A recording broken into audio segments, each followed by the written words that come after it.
The Rivet in Grandfather's Neck, a comedy of limitations ****, produced by Suzanne Schell, Dave Morgan and PG, distributed proofreaders. The Rivet in Grandfather's Neck, a comedy of limitations by James Branch Cabell. To this New South, who values her high past in chief, as fit foundation of that edifice whereon she labors day by day, and with augmenting strokes. 1915. To Priscilla Bradley Cabell, nightly I mark and praise, or great or small, such stars as proudly struggle one by one to heaven's highest place, as Procyon, Antares, Naos, Tejat and Nibel attain supremacy, and proudly fall, still glorious, and glitter, and are gone so very soon, whilst steadfast and alone Polaris gleams, and is not changed at all. Daily I find some gallant dream that ranges the heights of heaven, and as others do, I serve my dream until my dream estranges its errant bondage, and I note anew that nothing dims, nor shakes, nor mars, nor changes, fond faith in you and in my love of you. Contents Part 1, Propinquity Part 2, Renaissance Part 3, Tertius Part 4, Appreciation Part 5, Souvenir Part 6, Byways Part 7, Yoked Part 8, Harvest Part 9, Relics Part 10. Imprimis, in the middle of the cupboard door was the carved figure of a man. He had goat's legs, little horns on his head, and a long beard. The children in the room called him Major General Field Sergeant Commander Billygoat's Legs. He was always looking at the table under the looking-glass where stood a very pretty little shepherdess made of china. Close by her side stood a little chimney sweep, as black as coal and also made of china. Near to them stood another figure. He was an old Chinaman who could nod his head, and used to pretend he was the grandfather of the shepherdess, although he could not prove it. He, however, assumed authority over her, and therefore when Major General Field Sergeant Commander Billygoat's Legs asked for the little shepherdess to be his wife, he nodded his head to show that he consented. Then the little shepherdess cried, and looked at her sweetheart, the chimney sweep. "I must entreat you," said she, "to go out with me into the wide world, for we cannot stay here." When the chimney sweep saw that she was quite firm, he said, "My way is through the stove up the chimney." So at last they reached the top of the chimney. The sky with all its stars was over their heads. They could see for a very long distance out into the wide world, and the poor little shepherdess leaned her head on her chimney sweep's shoulder and wept. "This is too much," she said, "the world is too large." And so with a great deal of trouble they climbed down the chimney and peeped out. There lay the old Chinaman on the floor, broken into 3 pieces. "This is terrible," said the shepherdess. "He can be riveted," said the chimney sweep. The family had the Chinaman's back mended and a strong rivet put through his neck. He looked as good as new. But when Major General Field Sergeant Commander Billygoat's Legs again asked for the shepherdess to be his wife, the old Chinaman could no longer nod his head. And so the little China people remained together and were thankful for the rivet in Grandfather's neck, and continued to love each other until they were broken to pieces. Part 1, Propinquity, a singer, A. Well, well. But when he sings, take jealous heed lest idiosyncrasies intinge and taint too deep his melodies. See that his lute has no discordant strings to harrow us, and let his vaporings be all of virtue and its victories, and of man's best and noblest qualities, and scenery, and flowers, and similar things. Thus be dour paymasters whose mutterings some few deride, and blithely link their rhymes at random, and, as ever, on frail wings of wine-stained paper scribbled with such rhymes men mount to heaven, and loud laughter springs from hell's mid-pit, whose fuel is such rhymes. Paul Verville. Nacita. I at a very remote period, when editorials were mostly devoted to discussion as to whether the Democratic Convention, shortly to be held in Chicago, would or would not declare in favor of bimetallism, when golf was a novel form of recreation in America, and people disputed how to pronounce its name, and pedestrians still turned to stare after an automobile, when, according to the fashion notes, the godet skirts and huge sleeves of the present modes were already doomed to extinction, when the baseball season had just begun, and some of our people were discussing the national game, and others the spectacular burning of the old Pennsylvania Railway depot at 33rd and Market Street in Philadelphia, and yet others the significance of General Fitzhugh-Lee's recent appointment as Consul General to Havana. At this remote time, Litchfield talked of nothing except the Pendoma divorce case.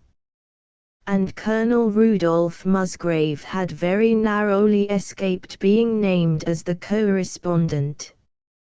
This much, at least, all Litchfield knew when George Pendoma, evincing unsuspected funds of generosity, permitted his wife to secure divorce on the euphemistic grounds of desertion. John Charteris, acting as Rudolph Musgrave's friend, had patched up this arrangement, and the Colonel and Mrs. Pendoma, so rumor ran, were to be married very quietly after a decent interval. Remained only to deliberate whether this sop to the conventions should be accepted as sufficient. At least, as Mrs. Ashmead sagely observed, we can combine vituperation with common sense, and remember it is not the first time a Musgrave has figured in an entanglement of the sort. A lecherous race. Proverbial flutterers of petticoats. His surname convicts the man unheard and almost excuses him. All of us feel that. And, moreover, it is not as if the idiots had committed any unpardonable sin, for they have kept out of the newspapers. Her friend seemed dubious, and hazarded something concerning the merest sense of decency. In the name of the Prophet, figs. People, I mean the people who count in Litchfield, are charitable enough to ignore almost any crime which is just a matter of common knowledge. In fact, they are mildly grateful. It gives them something to talk about. But when detraction is printed in the morning paper, you can't overlook it without incurring the suspicion of being illiterate and virtueless. That's Litchfield. But, Polly, sophist, don't I know my Litchfield? I know it almost as well as I know Rudolph Musgrave. And so I prophesy that he will not marry Clarice Pendoma, because he is inevitably tired of her by this. He will marry money, just as all the Musgraves do. Moreover, I prophesy that we will gabble about this mess until we find a newer target for our stone throwing, and be just as friendly with the participants to their faces as we ever were. So don't let me hear any idiotic talk about whether or no I am going to receive her. Well, after all, she was born a Bellingham. We must remember that. Wasn't I saying I knew my Lichfield? Mrs. Ashmead placidly observed. Asterisk asterisk asterisk asterisk asterisk, and time, indeed, attested her to be right in every particular. Yet it must be recorded that at this critical juncture chance rather remarkably favoured Colonel Musgrave and Mrs. Pendomer, by giving Lichfield something of greater interest to talk about, since now, just in the nick of occasion, occurred the notorious Scott Musgrave murder. Scott Musgrave, a fourth cousin once removed of the Colonel's, to be quite accurate, had in the preceding year seduced the daughter of a village doctor, a negligible half-strainer up country at Warren, and her two brothers, being irritated, picked this particular season to waylay him in the street, as he reeled homeward one night from the Commodore's Club, and forthwith to abolish Scott Musgrave after the primitive methods of their lower station in society.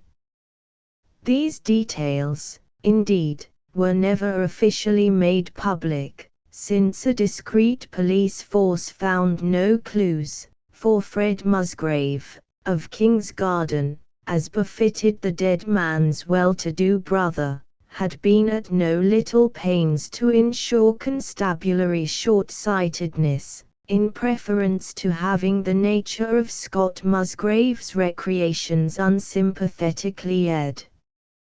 Fred Musgrave thereby afforded Lichfield a delectable opportunity, conversationally and abetted by innumerable they-do-says, to accredit the murder, turn by turn, to every able-bodied person residing within stone's throw of its commission. So that few had time, now, to talk of Rudolph Musgrave and Clarice Pendomer, for it was not in Lichfieldian human nature to discuss a mere domestic imbroglio when here, also in the Musgrave family, was a picturesque and gory assassination to lay tongue to.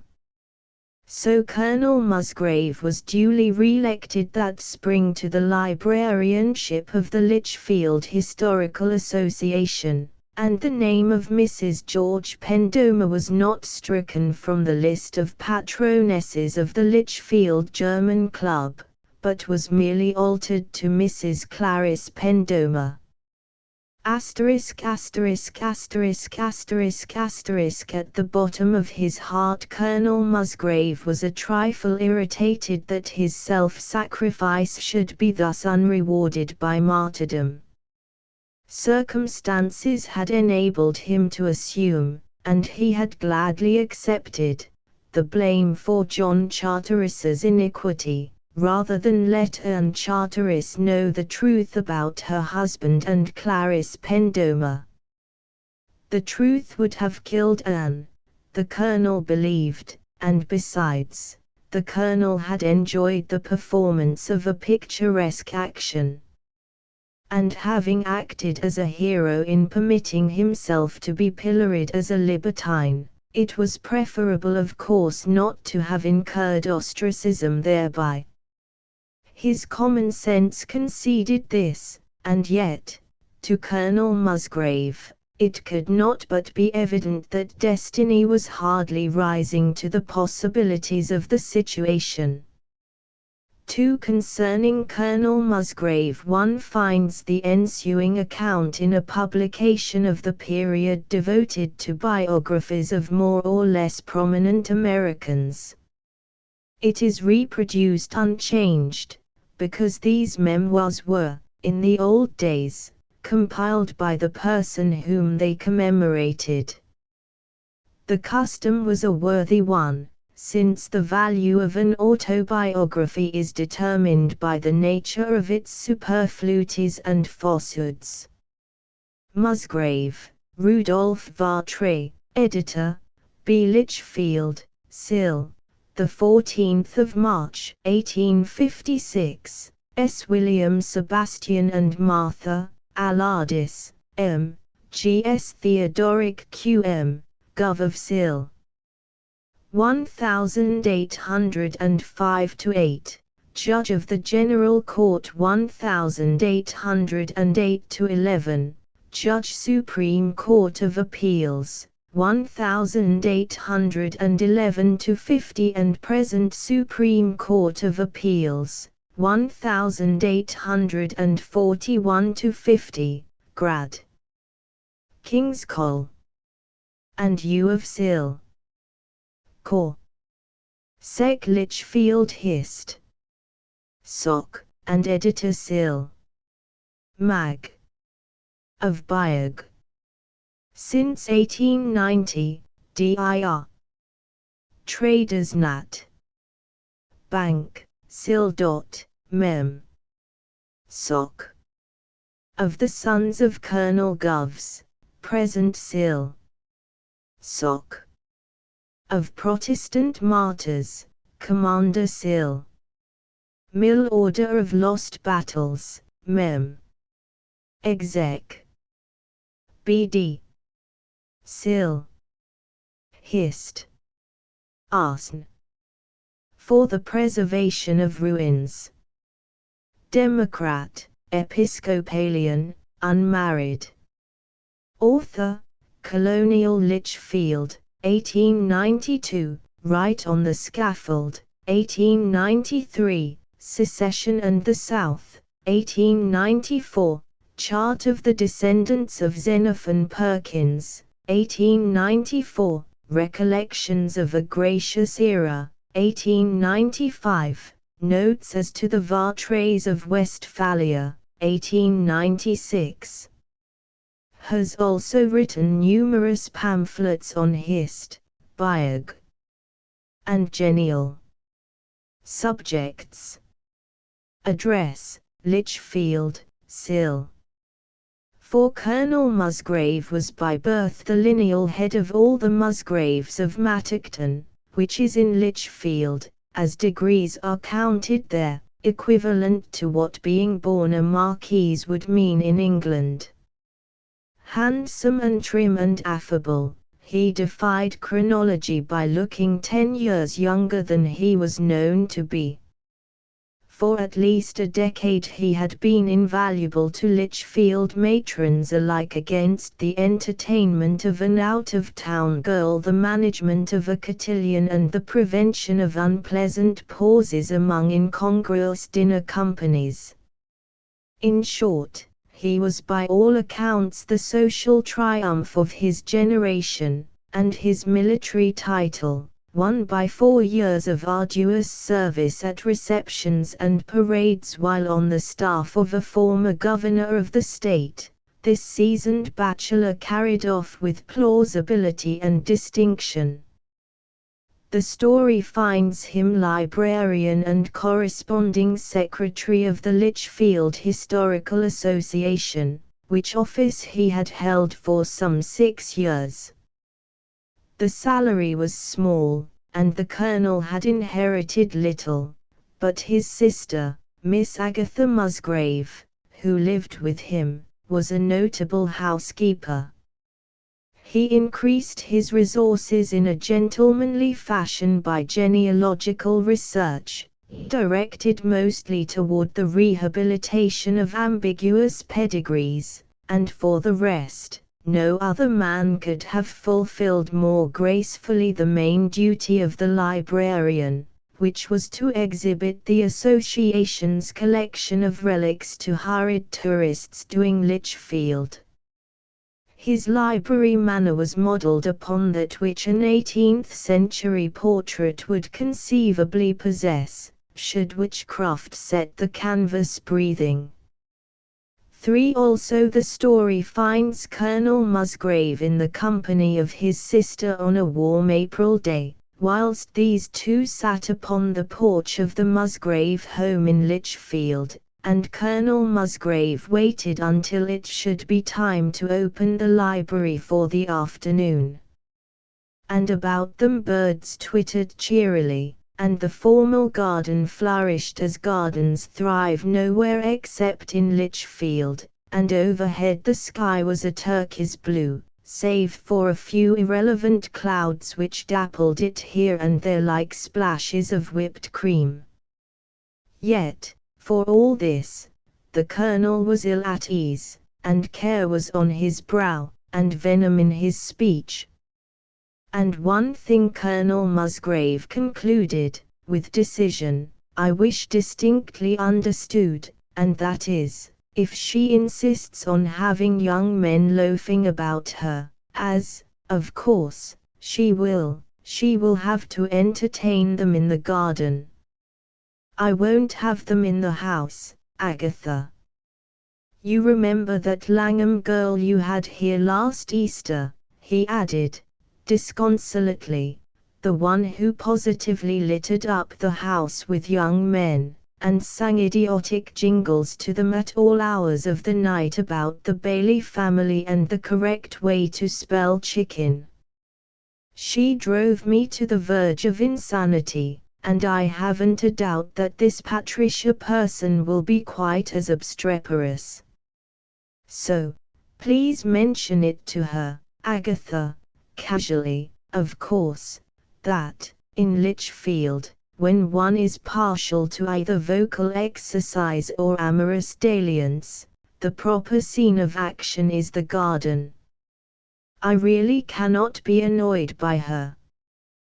But, Rudolph, his sister protested, you forget she is engaged to the Earl of Pevensey.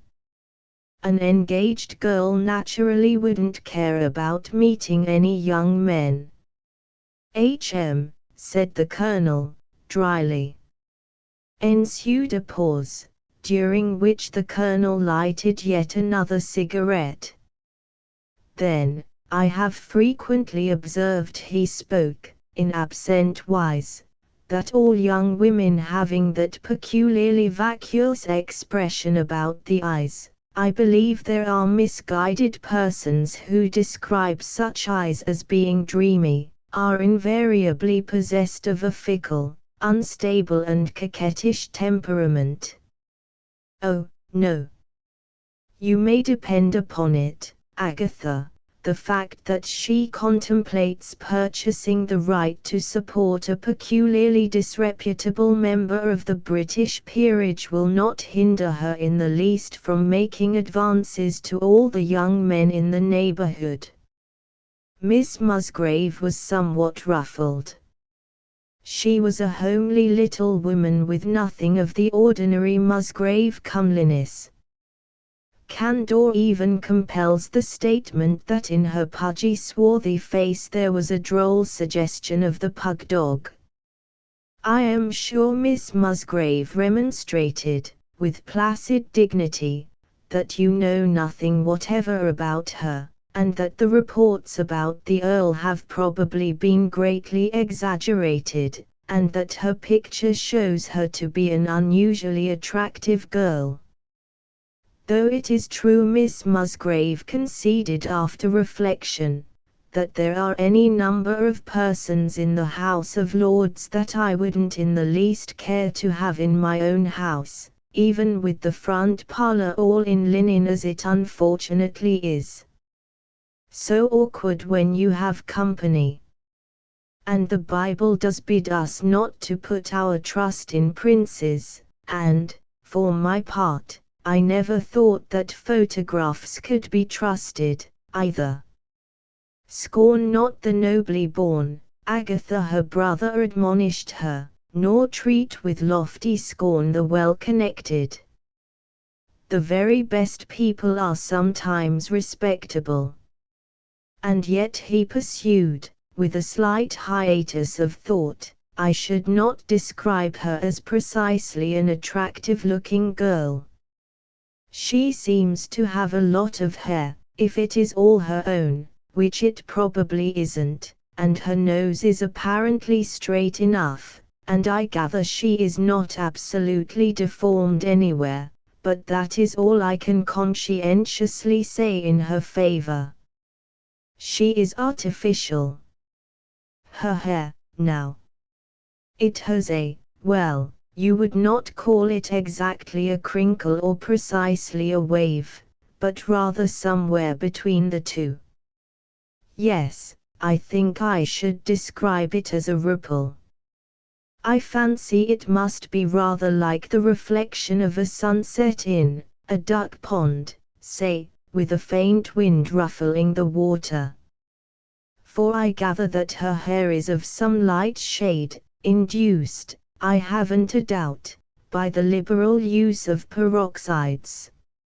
And this ripple, too, Agatha, it stands to reason, must be the result of coercing nature, for I have never seen it in any other woman's hair.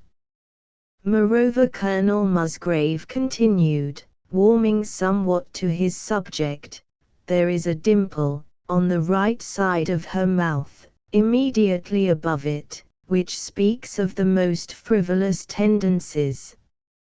I dare say it comes and goes when she talks, winks at you, so to speak, in a manner that must be simply idiotic. That foolish little cleft in her chin, too, but at this point, his sister interrupted him.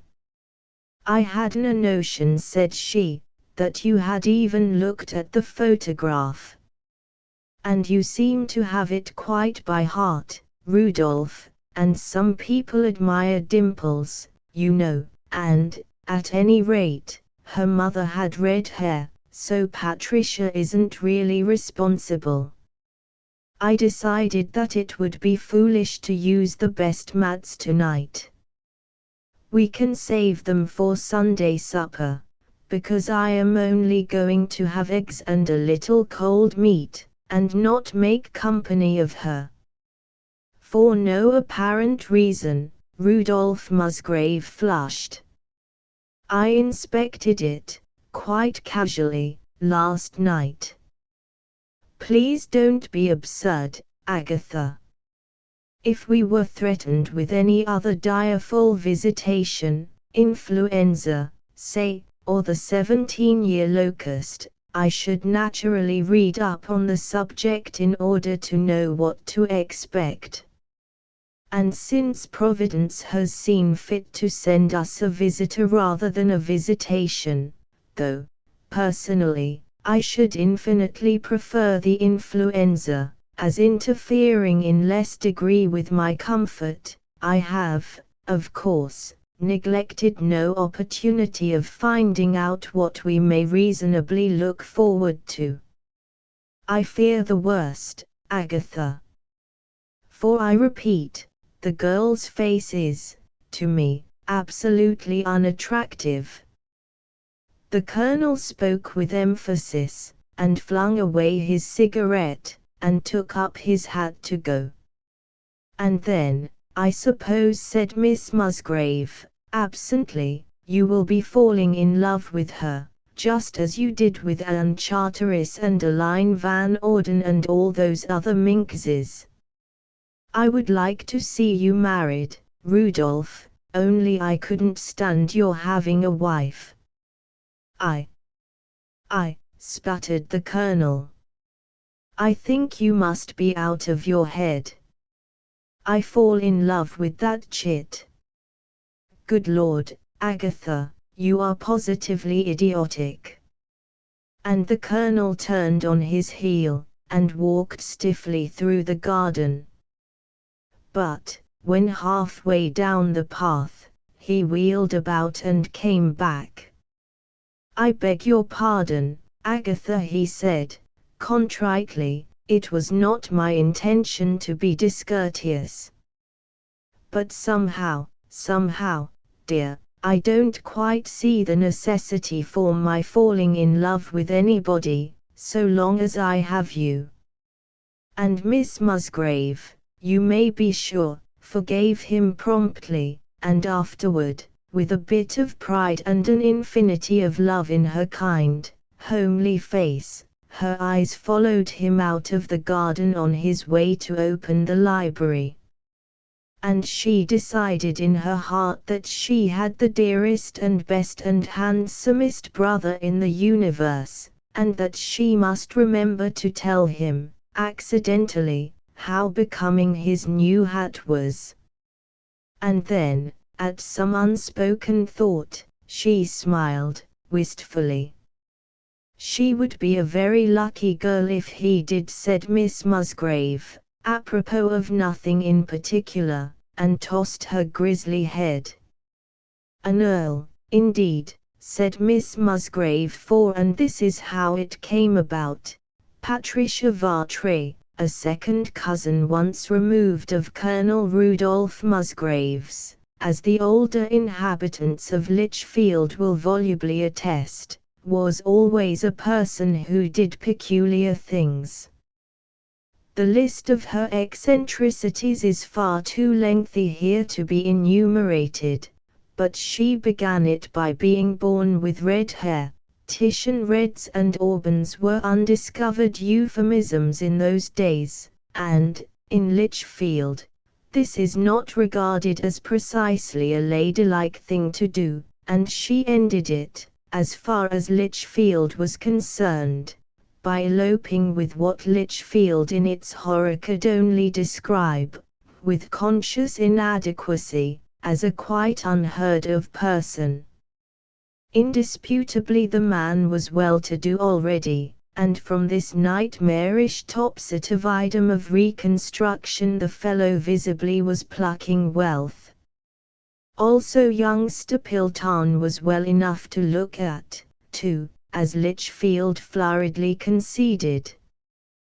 But it was equally undeniable that he had made his money through a series of commercial speculations distinguished both by shiftiness and daring, and that the man himself had been until the war a wholly negligible poor white person, an overseer, indeed, for Wild Will Musgrave, Colonel Musgrave's father, who was of course the same Lieutenant Colonel William Sebastian Musgrave, C.S.A., that met his death at Gettysburg.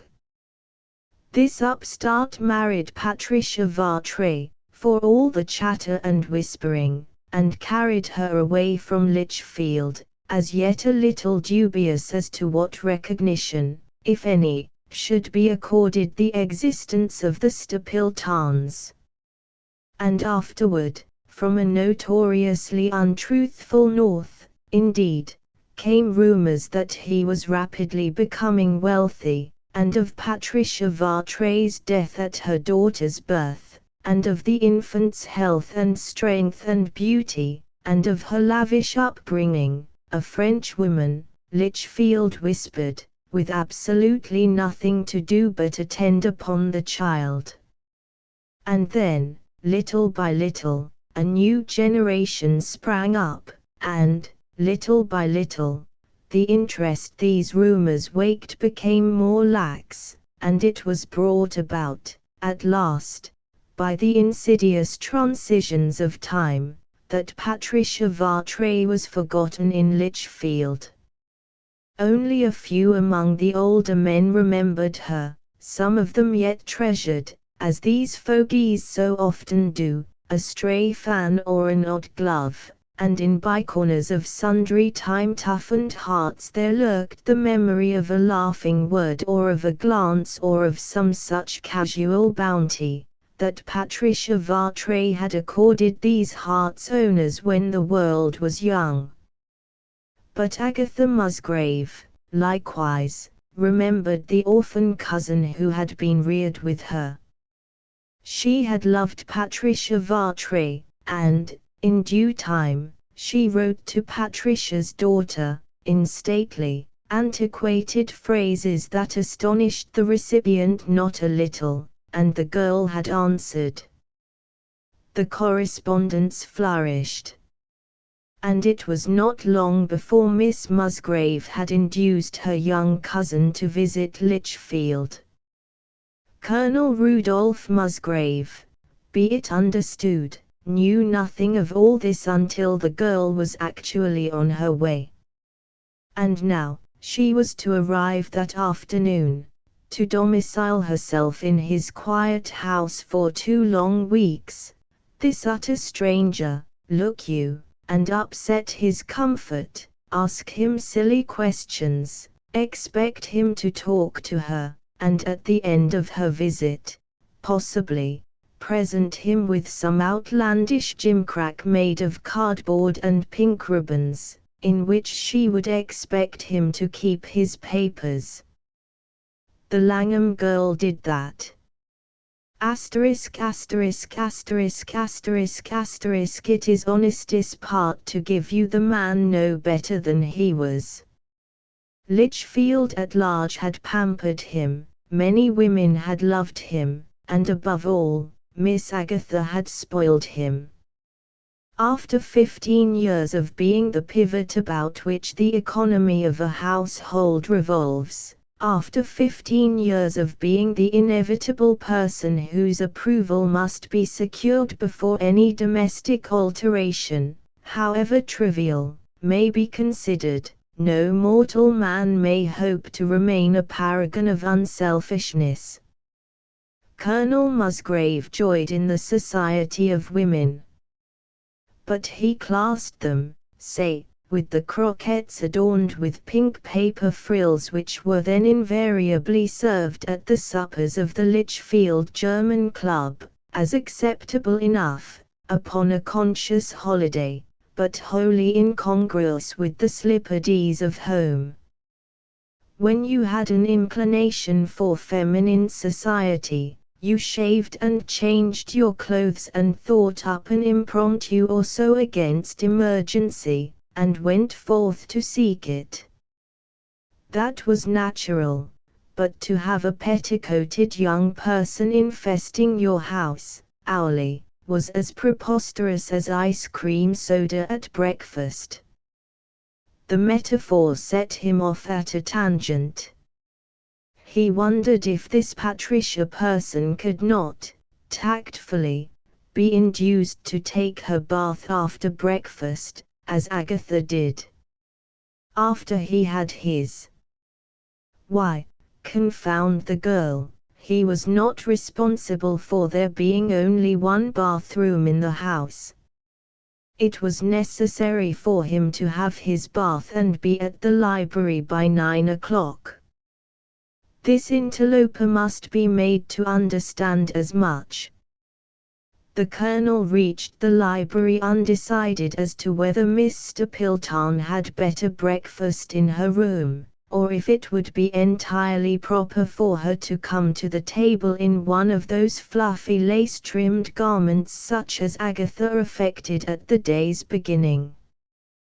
The question was a nice one. It was not as though servants were willing to be bothered with carrying trays to people's rooms. He knew what Agatha had to say upon that subject. It was not as though he were the chit's first cousin, either. He almost wished himself in the decline of life, and free to treat the girl paternally. And so he fretted all that afternoon. Asterisk asterisk asterisk asterisk asterisk then, too, he reflected that it would be very awkward if Agatha should be unwell while this Patricia person was in the house. Agatha in her normal state was of course the kindliest and cheeriest gentlewoman in the universe, but any physical illness appeared to transform her nature disastrously. She had her attacks, she felt badly very often nowadays, poor dear, and how was a Patricia person to be expected to make allowances for the fact that at such times poor Agatha was unavoidably a little cross and pessimistic?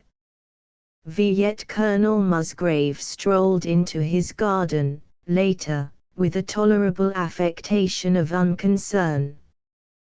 Women, after all, he assured himself, were necessary for the perpetuation of the species, and, resolving for the future to view these weakly, big-hipped and slope-shouldered makeshifts of natures with larger tolerance, he cocked his hat at a devil-may-care-ish angle, and strode up the walk, whistling jauntily and having, it must be confessed, to the unprejudiced observer very much the air of a sheep in wolf's clothing. At worst he was reflecting, I can make love to her. They, as a rule, take kindly enough to that, and in the exercise of hospitality a host must go to all lengths to divert his guests. Failure is not permitted. Then she came to him. She came to him across the trim, cool lawn, leisurely, yet with a resilient tread that attested the vigor of her slim young body. She was all in white, diaphanous, ethereal, quite incredibly incredible, but as she passed through the long shadows of the garden, Fire knew, from the heart of the sunset, Rudolph Musgrave would have sworn to you. The lacy folds and furbelows and semi-transparencies that clothed her were now tinged with gold, and now, as a hedge or flower bed screened her from the horizontal rays, were softened into multitudinous graduations of greys and mauves and violets.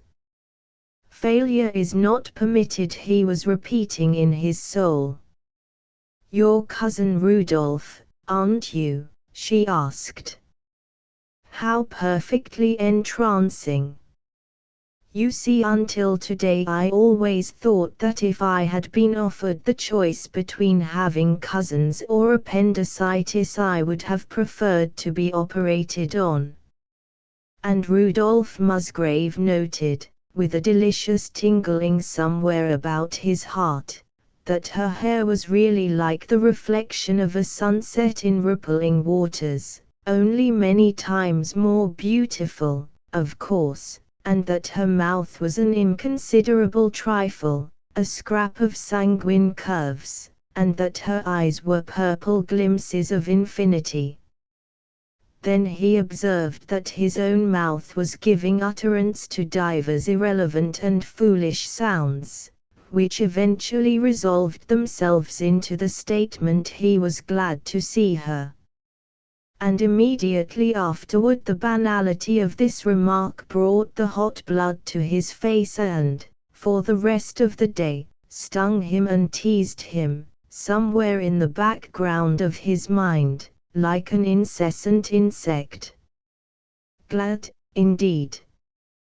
Before he had finished shaking hands with Patricia Stapleton, it was all over with the poor man. Quoth he.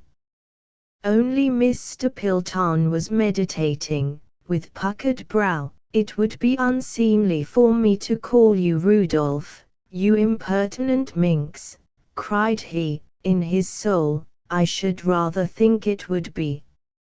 And Cousin Rudolph sounds exactly like a dried-up little man with eyeglasses and crow's feet and a gentle nature.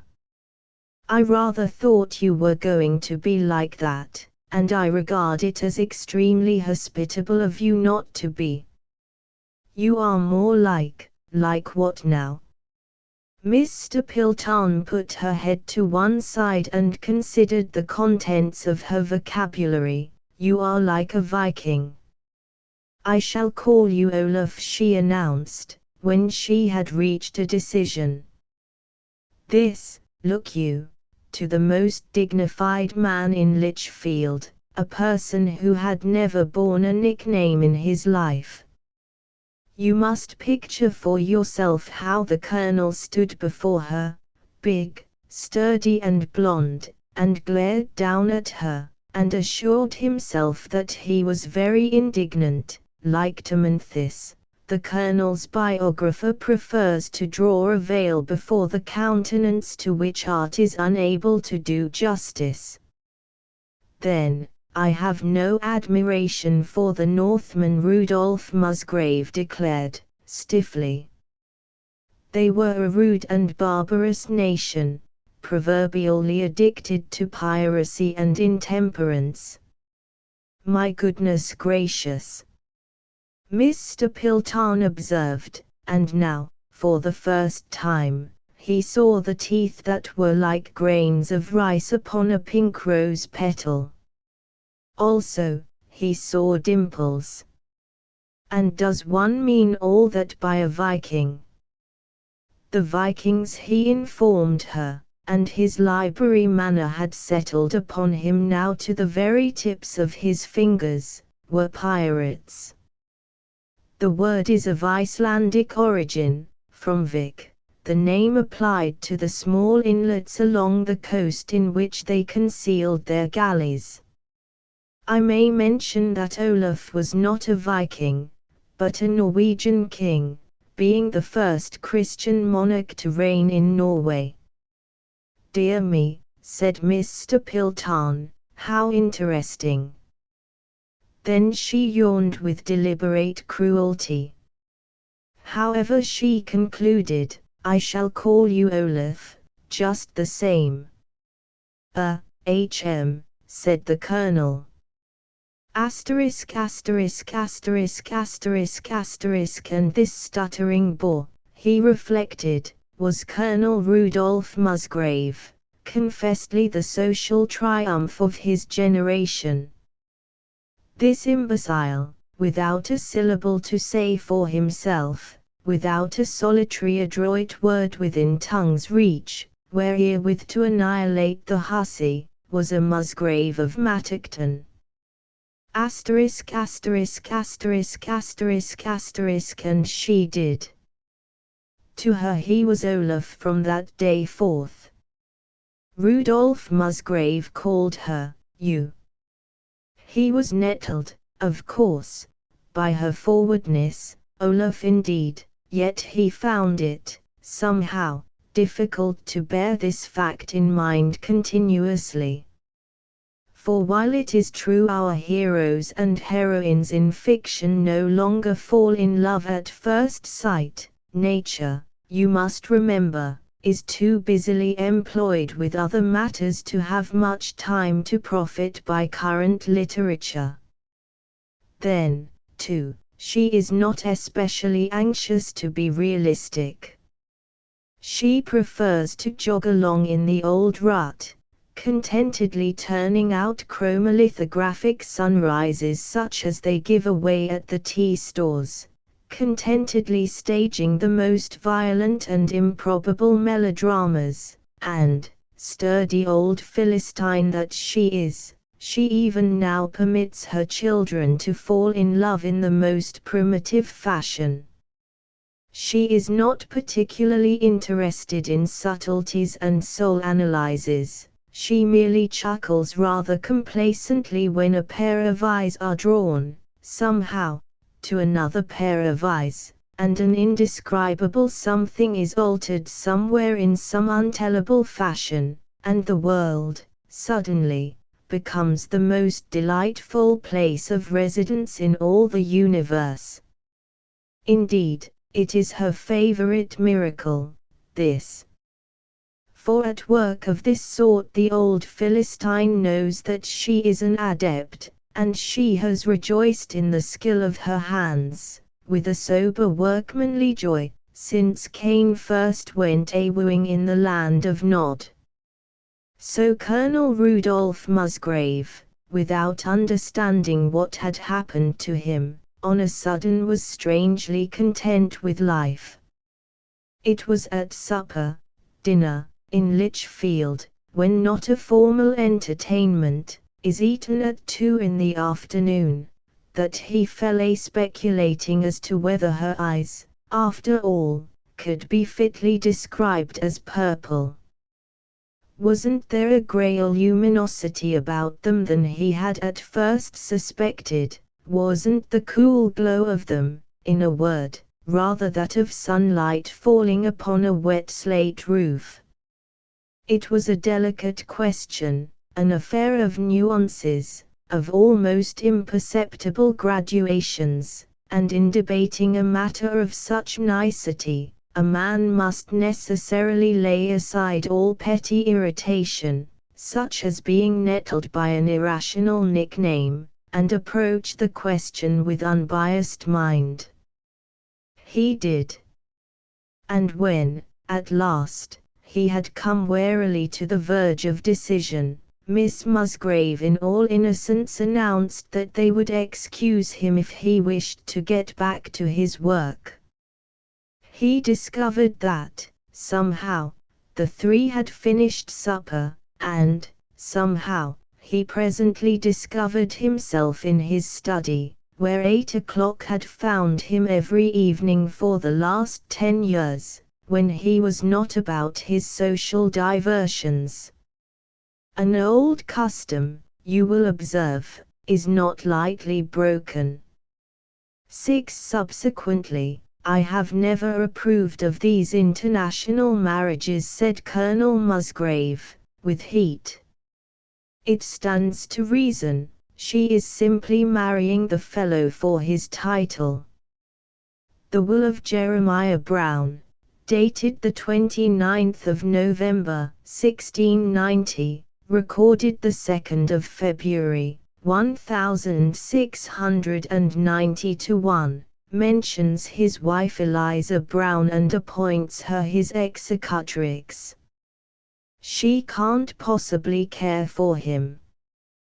This, then, was the second wife of Edward Osborne of Henrico, who, marrying him the 15th of June, 1694, died before January, 1696-7.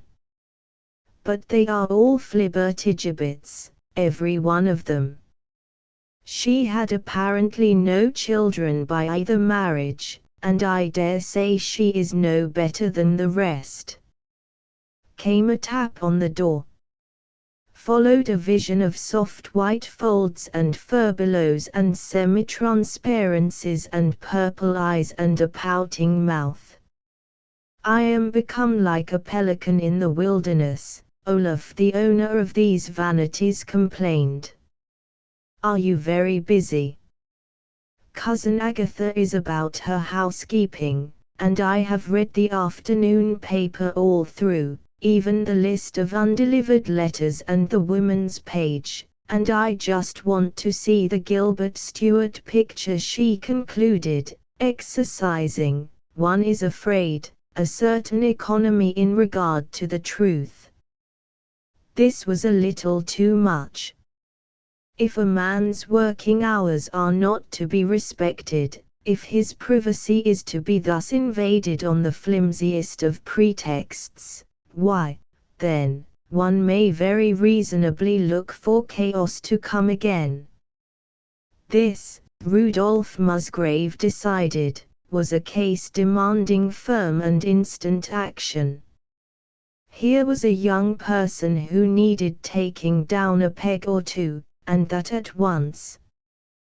But he made the mistake of looking at her first. And after that, he lied glibly. Good Lord, no. I am not in the least busy now. In fact, I was just about to look you two up. I was rather afraid of disturbing you. She hesitated, and a lucent mischief woke in her eyes. You are so patriarchal, Olaf, she lamented. I felt like a lion venturing into a den of Daniels. But if you cross your heart you aren't really busy, why, then, you can show me the Stuart, Olaf. It is widely conceded that Gilbert Stuart never in his afterwork surpassed the painting which hung then in Rudolph Musgrave's study, the portrait of the young Gerald Musgrave, afterward the friend of Jefferson and Henry, and, still later, the author of divers bulky tomes, pertaining for the most part to ethnology. The boy smiles at you from the canvas, smiles ambiguously, smiles with a woman's mouth, set above a resolute chin, however, and with a sort of humorous sadness in his eyes.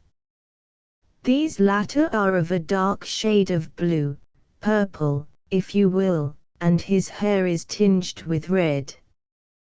"Why, he took after me," said Mr. Pilton. "How thoughtful of him, Olaf." And Rudolph Musgrave saw the undeniable resemblance. It gave him a queer sort of shock, too, as he comprehended, for the first time, that the faint blue vein on that lifted arm held Musgrave blood, the same blood which at this thought quickened.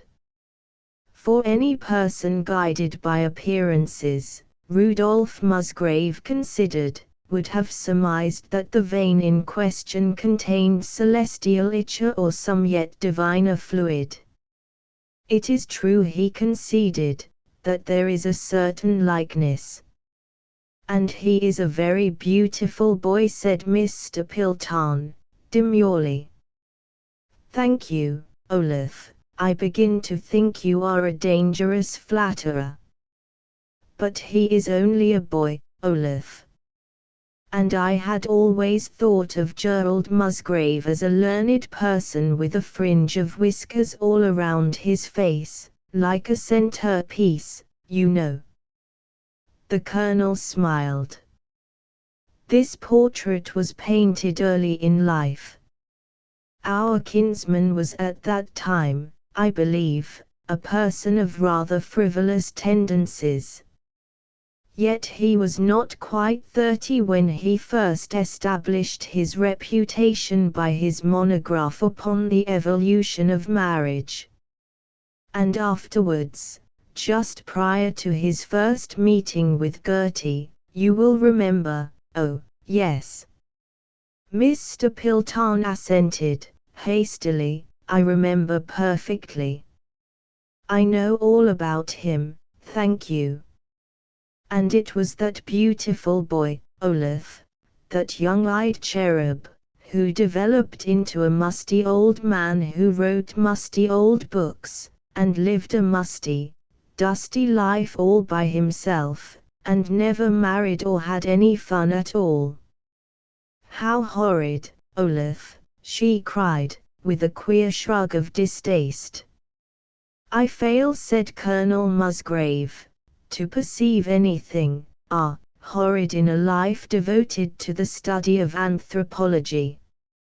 His reputation when he died was international. But he never had any fun, you jaybird. And, oh, Olaf. Olaf. That boy could have had so much fun. The world held so much for him. Why, Fortune is only a woman, you know, and what woman could have refused him anything if he had smiled at her like that when he asked for it?"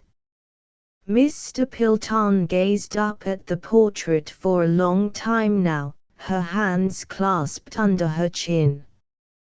Her face was gently reproachful. "Oh, boy dear," she said, with a forlorn little quaver in her voice, "how could you be so foolish? Didn't you know there was something better in the world than grubbing after musty old tribes and customs and folk songs?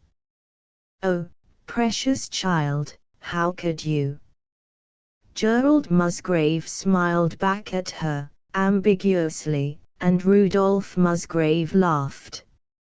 "I perceive," said he, "you are a follower of Epicurus. For my part, I must have fetched my ideals from the tub of the Stoic. I can conceive of no nobler life than one devoted to furthering the cause of science." She looked up at him, with a wan smile. "A barren life," she said. Yes, his was a wasted life. His books are all out of date now, and nobody reads them, and it is just as if he had never been. A barren life, Olaf. And that beautiful boy might have had so much fun. Life is queer, isn't it, Olaf? Again he laughed. The criticism he suggested is not altogether original. And science, no less than war, must have her unsung heroes. You must remember, he continued, more seriously, that any great work must have as its foundation the achievements of unknown men. I fancy that Cheops did not lay every brick in his pyramid with his own hand, and I dare say Nebuchadnezzar employed a few helpers when he was laying out his hanging gardens. But time cannot chronicle these lesser men. Their sole reward must be the knowledge that they have aided somewhat in the unending work of the world. Her face had altered into a pink and white penitence which was flavored with awe. I forgot, she murmured, contritely, I forgot you were, like him, about your genealogies, you know. Oh, Olaf, I'm very silly. Of course. It is tremendously fine and nice, I dare say, if you like it, to devote your life to learning, as you and he have done. I forgot, Olaf. Still, I am sorry, somehow, for that beautiful boy, she ended, with a disconsolate glance at the portrait.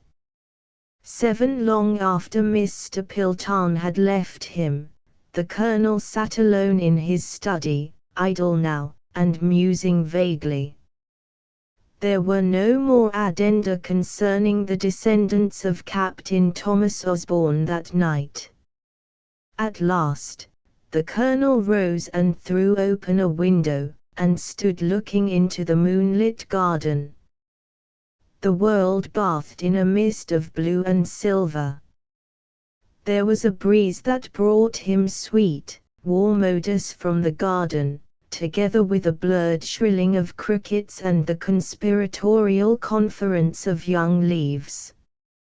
Of course, it is tremendously fine and nice, if you like it, he said, with a faint chuckle. I wonder, now, if I do like it. He was strangely moved. He seemed, somehow, to survey Rudolph Musgrave and all his doings with complete and unconcerned aloofness. The man's life, seen in its true proportions, dwindled into the merest flicker of a match. He had such a little while to live, this Rudolph Musgrave. And he spent the serious hours of this brief time writing notes and charts and pamphlets that perhaps some 100 men in all the universe might care to read, pamphlets no better and no more accurate than hundreds of other men were writing at that very moment. No, the capacity for originative and enduring work was not in him. And this incessant compilation of dreary footnotes, this incessant rummaging among the bones of the dead, did it, after all, mean more to this Rudolph Musgrave than one full, vivid hour of life in that militant world yonder, where men fought for other and more tangible prizes than the mention of one's name in a genealogical journal? He could not have told you.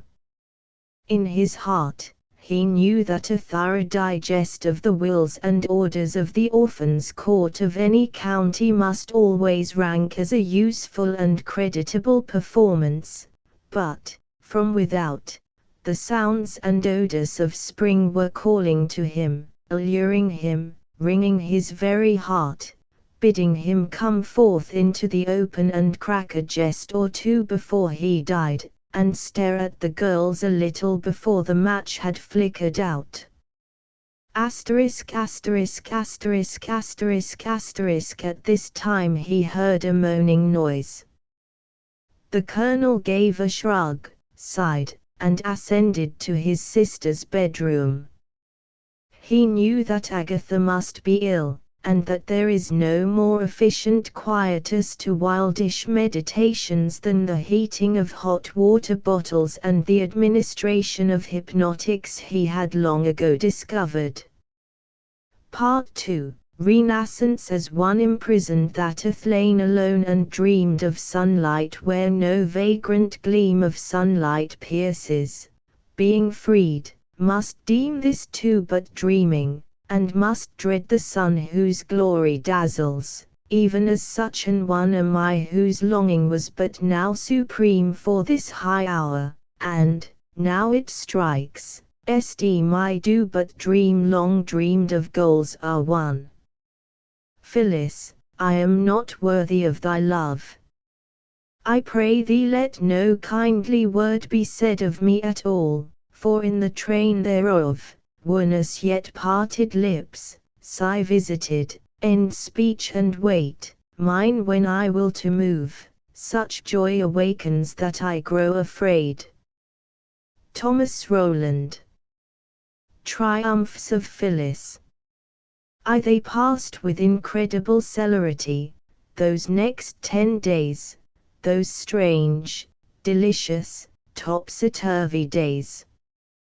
To Rudolph Musgrave it seemed afterward that he had dreamed them away in some vague lotus land, in a delectable country where, he remembered, there were always purple eyes that mocked you, and red lips that coaxed you now, and now cast gibes at you.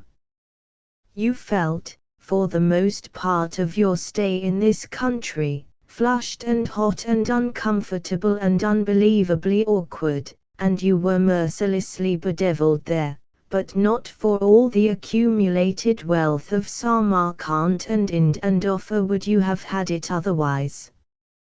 Ah, no, not otherwise in the least trifle.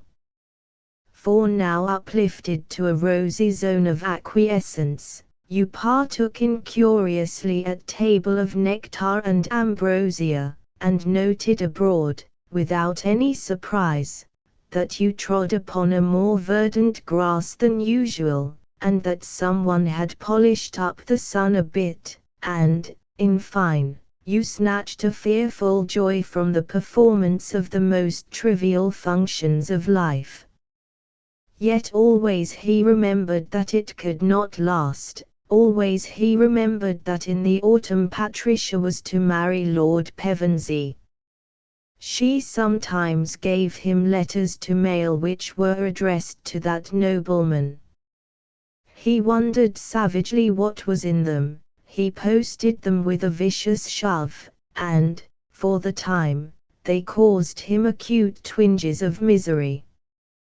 But not for long, no, for, in sober earnest, if some fantastic sequence of events had made his one chance of winning Patricia Stapleton dependent on his spending a miserable half-hour in her company, Rudolph Musgrave could not have done it. As for Miss Stapleton, she appeared to delight in the cloistered, easygoing life of Lichfield.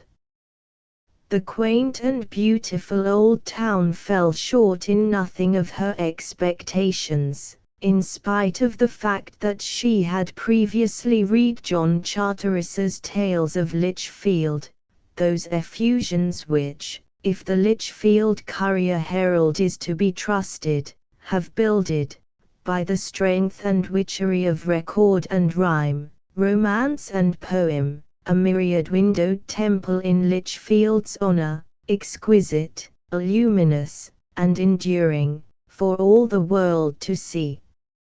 Miss Stapleton appeared to delight in the cloistered easygoing life of Lichfield, that town which was once, as the outside world has half forgotten now, the centre of America's wealth, politics and culture, the town to which Europeans compiling impressions of America devoted one of their longest chapters in the heyday of Elijah Pogram and Jefferson Brick. But the war between the states has changed all that, and Litchfield endures today only as a pleasant backwater. Very pleasant, too, it was in the days of Patricia's advent.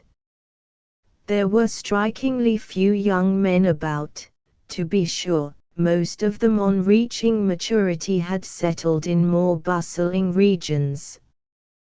But many maidens remained whom memory delights to catalogue: tall, brilliant Lizzie Allardis, the lovely and cattish Marion Winwood, to whom Felix Kynaston wrote those wonderful love letters which she published when he married Kathleen Saumarez, the rich boor heiresses from Georgia, the Pride twins, and Mattie Ferneyhoff, whom even rival beauties loved, they say, and other damsels by the score, all in due time to be wooed and won, and then to pass out of the old town's life.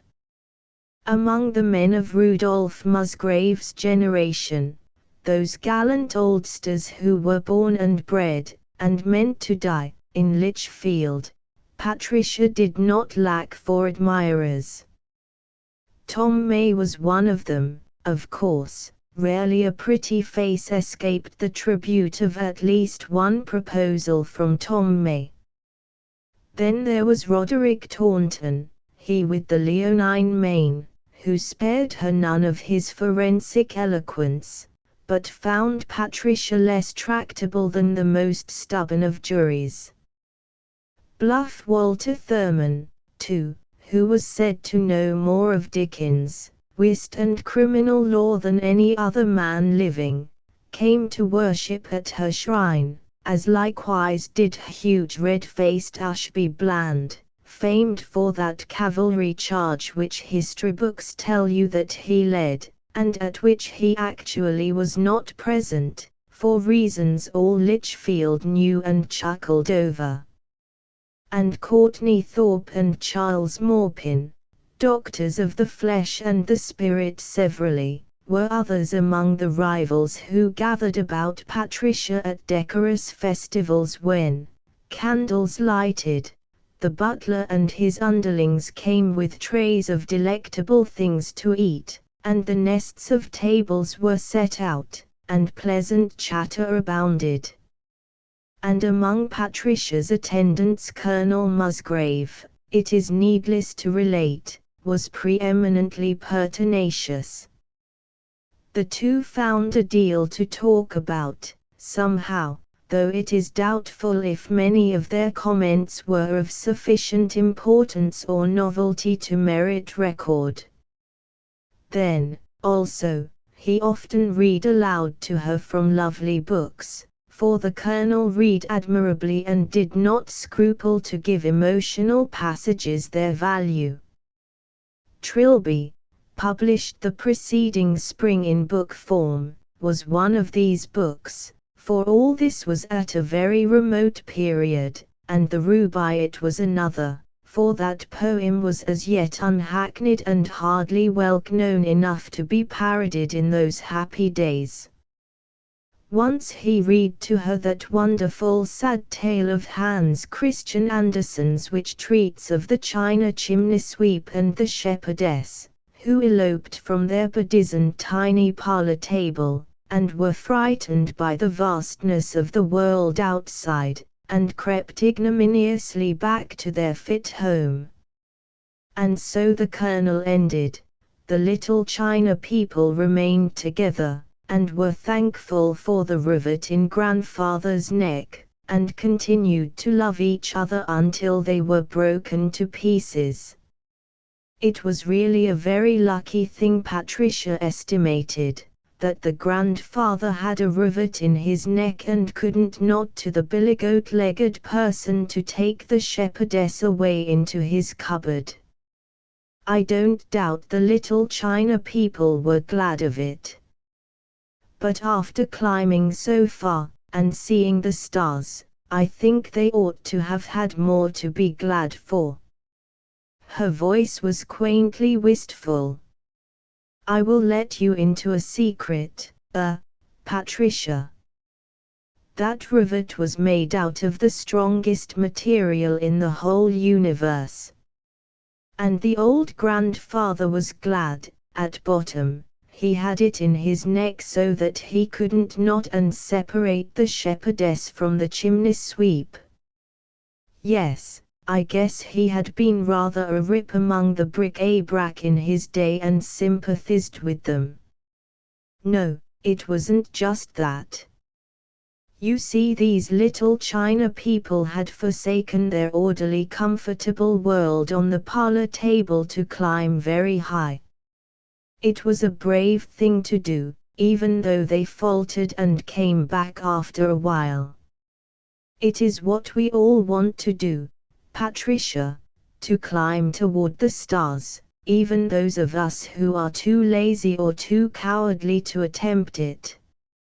And when others try it, we are envious and a little uncomfortable, and we probably scoff, but we can't help admiring, and there is a rivet in the neck of all of us which prevents us from interfering. Oh, yes, we little China people have a variety of rivets, thank God, to prevent too frequent nodding and too cowardly a compromise with baseness. Rivets that are a part of us and force us into flashes of upright living, almost in spite of ourselves, when duty and inclination grapple. There is always the thing one cannot do for the reason that one is constituted as one is. That, I take it, is the real rivet in grandfather's neck and everybody else's. He spoke disjointedly, vaguely, but the girl nodded. "I think I understand, Olaf. Only, it is a two-edged rivet, to mix metaphors, and keeps us stiff-necked against all sorts of calls. No, I am not sure that the thing one cannot do because one is what one is, proves to be always a cause for international jubilations and fireworks on the lawn. To thus Lichfield, as to its staid-trousered citizenry, fell prostrate at Mr. Pilton's feet, and as to the remainder of its adults, vociferously failed to see anything in the least remarkable in her appearance, and avidly took and compared notes as to her personal apparel. "You have brought Asmodeus into Lichfield," Colonel Musgrave one day rebuked Mr. Pilton, as they sat in the garden. "The demon of pride and dress is rampant everywhere, Patricia. Even Agatha does her hair differently now. And in church last Sunday I counted no less than 7 duplicates of that blue hat of yours." Mr. Pilton was moved to mirth. "Fancy your noticing a thing like that," said she. "I didn't know you were even aware I had a blue hat." "I am no judge," he conceded, gravely, "of such fripperies. I don't pretend to be. But, on the other hand, I must plead guilty to deriving considerable harmless amusement from your efforts to dress as an example and an irritant to all Lichfield." "You wouldn't have me a doubt, Olaf," said she, demurely. "I have to be neat and tidy, you know. You wouldn't have me going about in a continuous state of unbuttonedness and black bombazine like Mrs. Rabbit, would you?" Rudolph Musgrave debated as to this. "I dare say," he at last conceded, cautiously, "that to the casual eye your appearance is somewhat, more pleasing than that of our rector's wife. But, on the other hand, Olaf, I am embarrassed by such fulsome eulogy. Mrs. Rabbit isn't a day under 49. And you consider me somewhat better looking than she is. He inspected her critically, and was confirmed in his opinion. Olaf, coaxingly, do you really think I am as ugly as that? Pouf, said the Colonel airily, I dare say you are well enough. Olaf, and this was even more cajoling, do you know you've never told me what sort of a woman you most admire? I don't admire any of them, said Colonel Musgrave, stoutly. They are too vain and frivolous, especially the pink and white ones, he added, unkindly. Cousin Agatha has told me all about your multifarious affairs, of course. She depicts you as a sort of cardiacal buccaneer and visibly gloats over the tale of your enormities. She is perfectly dear about it. But have you never cared for any woman, Olaf? Precarious ground, this. His eyes were fixed upon her now. And hers, for doubtless sufficient reasons, were curiously intent upon anything in the universe rather than Rudolph Musgrave. Yes, said he, with a little intake of the breath, yes, I cared once. And she cared? Asked Mr. Pilton. She happened, even now, not to be looking at him. She. Rudolph Musgrave cried, in real surprise. Why, God bless my soul, of course she didn't. She didn't know anything about it. You never told her, Olaf. And this was reproachful. Then Patricia said, well. And did she go down in the cellar and get the wood axe, or was she satisfied just to throw the bric-a-brac at you? And Colonel Musgrave laughed aloud. Ah, said he, it would have been a brave jest if I had told her, wouldn't it? She was young, you see, and wealthy, and, well, I won't deceive you by exaggerating her personal attractions. I will serve up to you no praises of her sourced with lies. And I scorn to fall back on the stock in trade of the poets, all their silly metaphors and similes and such like nonsense.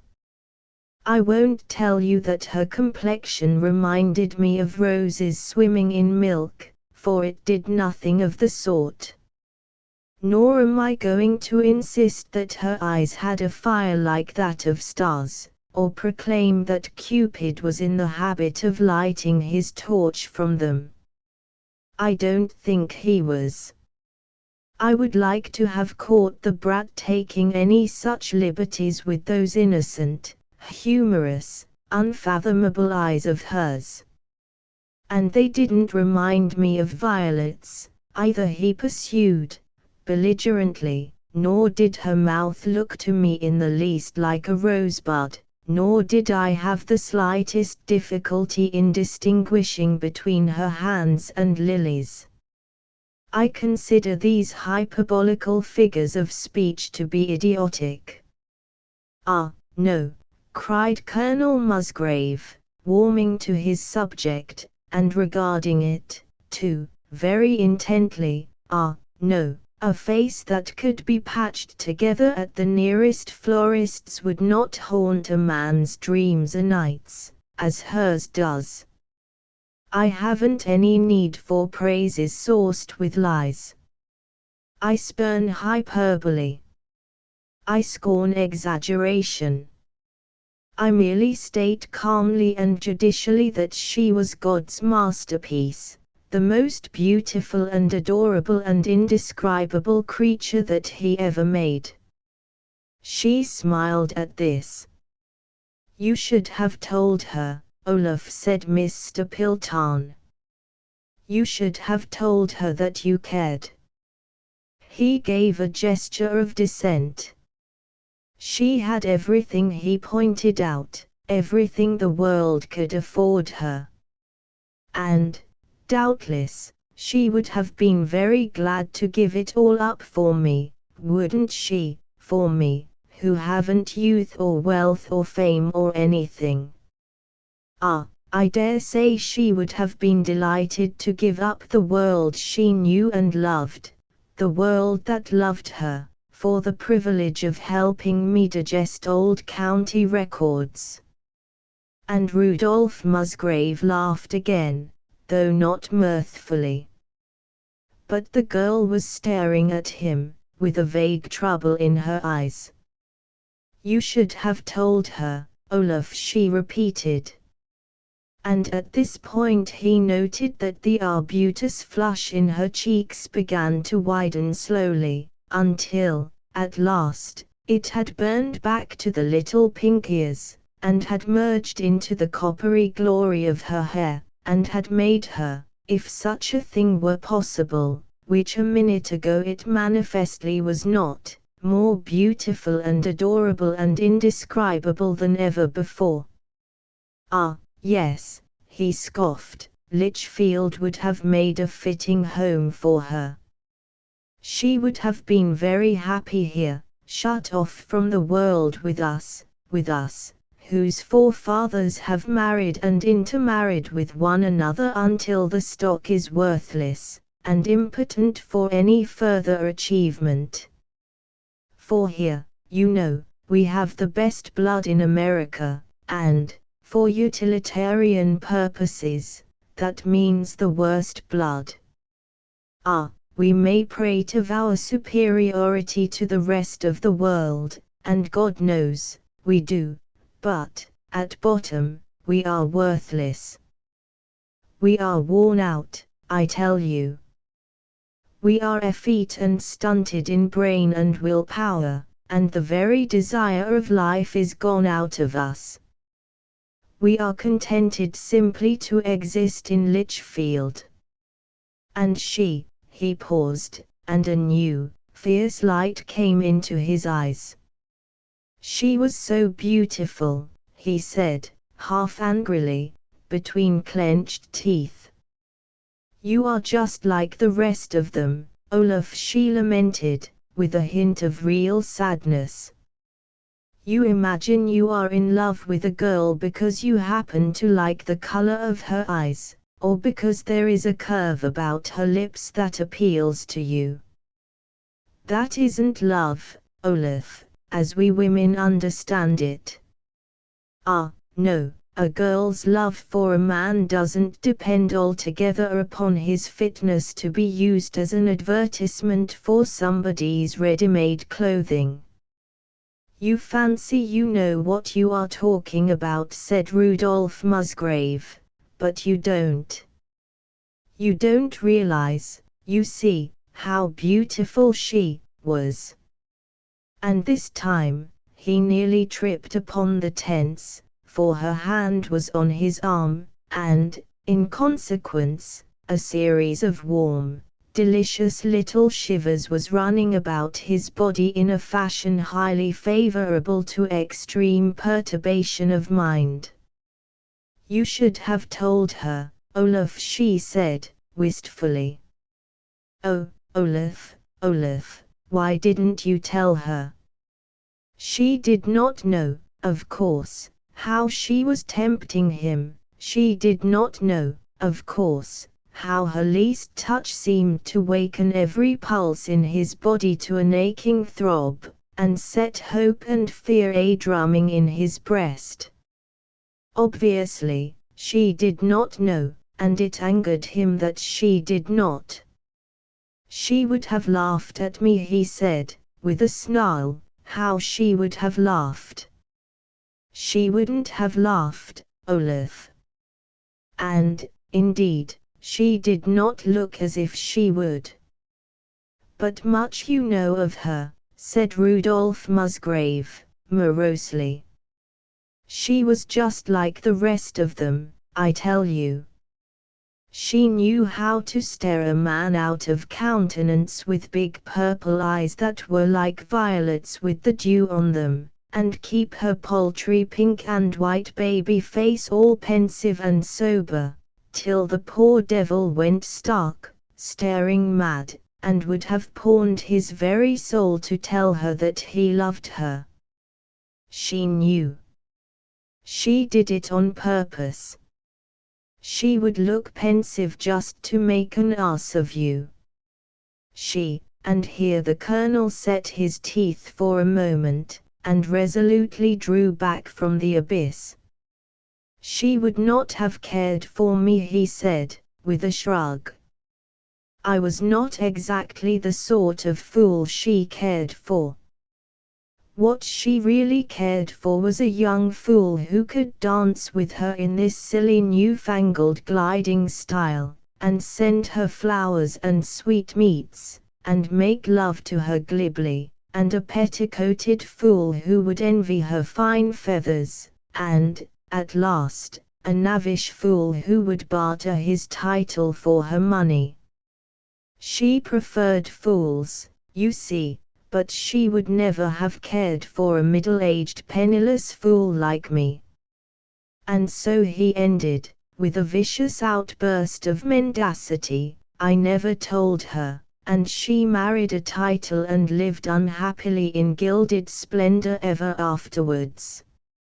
You should have told her, Olaf, Mr. Pilton persisted, and then she asked, in a voice that came very near being inaudible, is it too late to tell her now, Olaf? The stupid man opened his lips a little, and stood staring at her with hungry eyes, wondering if it were really possible that she did not hear the pounding of his heart, and then his teeth clicked, and he gave a despondent gesture. Yes, he said, wearily, it is too late now. Thereupon Mr. Pilton tossed her head.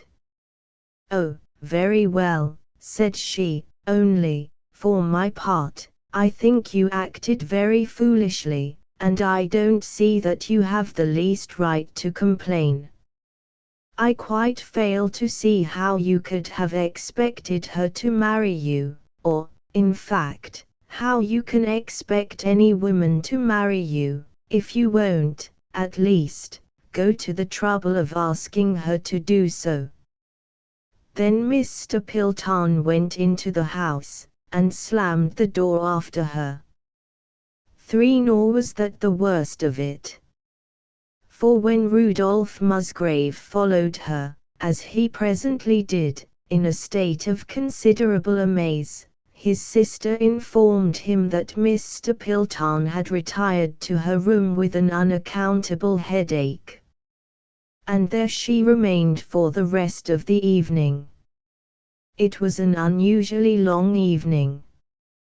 Yet, somehow, in spite of its notable length, affording, as it did, an excellent opportunity for undisturbed work, Colonel Musgrave found, with a pricking conscience, that he made astonishingly slight progress in an exhaustive monograph upon the fragmentary orderly book of an obscure captain in a long-forgotten regiment, which if it had not actually served in the Revolution, had at least been demonstrably granted money for services and so entitled hundreds of aspirants to become the sons, or daughters, of various international disagreements.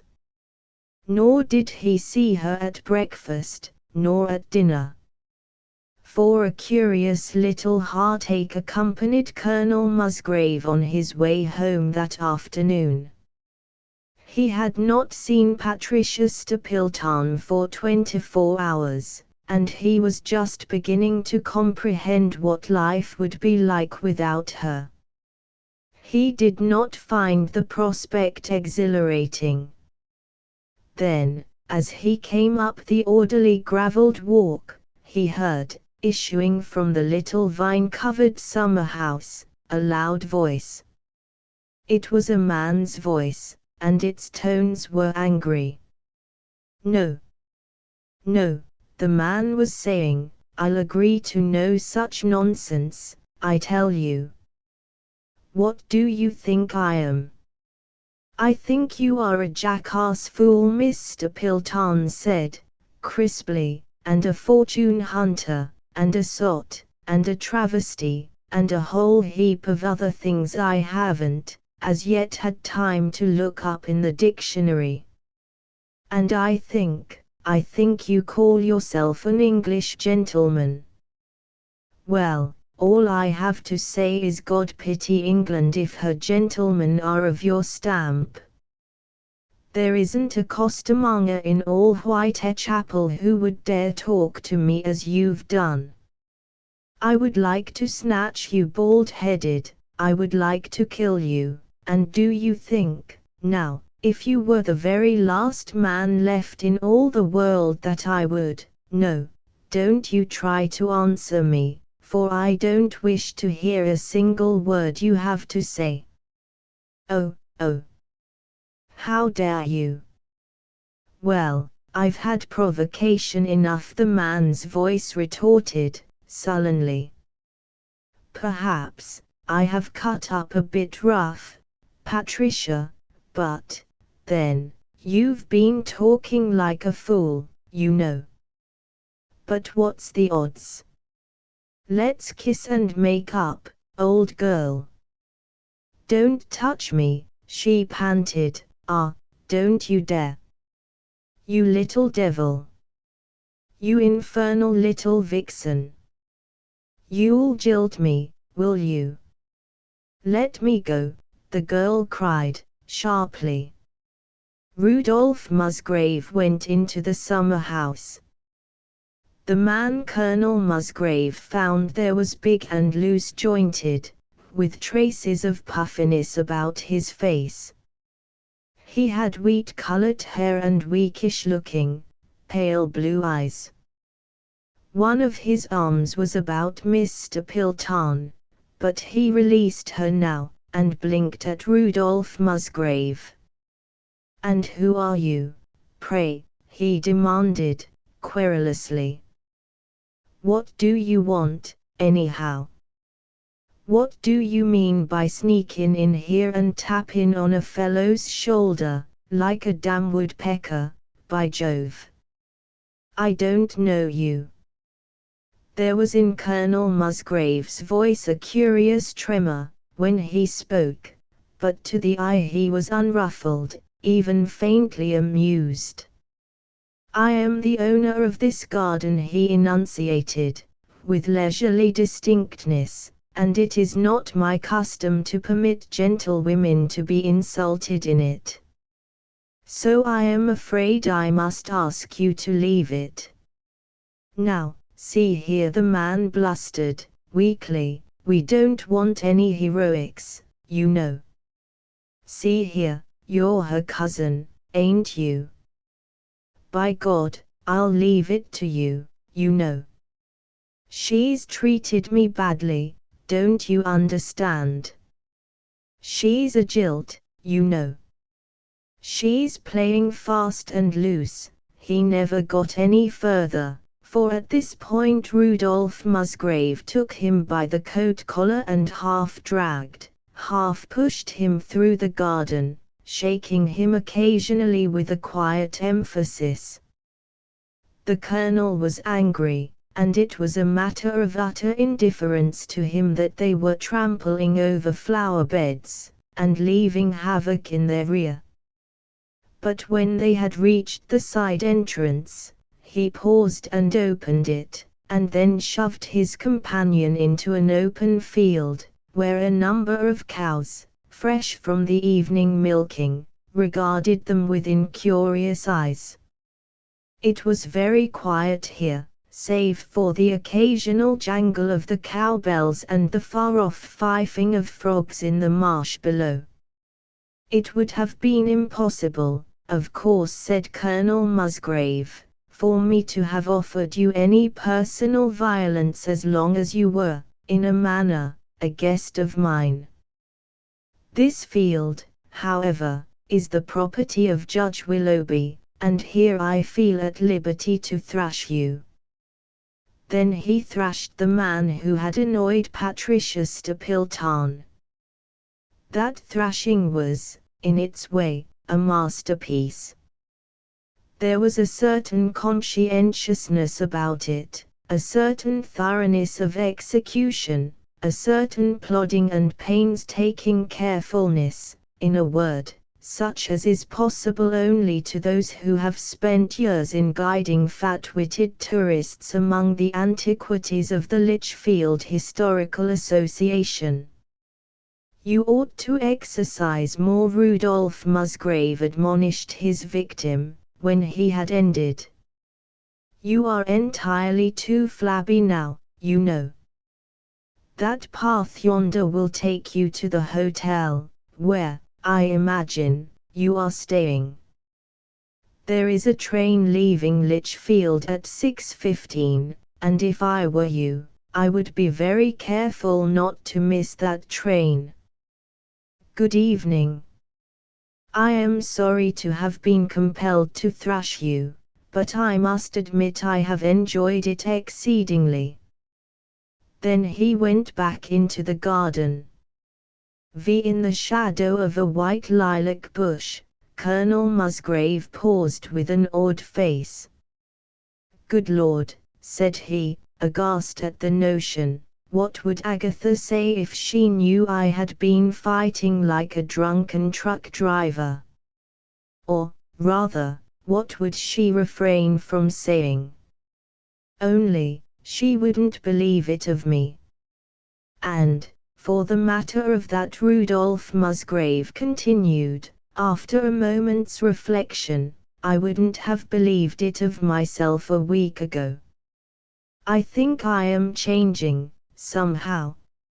A week ago I would have fetched in the police and sworn out a warrant, and, if the weather had been as damp as it is, I would have waited to put on my rubbers before I would have done that much." 6. He found her still in the summer house, expectant of him, it seemed, her lips parted, her eyes glowing. Rudolph Musgrave, looking down into twin vivid depths, for a breathing space, found time to rejoice that he had refused to liken them to stars. Stars, forsooth, and, pray, what paltry sun, what irresponsible comet, what pallid, clinkered satellite, might boast a purple splendor such as this? For all asterial scintillations, at best, had but a claptrap glitter, whereas the glow of Patricia's eyes was a matter worthy of really serious attention.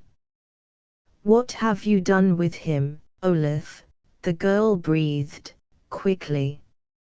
"I reasoned with him," said Colonel Musgrave. "Oh, I found him quite amenable to logic. He is leaving Lichfield this evening, I think." Thereupon Miss Stapleton began to laugh. "Yes," said she, "you must have remonstrated very feelingly. Your tie's all crooked, Olaf dear, and your hair's all rumpled, and there's dust all over your coat. You would disgrace a rag bag. Oh, I'm glad you reasoned that way. It wasn't dignified, but it was dear of you, Olaf. Pevensey's a beast." He caught his breath at this. "Pevensey," he stammered, "the Earl of Pevensey, the man you are going to marry?" "Dear me, no," Miss Stapleton answered, with utmost unconcern, "I would sooner marry a toad." "Why, didn't you know, Olaf? I thought, of course, you knew you had been introducing athletics and better manners among the peerage. That sounds like a bill in the House of Commons, doesn't it?" Then Miss Stapleton laughed again, and appeared to be in a state of agreeable, though somewhat nervous, elation. "I wrote to him 2 days ago," she afterward explained, breaking off the engagement. "So he came down at once and was very nasty about it." You have broken your engagement," he echoed, dully, and continued, with a certain deficiency of finesse, "But I thought you wanted to be a countess." "Oh, you bore, you vulgarian," the girl cried. "Oh, you do put things so crudely, Olaf. You are hopeless." She shook an admonitory forefinger in his direction, and pouted in the most dangerous fashion. "But he always seemed so nice," she reflected, with puckered brows, "until today, you know. I thought he would be eminently suitable.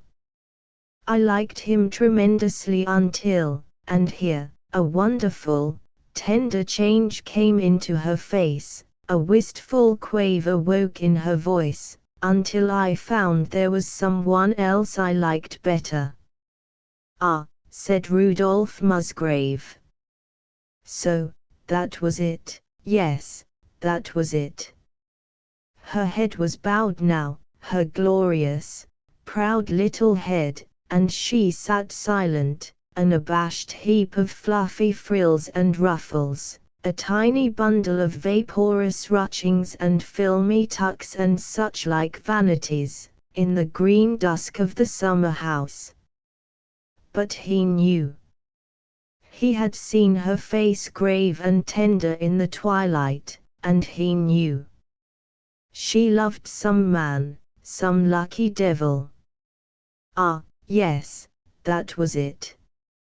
And he knew the love he had unwittingly spied upon to be August, the shamed exultance of her face and her illumined eyes, the crimson banners her cheeks had flaunted, these were to Colonel Musgrave as a piece of sacred pageantry, and before it his misery was awed, his envy went posting to extinction.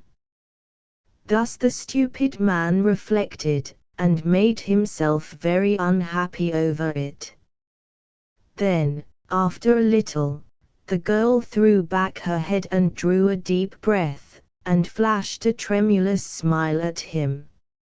"Ah, yes," said she, "there are better things in life than coronets, aren't there, Olaf?" You should have seen how he caught up the word. "Life," he cried, with a bitter thrill of speech. "Ah, what do I know of life? I am only a recluse, a dreamer, a visionary. You must learn of life from the men who have lived, Patricia. I haven't ever lived. I have always chosen the coward's part.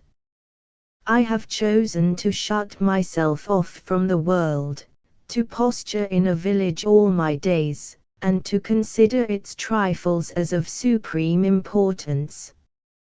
I have affected to scorn that brave world yonder where a man is proven. And, all the while, I was afraid of it, I think. I was afraid of you before you came." At the thought of this Rudolph Musgrave laughed as he fell to pacing up and down before her. "Life," he cried, again, with a helpless gesture, and then smiled at her, very sadly. "Didn't I know there was something better in life than grubbing after musty tribes and customs and folk songs?" he quoted. "Why, what a question to ask of a professional genealogist! Don't you realize, Patricia, that the very bread I eat is, actually, earned by the achievements of people who have been dead for centuries? And in part, of course, by tickling the vanity of living snobs. That constitutes a nice trade for an able-bodied person as long as men are paid for emptying garbage barrels, now, doesn't it?" And yet it is not altogether for the pay's sake I do it, he added, haltingly. There really is a fascination about the work. You are really working out a puzzle, like a fellow solving a chess problem. It isn't really work, it is amusement. And when you are establishing a royal descent, and tracing back to Chas and Plantagenets and Merovingians, and making it all seem perfectly plausible, the thing is sheer impudent, flagrant art, and you are the artist. He broke off here and shrugged. No, I could hardly make you understand. It doesn't matter. It is enough that I have bartered youth and happiness and the very power of living for the privilege of grubbing in old county records. He paused. It is debatable if he had spoken wisely, or had spoken even in consonance with fact, but his outburst had, at least, the saving grace of sincerity. He was pallid now, shaking in every limb, and in his heart was a dull aching. She seemed so incredibly soft and little and childlike, as she looked up at him with troubled eyes. I don't quite understand, she murmured. It isn't as if you were an old man, Olaf. It isn't as if, but he had scarcely heard her. Ah, child, he cried, why did you come to waken me? I was content in my smug vanities. I was content in my ignorance. I could have gone on contentedly grubbing through my musty, sleepy life here, till death had taken me, if only you had not shown me what life might mean. Ah, child, why did you waken me? She breathed, and now the flush of her cheeks had widened, wondrously. You, he cried, and gave a ringing motion of his hands, for the self-esteem of a complacent man is not torn away without agony. Who else but you? I had thought myself brave enough to be silent, but still I must play the coward's part. That woman I told you of, that woman I loved, was you. Yes, you, he cried, again and again, in a sort of frenzy. And then, on a sudden, Colonel Musgrave began to laugh. It is very ridiculous, isn't it? He demanded of her. Yes, it is very, very funny. Now comes the time to laugh at me. Now comes the time to lift your brows, and to make keen arrows of your eyes, and of your tongue a little red dagger. I have dreamed of this moment many and many a time. So laugh, I say. Laugh, for I have told you that I love you. You are rich, and I am a pauper, you are young, and I am old, remember, and I love you, who love another man. For the love of God, laugh at me and have done, laugh. For, as God lives, it is the bravest jest I have ever known. But she came to him, with a wonderful gesture of compassion, and caught his great, shapely hands in hers. I knew you cared, she breathed. I have always known you cared. I would have been an idiot if I hadn't. But, oh, Olaf, I didn't know you cared so much. You frighten me, Olaf, she pleaded, and raised a tearful face to his. I am very fond of you, Olaf dear. Oh, don't think I am not fond of you. And the girl paused for a breathless moment. I think I might have married you, Olaf, she said, half wistfully, if it hadn't been for one thing. Rudolf Musgrave smiled now, though he found it a difficult business. Yes, he assented, gravely, I know, dear. If it were not for the other man, that lucky devil. Yes, he is a very, very lucky devil, child, and he constitutes rather a big if, doesn't he? Mr. Pilton, too, smiled a little. No, said she, that isn't quite the reason. The real reason is, as I told you yesterday, that I quite fail to see how you can expect any woman to marry you, you jaybird, if you won't go to the trouble of asking her to do so. And, this time, Mr. Pilton did not go into the house. 7. When they went into supper, they had planned to tell Miss Agatha of their earth-staggering secret at once. But the Colonel comprehended, at the first glimpse of his sister, that the opportunity would be ill-chosen. The meal was an awkward half-hour. Miss Agatha, from the head of the table, did very little talking, save occasionally to evince views of life that were both lachrymose and pugnacious. And the lovers talked with desperate cheerfulness, so that there might be no outbreak so long as Pilkins, preeminently ceremonious among butlers, and as yet inclined to scoff at the notion that the Musgraves of Mattockton were not divinely entrusted to his guardianship, was in the room. Coming so close upon the heels of his high hour, this contretemps of Agatha's having one of her attacks seemed more to Rudolf Musgrave than a man need rationally bear with equanimity. Perhaps it was a trifle stiffly that he said he did not care for any raspberries. His sister burst into tears. That's all the thanks I get. I slave my life out, and what thanks do I get for it?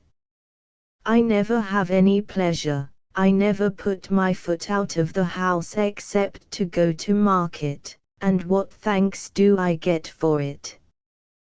That's what I want you to tell me with the first raspberries of the season. That's what I want.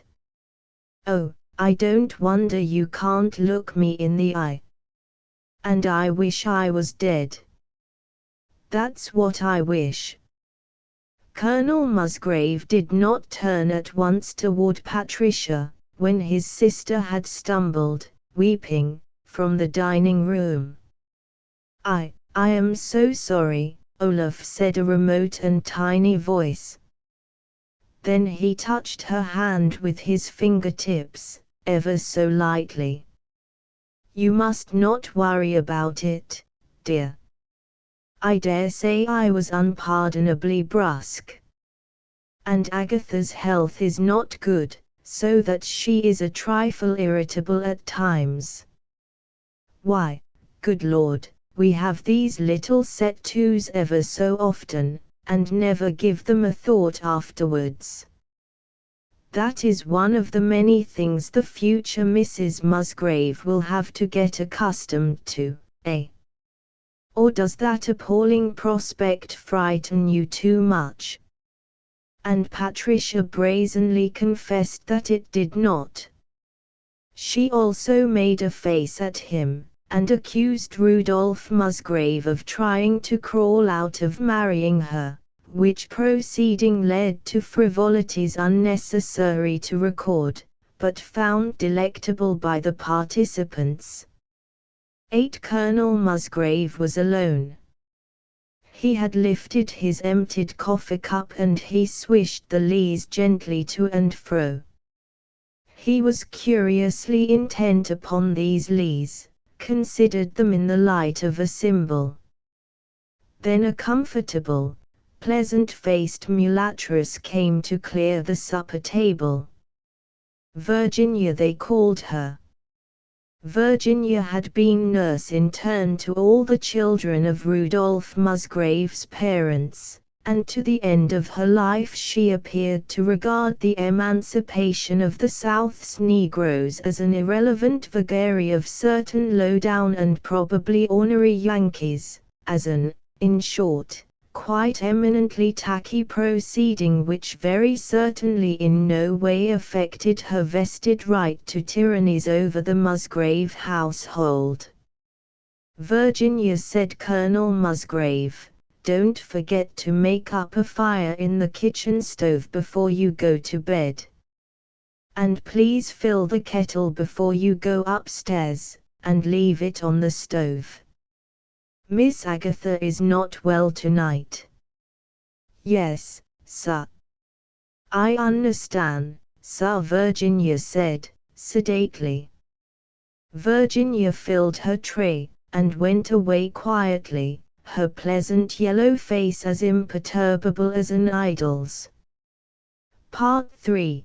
Tertius. It is in many ways made plain to us that love must grow like any common thing, root, bud, and leaf, ere ripe for garnering the mellow fruitage front us. Even thus must Helena encounter Theseus ere Paris come, and every century spawn divers queens who die with Antony but live a great while first with Julius.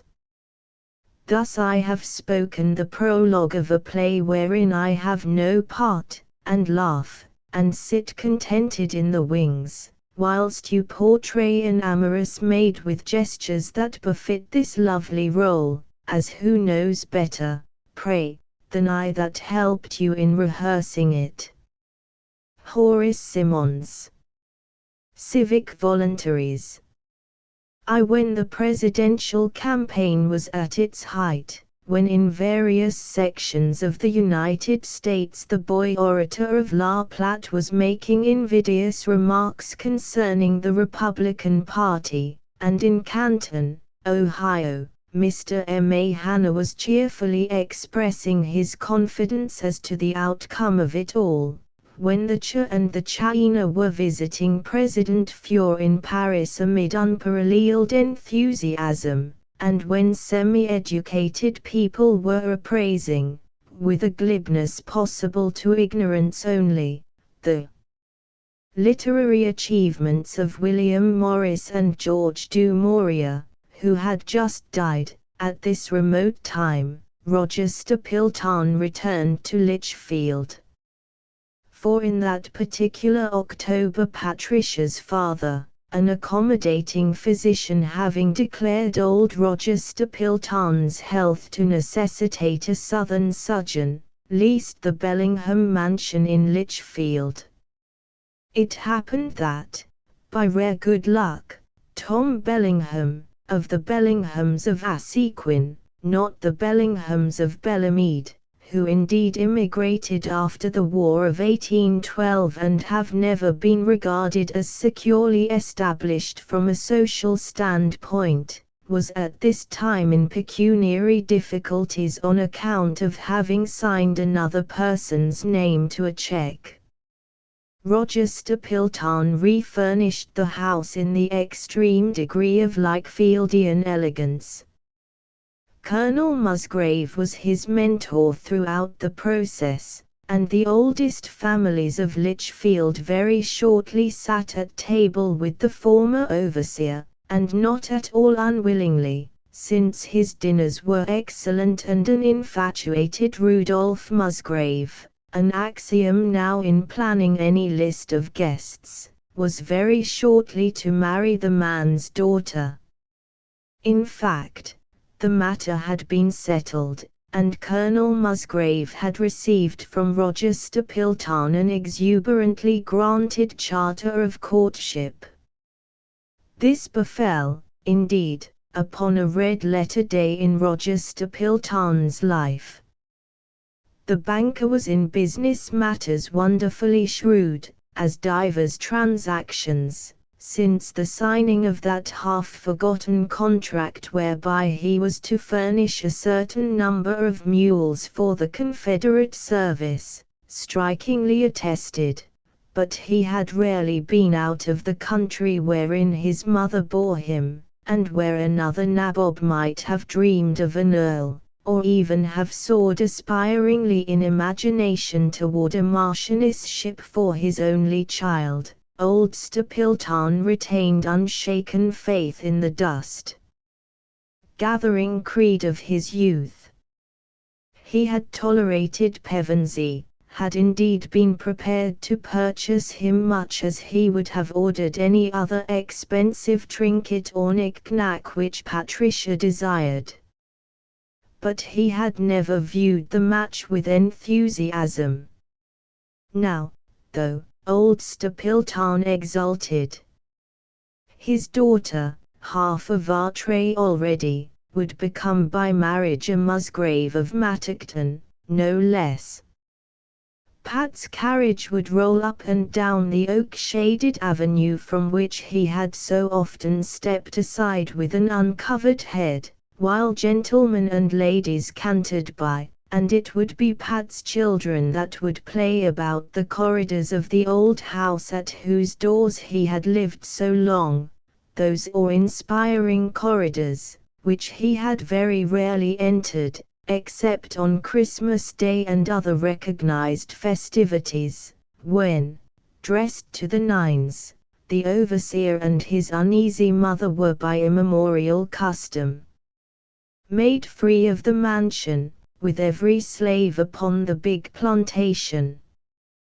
They were good days, sir, he chuckled.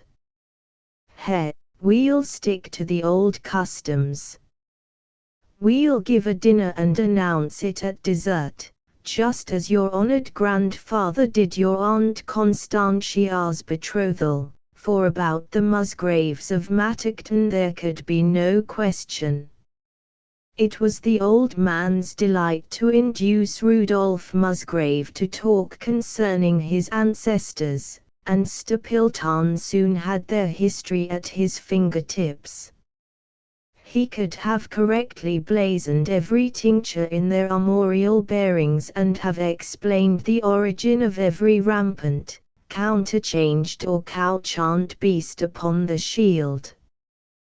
He knew it was the Bono Nova in the November of 1619, for the first Musgrave had settled in Virginia, prior to his removal to Litchfield, which had the honor of transporting the forebear of this family into America.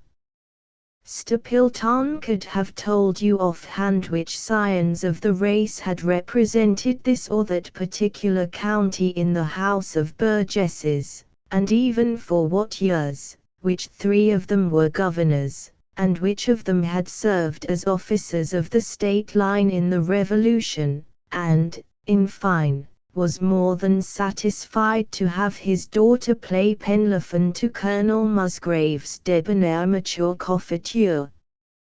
In a word, Roger Stapleton had acquiesced to the transferal of his daughter's affections with the peculiar equanimity of a properly reared American parent. He merely stipulated that, since his business affairs prevented an indefinite stay in Litchfield, Colonel Musgrave should presently remove to New York City, where the older man held ready for him a purely ornamental and remunerative position with the insurance company of which Roger Stapleton was president. But upon this point Rudolph Musgrave was obdurate. He had voiced, and with sincerity, as you may remember, his desire to be proven upon a larger stage than Litchfield afforded.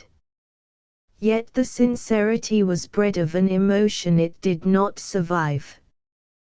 Today, unconsciously, Rudolph Musgrave was reflecting that he was used to living in Litchfield, and would appear to disadvantage in a new surrounding, and very probably would not be half so comfortable. Aloud he said, in firm belief that he spoke truthfully, "I cannot conscientiously give up the library, sir. I realize the work may not seem important in your eyes. Indeed, in anybody's eyes it must seem an inadequate outcome of a man's whole life. But it unfortunately happens to be the only kind of work I am capable of doing. And, if you will pardon me, sir, I do not think it would be honest for me to accept this generous salary and give nothing in return."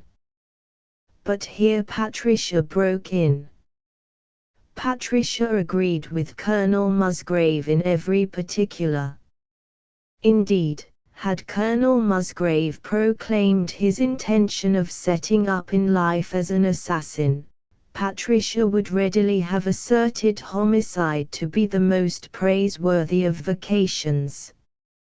As it was, she devoted no little volubility and emphasis and eulogy to the importance of a genealogist in the eternal scheme of things, and gave her father candidly to understand that an inability to appreciate this fact was necessarily indicative of a deplorably low order of intelligence.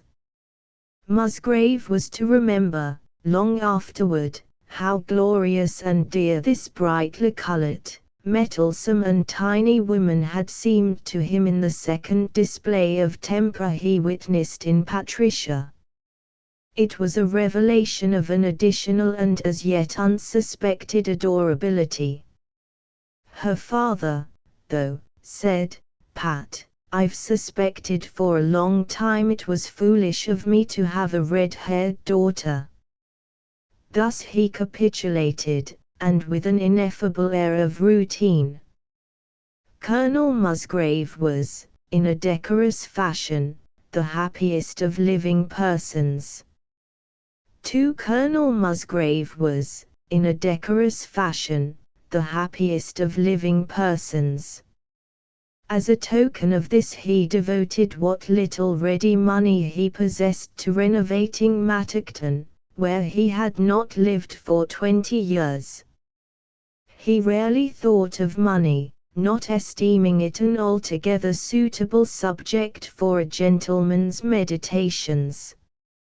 And to do him justice, the reflection that old Stapleton's wealth would some day be at Rudolph Musgrave's disposal was never more than an agreeable minor feature of Patricia's entourage whenever, as was very often, Colonel Musgrave fell to thinking of how adorable Patricia was in every particular.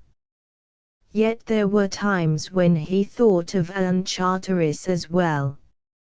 He had not seen her for a whole year now, for the Charterises had left Lichfield shortly after the Pendoma divorce case had been settled, and were still in Europe. This was the evening during which Roger Stapleton had favourably received his declaration, and Colonel Musgrave was remembering the time that he and Anne had last spoken with a semblance of intimacy.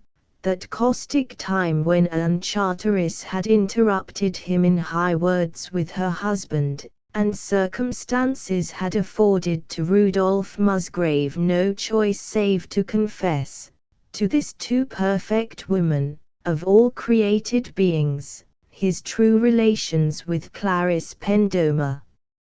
Even as yet the bitterness of that humiliation was not savourless.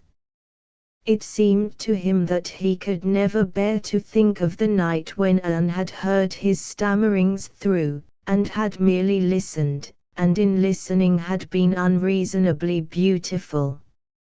So Godiva might have looked on Peeping Tom, with more of wonder than of loathing, just at first. It had been very hard to bear. But it seemed necessary. The truth would have hurt Anne too much. He noted with the gusto of a connoisseur how neatly the denouement of this piteous farce had been prepared. His rage with Charteris, Anne's overhearing, and misinterpretation of a dozen angry words. That old affair with Clarice, immediately before her marriage, one of how many pleasurable gallantries. The Colonel idly wondered, and regretted that he had no leporello to keep them catalogued for consultation, and George Pendomer's long smouldering jealousy of Rudolph Musgrave, all fitted in as neatly as the bits of a puzzle. It had been the simplest matter in the world to shield John Charteris. Yet, the Colonel wished he could be sure it was an unadulterated desire of protecting Anne which had moved him. There had been very certainly an enjoyment all the while in reflecting how nobly Rudolph Musgrave was behaving for the sake of the only woman he had ever loved. Yes, one had undoubtedly phrased it thus, then, and until the time one met Patricia. But Anne was different, and in the nature of things must always be a little different, from all other people, even Patricia Stapleton. Always in reverie the Colonel would come back to this, that Anne could not be thought of, quite, in the same frame of mind wherein one appraised other persons. Especially must he concede this curious circumstance whenever, as tonight, he considered divers matters that had taken place quite long enough ago to have been forgotten. It was a foolish sort of a reverie, and scarcely worth the setting down. It was a reverie of the kind that everyone, and especially everyone's wife, admits to be mawkish and unprofitable, and yet, somehow, the next still summer night, or long sleepy Sunday afternoon, or, perhaps, some cheap, jigging and heart-breaking melody, will set a carnival of old loves and old faces a-whirl in the brain. One grows very sad over it, of course, and it becomes apparent that one has always been ill-treated by the world, but the sadness is not unpleasant, and one is quite willing to forgive. Yes, it was a long, long time ago. It must have been a great number of centuries.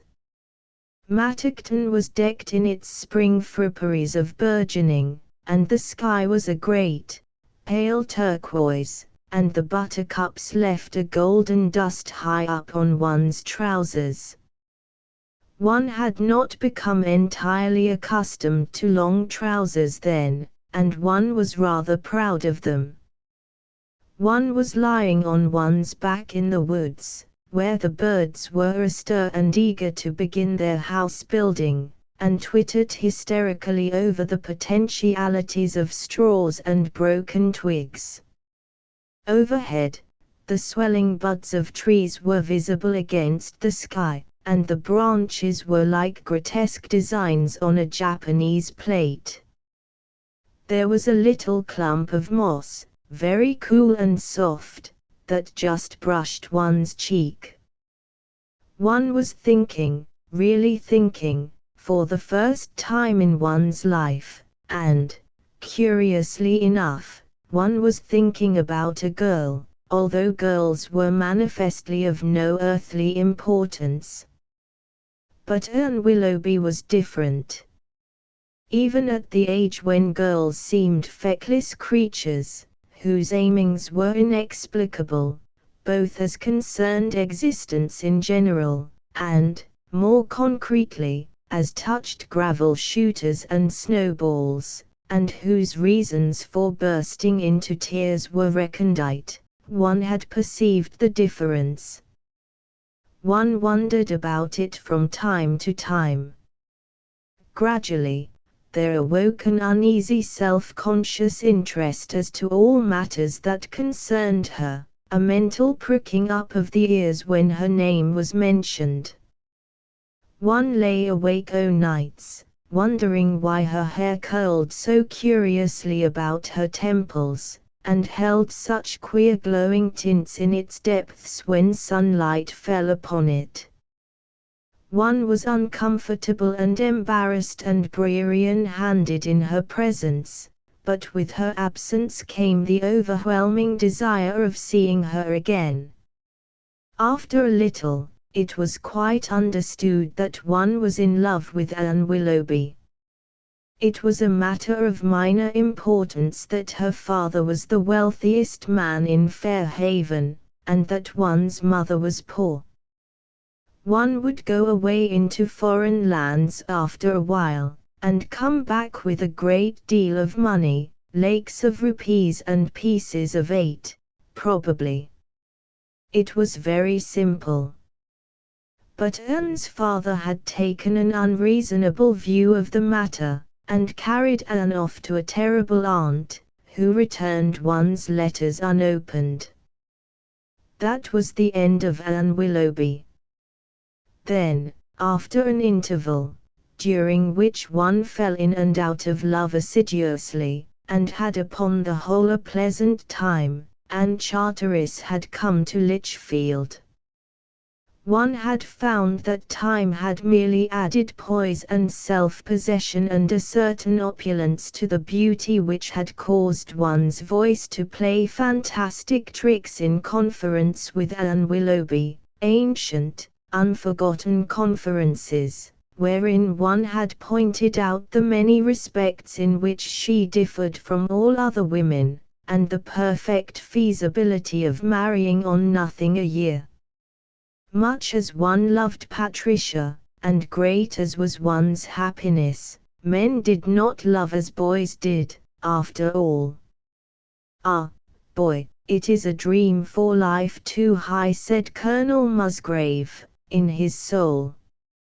"And now let's think of something sensible.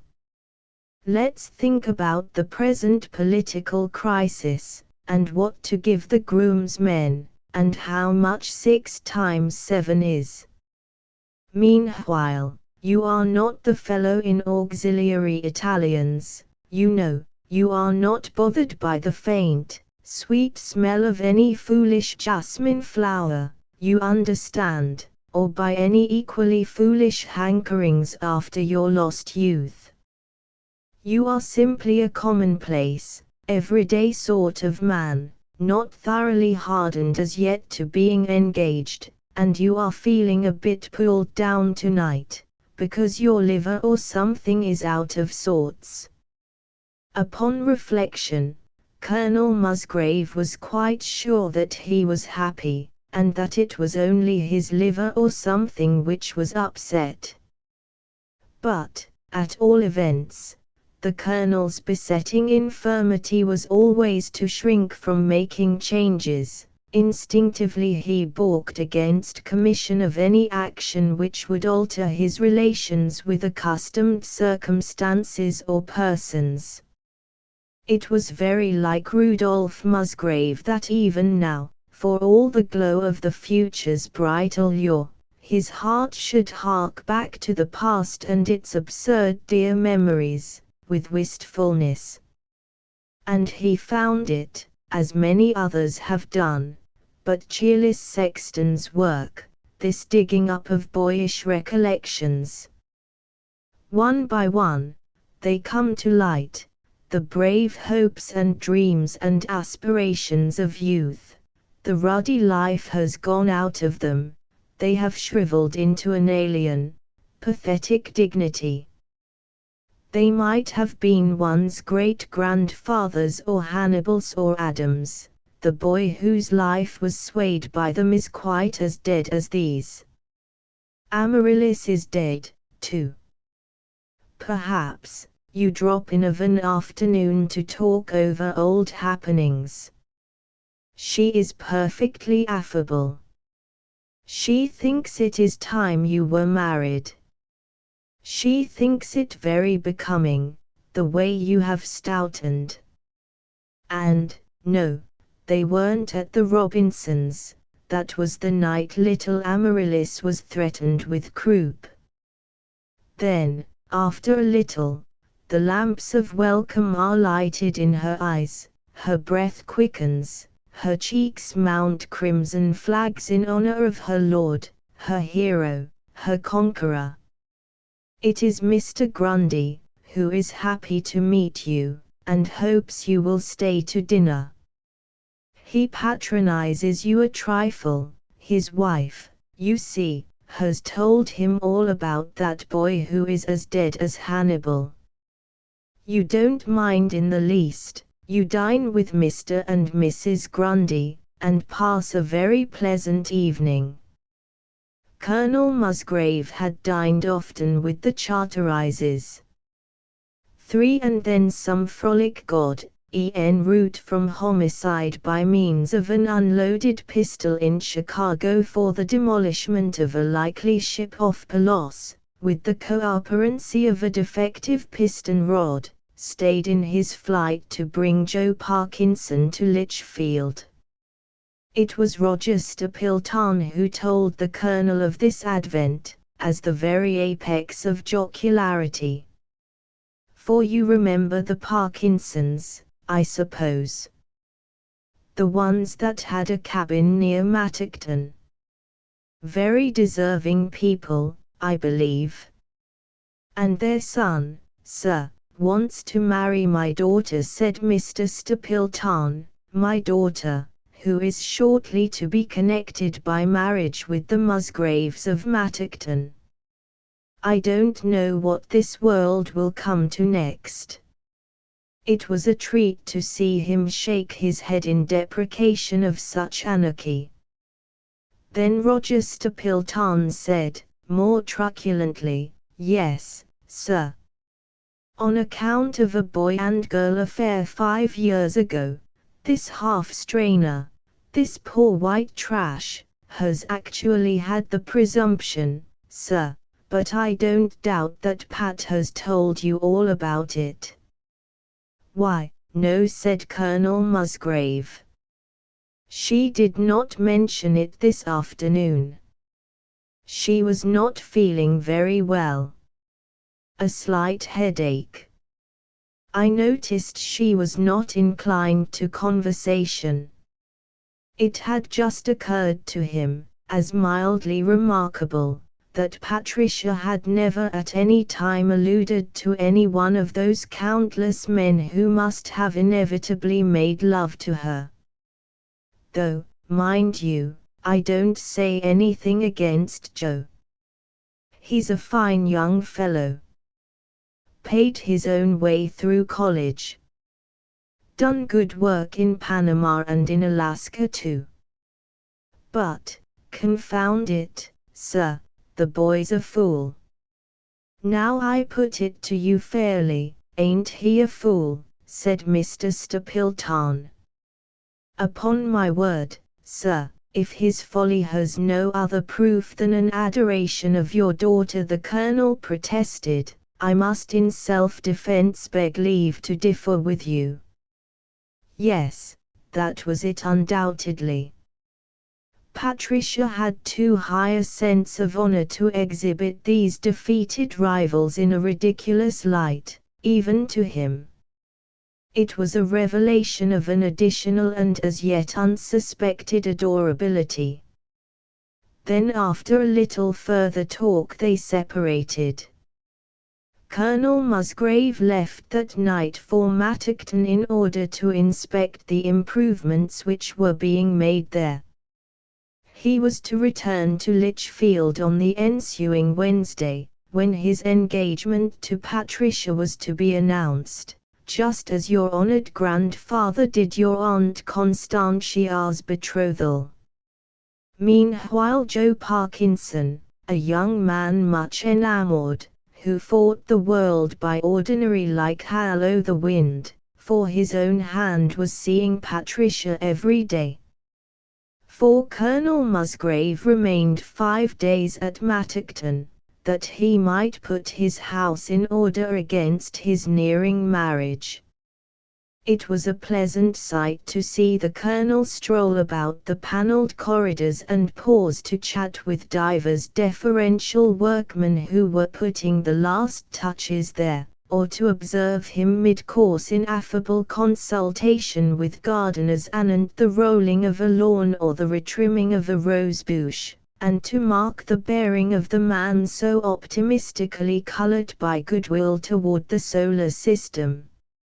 He joyed in his old home, in the hipped roof of it, the mullioned casements, the wide window seats, the high and spacious rooms, the geometrical gardens and broad lawns, in all that was quaint and beautiful at Mattockton, because it would be Patricia's so very soon, the lovely frame of a yet lovelier picture, as the Colonel phrased it with a flight of imagery. Gravely he inspected all the portraits of his feminine ancestors that he might decide, as one without bias, whether Mattockton had ever boasted a more delectable mistress. Equity, or in his fond eyes at least, demanded a negative. Only in one of these canvases, a counterfeit of Miss Evelyn Ramsay, born a Ramsay of Blenheim, that had married the common great-great-grandfather of both the Colonel and Patricia, Major Orlando Musgrave, an aide-de-camp to General Charles Lee in the Revolution, Rudolph Musgrave found, or seemed to find, dear likenesses to that demented seraph who was about to stoop to his unworthiness. He spent much time before this portrait. Yes, yes. This woman had been lovely in her day. And this bright, roguish shadow of her was lovely, too, eternally postured in white patine, trimmed with a vine of rose-colored satin leaves, a pink rose in her powdered hair and a huge ostrich plume as well. Yet it was an adamantian Colonel that remarked, "My dear, perhaps it is just as fortunate as not that you have quitted Mattockton. For I have heard tales of you, Miss Ramsay." "Oh, no. I honestly do not believe that you would have taken kindly to any young person, not even in the guise of a great-great-granddaughter, to whom you cannot hold a candle, madam." "A fico for you, madam," said the most undutiful of great-great-grandsons. "Let us leave him to his roseate meditations." Questionless, in the woman he loved there was much of his own invention, but the circumstance is not unhackneyed, and Colonel Musgrave was in a decorous fashion the happiest of living persons. Meanwhile Joe Parkinson, a young man much enamoured, who fought the world by ordinary, like Hallow the wind for his own hand, was seeing Patricia every day. Joe Parkinson, tall and broad-shouldered, tanned, resolute, chary of speech, decisive in gesture, having close-cropped yellow hair and frank, keen eyes like amethysts, was the one alien present when Colonel Musgrave came again into Rochester Pilton's fine and choicely furnished mansion. This was on the evening Rochester Pilton gave the long-anticipated dinner at which he was to announce his daughter's engagement. As much indeed was suspected by most of his dinner company, so carefully selected from the aristocracy of Lichfield, and the heart of the former overseer, as these handsome, courtly and sweet-voiced people settled according to their rank about his sumptuous table, was aglow with pride. Then Rudolph Musgrave turned to his companion and said softly, "My dear, you are like a wraith." "What is it?" "I have a headache," said Patricia. "It is nothing." "You reassure me," the Colonel gaily declared, for I had feared it was a heartache. She faced him. Desperation looked out of her purple eyes. "It is," the girl said swiftly. Ah! Only it was an intake of the breath, rather than an interjection. Colonel Musgrave ate his fish with deliberation. "Young Parkinson," he presently suggested. "I thought I had forgotten him. I didn't know I cared, I didn't know I could care so much," and there was a note in her voice which thrust the poor colonel into an abyss of consternation. "Remember that these people are your guests," he said, in perfect earnest. "And I refused him this afternoon for the last time, and he is going away tomorrow." But here Judge Allardyce broke in, to tell Mr. Pilton of the pleasure with which he had prosecuted the case against Tom Bellingham. "A son of my old schoolmate," the judge explained. "A Bellingham of Assequin. Oh, indiscreet of course, but, God bless my soul! When were the Bellinghams anything else?" The boy regretted it as much as anybody. And she listened with almost morbid curiosity concerning the finer details of legal intricacy. Colonel Musgrave was mid-course in an anecdote which the lady upon the other side of him found wickedly amusing. He was very gay. He had presently secured the attention of the company at large, and held it through a good half-hour, for by common consent Rudolph Musgrave was at his best tonight, and Lichfield found his best worth listening to. Grinning old Popinjay, thought Mr. Parkinson, and envied him and internally noted, and with an unholy fervour cursed, the adroitness of intonation and the discreetly modulated gesture with which the colonel gave to every point of his merry andrewing its precise value. The colonel's mind was working busily on matters oddly apart from those of which he talked. He wanted this girl next to him, at whom he did not look. He loved her as that whippersnapper yonder was not capable of loving anyone. Young people had these fancies, and they outlived them, as the colonel knew of his own experience. Let matters take their course unhindered, at all events by him. For it was less his part than that of any other man alive to interfere when Rudolph Musgrave stood within a finger's reach of, at worst, his own prosperity and happiness. He would convey no note to Roger Stapleton. Let the banker announce the engagement. Let the young fellow go to the devil.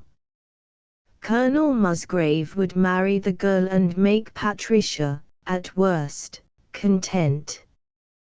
To do otherwise, even to hesitate, would be the emptiest quixotism. Then came the fatal thought, but what a gesture! To fling away his happiness, yes, even his worldly fortune, and to do it smilingly. Patricia must, perforce, admire him all her life. Then as old Stapleton stirred in his chair and broke into a wide premonitory smile, Colonel Musgrave rose to his feet. And of that company Clarice Pendomer at least thought of how like he was to the boy who had fought the famous duel with George Pendomer some 15 years ago. Ensued a felicitous speech. Rudolph Musgrave was familiar with his audience. And therefore, Colonel Musgrave alluded briefly to the pleasure he took in addressing such a gathering. He believed no other state in the Union could have afforded an assembly of more distinguished men and fairer women. But the fact was not unnatural. They might recall the venerable saying that blood will tell.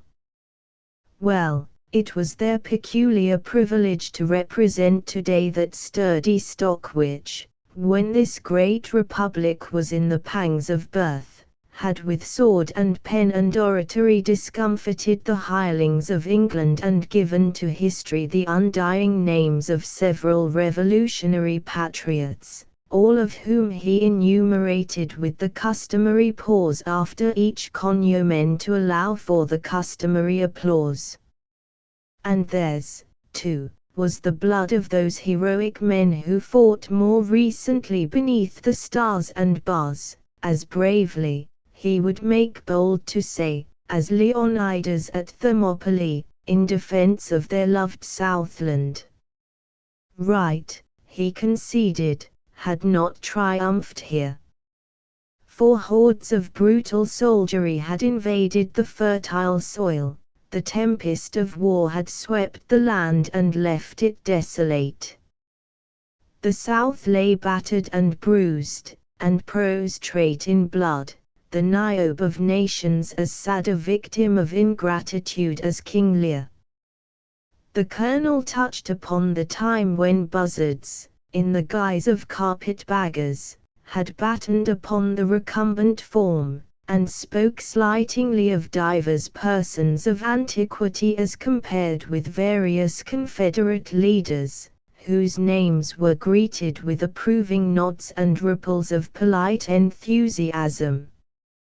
But the South, and in particular the grand old Commonwealth which they inhabited, he stated, had not long sat among the ruins of her temples, like a sorrowing priestess with veiled eyes and a depressed soul, mourning for that which had been.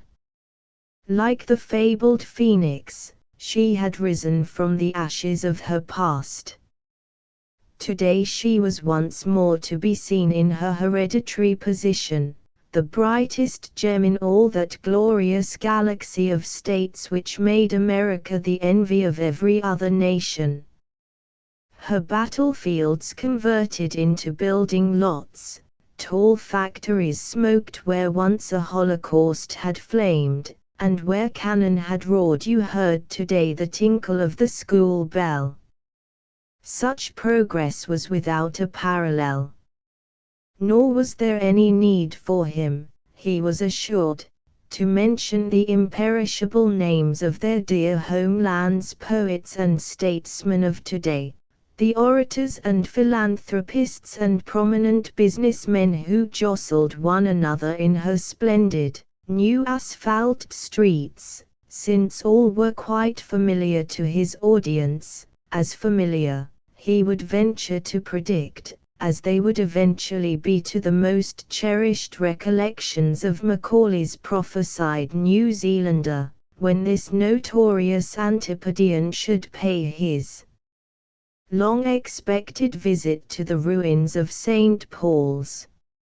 In fine, by a natural series of transitions, Colonel Musgrave thus worked around to the very pleasing duty with which our host, in view of the long and intimate connection between our families, has seen fit to honor me, which was, it developed, to announce the imminent marriage of Miss Patricia Stapleton and Mr. Joseph Parkinson.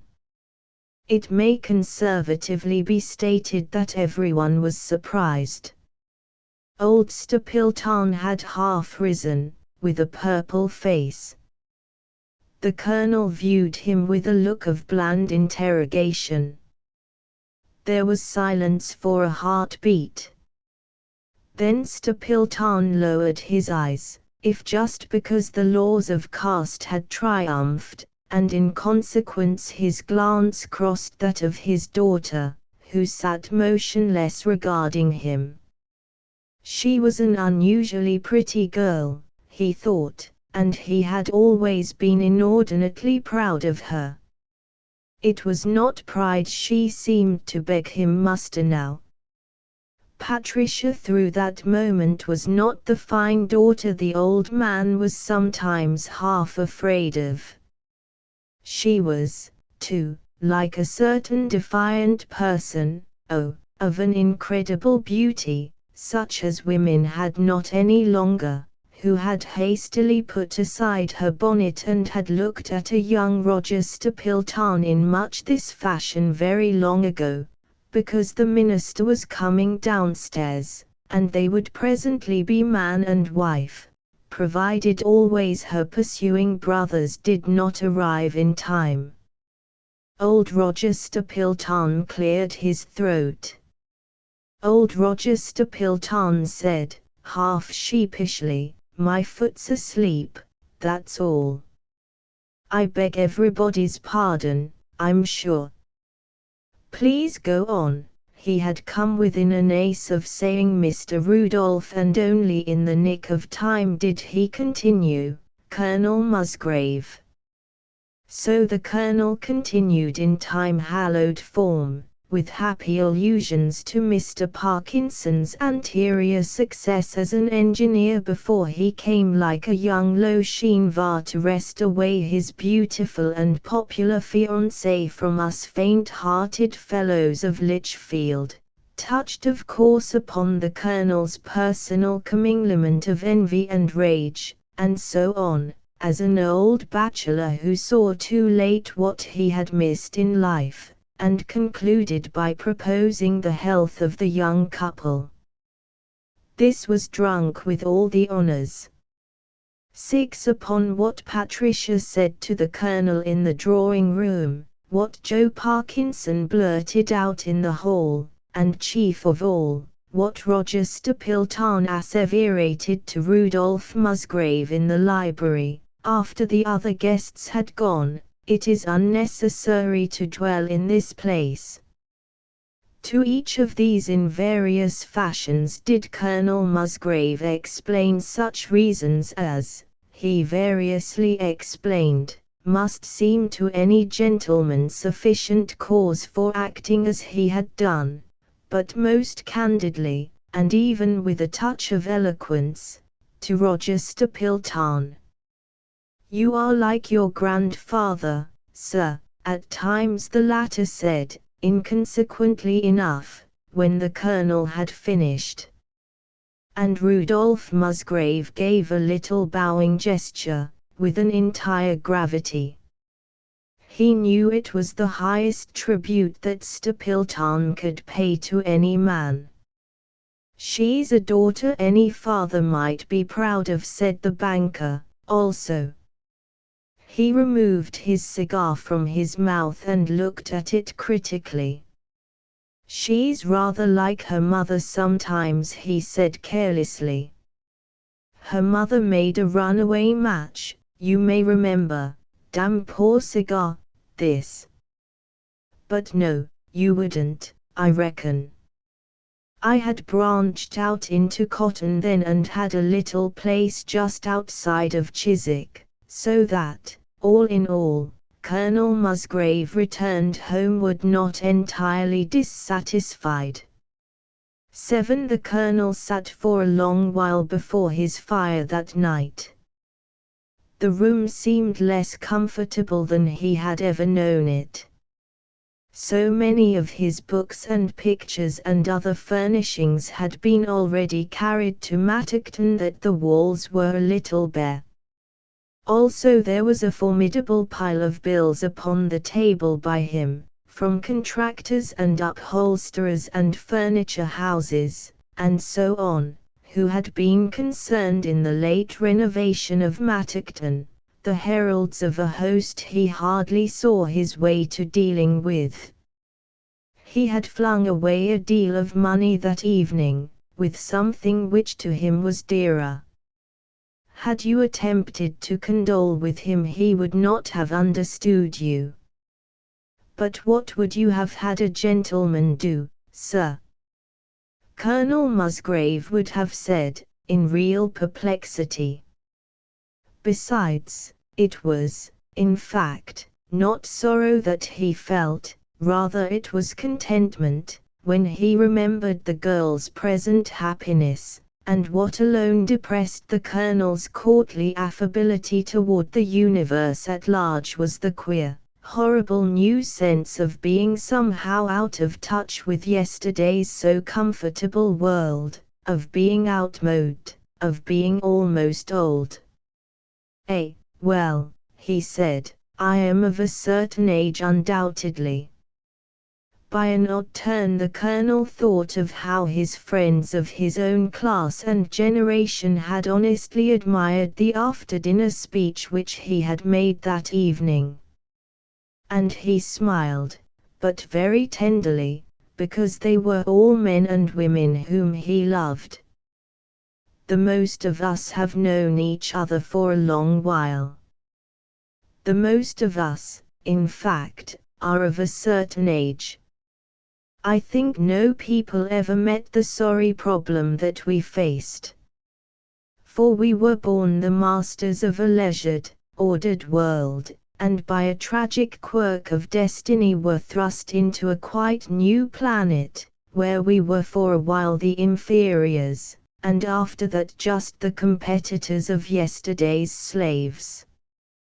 We couldn't meet the new conditions. Oh, for the love of heaven, let us be frank, and confess that we have not met them as things practical go. We hadn't the training for it. A man who has not been taught to swim may rationally be excused for preferring to sit upon the bank, and should he elect to ornament his idleness with protestations that he is self-evidently an excellent swimmer, because once upon a time his progenitors were the only people in the world who had the slightest conception of how to perform a natatorial masterpiece, the thing is simply human nature. Talking chokes nobody, worse luck. And yet we haven't done so badly. For the most part we have sat upon the bank our whole lives long. We have produced nothing, after all, which was absolutely earth-staggering, and we have talked a deal of claptrap. But meanwhile we have at least enhanced the comeliness of our particular sandbar. We have lived a courteous and tranquil and independent life thereon, just as our fathers taught us. It may be, in the final outcome of things, that will be found an even finer pursuit than the old one of producing presidents. Besides, we have produced ourselves. We have been gentlefolk in spite of all. We have been true even in our iniquities to the traditions of our race. No, I cannot assert that these traditions always square with ethics or even with the Decalogue, for we have added a very complex 11th commandment concerning honor.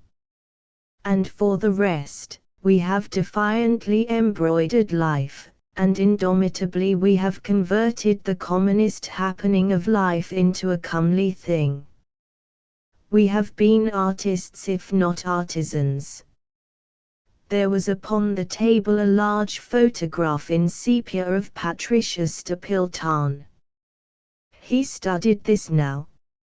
She was very beautiful, he thought. Nor thou detain her vesture's hem, said the Colonel aloud.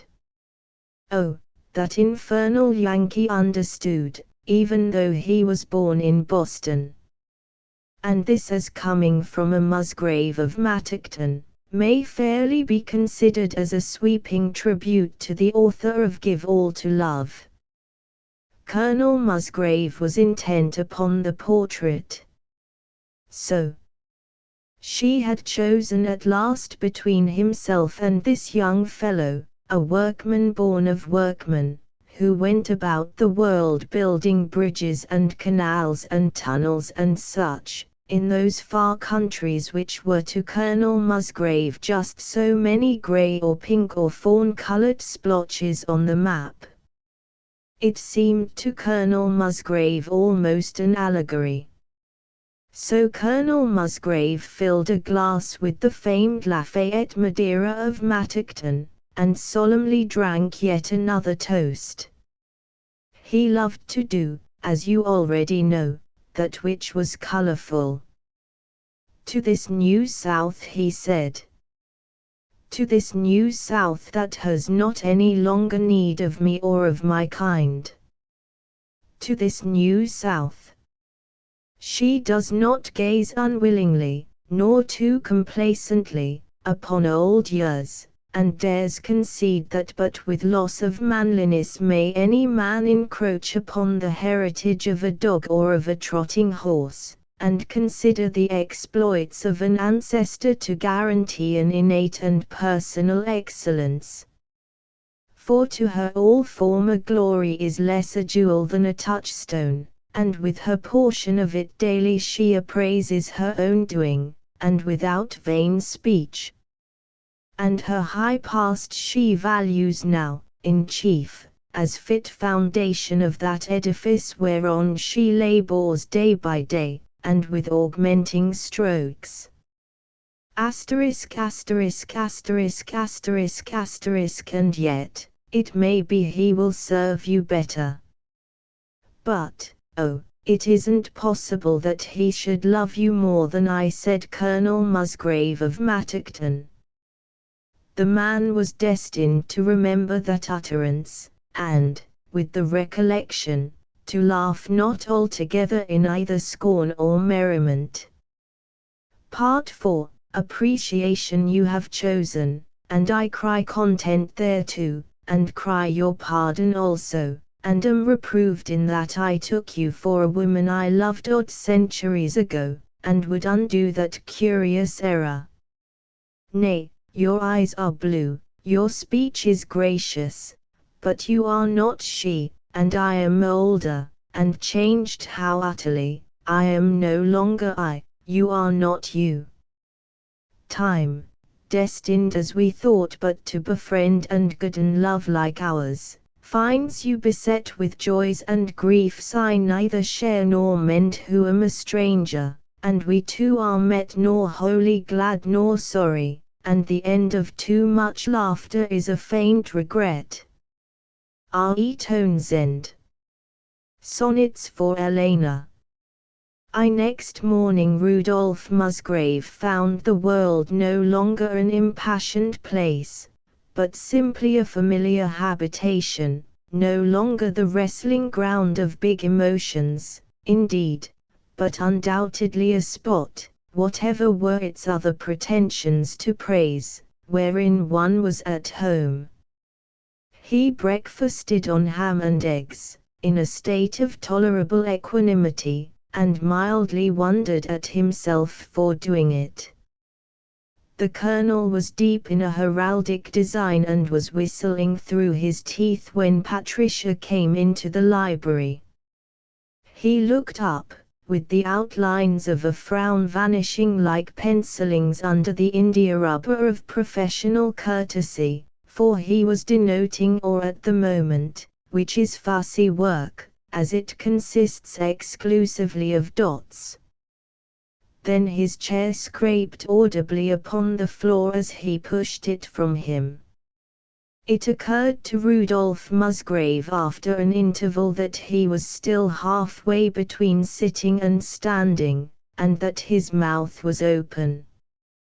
He could hear a huckster outside on Regis Avenue.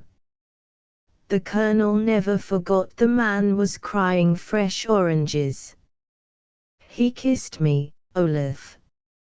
Yes, I let him kiss me, even after he had asked me if he could. No sensible girl would ever do that, of course. And then I knew, Patricia was horribly frightened.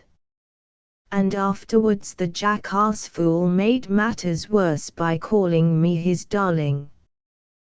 There is no more hateful word in the English language than darling. It sounds like castor oil tastes, or a snail looks after you have put salt on him. The colonel deliberated this information, and he appeared to understand. So Parkinson has gone the way of Pevensey. And of I wonder how many others. Well, may heaven be very gracious to us both, he said. for I am going to do it." Then composedly he took up the telephone upon his desk and called Roger Stapleton. "I want you to come at once to Dr. Rabbit's, yes, the rectory, next door to St. Luke's. Patricia and I are to be married there in half an hour. We are on our way to the city hall to get the license now. No, she might change her mind again, you see. I have not the least notion how it happened. I don't care. Then you will have to be rude to him or else not see your only daughter married. Kindly permit me to repeat, sir, that I don't care about that or anything else. And for the rest, Patricia was 21 last December." The colonel hung up the receiver. "And now," he said, "we are going to the city hall." "Are you?" said Patricia, with courteous interest. "Well, my way lies uptown. I have to stop in at Greenberg's and get a mustard plaster for the parrot." He had his hat by this. "It isn't cool enough for me to need an overcoat, is it?" "I think you must be crazy," she said, sharply. "Of course I am. So I am going to marry you. Let me go." "Oh, and I had thought you were a gentleman, Dot. I fear that at present I am simply masculine." He became aware that his hands, in gripping both her shoulders, were hurting the girl. "Come now," he continued, "will you go quietly or will I have to carry you?" She said, "And you would, too, Dot." She spoke in wonder, for Patricia had glimpsed an unguessed Rudolph Musgrave. His hands went under her armpits and he lifted her like a feather. He held her thus at arm's length. You adorable whirligig," he laughed. "I am a stronger animal than you. It would be as easy for me to murder you as it would be for you to kill one of those flies on the window pane. Do you quite understand that fact, Patricia?" "Oh, but you are an idiot, Dot." "In wanting you, my dear.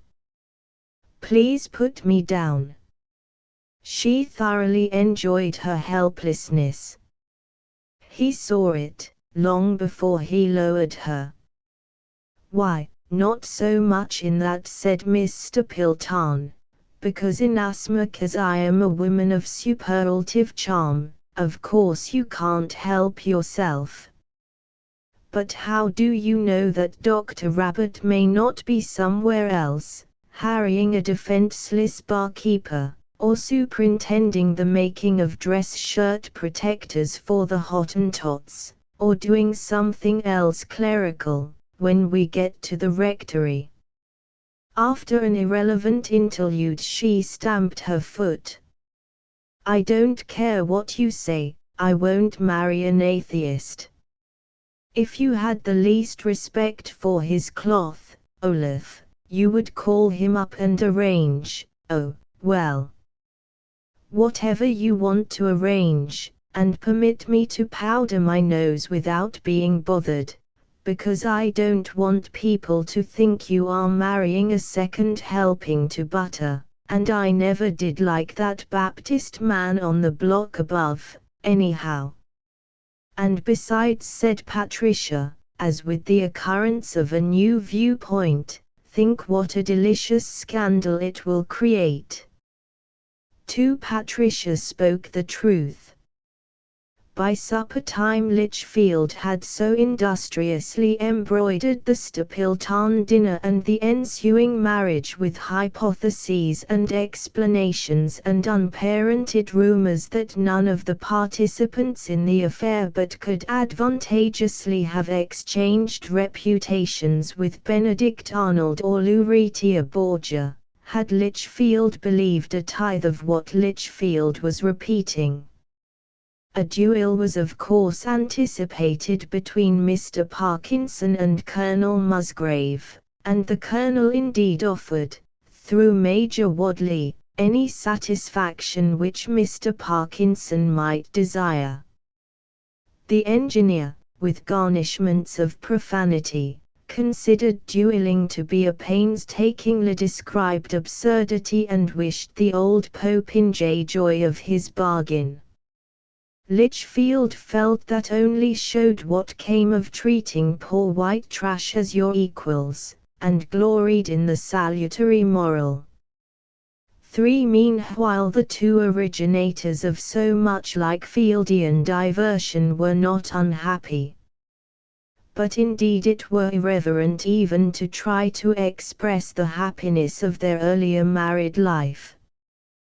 They were an ill-matched couple in so many ways that no long-headed person could conceivably have anticipated, in the outcome, more than decorous tolerance of each other. For apart from the disparity in age and tastes and rearing, there was always the fact to be weighed that in marrying the only child of a wealthy man Rudolph Musgrave was making what Lichfield called an eminently sensible match, than which, as Lichfield knew, there is no more infallible recipe for discord. In this case the axiom seemed, after the manner of all general rules, to bulwark itself with an exception. Colonel Musgrave continued to emanate an air of contentment which fell perilously short of fatuity, and that Patricia was honestly fond of him was evident to the most impecunious of Lichfield's bachelors. True, curtains had been lifted, a little by a little.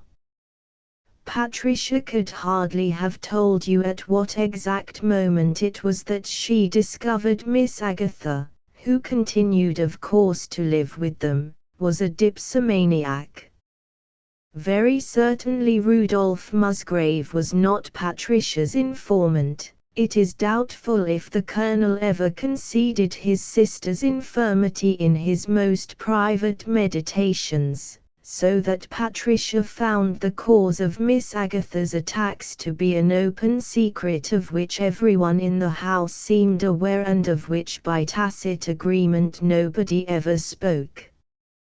It bewildered Patricia, at first, to find that as concerned Lichfield at large any overindulgence in alcohol by a member of the Musgrave family was satisfactorily accounted for by the matter-of-course statement that the Musgraves usually drank, just as the Allardyces notoriously perpetuated the taint of insanity, and the Townsends were proverbially unable to let women alone and the Vartrays were deplorably prone to dabble in literature. These things had been for a long while just as they were today, and therefore, Lichfield estimated, they must be reasonable. Then, too, Patricia would have preferred to have been rid of the old mulatto woman Virginia, because it was through Virginia that Miss Agatha furtively procured intoxicants. But Rudolph Musgrave would not consider Virginia's leaving. Virginia's faithfulness has been proven by too many years of faithful service was the formula with which he dismissed the suggestion. Afterward Patricia learned from Miss Agatha of the wrong that had been done Virginia by Olaf's uncle, Senator Edward Musgrave, the noted antebellum orator, and understood that Olaf, without, of course, conceding it to himself, because that was Olaf's way, was trying to make reparation. Patricia respected the sentiment, and continued to fret under its manifestation. Miss Agatha also told Patricia of how the son of Virginia and Senator Musgrave had come to a disastrous end, lynched in Texas, I believe, only it may not have been Texas.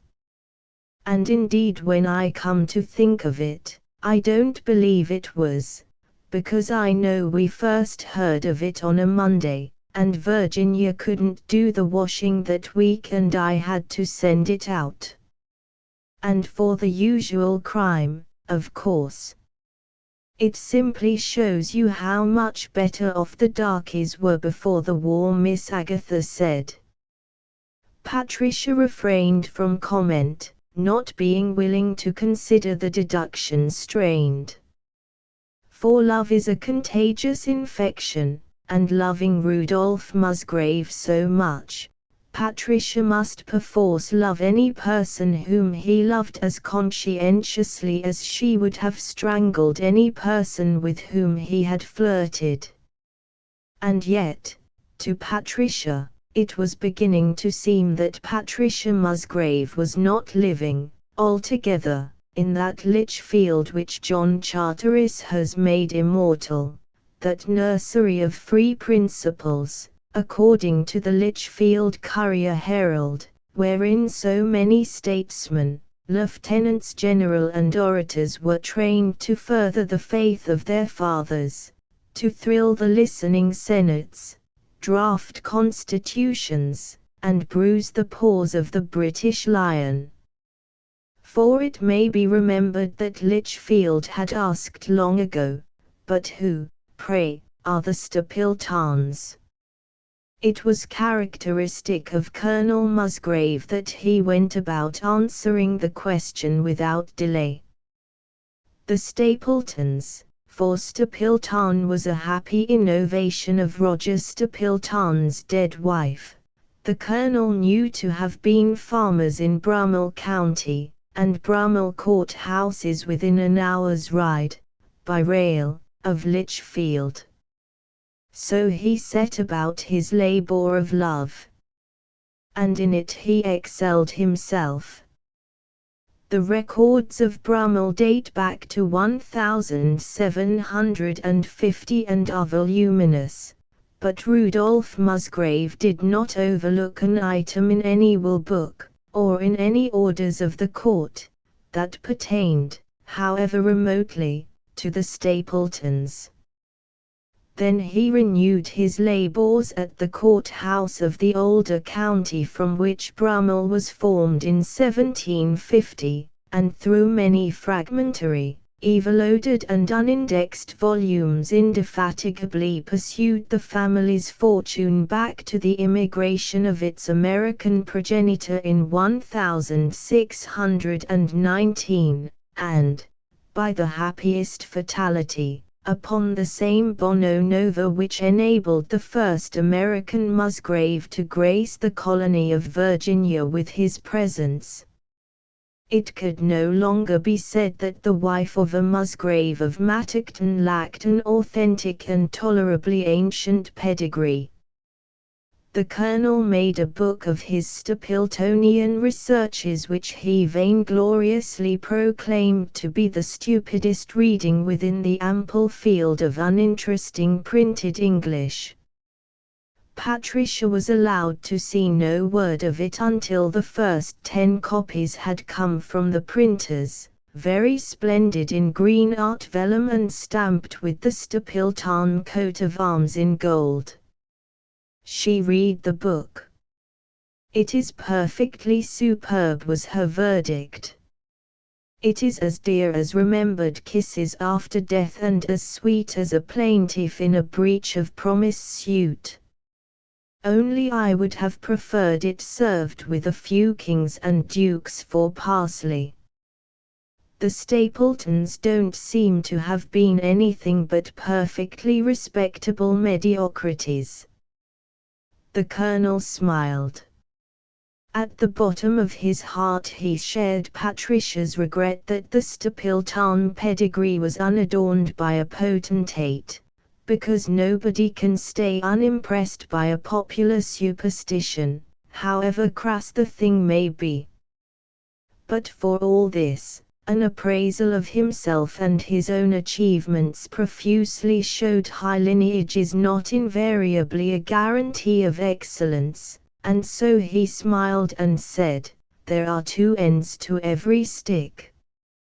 It was the Stapletons and others of their sort, rather than any soft-handed Musgraves, who converted a wilderness, a little by a little, into the America of today.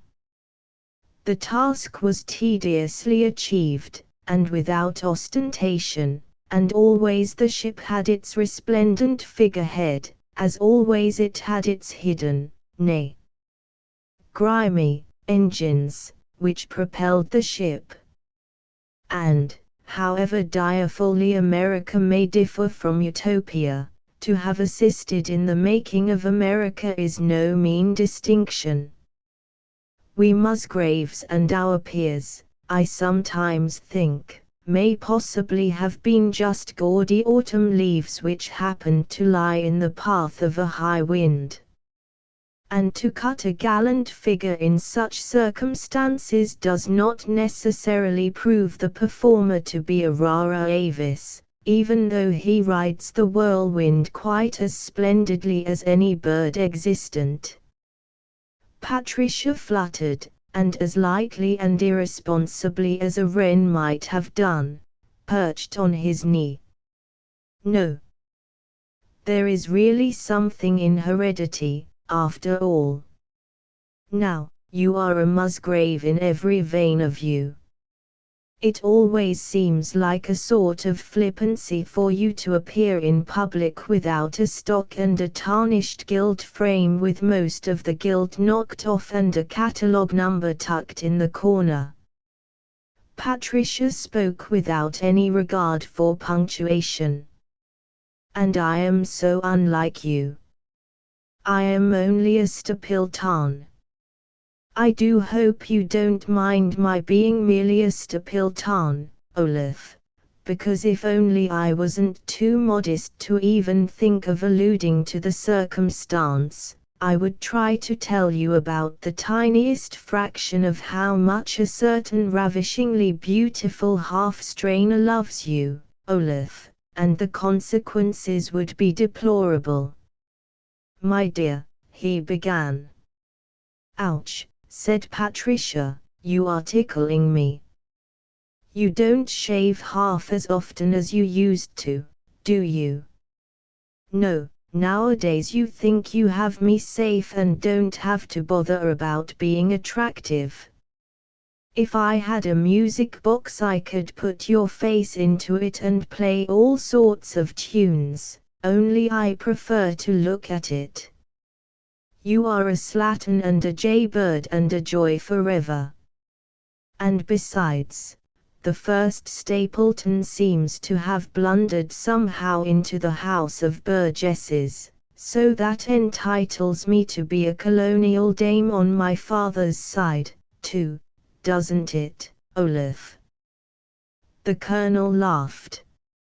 Madam Vanity, said he, I repeat that to be descended of a line of Jers or from a house of emperors is, at the worst, an empty braggartism, or, at best, upon the plea of heredity, a handy palliation for iniquity, and to be descended of sturdy and honest and clean-blooded folk is beyond doubt preferable, since upon quite similar grounds it entitles one to hope that even now, when their generation is gone, when their play is over, when their panorama is withdrawn in tatters from the stage of the world, there may yet survive of them some few actions worth remembering, and a few children who have retained some happy stamp from the disposition of their parents. Patricia, with eyes widened in admiration at his rhetoric, had turned an enticing shade of pink. I am glad of that, she said. She snuggled so close he could not see her face now. She was to all appearances attempting to twist the top button from his coat. I am very glad that it entitles one to hope about the children, because the Colonel lifted her a little from him. He did not say anything. But he was regarding her half in wonder and one half in worship. She, too, was silent. Presently she nodded. He kissed her as one does a very holy relic. It was a moment to look back upon always. There was no period in Rudolph Musgrave's life when he could not look back upon this instant and exult because it had been his.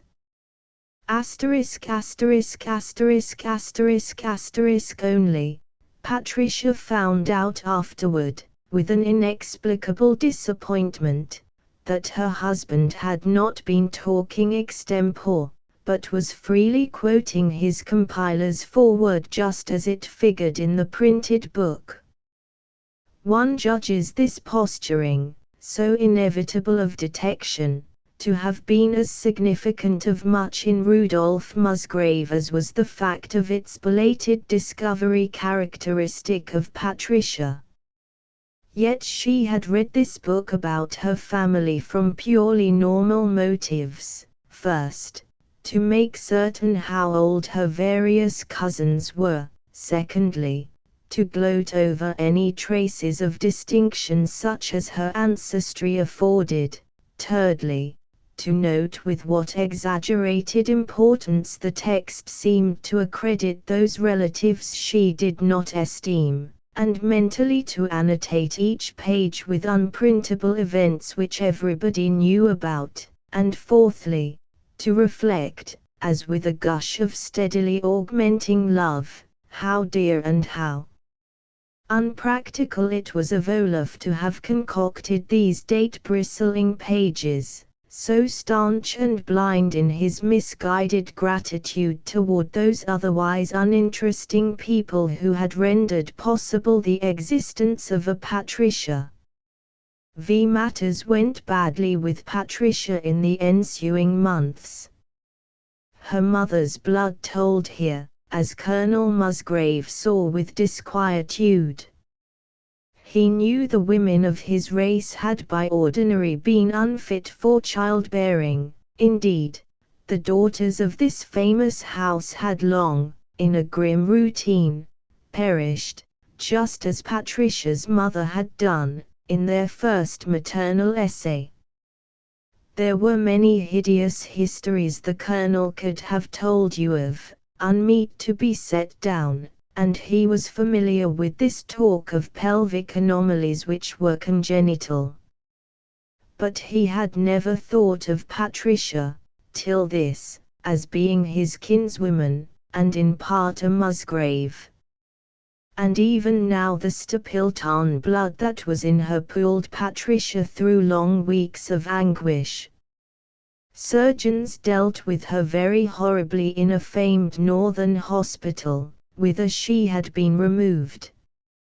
By her obdurate request, and secretly, to his own preference, since it was never in his power to meet discomfort willingly, Colonel Musgrave had remained in Lichfield. Patricia knew that officious people would tell him her life could be saved only by the destruction of an unborn boy. She never questioned her child would be a boy. She knew that Olaf wanted a boy. Oh, even more than he does me, Daddy. And so he mustn't know, you see, until it is all over. Because Olaf is such an ill-informed person that he really believes he prefers me. Pat, her father inconsequently said, I'm proud of you. And, by God, if I want to cry, I guess I am old enough to know my own mind. And I'll help you in this if you'll only promise not to die in spite of what these damn doctors say, because you're mine, Pat, and so you realize a bargain is a bargain. Yes, I am really yours, Daddy. It is just my crazy body that is a Musgrave, Patricia explained. The real me is an unfortunate Stapleton who has somehow got locked up in the wrong house. It is not a desirable residence, you know, Daddy. No modern improvements, for instance. But I have to live in it. Still, I have not the least intention of dying, and I solemnly promise that I won't. So these two hoodwinked Rudolph Musgrave, and brought it about by subterfuge that his child was born. At most he vaguely understood that Patricia was having rather a hard time of it, and steadfastly drugged this knowledge by the performance of trivialities. He was eating a cucumber sandwich at the moment young Roger Musgrave came into the world, and by that action very nearly accomplished Patricia's death. 6. And the gods cursed Roger Stapleton with such a pride in, and so great a love for, his only grandson that the old man could hardly bear to be out of the infant's presence. He was frequently in Lichfield nowadays, and he renewed his demands that Rudolph Musgrave give up the exhaustively particularized librarianship, so that the little coot would be removed to New York and all three of them be with Roger Stapleton always. Patricia had not been well since little Roger's birth. It was a peaked and shrewish Patricia, rather than Rudolph Musgrave, who fought out the long and obstinate battle with Roger Stapleton. She was jealous at the bottom of her heart. She would not have anyone, not even her father, be too fond of what was preeminently hers. The world at large, including Rudolph Musgrave, was at liberty to adore her boy, as was perfectly natural, but not to meddle, and in fine, Patricia was both hysterical and vixenish whenever a giving up of the library work was suggested. The old man did not quarrel with her.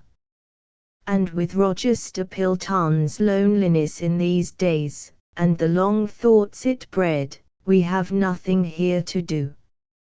But when he died, stricken without warning, some 5 years after Patricia's marriage, his will was discovered to bequeath practically his entire fortune to little Roger Musgrave when the child should come of age, and to Rudolph Musgrave, as Patricia's husband, what was a reasonable income when judged by Lichfield's unexacting standards rather than by Patricia's anticipations. In a word, Patricia found that she and the Colonel could for the future count upon a little more than half of the income she had previously been allowed by Roger Stapleton.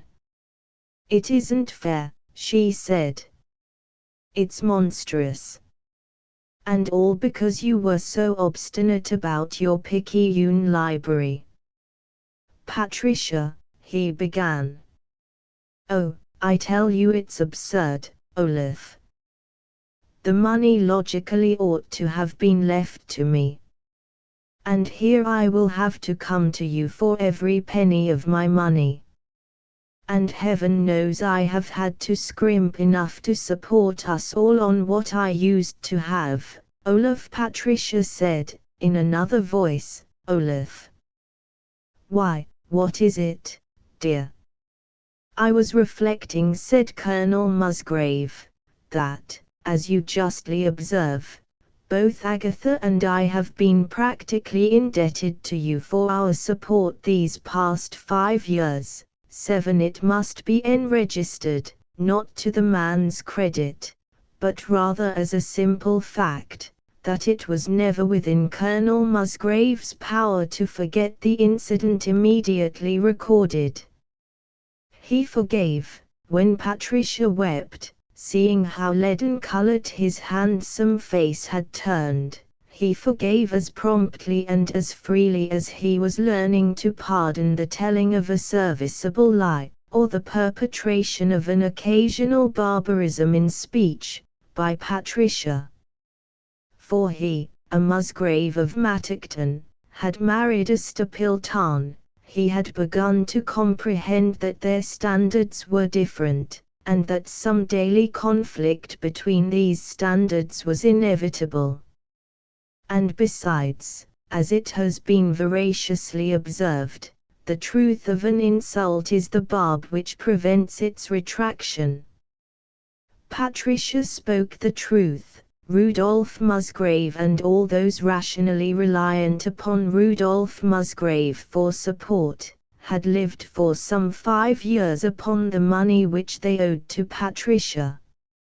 He saw about him other scions of old families who accepted such circumstances blithely, but, he said, he was a Musgrave of Mattockton, and, he reflected, in the kingdom of the blind the one-eyed is necessarily very unhappy.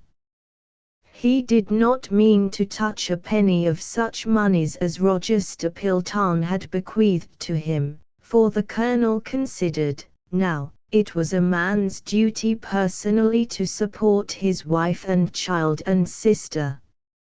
And he vigorously attempted to discharge this obligation, alike by virtue of his salary at the library, and by spasmodic raids upon his tiny capital, and, chief of all, by speculation in the stock market. Oddly enough, his ventures were through a long while, for the most part, successful.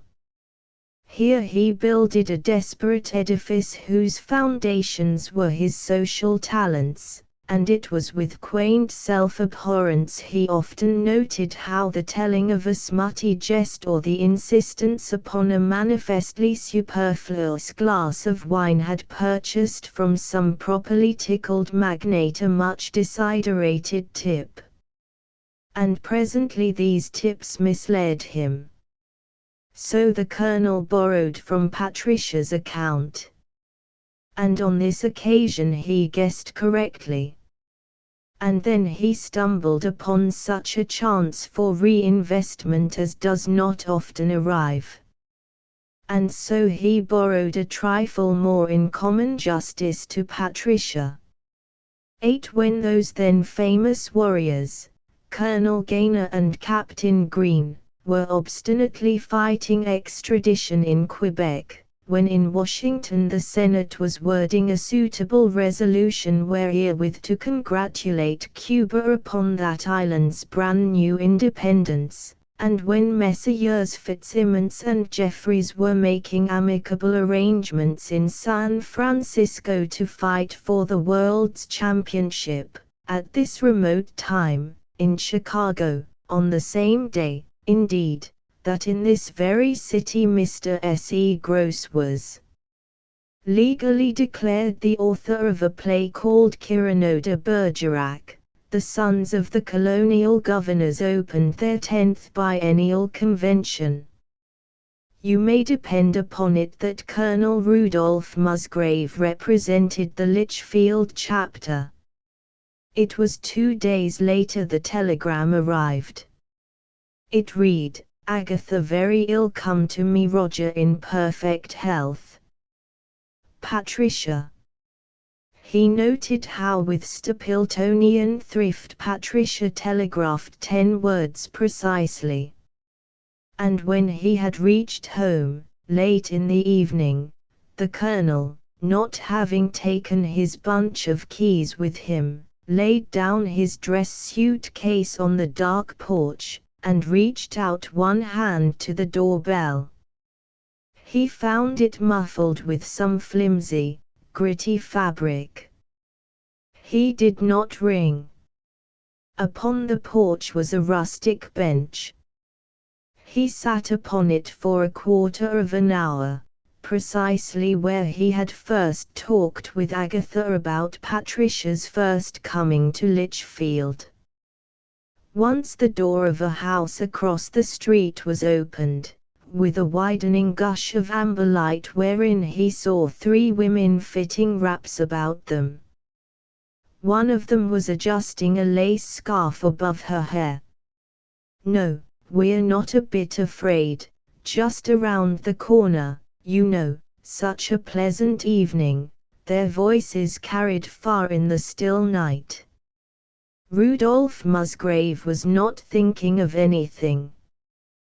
Presently he went around through the side entrance, and thus came into the kitchen, where the old mulatress, Virginia, was sitting alone. The room was very hot. In Agatha's time supper would have been cooked upon the gas range in the cellar, he reflected.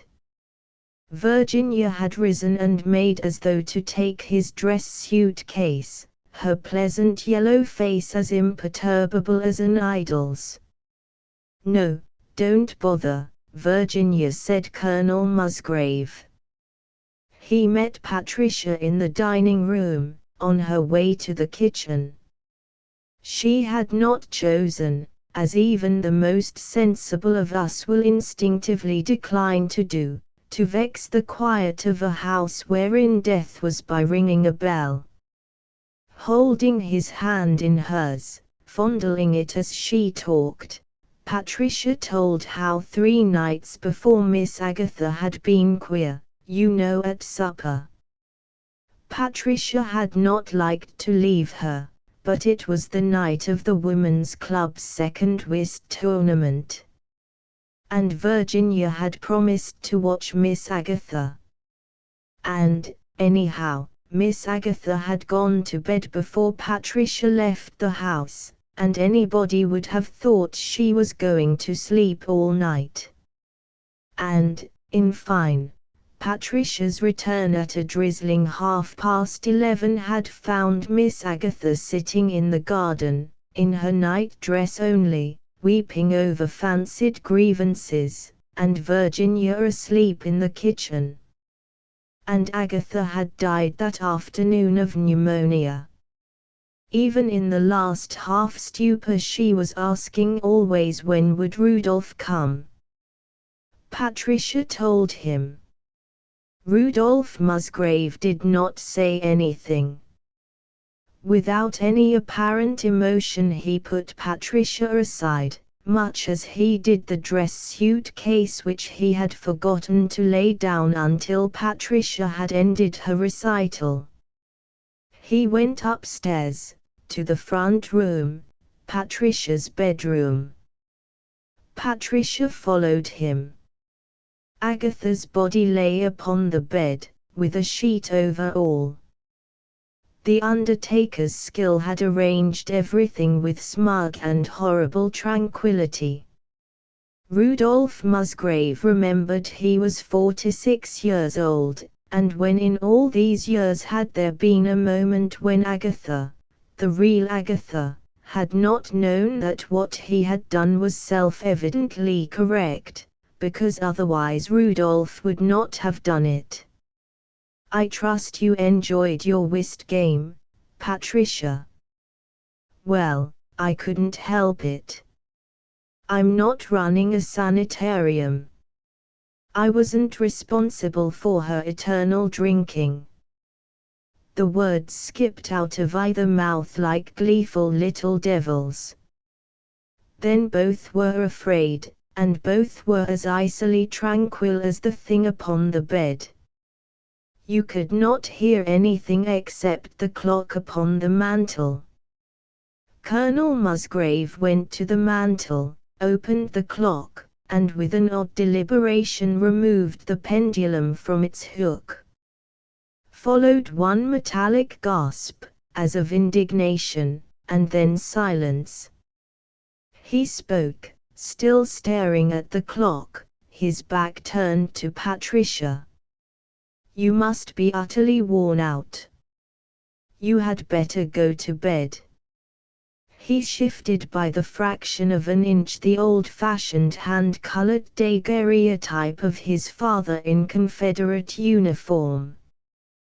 Please don't wear that black dress again. It is no cause for mourning that we are rid of an encumbrance. Behind him, very far away, it seemed, he heard Patricia wailing, "Olaf." Colonel Musgrave turned without any haste. "Please go," he said, and appeared to plead with her. "You must be frightfully tired. I am sorry that I was not here. I seem always to evade my responsibilities, somehow." Then he began to laugh. "It is rather amusing, after all. Agatha was the most noble person I have ever known. This habit of hers to which you have alluded was not a part of her. And I loved Agatha. And I suppose loving is not altogether dependent upon logic. In any event, I loved Agatha. And when I came back to her I had come home, somehow, wherever she might be at the time. That has been true, ever since I can remember." He touched the dead hand now. "Please go," he said, and he did not look toward Patricia. "For Agatha loved me better than she did God, you know. The curse was born in her. She had to pay for what those dead, soft-handed Musgraves did. That is why her hands are so cold now. She had to pay for the privilege of being a Musgrave, you see. But then we cannot always pick and choose as to what we prefer to be. Oh, yes, of course, it is all my fault. Everything is my fault. But God knows what would have become of you and your Agatha if it hadn't been for me." Oh! Patricia wailed. "I was a child and I hadn't any better sense, and I married you, and you've been living off my money ever since. There hasn't been a Christmas present or a funeral wreath bought in this house since I came into it I didn't pick out and pay for out of my own pocket. And all the thanks I get for it is this perpetual fault-finding, and I wish I was dead like this poor saint here. She spent her life slaving for you. And what thanks did she get for it? Oh, you ought to go down on your knees, Rudolph Musgrave." "Please leave," he said. "I will leave when I feel like it, and not a single minute before, and you might just as well understand as much. You have been living off my money. Oh, you needn't go to the trouble of lying. And she did too. And she hated me. She always hated me, because I had been fool enough to marry you, and she carried on like a lunatic more than half the time, and I always pretended not to notice it, and this is my reward for trying to behave like a lady." Patricia tossed her head. "Yes, and you needn't look at me as if I were some sort of a bug you hadn't ever seen before and didn't approve of, because I've seen you try that high and mighty trick too often for it to work with me." Patricia stood now beneath the Stuart portrait of young Gerald Musgrave. She had insisted, long ago, that it be hung in her own bedroom, because it was through that beautiful boy we first got really acquainted, Olaf. The boy smiles at you from the canvas, smiles ambiguously, as the Colonel now noted. "I think you had better go," said Colonel Musgrave. Please go, Patricia, before I murder you." She saw that he was speaking in perfect earnest. 9. Rudolph Musgrave sat all night beside the body. He had declined to speak with innumerable sympathetic cousins, Vartrays and Fentons and Allardyces and Musgraves, to the 5th and 6th remove, who had come from all quarters, with visiting cards and low-voiced requests to be informed if there is anything we can possibly do. Rudolph Musgrave sat all night beside the body. He had not any strength for anger now, and hardly for grief. Agatha had been his charge, and the fact that he had never plucked up courage to allude to her practices was now an enormity in which he could not quite believe. His cowardice and its fruitage confronted him, and frightened him into a panic frenzy of remorse. Agatha had been his charge, and he had entrusted the stewardship to Patricia. Between them, that Patricia might have her card game, that he might sit upon a platform for an hour or two with a half-dozen other pompous fools, they had let Agatha die. There was no mercy in him for Patricia or for himself. He wished Patricia had been a man. Had any man, an emperor or a coal-heaver, it would not have mattered, spoken as Patricia had done within the moment, here, within arm's reach of the poor flesh that had been Agatha's, Rudolph Musgrave would have known his duty. But, according to his code, it was not permitted to be discourteous to a woman. He caught himself with grotesque meanness wishing that Agatha had been there, privileged by her sex where he was fettered, she who was so generous of heart and so fiery of tongue at need and comprehension that Agatha would never abet or adore him any more smote him anew. Asterisk asterisk asterisk asterisk asterisk and chance reserved for him more poignant torture. Next day, while Rudolph Musgrave was making out the list of honorary pallbearers, the postman brought a letter which had been forwarded from Chicago. It was from Agatha, written upon the morning of that day wherein later she had been, as Patricia phrased it, queer, you know.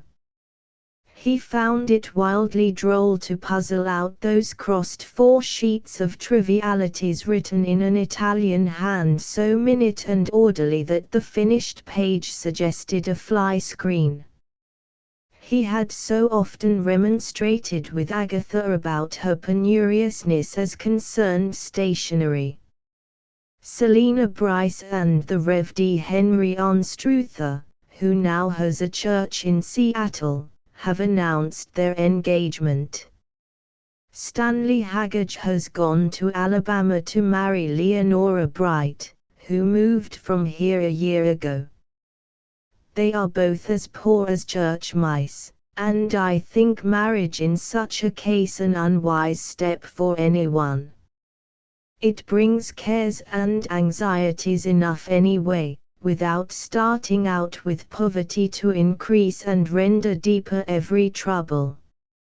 Such was the tenor of Agatha's last letter, of the last self-expression of that effigy upstairs who, you could see, knew everything and was not discontent.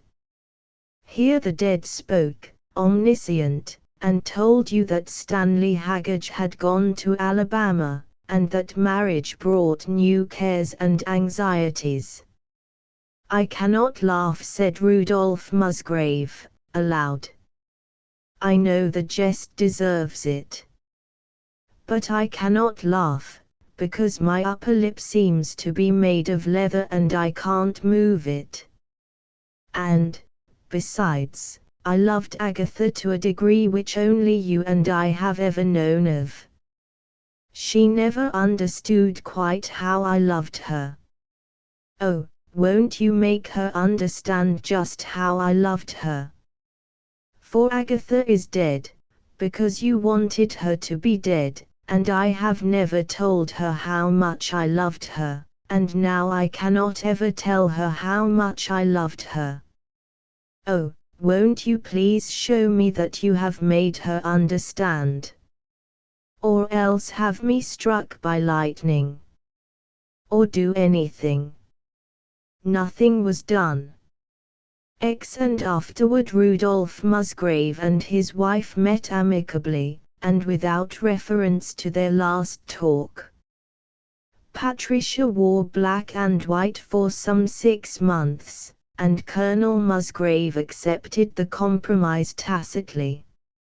All passed with perfect smoothness between them, and anyone in Lichfield would have told you that the Musgraves were a model couple. She called him Rudolph now. Olaf is such a silly-sounding nickname for 2 old married people, you know, Patricia estimated. The Colonel negligently said that he supposed it did sound odd.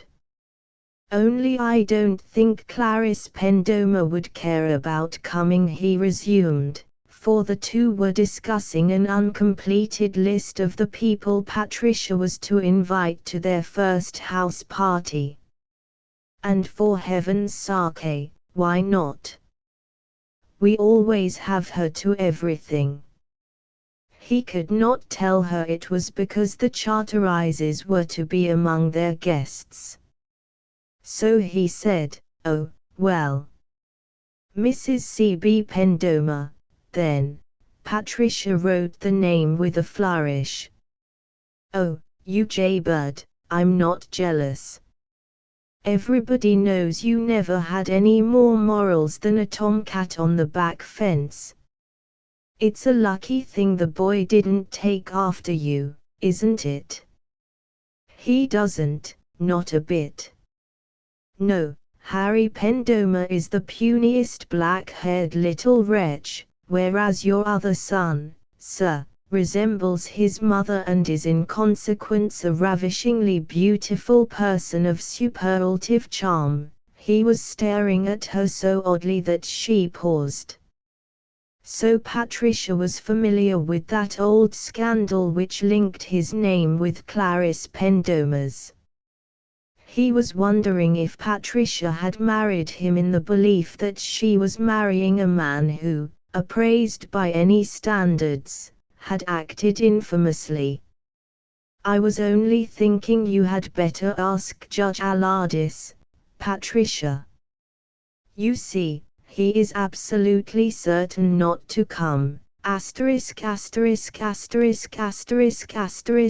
year the Musgraves had decided not to spend the spring alone together at Mattockton, as they had done the 4 preceding years.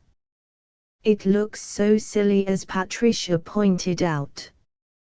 And, besides, a house party is the most economical method, as she also pointed out, being born a Stapleton, of paying off your social obligations, because you can always ask so many people who, you know, have made other plans, and cannot accept. So we will invite Judge Alardis, of course, said Patricia. I had forgotten his court met in June. Oh, and Peter Blagden too. It had slipped my mind his uncle was dead. I learned this morning Mrs. Haggage was to lecture in Louisville on the 16th. She was reading up in the library. You see, Rudolph, you are the lodester of my existence. I will ask her to come on the 14th and spend a week. I never could abide the hag, but she has such a, there.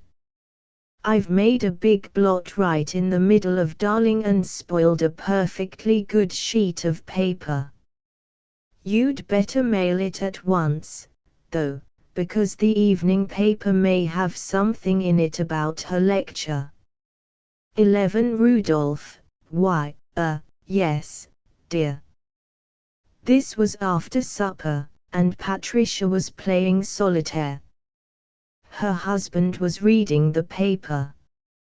Agatha told me all about Virginia, you know. Here Colonel Musgrave frowned.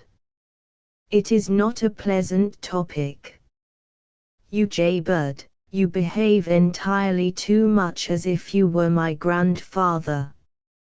As I was saying, Agatha told me all about your uncle and Virginia. Patricia hurried on.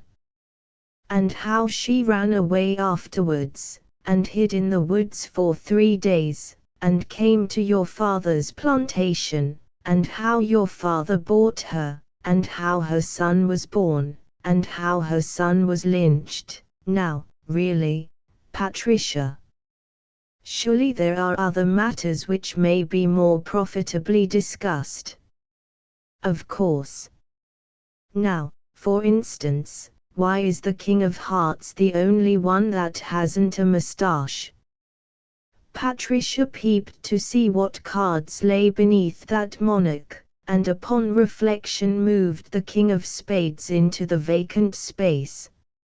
She was a devotee of solitaire and invariably cheated at it. She went on, absently, but don't you see? That colored boy was your own first cousin, and he was killed for doing exactly what his father had done. Only they sent the father to the Senate and gave him columns of flubdub and laid him out in state when he died, and they poured kerosene upon the son and burned him alive. And I believe Virginia thinks that wasn't fair. What do you mean? I honestly believe Virginia hates the Musgraves. She is only a Negro, of course, but then she was a mother once. Oh, yes. All I need is a black 8, Patricia demanded. Now look at your brother Hector, the awfully dissipated one that died of an overdose of opiates. When it happened, wasn't Virginia taking care of him? Of course. She is an invaluable nurse. And nobody else was here when Agatha went out into the rain. Now, what if she had just let Agatha go, without trying to stop her? It would have been perfectly simple. So is this. All I have to do is to take them off now. Colonel Musgrave negligently returned to his perusal of the afternoon paper. You are suggesting, if you will overlook my frankness, the most deplorable sort of nonsense, Patricia. I know exactly how Balaam felt, she said, irrelevantly, and fell to shuffling the cards. You don't, and you won't, understand that Virginia is a human being. In any event, I wish you would get rid of her. I couldn't decently do that, said Rudolph Musgrave, with careful patience. Virginia's faithfulness has been proven by too many years of faithful service. Nothing more strikingly attests the folly of freeing the Negro than the unwillingness of the better class of slaves to leave their former owners. Now you are going to quote a paragraph or so from your gracious era. As if I hadn't read everything you ever wrote. You are a fearful humbug in some ways, Rudolph. And you are a red-headed rattle-pat, madam. But seriously, Patricia, you who were reared in the North are strangely unwilling to concede that we of the South are after all best qualified to deal with the Negro problem. We know the Negro as you cannot ever know him. You. Oh, God have mercy on us, mocked Patricia. There wasn't any Negro problem hereabouts, you beautiful idiot, so long as there were any Negroes. Why, today there is hardly one full-blooded Negro in Litchfield. There are only 1,000 or so of mulattoes who share the blood of people like your Uncle Edward. And for the most part they take after their white kin, unfortunately. And there you have the Litchfield Negro problem in a nutshell. It is a venerable one and fully set forth in the Bible. You needn't attempt to argue with me, because you are a Ninai Hammer, and I am a second Nestor. The Holy Scriptures are perfectly explicit as to what happens to the heads of the children and their teeth too. I wish you wouldn't jest about such matters, because it isn't ladylike. But, Rudolph, you know perfectly well that I am not a lady. My dear, he cried, in horror that was real, and what on earth have I said even to suggest? Oh, not a syllable, it isn't at all the sort of thing that your sort says. And I am not your sort. I don't know that I altogether wish I were. But if I were, it would certainly make things easier, Patricia added sharply. My dear, he again protested. Now, candidly, Rudolph, relinquishing the game, she fell to shuffling the cards. Just count up the number of times this month that well, I really don't know what to call it except my deplorable omission in failing to be born a lady, has seemed to you to yank the very last rag off the gooseberry bush. He scoffed. What nonsense! Although, of course, Patricia, she nodded, mischief in her brightly colored tiny face. Yes, that is just your attitude, you beautiful idiot. Although, of course, now, quite honestly, Patricia, I have occasionally wished that you would not speak of sacred and, physical and sociological matters in exactly the tone in which, in which you sometimes do speak of them. It may sound old-fashioned, but I have always believed that decency is quite as important in mental affairs as it is in physical ones, and that as a consequence, a gentlewoman should always clothe her thoughts with at least the same care she accords her body. Oh, don't misunderstand me. Of course it doesn't do any harm, my dear, between us.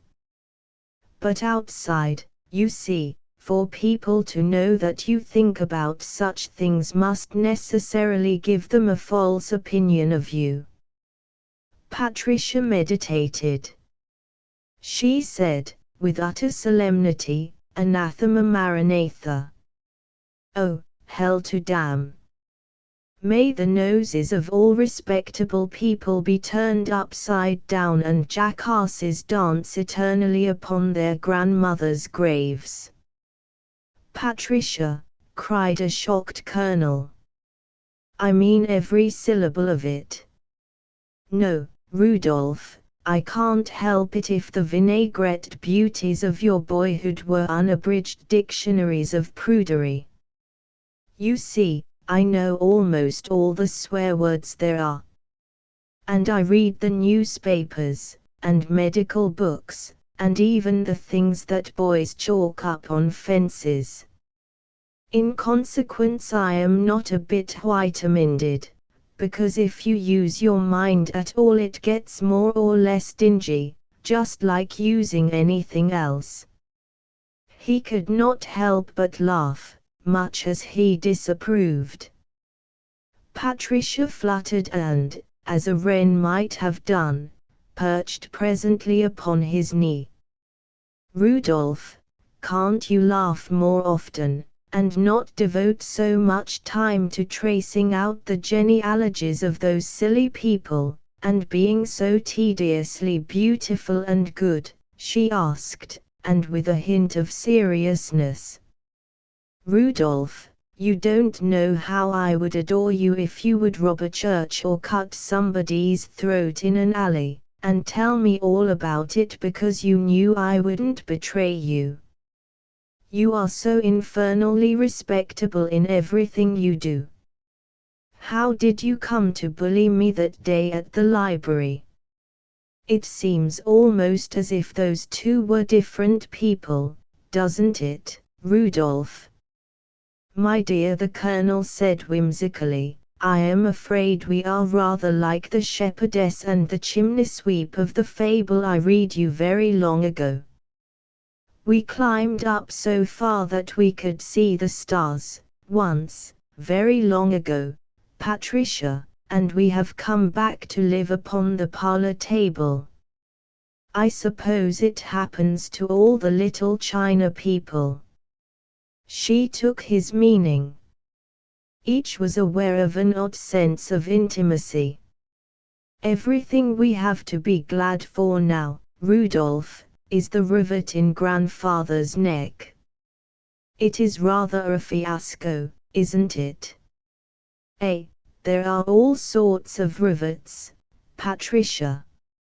And the thing one cannot do because one is what one is, need not be necessarily a cause for grief. 12. It was excellent to see Jack Charteris again, as Colonel Musgrave did within a few days of this. Musgrave was unreasonably fond of the novelist and frankly confessed it would be as preposterous to connect Charteris with any of the accepted standards of morality as it would be to judge an artesian well from the standpoint of ethics. Anne was not yet in Lichfield. She had broken the journey to visit a maternal grandaunt and some Virginia cousins, in Richmond, Charteris explained, and was to come thence to Mattockton. And so you have acquired a boy and, by my soul, a very handsome wife, Rudolph. It is sufficiently notorious, said Colonel Musgrave. Yes, we are quite absurdly happy. He laughed and added, Patricia, but you don't know her droll way of putting things, says that the only rational complaint I can advance against her is her habit of rushing into a hospital every month or so and having a section or two of her person removed by surgeons. It worries me, only, of course, it is not the sort of thing you can talk about. And, as Patricia says, it is an unpleasant thing to realize that your wife is not leaving you through the ordinary channels of death or of typewritten decrees of the court, but only in vulgar fractions, as it were. Please don't be quite so brutal, Rudolph. It is not becoming in a Musgrave of Mattockton to speak of women in any tone other than the most honeyed accents of chivalry. Oh, I was only quoting Patricia, the Colonel largely said, and, Jack, he continued. By the way, Jack, Clarice Pendomer will be at Mattockton. I rejoice in her good luck, said Charteris, equably. And, well, I was wondering. I can assure you that there will be no trouble. That skeleton is safely locked in its closet, and the key to that closet is missing, more thanks to you. You acted very nobly in the whole affair, Rudolph. I wish I could do things like that. As it is, of course, I shall always detest you for having been able to do it. Charteris said, thereafter, I shall always envy you, though, Rudolph. No other man I know has ever attained the good old troubadourish ideal of dominee, that love which rather abhors than otherwise the notion of possessing its object. I still believe it was a distinct relief to a certain military officer, whose name we need not mention, when Anne decided not to marry you." The colonel grinned, a trifle consciously. "Well, Anne meant youth, you comprehend, and all the things we then believed in, Jack. It would have been decidedly difficult to live up to such a contract, and, as it were, to fulfill every one of the implied specifications. And yet," here Charteris flicked his cigarette, "Anne ruled in the stead of Aline van Orden. And Aline, in turn, had followed Clarice Pendomer. And before the coming of Clarice had Pauline Romaine, whom time has converted into Polly Ashmead, reigned in the land. Don't be an ass," the colonel pleaded, and then observed, inconsequently, "I can't somehow quite realize Aline is dead. Lord, the letters that I wrote to her. She sent them all back, you know, in genuine romantic fashion, after we had quarreled. I found those boyish ravings only the other day in my father's desk at Mattockton, and skimmed them over. I shall read them through some day and appropriately meditate over life's mysteries that are too sad for tears." He meditated now. "It wouldn't be quite equitable, Jack," the colonel summed it up, "if the Aline I loved, no, I don't mean the real woman, the one you and all the other people knew, the one that married the enterprising brewer and died 5 years ago, were not waiting for me somewhere. I can't express just what I mean, but you will understand, I know. That heaven is necessarily run on a Mohammedan basis." "Why, of course," said Mr. Charteris.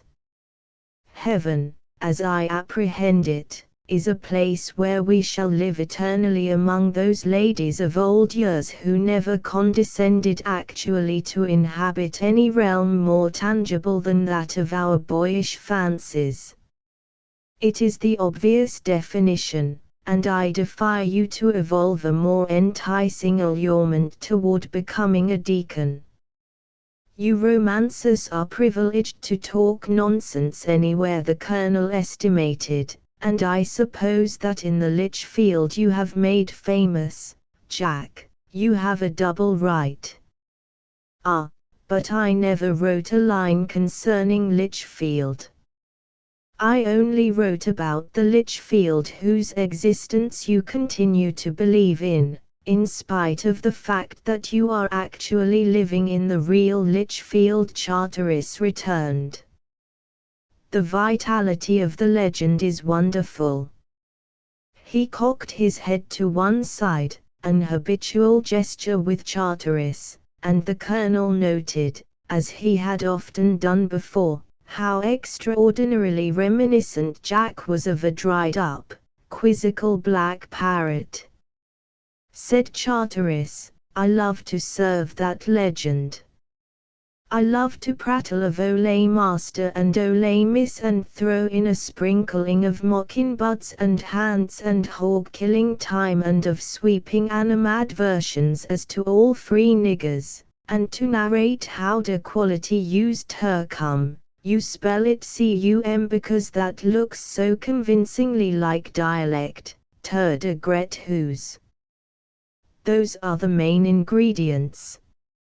And, as for the unavoidable love interest," Charteris paused, grinned, and pleasantly resumed, "why, J's are to that, sir, a hut Yankee cap whore some UV our folks done shoot in de leg, was left on de road fur dade, a quite notorious custom on the part of all northern armies. Young miss had him fotch up ter de gret whose, nasim sames he won uv de fambly, UNDEM2Js fit UNR goofy scanless UN never suspicion huckum days in love with each other tilde war's over.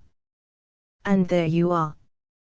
I need not mention that during the tale's progress it is necessary to introduce at least one favorable mention of Lincoln, arrange a duel in the low grounds immediately after daybreak, and have the family silver interred in the back garden, because these points will naturally suggest themselves.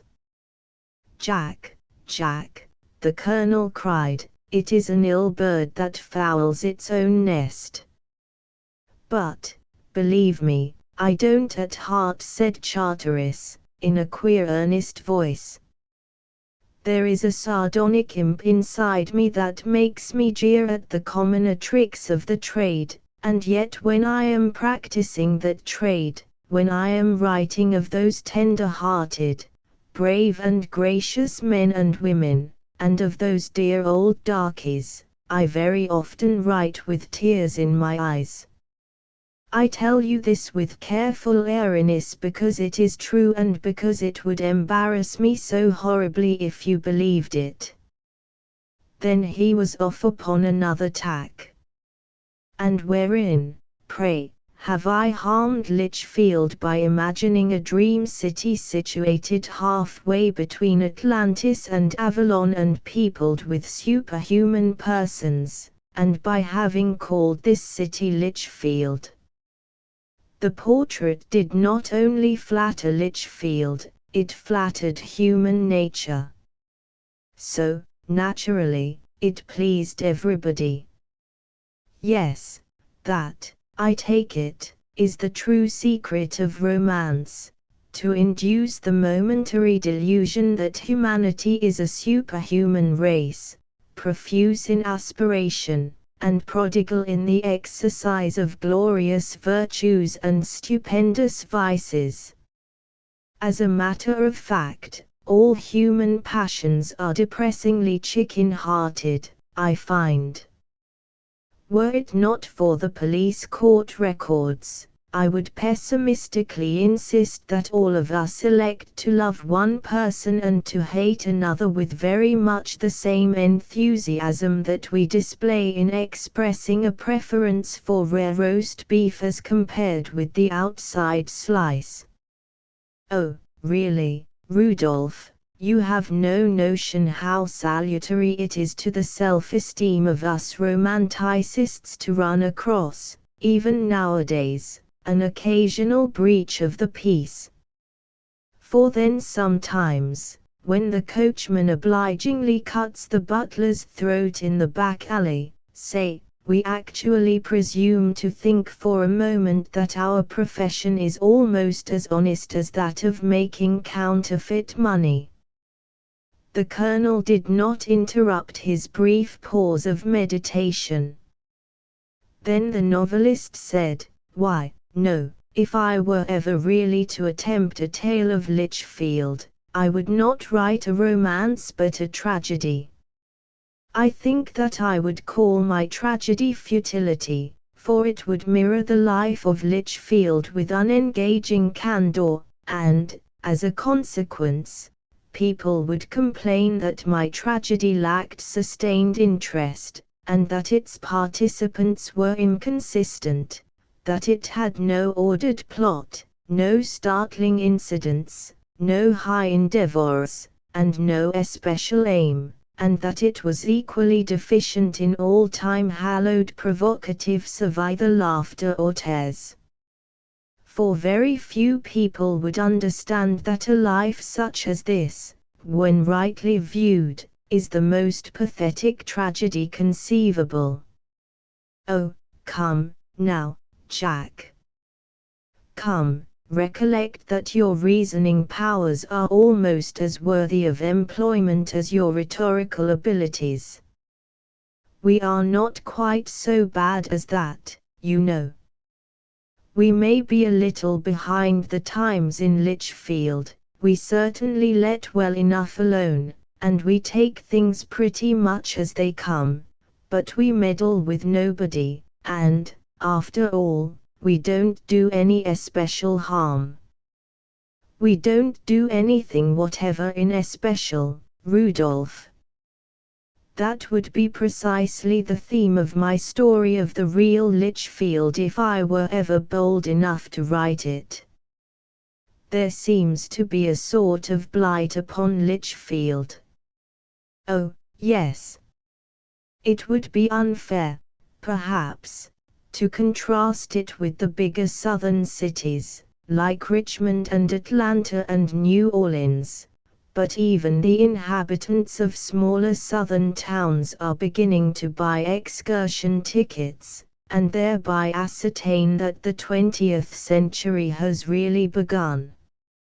Yes, it is only in Litchfield I can detect the raw stuff of a genuine tragedy, for, depend upon it, Rudolph, the most pathetic tragedy in life is to get nothing in particular out of it. But, for my part, I don't see what you are driving at, the colonel stoutly said. And Charteris only laughed. And I hardly expected you to do so, Rudolph, or not yet, at least.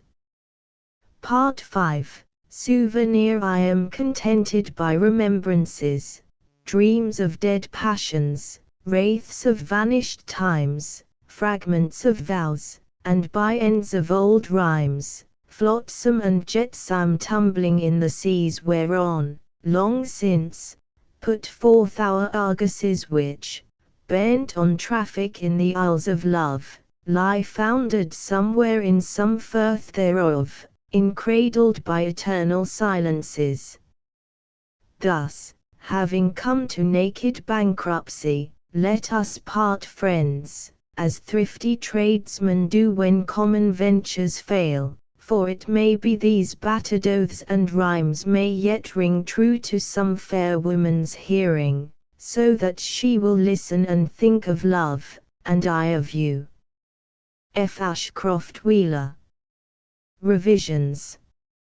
When the Reliance, the Constitution and the Columbia were holding trial races off Newport to decide which one of these yachts should defend the America's Cup, when the tone of the Japanese press as to Russia's actions in Manchuria was beginning to grow ominous, when the Jews of America were drafting a petition to the Che, and when it was rumored that the health of Pope Leo XIII was commencing to fail, at this remote time, the Musgraves gave their first house party.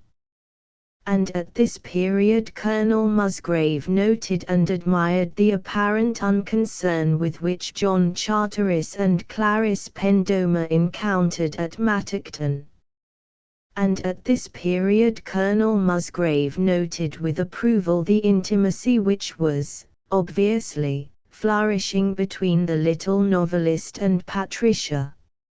Also Colonel Musgrave had presently good reason to lament a contretemps, over which he was sulking when Mrs. Pendomer rustled to her seat at the breakfast table, with a shortness of breath that was partly due to the stairs, and in part attributable to her youthful dress, which fitted a trifle too perfectly. "Waffles," said Mrs. Pendomer. "At my age and weight the first is an experiment and the fifth an amiable indiscretion of which I am invariably guilty. Sugar, please." She yawned, and reached a generously proportioned arm toward the sugar bowl. "Yes, that will do, Pilkins." Colonel Musgrave, since the remainder of his house party had already breakfasted, raised his fine eyes toward the chandelier, and sighed, as Pilkins demurely closed the dining-room door. Lender Pilkins, butler for a long while now to the Musgraves of Mattockton, would here, if space permitted, be the subject of an encomium. Lender Pilkins was in Litchfield considered to be, upon the whole, the handsomest man whom Lichfield had produced, for this quadroon's skin was like old ivory, and his profile would have done credit to an emperor. His terrapin is still spoken of in Lichfield as people in less favoured localities speak of the Golden Age, and his mayonnaise, boasts Lichfield, would have compelled an Olympian to plead for a second helping. For the rest, his deportment in all functions of butlership is best described as super Chesterfieldian, and, indeed, he was generally known to be a byblow of Captain Beverley Musgraves, who in his day was Lichfield's arbiter as touched the social graces. And so, no more of Pilkins. Mrs. Pendomer partook of chops. Is this remorse, she queried, or a convivially induced requirement for bromides? At this unearthly hour of the morning it is very often difficult to disentangle the two. It is neither, said Colonel Musgrave, and almost snappishly. Followed an interval of silence. Really, said Mrs. Pendomer, and as with sympathy, one would think you had at last been confronted with one of your 37 pasts, or is it 38? Rudolph. Colonel Musgrave frowned disapprovingly at her frivolity. He swallowed his coffee, and buttered a superfluous potato. Said he, then you know. I know, sighed she, that a sleeping past frequently suffers from insomnia. And in that case, said he, darkly, it is not the only sufferer. Mrs. Pendomer considered the attractions of a third waffle, a mellow blending of autumnal yellows, fringed with a crisp and irresistible brown, that, for the moment, put to flight all dreams and visions of slenderness. And Patricia, she queried, with a mental hiatus. Colonel Musgrave flushed. Patricia, he conceded, with mingled dignity and sadness, is, after all, still in her 20s. Yes, said Mrs. Pendomer, with a dryness which might mean anything or nothing. She was only 21 when she married you. I mean, he explained, with obvious patience, that at her age she, not unnaturally, takes an immature view of things. Her unspoiled purity, he added, meditatively, and innocence and general unsophistication are, of course, adorable, but I can admit to thinking that for a journey through life they impress me as excess baggage. Patricia, said Mrs. Pendomer, soothingly, has ideals. And ideals, like a hairlip or a mission in life, should be pitied rather than condemned, when our friends possess them, especially, she continued, buttering her waffle, as so many women have them sandwiched between their last attack of measles and their first imported complexion.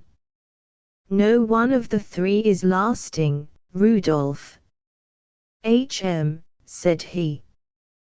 There was another silence. The colonel desperately felt that matters were not advancing. Said she, with something of interrogation in her voice. See here, Clarice, I have known you, you have not, cried she, very earnestly, not by 5 years. Well, say for some time. You are a sensible woman, a man, Mrs. Pendomer lamented, parenthetically, never suspects a woman of discretion, until she begins to lose her waist. And I am sure that I can rely upon your womanly tact, and finer instincts, and that sort of thing, you know, to help me out of a deuce of a mess. Mrs. Pendomer et on, in an exceedingly non-committal fashion, as he paused, inquiringly. She has been reading some letters, said he, at length, some letters that I wrote a long time ago. In the case of so young a girl, observed Mrs. Pendomer, with perfect comprehension, I should have undoubtedly recommended a judicious supervision of her reading matter. She was looking through an old escritoire, he explained. Jack Charteris had suggested that some of my father's letters, during the war, you know, might be of value. He paused, for Mrs. Pendomer appeared on the verge of a question. But she only said, so it was Mr. Charteris who suggested Patricia's searching the desk. Ah, yes. And then? And it was years ago, and just the usual sort of thing, though it may have seemed from the letters. Why, I hadn't given the girl a thought, he cried, in virtuous indignation, until Patricia found the letters, and read them. Naturally she assented, yes, just as I read George's. The smile with which she accompanied this remark suggested that both Mr. Pendomer's correspondence and home life were at times of an interesting nature. I had destroyed the envelopes when she returned them, continued Colonel Musgrave, with morose confusion of persons.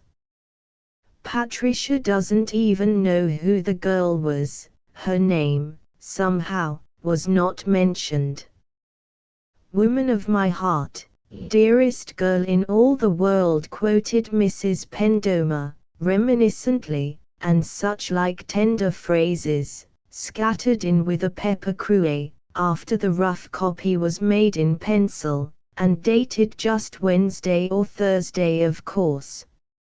Ah, you were always very careful, Rudolph, she sighed, and now that makes it all the worse, because, as far as all the evidence goes, these letters may have been returned yesterday. Why? Colonel Musgrave pulled up short, hardly seeing his way clear through the indignant periods on which he had entered. I declined, said he, somewhat lamely, to discuss the matter with her, in her present excited and perfectly unreasonable condition.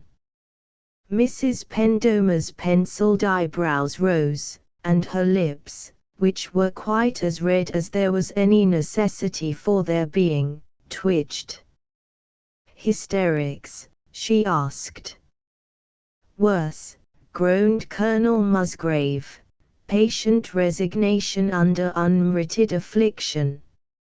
He had picked up a teaspoon, and he carefully balanced it upon his forefinger. There were certain phrases in these letters which were, somehow, repeated in certain letters I wrote to Patricia the summer we were engaged, and, not to put too fine a point upon it, she doesn't like it.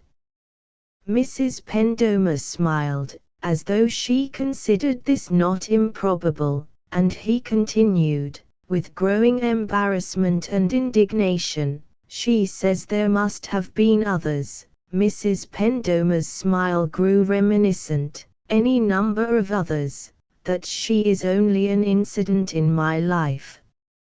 As you have mentioned, Patricia has certain notions, northern idiocies about the awfulness of a young fellow sowing his wild oats, which you and I know perfectly well he is going to do, anyhow, if he is worth his salt. But she doesn't know it, poor little girl. So she won't listen to reason, and she won't come downstairs, which, lamented Rudolph Musgrave, plaintively, is particularly awkward in a house party. He drummed his fingers, for a moment, on the table.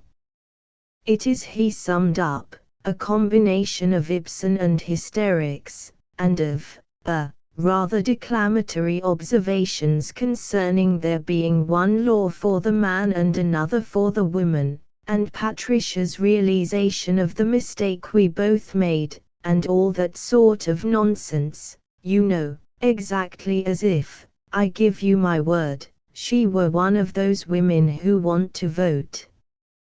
The Colonel, patently, considered that feminine outrageousness could go no farther.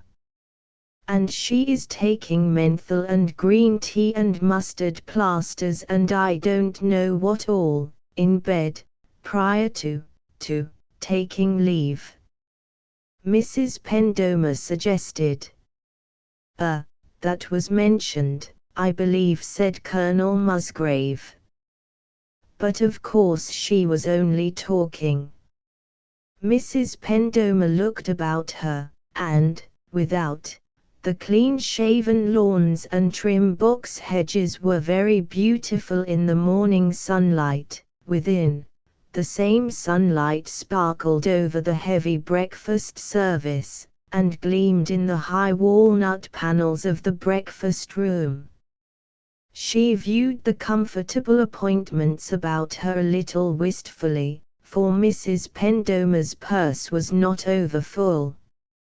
Of course, said she, as in meditation, there was the money. Yes, said Rudolph Musgrave, slowly, there was the money. He sprang to his feet, and drew himself erect. Here was a moment he must give its full dramatic value. Oh, no, Clarice, my marriage may have been an eminently sensible one, but I love my wife. Oh, believe me, I love her very tenderly, poor little Patricia. I have weathered some 47 birthdays, and I have done much as other men do, and all that. There have been flirtations and such like, and, some women have been kinder to me than I deserved. But I love her, and there has not been a moment since she came into my life I haven't loved her, and been, he waved his hands now impotently, almost theatrically, sickened at the thought of the others. Mrs. Pendomer's foot tapped the floor whilst he spoke. When he had made an ending, she inclined her head toward him. Thank you, said Mrs. Pendomer. Colonel Musgrave bit his lip, and he flushed. That, said he, hastily, was different. But the difference, whatever may have been its nature, was seemingly a matter of unimportance to Mrs. Pendomer, who was in meditation. She rested her ample chin on a much bejeweled hand for a moment, and, when Mrs. Pendomer raised her face, her voice was free from affectation. You will probably never understand that this particular July day is a crucial point in your life. You will probably remember it, if you remember it at all, simply as that morning when Patricia found some girl or another's old letters, and behaved rather unreasonably about them. It was the merest trifle, you will think. John Charteris understands women better than you do, Rudolph. I need not pretend at this late day to be as clever as Jack, the Colonel said, in some bewilderment. But why not more succinctly state that the Escurial is not a dromedary, although there are many flies in France?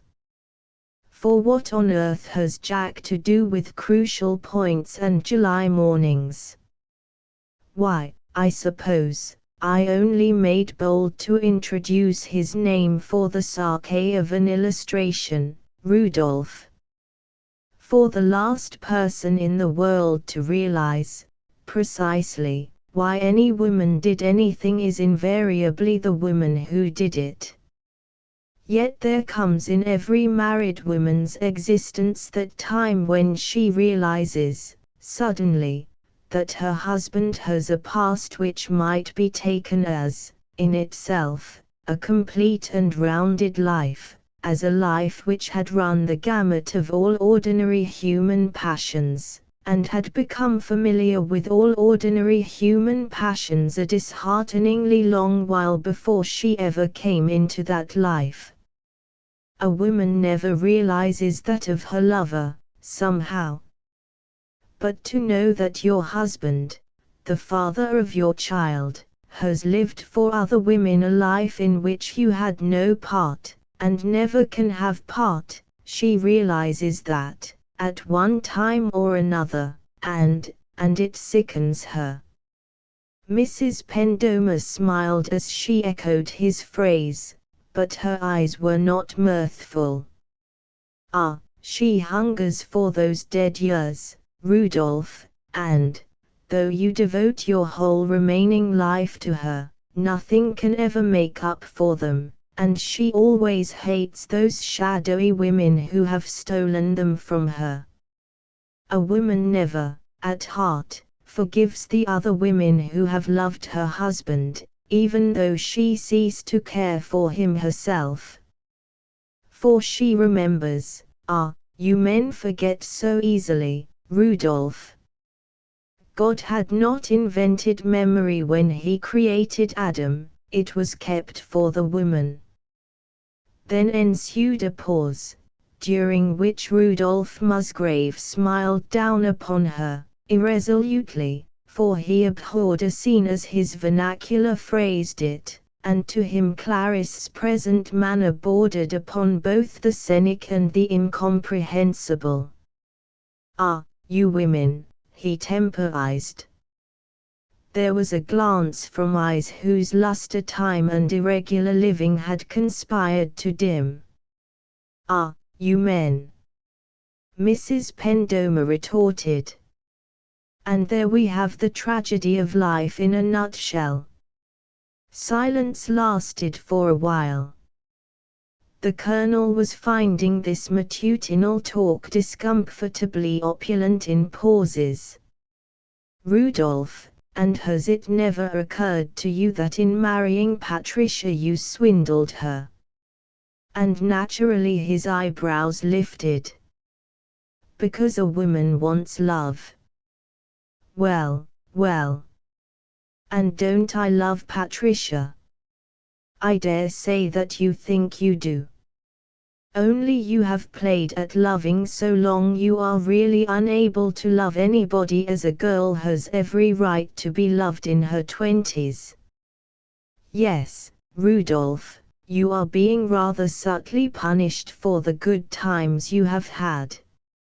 And, after all, the saddest punishment is something that happens in us, not something which happens to us.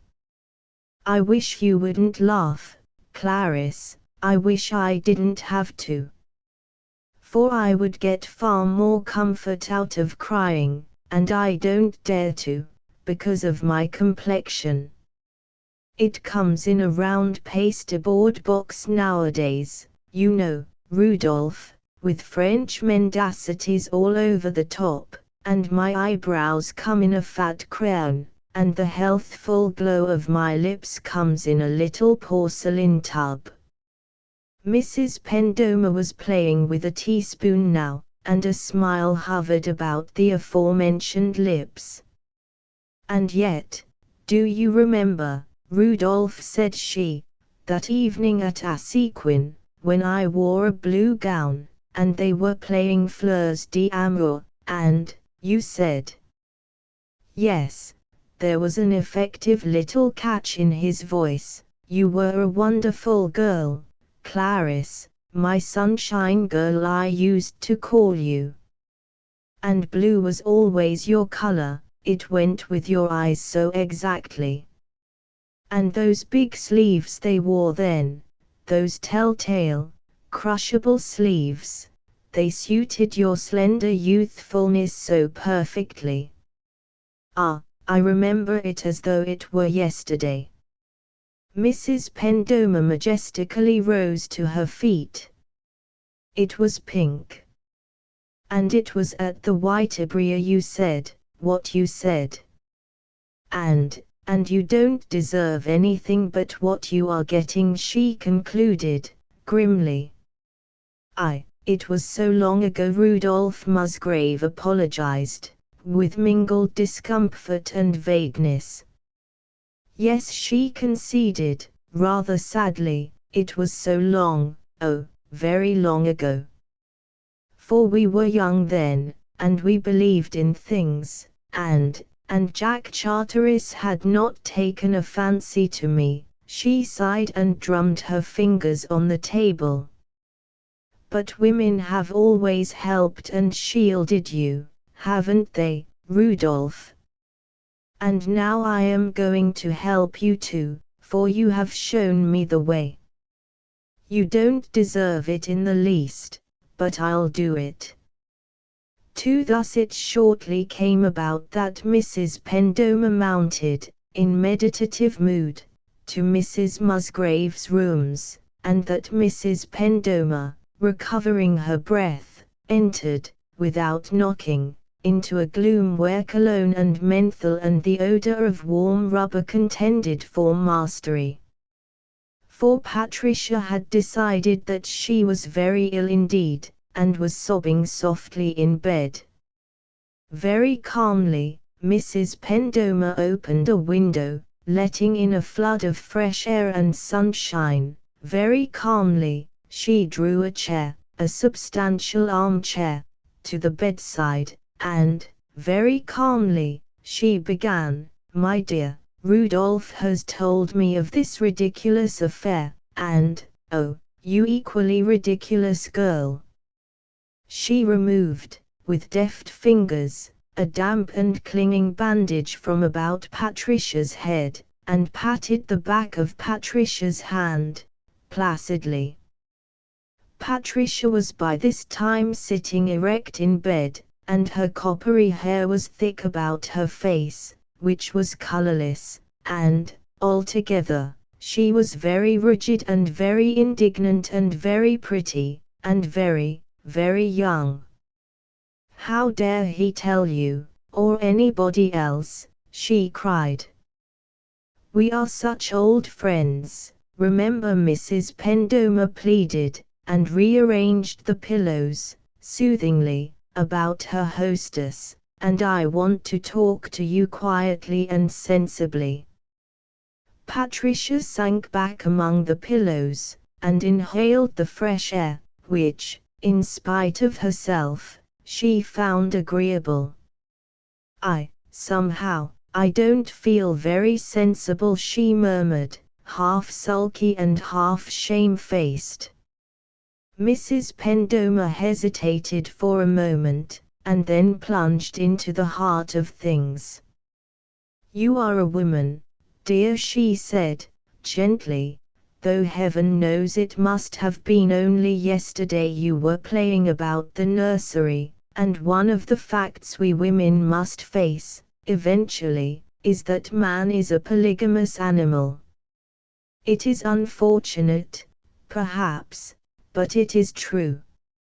Civilization may veneer the fact, but nothing will ever override it, not even in these new horseless carriages. A man may give his wife the best that is in him, his love, his trust, his life's work, but it is only the best there is left. We give our hearts, men dole out theirs, as people feed bread to birds, with a crumb for everyone. His wife has the remnant. And the best we women can do is to remember we are credibly informed that half a loaf is preferable to no bread at all."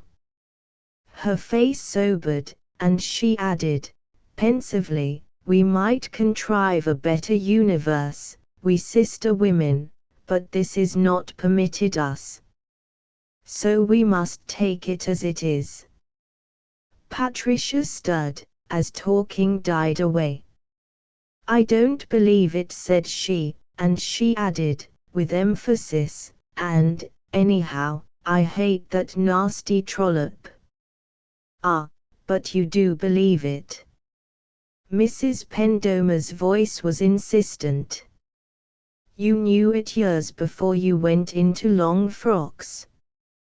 That knowledge is, I suppose, a legacy from our mothers. Patricia frowned, petulantly, and then burst into choking sobs. Oh, she cried, it's damnable. Some other woman has had what I can never have.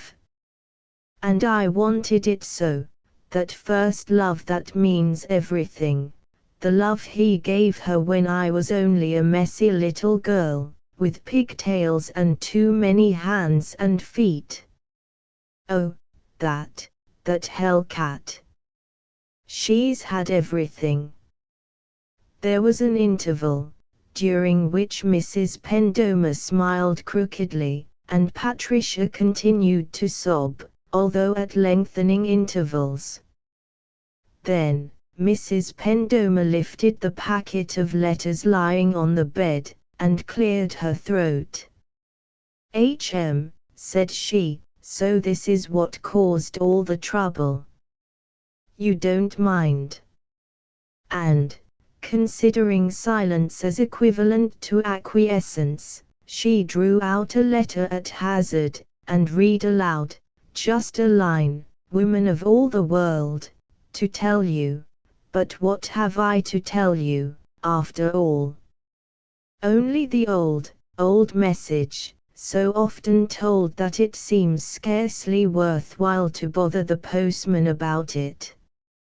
Just 3 words that innumerable dead lips have whispered, while life was yet good and old people were unreasonable and skies were blue. 3 words that our unborn children's children will whisper to one another when we too have gone to help the grasses in their growing or to nourish the victorious, swaying hosts of some field of daffodils. Just 3 words, that is my message to you, my lady. Ah, it is weary waiting for a sight of your dear face through these long days that are so much alike and all so empty and colorless. My heart grows hungry as I think of your great, green eyes and of the mouth that is like a little wound. I want you so, O dearest girl in all the world. I want you.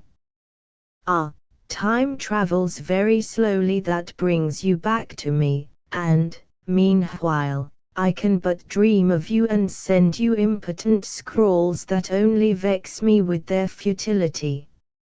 For my desire of you, the remainder, said Mrs. Pendomer, clearing her throat once more, appears to consist of insanity and heretical sentiments, in about equal proportions, all written at the top of a boy's breaking voice. It isn't Colonel Musgrave's voice, quite, is it? During the reading, Patricia, leaning on one elbow, had regarded her companion with wide eyes and flushed cheeks. Now, you see, she cried indignantly, he loved her. He was simply crazy about her. Why, yes. Mrs. Pendomer replaced the letter, carefully, almost caressingly, among its companions. My dear, it was years ago. I think time has by this wreaked a vengeance far more bitter than you could ever plan on the woman who, after all, never thought to wrong you. For the bitterest of all bitter things to a woman, to some women, at least, is to grow old. She sighed, and her well-manicured fingers fretted for a moment with the counterpane. Ah, who will write the tragedy of us women who were famous Southern beauties once? We were queens of men while our youth lasted, and diarists still prattle charmingly concerning us. but nothing was expected of us save to be beautiful and to condescend to be made much of, and that is our tragedy. For very few things, my dear, are more pitiable than the middle age of the pitiful butterfly woman, whose mind cannot, because of its very nature, reach to anything higher. Middle age strips her of everything, the admiration, the flattery, the shallow merriment, all the little things that her little mind longs for, and other women take her place, in spite of her futile, pitiful efforts to remain young. And the world goes on as before, and there is a whispering in the moonlit garden, and young people steal off for wholly superfluous glasses of water, and the men give her duty dances, and she is old, so old, under the rouge and inane smiles and dainty fripperies that caricature her lost youth. No, my dear, you needn't envy this woman. Pity her, my dear, pleaded Clarice Pendomer, and with a note of earnestness in her voice. Such a woman, said Patricia, with distinctness, deserves no pity. Well, Mrs. Pendomer conceded, dryly, she doesn't get it. Probably, because she always grows fat, from sheer lack of willpower to resist sloth and gluttony, the only agreeable vices left her, and by no stretch of the imagination can a fat woman be converted into either a pleasing or heroic figure. Mrs. Pendomer paused for a breathing space, and smiled, though not very pleasantly. It is, doubtless, said she, a sight for gods, and quite certainly for men, to laugh at, this silly woman striving to regain a vanished frugality of waste. Yes, I suppose it is amusing, but it is also pitiful. And it is more pitiful still if she has ever loved a man in the unreasoning way these shallow women sometimes do. Men age so slowly. The men a girl first knows are young long after she has reached middle age. Yes, they go on dancing cotillions and talking nonsense in the garden, long after she has taken to common sense shoes. And the man is still young, and he cares for some other woman, who is young and has all that she has lost, and it seems so unfair, said Mrs. Pendomer. Patricia regarded her for a moment. The purple eyes were alert, their glance was hard. You seem to know all about this woman, Patricia began, in a level voice. I have heard, of course, what everyone in Lichfield whispers about you and Rudolph. I have even teased Rudolph about it, but until today I had believed it was a lie. It is often a mistake to indulge in uncommon opinions, said Mrs. Pendomer.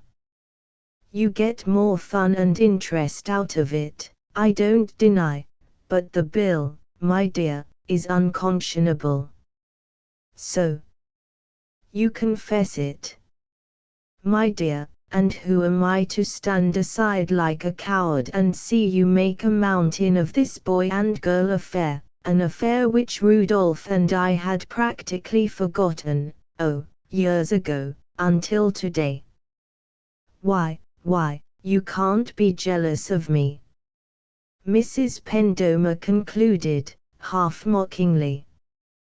Patricia regarded her with deliberation.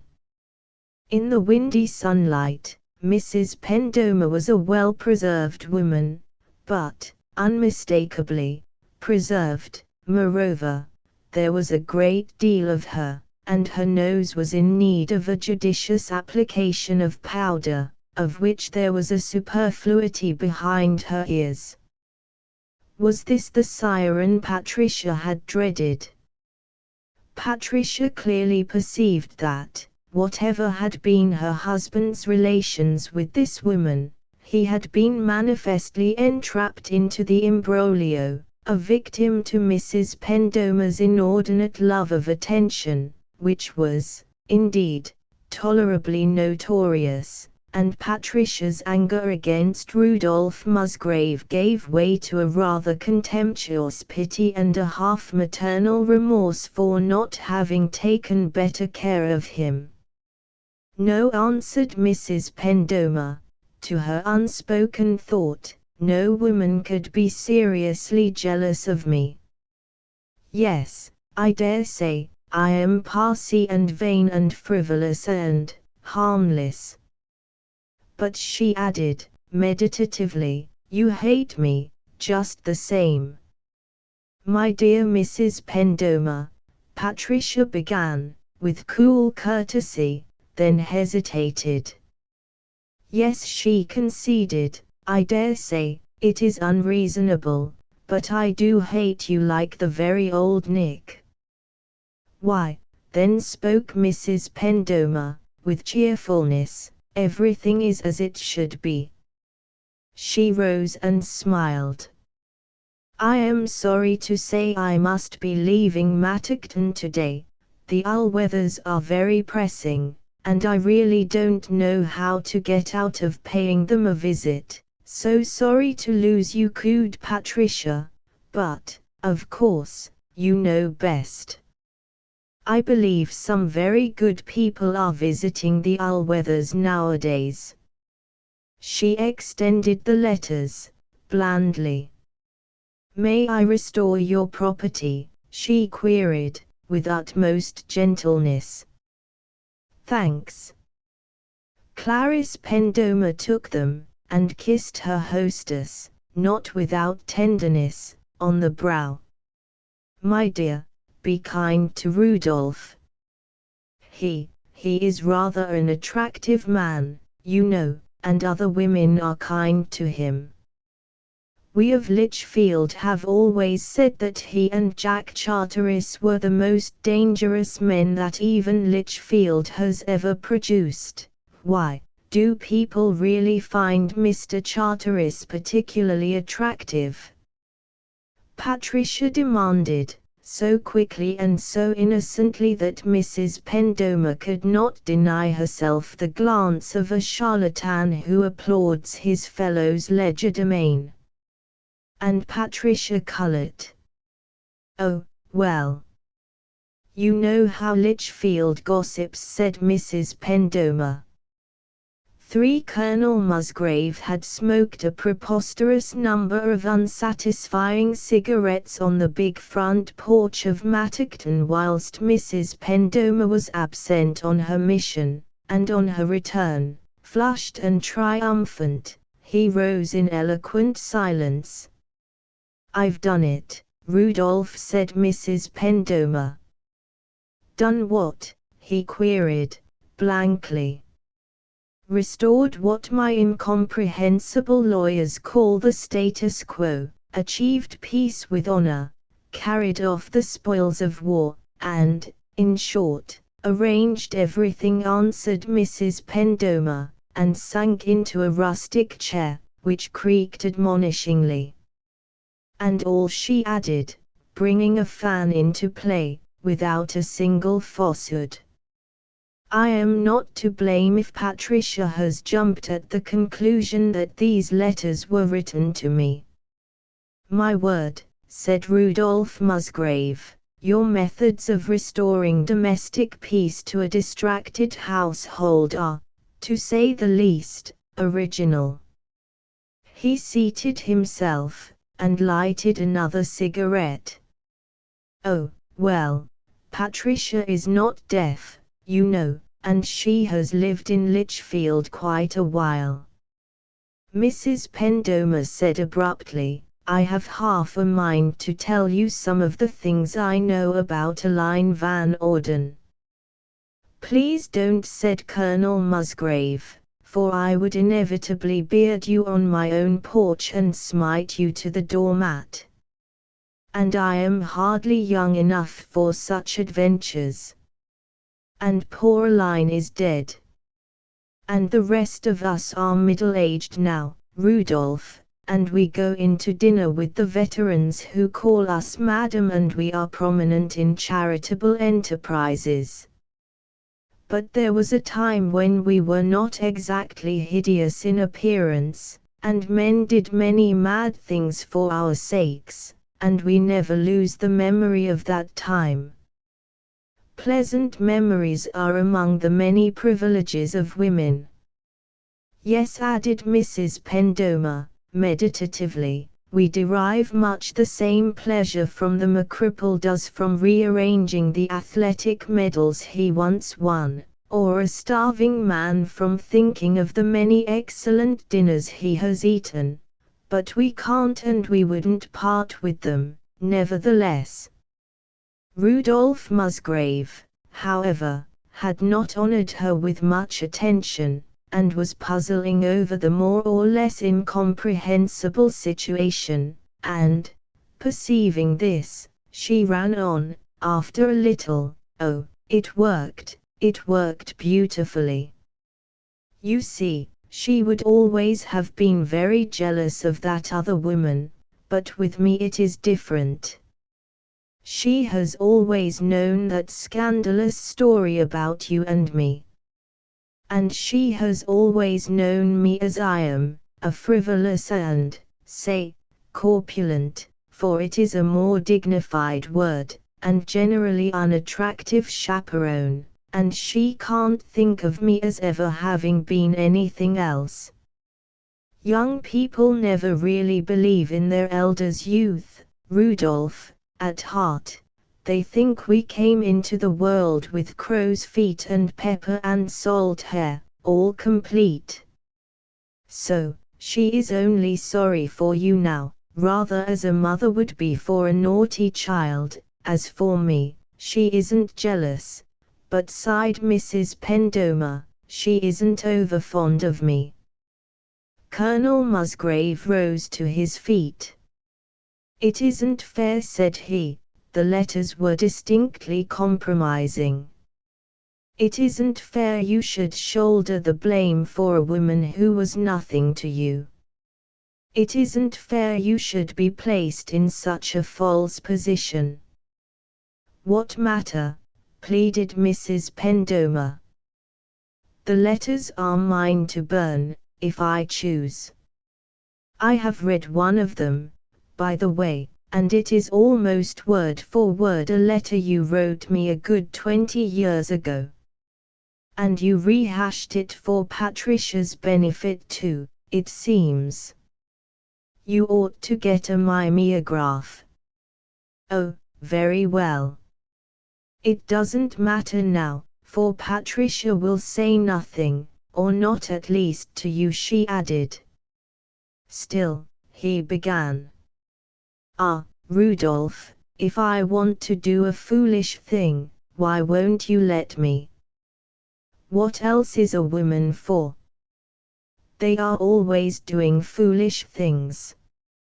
I have known a woman to throw a man over, because she had seen him without a collar, and I have known another actually to marry a man, because she happened to be in love with him. I have known a woman to go on wearing pink organdie after she has passed 40, and I have known a woman to go on caring for a man who, she knew, wasn't worth caring for, long after he had forgotten. We are not brave and sensible, like you men. So why not let me be foolish, if I want to be?" "If," said Colonel Musgrave in some perplexity, "I understand one word of this farrago, I will be qualified in various ways." "But you don't have to understand," she pleaded. "You mean?" he asked. "I mean that I was always fond of a line, anyhow." "Nonsense." And he was conscious, with vexation, that he had undeniably flushed. "I mean, then, I am a woman, and I understand. Everything is as near what it should be as is possible while Patricia is seeing so much of, we will call it the artistic temperament. Mrs. Pendomer shrugged. But if I went on in that line you would believe I was jealous. And heaven knows I am not the least bit so, with the unavoidable qualification that, being a woman, I can't help rising superior to common sense. He said, You mean Jack Charteris. But what on earth has he to do with these letters? I don't mean any proper names at all.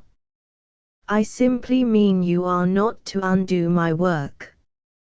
It would only signify trouble and dissatisfaction and giving up all this. She waved her hand lightly toward the lawns of Mattockton, and it would mean our giving you up, for, you know, you haven't any money of your own, Rudolph. Ah, Rudolph, we can't give you up. We need you to lead our Litchfield Germans, and to tell us naughty little stories, and keep us amused. So please be sensible, Rudolph. Permit me to point out I firmly believe that silence is the perfectest herald of joy, observed Colonel Musgrave. Only I do not understand why you should have dragged John Charteris's name into this ludicrous affair, you really do not understand. But Colonel Musgrave's handsome face declared very plainly that he did not. Well, Mrs. Pendomer reflected, I dare say it is best, upon the whole, you shouldn't. And now you must excuse me, for I am leaving for the Allweathers today, and I shan't ever be invited to Mattockton again, and I must tell my maid to pack up. She is a little fool and it will break her heart to be leaving Pilkins. All human beings are tediously alike. But, allowing ample time for her to dispose of my best lingerie and of her unavoidable lamentations, I ought to make the 6:45. I have noticed that one usually does, somehow, said Mrs. Pendomer, and seemed to smack of allegories. And yet it may have been because she knew, as who knew better, something of that mischief's nature which was now afoot. For the Colonel burned the malefic letters that afternoon. Indeed, the episode set him to ransacking the desk in which Patricia had found them, a desk which, as you have heard, was heaped with the miscellaneous correspondence of the Colonel's father dating back a half-century and more. Much curious matter the Colonel discovered there, for Wild Will Musgrave's had been a full-blooded career. And over one packet of letters, in particular, the Colonel sat for a long while with an unwontedly troubled face. Part 6, Byways Cry Kismet. And take heart. Eros is gone, nor may we follow to that loftier ere Olympians breathe. Take heart, and enter where a lighter love, vine-crowned, laughs I the sun, oblivious of tangled webs ill-spun by ancient wearied weavers, for it may be his guidance leads to lovers of such as we and hearts so credulous as to be won. Cry Kismet. Put away vain memories of all old sorrows and of all old joys, and learn that life is never quite amiss so long as unreflective girls and boys remember that young lips were meant to kiss, and hold that laughter is a seemly noise. Paul van der Hoeven. Egeria answers. Patricia sat in the great maple grove that stands behind Mattockton, and pondered over a note from her husband, who was in Lichfield superintending the appearance of the July number of the Lichfield Historical Association's quarterly magazine. Mr. Charteris lay at her feet, glancing rapidly over a lengthy letter, which was from his wife, in Richmond. The morning mail was just in, and Patricia had dispatched Charteris for her letters, on the plea that the woods were too beautiful to leave, and that Mattockton, in the unsettled state which marks the end of the week in a house party, was intolerable. She, undoubtedly, was partial to the Grove, having spent the last 10 mornings there. Mr. Charteris had overrated her modest literary abilities so far as to ask her advice in certain details of his new book, which was to appear in the autumn, and they had found a vernal solitude, besides being extremely picturesque, to be conducive to the forming of really matured opinions. Moreover, she was assured that none of the members of the house party would misunderstand her motives. People were so much less censorious in the country. There was something in the pastoral purity of nature, seen face to face, which brought out one's noblest instincts, and put an end to all horrid gossip and scandal-mongering. Didn't Mrs. Barrasmith think so? And what was her real opinion of that rumor about the hairdressers, and was the woman as bad as people said she was? Thus had Patricia spoken in the privacy of her chamber, at that hour when ladies do up their hair for the night, and discourse of mysteries. It is at this time they are said to babble out their hearts to one another, and so, beyond doubt, this must have been the real state of the case. As Patricia admitted, she had given up bridge and taken to literature only during the past year.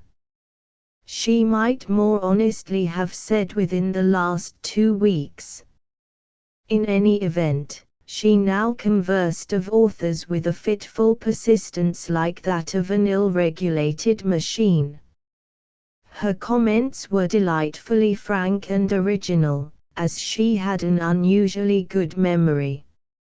Of 2 books she was apt to prefer the one with the wider margin, and she was becoming sufficiently familiar with a number of poets to quote them inaccurately. We have all seen John Charteris's portraits, and most of us have read his books, or at least, the volume entitled In Old Lichfield, which caused the Lichfield Courier Herald to apostrophize its author as a child of genius, whose ardent soul has sounded the mysteries of life, whose inner vision sweeps over ever-widening fields of thought, and whose chiseled phrases continue patriotically to perpetuate the beauty of Lichfield's past. But for present purposes it is sufficient to say that this jewel-smith of words was slight and dark and hook-nosed, and that his hair was thin, and that he was not ill-favored. It may be of interest to his admirers, a growing cult, to add that his reason for wearing a mustache in a period of clean-shaven faces was that, without it, his mouth was not pleasant to look upon. Hi-ho! Patricia said, at length, with a little laugh, it is very strange that both of our encumbrances should arrive on the same day. It is unfortunate, Mr. Charteris admitted, lazily, but the blessed state of matrimony is liable to these mishaps. Let us be thankful that my wife's whim to visit her aunt has given us, at least, 2 perfect, golden weeks. Husbands are like bad pennies, and wives resemble the cat whose adventures have been commemorated by one of our really popular poets. They always come back. Patricia communed with herself, and to Charteris seemed, as she sat in the checkered sunlight, far more desirable than a married woman has any right to be. "I wish," she began, slowly. "Oh, but, you know, it was positively criminal negligence not to have included a dozen fairies among my sponsors. I too have desiderated this sensible precaution," said Charteris, and laughed his utter comprehension. "But, after all," he said, and snapped his fingers gaily, "we still have 24 hours, Patricia. Let us forget the crudities of life, and say foolish things to each other. For I am pastorally inclined this morning, Patricia. I wish to lie at your feet and pipe amorous ditties upon a note and read. Have you such an article about you, Patricia?" He drew a keyring from his pocket, and pondered over it. "Or would you prefer that I whistle into the opening of this door key, to the effect that we must gather our rosebuds while we may, for time is still a-flying, fa-la, and that a drear old age, not to mention our spouses, will soon descend upon us, fa-la di liro. A door key is not Arcadian, Patricia, but it makes a very creditable noise." "Don't be foolish, mon ami," she protested, with an indulgent smile. "I am unhappy. Unhappy that I have chanced to fall in love with you, Patricia. It is an accident which might befall any really intelligent person." She shrugged her shoulders, ruefully. "I have done wrong to let you talk to me as you have done of late. Oh, Jack, I am afraid."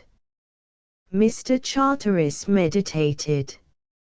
Somewhere in a neighboring thicket a bird trilled out his song, a contented, half-hushed song that called his mate to witness how infinitely blessed above all other birds was he. Mr. Charteris heard him to the end, and languidly made as to applaud. Then Mr. Charteris raised his eyebrows. "Of your husband, Patricia?" he queried. Rudolph doesn't bother about me nowadays sufficiently to notice anything." Mr. Charteris smiled. "Of my wife, Patricia?" "Good gracious, no. I have not the least doubt you will explain matters satisfactorily to your wife, for I have always heard that practice makes perfect." Mr. Charteris laughed, a low and very musical laugh. "Of me, then, Patricia?" I think it is rather of myself I am afraid." "Oh, I hate you when you smile like that. You have evil eyes, Jack. Stop it. Quit hounding me with your illicit fascinations." The hand she had raised in threatening fashion fell back into her lap, and she shrugged her shoulders once more. "My nerves are somewhat upset by the approaching prospect of connubial felicity, I suppose. Really, though, mon ami, your conceit is appalling." Charteris gave vent to a chuckle, and raised the door key to his lips. "When you are quite through your histrionic efforts," he suggested, apologetically, "I will proceed with my amorous pipings. Really, Patricia, one might fancy you the heroine of a society drama, working up the sympathies of the audience before taking to evil ways. Surely, you are not about to leave your dear, good, patient husband, Patricia?" Heroines only do that on dark and stormy nights, and in an opera toilette. Wearing her best gown seems always to affect a heroine in that way. Mr. Charteris, at this point, dropped the key ring, and drew nearer to her. His voice sank to a pleading cadence. We are in Arcadia, Patricia. Virtue and vice are contraband in this charming country, and must be left at the frontier. Let us be adorably foolish and happy, my lady, and forget for a little the evil days that approach. Can you not fancy this to be Arcadia, Patricia? It requires the merest trifle of imagination. Listen very carefully, and you will hear the hoofs of fawns rustling among the fallen leaves. They are watching us, Patricia, from behind every tree bole. They think you a dryad, the queen of all the dryads, with the most glorious eyes and hair and the most tempting lips in all the forest. After a little, shaggy, big-thewed ventripotent Pan will grow jealous, and ravish you away from me, as he stole Syrinx from her lover. You are very beautiful, Patricia, you are quite incredibly beautiful. I adore you, Patricia. Would you mind if I held your hand? It is a foolish thing to do, but it is preeminently Arcadian. She heard him with downcast eyes, and her cheeks flushed a pink color that was agreeable to contemplation. Do you really care for me, Jack? She asked, softly, then cried, No, you needn't answer, because, of course, you worship me madly, unboundedly, distractedly. They all do, but you do it more convincingly. You have been taking lessons at night school, I dare say, at all sorts of murky institutions. And, Jack, really, cross my heart, I always stopped the others when they talked this way. I tried to stop you, too. You know I did. She raised her lashes, a trifle uncertainly, and withdrew her hand from his, a trifle slowly. It is wrong, all horribly wrong. I wonder at myself. I can't understand how in the world I can be such a fool about you. I must not be alone with you again. I must tell my husband everything, she concluded, and manifestly not meaning a word of what she said. By all means, assented Mr. Charteris, readily. Let's tell my wife, too. It will make things so very interesting. Rudolph would be terribly unhappy, she reflected. He would probably never smile again, said Mr. Charteris. And my wife, oh, it would upset Anne, quite frightfully. It is our altruistic, nay, our bounden duty to save them from such misery. I don't know what to do, she wailed. The obvious course, said he, after reflection, is to shake off the bonds of matrimony, without further delay. So let's elope, Patricia. Patricia, who was really unhappy, took refuge in flippancy, and laughed. I make it a rule, said she, never to elope on Fridays. Besides, now I think of it, there is Rudolph. Rudolph doesn't care a button's worth about me, I know. The funny part is that he doesn't know it. He has simply assumed he is devoted to me, because all respectable people are devoted to their wives. I can assure you, mon ami, He would be a veritable Othello, if there were any scandal, and would infinitely prefer the bolster to the divorce court. He would have us followed and torn apart by wild policemen. Mr. Charteris meditated for a moment. Rudolph, as you are perfectly aware, would simply deplore the terribly lax modern notions in regard to marriage and talk to newspaper reporters about this much, he measured it between thumb and forefinger, concerning the beauty and chivalry of the South. He would do nothing more.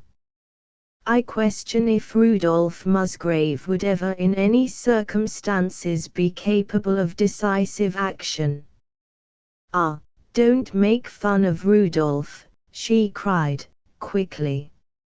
Rudolph can't help it if he is conscientious and in consequence rather depressing to live with. And for all that he so often plays the jackass fool about women, like Grandma Pendoma, he is a man, Jack, a well-meaning, clean and dunderheaded man.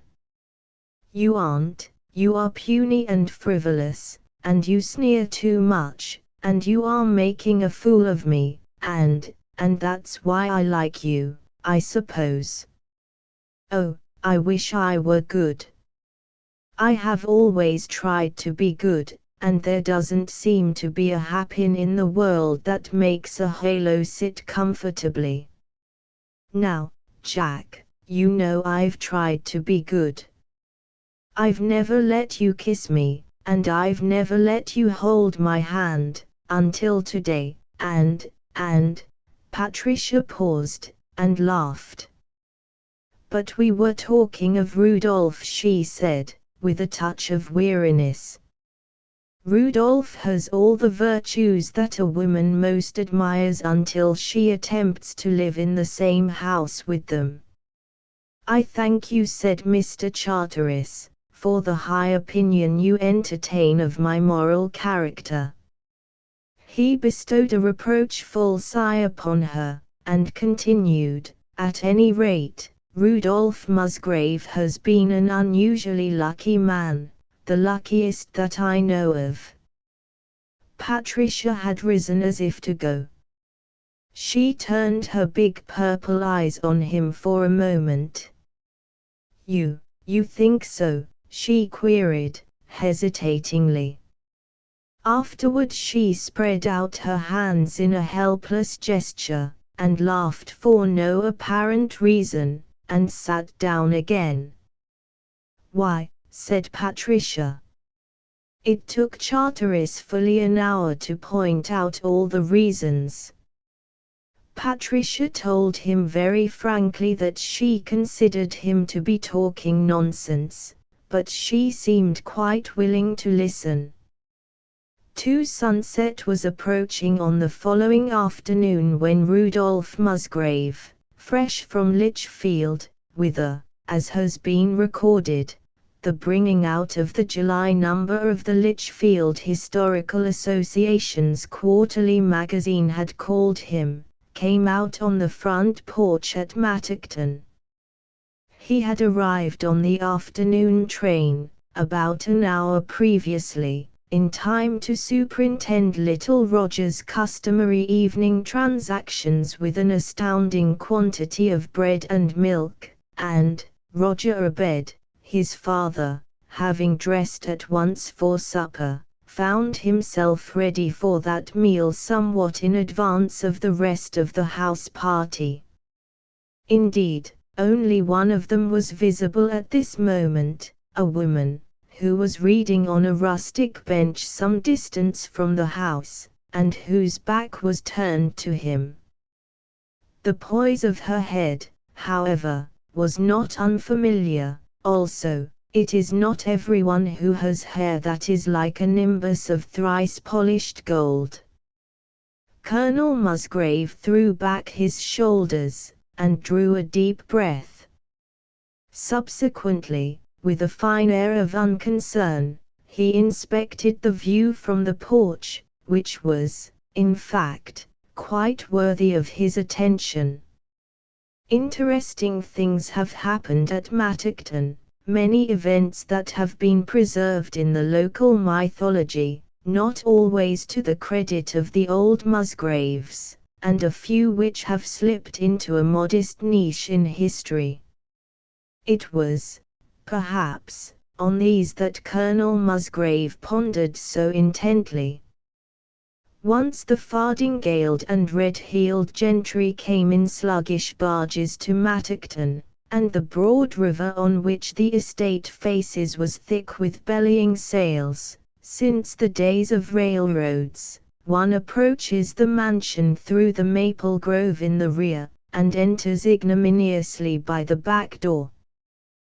The house stands on a considerable elevation.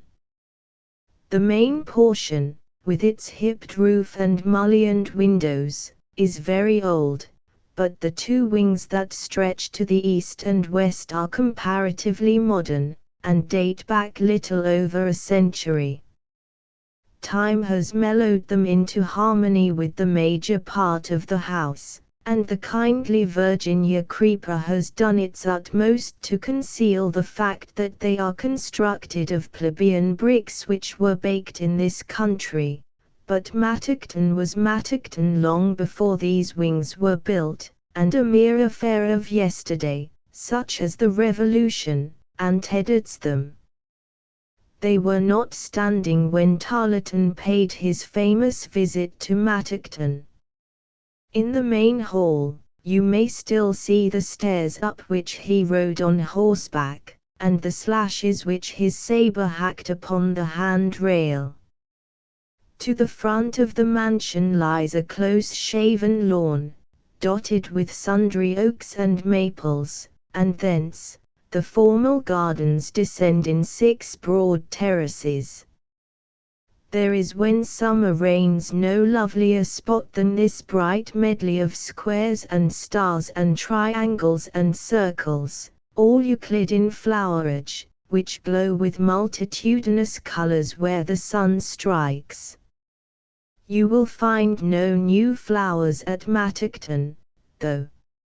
Here are verbenas, poppies, lavender and marigolds, sweet william, hollyhocks and columbine, phlox, and larkspur, and meadowsweet, and heartsease, just as they were when Thomasine Musgrave, Mattockton's first chatelaine, was wont to tend them, and of all floral parvenus the gardens are innocent.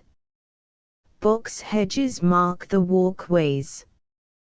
The 7th terrace was, until lately, uncultivated, the trees having been cleared away to afford pasturage. It is now closely planted with beeches, none of great size, and extends to a tangled thicket of field pines and cedar and sassafras and blackberry bushes, which again masks a drop of some 10 feet to the river.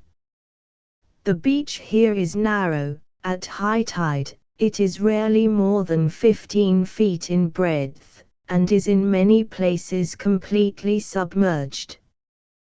Past this, the river lapses into the horizon line without a break, save on an extraordinarily clear day when Bigelows Island may be seen as a dim smudge upon the west. All these things, Rudolph Musgrave regarded with curiously deep interest for one who had seen them so many times before. Then, with a shrug of the shoulders, he sauntered forward across the lawn.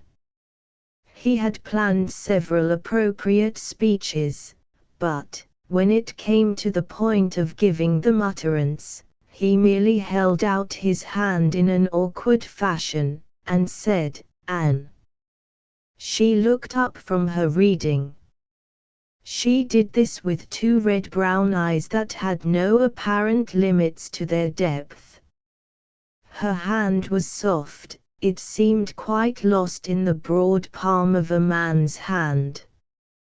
"Dear Rudolph," she said, as simply as though they had parted yesterday, It's awfully good to see you again. Colonel Musgrave cleared his throat, and sat down beside her. A moment later Colonel Musgrave cleared his throat once more. Then Mrs. Charteris laughed. It was a pleasant laugh, a clear, rippling carol of clean mirth that sparkled in her eyes, and dimpled in her wholesome cheeks. So, do you find it very, very awkward? Awkward, he cried. Their glances met in a flash of comprehension which seemed to purge the air. Musgrave was not in the least self-conscious now. He laughed, and lifted an admonitory forefinger. "Oh, good Cinera," he said, "I am not what I was. And so I cannot do it, my dear. I really cannot possibly live up to the requirements of being a buried past. In a proper storybook or play, I would have to come back from New Zealand or the Transvaal, all covered with glory and epaulets, and have found you in the last throes of consumption. Instead, you have fattened, Anne, which a buried past never does, and which shows a sad lack of appreciation for my feelings. And my dear, I must confess that my hair is growing grey, and that my life has not been entirely empty without you, and that I ate and enjoyed 2 mutton chops at luncheon, though I knew I should see you today. I am afraid we are neither of us up to heroics, Anne. So let's be sensible and comfy, my dear."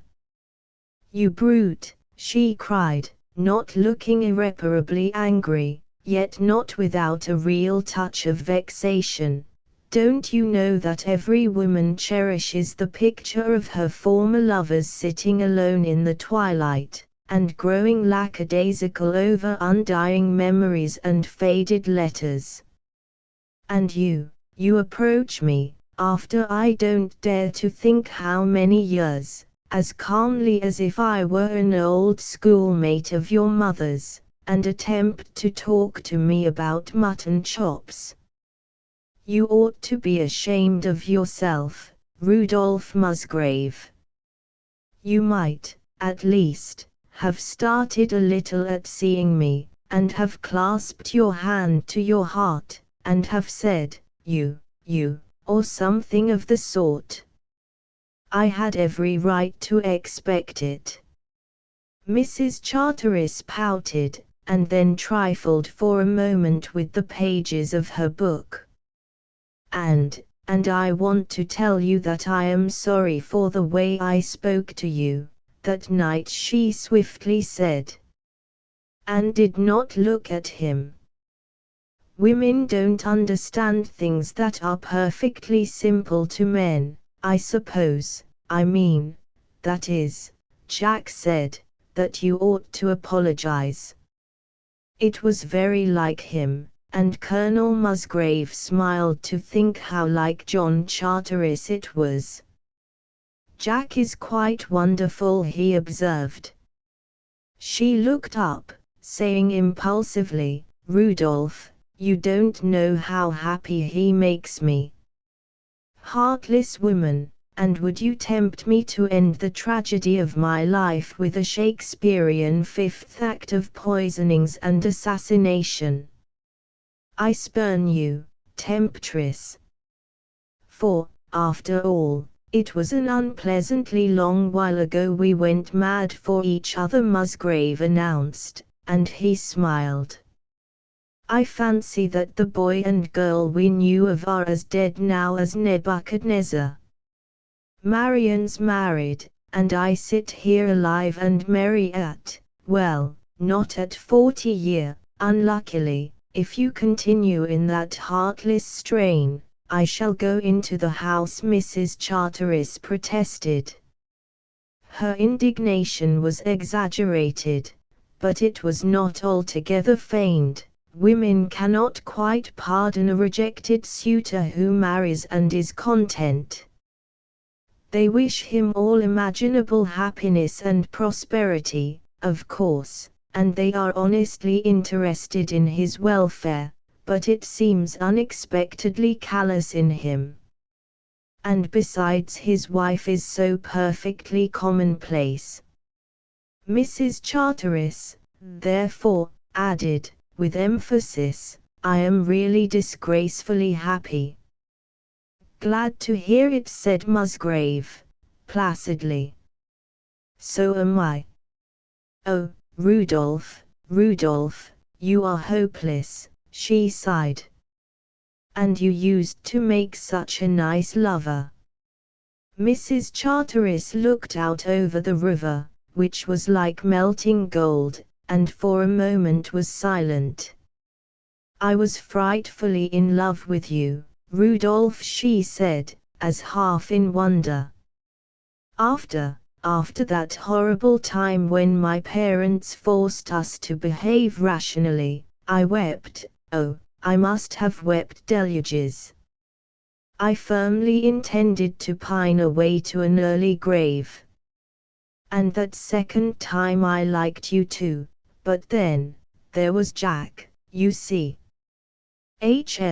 Said Colonel Musgrave, yes, I see.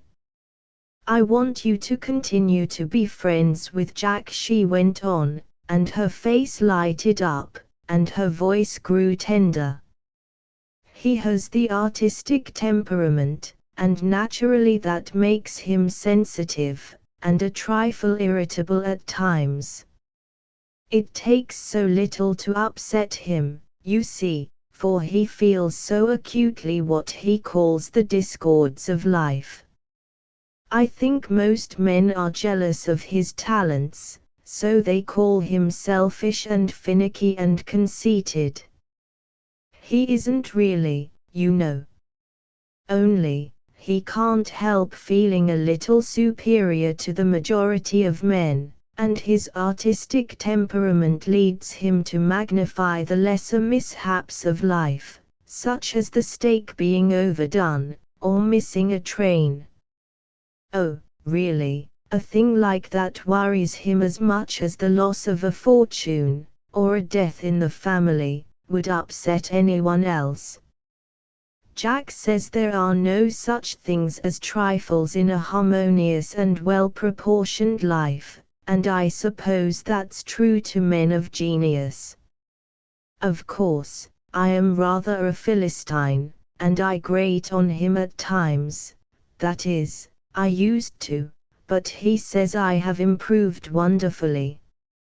And so we are ridiculously happy, Jack and I. Musgrave cast about vainly for an appropriate speech. Then he compromised with his conscience, and said, your husband is a very clever man. Isn't he? She had flushed for pleasure at hearing him praised. Oh, yes, Anne loved Jack Charteris. There was no questioning that, it was written in her face, was vibrant in her voice as she spoke of him. Now, really, Rudolph, aren't his books wonderful? I don't appreciate them, of course, for I'm not clever, but I know you do. I don't see why men think him selfish. I know better. You have to live with Jack to really appreciate him. And every day I discover some new side of his character that makes him dearer to me. He's so clever, and so noble. Why, I remember, well, before Jack made his first hit with Astaroth's lackey, he lived with his sister. They hadn't any money, and, of course, Jack couldn't be expected to take a clerkship or anything like that, because business details make his head ache, poor boy. So, his sister taught school, and he lived with her. They were very happy, his sister simply adores him, and I am positively jealous of her sometimes, but, unfortunately, the bank in which she kept her money failed one day. I remember it was just before he asked me to marry him, and told me, in his dear, laughing manner, that he hadn't a penny in the world, and that we would have to live on bread and cheese and kisses. Of course, I had a plenty for us both, though, so we weren't really in danger of being reduced to that. Well, I wanted to make his sister an allowance. But Jack pointed out, with considerable reason, that one person could live very comfortably on an income that had formerly supported two. He said it wasn't right I should be burdened with the support of his family. Jack was so sensitive, you see, lest people might think he was making a mercenary marriage, and that his sister was profiting by it. Now, I call that one of the noblest things I ever heard of, for he is devotedly attached to his sister, and, naturally, it is a great grief to him to see her compelled to work for a living. His last book was dedicated to her, and the dedication is one of the most tender and pathetic things I ever read. Musgrave was hardly conscious of what she was saying. She was not particularly intelligent, this handsome, cheery woman, but her voice, and the richness and sweetness of it, and the vitality of her laugh, contented his soul. Anne was different. The knowledge came again to him quite simply that Anne was different, and in the nature of things must always be a little different from all other people, even Patricia Musgrave. He had no desire to tell Anne Charteris of this, no idea that it would affect in any way the tenor of his life. He merely accepted the fact that she was, after all, Anne Willoughby, and that her dear presence seemed, somehow, to strengthen and cheer and comfort and content beyond the reach of expression. Yet Musgrave recognized her lack of cleverness, and liked and admired her none the less. A vision of Patricia arose, a vision of a dainty, shallow, Dresden china face with a surprising quantity of vivid hair about it. Patricia was beautiful, and Patricia was clever, in her pinchbeck way.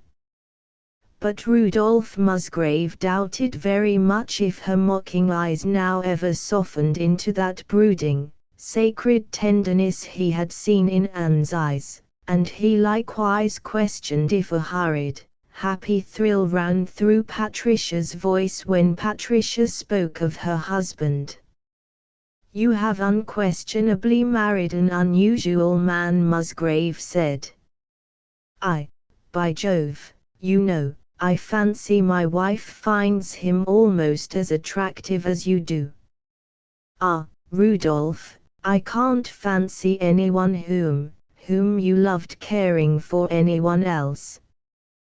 "Don't I remember, sir, how irresistible you can be when you choose?" Anne laughed, and raised plump hands to heaven. "Really, though, women pursue him to a perfectly indecent extent. I have to watch over him carefully, not that I distrust him, of course, for, dear Jack, he is so devoted to me, and cares so little for other women, that Joseph would seem in comparison only a depraved roue.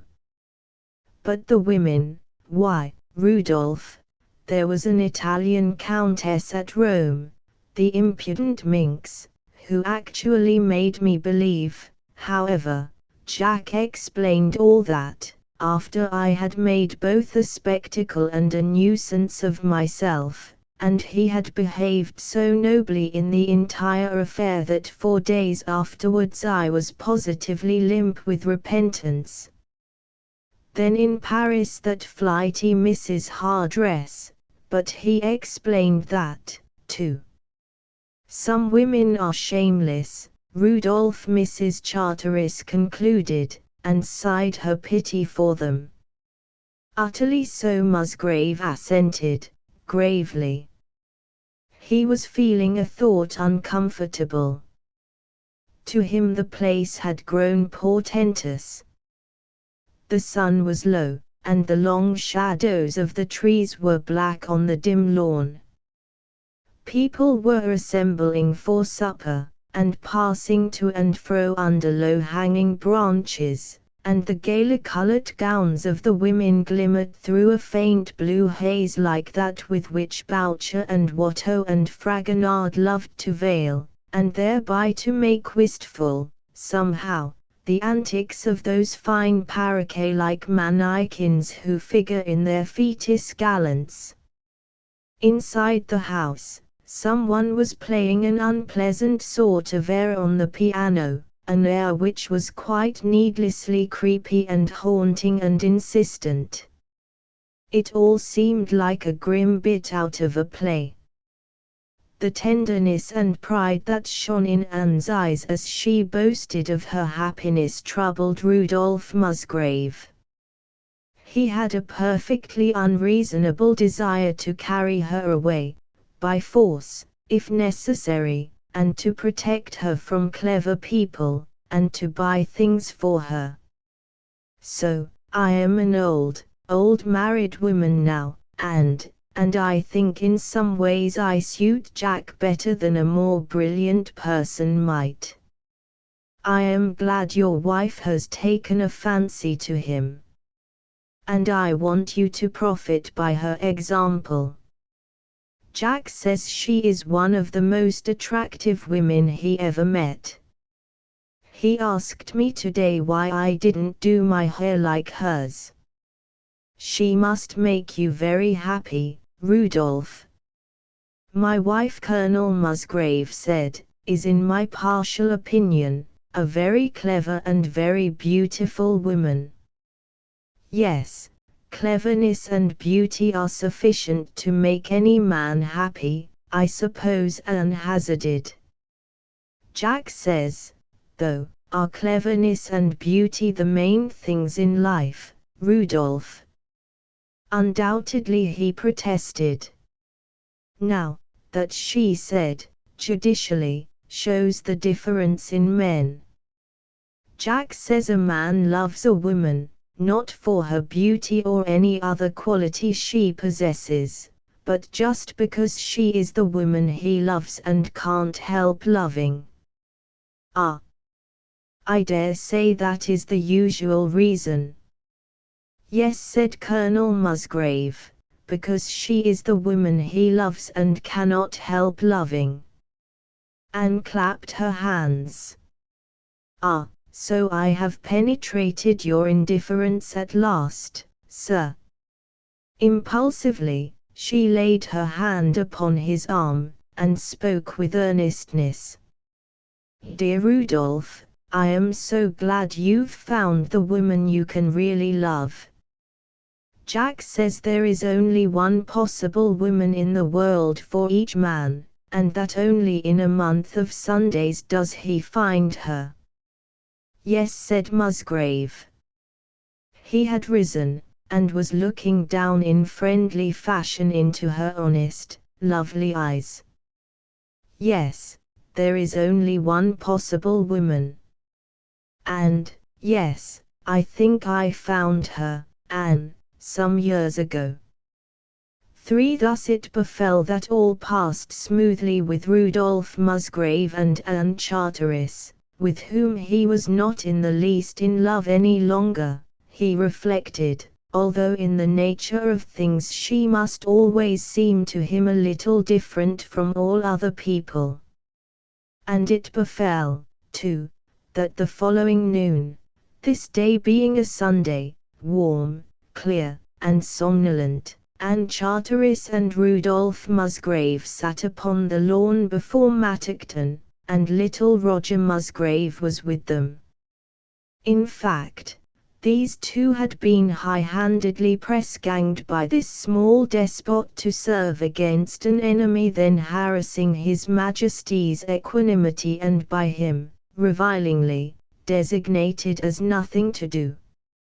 And so Anne made for Roger, as she had learned to do for her dead son, in addition to a respectable navy of paper boats, a vast number of boxes and Nantucket sinks and picture frames and footballs.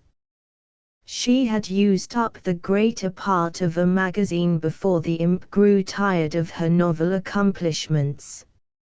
For as he invidiously observed, I can make them for myself now, most as good as you, only I always tear the bottom of the boat when you pull it out, and my sinks are kind of wobbly. And besides, I've made up a story just like your husband gets money for doing. And if I had a quarter I would buy that green and yellow snake in the toy store window and wiggle it at people and scare them into fits. Sonnikins, said Colonel Musgrave, suppose you tell us the story, and then we will see if it is really worth a quarter, and try to save you from this unblushing mendicancy. Well, God bless father and mother and little cousins. Oh, no, that's what I say at night. Roger's voice now altered, assuming shrill sing-song cadences. His pensive gravity would have appeared excessive if manifested by the great Sphinx. What I meant to say was that once upon a time when the Battle of Gettysburg was going on and houses were being robbed and burned, and my dear grandfather was being shot through the heart, a certain house, where the richest man in town lived, was having feast and merriment, never dreaming of any harm, or thinking of their little child Rachel, who was on the front porch watching the battle and screaming with joy at every man that fell dead. One dark-faced man was struck with a bullet and was hurt. He saw the child laughing at him and his heart was full of revenge. So that night, when all had gone to bed, the old dark-faced man went softly in the house and got the little girl and set the house on fire. And he carried her out in the mountains, and is that worth a quarter? Good heavens, no, said Anne. How dare you leave us in such harrowing suspense? Well, a whole lot more happened, because all the while Rachel was asleep. When she woke up, she did not know where under the sun she was. So she walked along for about an hour and came to a little village, and after a few minutes she came to a large rock, and guess who she met? She met her father, and when he saw her he hugged her so hard that when he got through she did not have any breath left in her. And they walked along, and after a while they came to the wood, and it was now about 6 o'clock, and it was very dark, and just then 9 robbers jumped out from behind the trees, and they took a pistol and shot Rachel's father, and the child fainted. Her papa was dead, so she dug a hole and buried him, and went right back home. And of course that was all, and if I had that snake, I wouldn't try to scare you with it, father, anyhow. So Colonel Musgrave gave his son a well-earned coin, as the colonel considered, and it having been decreed, now, father, you tell a story, obediently read aloud from a fat red-covered book. The tale was of the colonel's selecting, and it dealt with a shepherdess and a chimney sweep. And so the colonel perorated, the little China people remained together, and were thankful for the rivet in grandfather's neck, and continued to love each other until they were broken to pieces. And the tale is a parable, my son. You will find that out someday. I wish you didn't have to. But is that all, father? You will find it rather more than enough, Sonnikins, when you begin to interpret. Yes, that is all. Only you are to remember always that they climbed to the very top of the chimney, where they could see the stars, before they decided to go back and live upon the parlor table under the brand new looking glass. For the stars are disconcertingly unconcerned when you have climbed to them, and so altogether unimpressed by your achievement that it is the nature of all China people to slink home again, precisely as your Rachel did, and as Mrs. Charteris will assure you. Said Anne. Now, honestly, Rudolph, I was thinking you ought not to let him sit upon the grass, because he really has a cold. And if I were you, I would give him a good dose of castor oil tonight. Some people give it in lemon juice, I know, but I found with my boy that peppermint is rather less disagreeable. And you could easily send somebody over to the store at the station. Anne broke off short. Was I being inadequate again? I am sorry, but with children you never know what a cold may lead to, and I really do not believe it good for him to sit in this damp grass. Sonnikins, said Rudolph Musgrave, you had better climb up into my lap, before you and I are pod-snapped from the universe by the only embodiment of common sense just now within our reach. He patted the boy's head and latterly resumed, I am afraid of you, Anne. Whenever I am imagining vain things or stitching romantic possibilities, like embroideries, about the fabric of my past, I always find the real you in my path, as undeniable as a gas bill. I don't believe you ever dare to think, because there is no telling what it might lead to. You are simply unassailably armored by the courage of other people's convictions. Her candid eyes met his over the boy's bright head. And what in the world are you talking about? I am lamenting. I am rending the air and beating my breast on account of your obstinate preference for being always in the right. I do wish you would endeavor to impersonate a human being a trifle more convincingly, but the great gong, booming out for luncheon, interrupted him at this point, and Colonel Musgrave was never permitted to finish his complaint against Anne's unimaginativeness. For on that same Sunday morning, while Anne Charteris and Rudolph Musgrave contended with little Roger's boredom on the lawn before Mattockton, Patricia and Charteris met by accident on the 7th terrace of the gardens.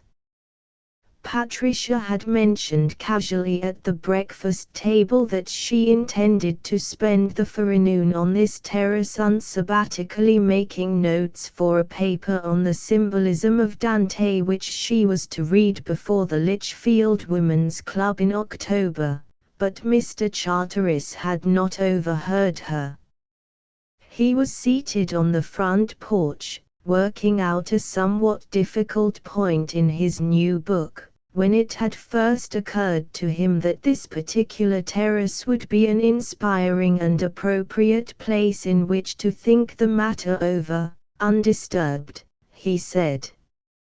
And it was impossible he should have known that anyone was there, as the 7th terrace happens to be the only one that, being planted with beech trees, is completely screened from observation. From the house, you cannot see anything that happens there. It was a curious accident, though. It really seemed, now that Patricia had put an ending to their meetings in the maple grove, fate was conspiring to bring them together. However, as Mr. Charteris pointed out, there could be no possible objection to this conspiracy, since they had decided that their friendship was to be of a purely platonic nature. It was a severe trial to him, he confessed, to be forced to put aside certain dreams he had had of the future, mad dreams, perhaps, but such as had seemed very dear and very plausible to his impractical artistic temperament. Still, it heartened him to hope that their friendship, since it was to be no more, might prove a survival, or rather a veritable renaissance, of the beautiful old Greek spirit in such matters. And, though the blind chance that mismanaged the world had chained them to uncongenial, though certainly well-meaning, persons, this was no logical reason why he and Patricia should be deprived of the pleasures of intellectual intercourse. Their souls were too closely akin. For Mr. Charteris admitted that his soul was Grecian to the core, and out of place and puzzled and very lonely in a sordid, bustling world, and he assured Patricia, she did not object if he called her Patricia, that her own soul possessed all the beauty and purity and calm of an Aphrodite sculptured by Phidias. It was such a soul as Horace might have loved, as Theocritus might have hymned in glad Greek song. Patricia flushed, and dissented somewhat. Frankly, mon ami, she said, you are far too attractive for your company to be quite safe. You are such an adept in the nameless little attentions that women love, so profuse with lesser sugar plums of speech and action, that after 2 weeks one's husband is really necessary as an antidote. Sugar plums are good, but, like all palatable things, unwholesome. So I shall prescribe Rudolph's company for myself, to ward off an attack of moral indigestion. I am very glad he has come back, really glad, she added, conscientiously. Poor old Rudolph.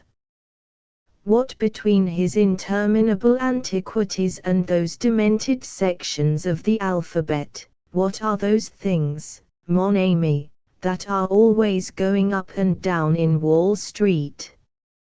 Elevators, Mr. Charteris suggested. Oh, you jaybird. I mean those N.Ps and N.Y.cs and those other letters that are always having flurries and panics and past dividends. They keep him incredibly busy. And she sighed, tolerantly. Patricia had come within the last 2 weeks to believe that she was neglected, if not positively ill-treated, by her husband, and she had no earthly objection to Mr. Charteris thinking likewise. Her face expressed patient resignation now, as they walked under the close matted foliage of the beech trees, which made a pleasant, sun-flecked gloom about them. Patricia removed her hat, the morning really was rather close, and paused where a sunbeam fell upon her copper-colored hair, and glorified her wistful countenance. She sighed once more, and added a finishing touch to the portrait of a femme in comprise. Pray, don't think, mon ami, she said very earnestly, that I am blaming Rudolph. I suppose no wife can ever hope to have any part in her husband's inner life. Not in her own husband's, of course, said Charteris, cryptically. No, for while a woman gives her heart all at once, men crumble theirs away, as one feeds bread to birds, a crumb to this woman, a crumb to that, and such a little crumb, sometimes. And his wife gets what is left over. Pray, where did you read that? Said Charteris. I didn't read it anywhere. It was simply a thought that came to me, Patricia lied, gently. But let's try to be clever.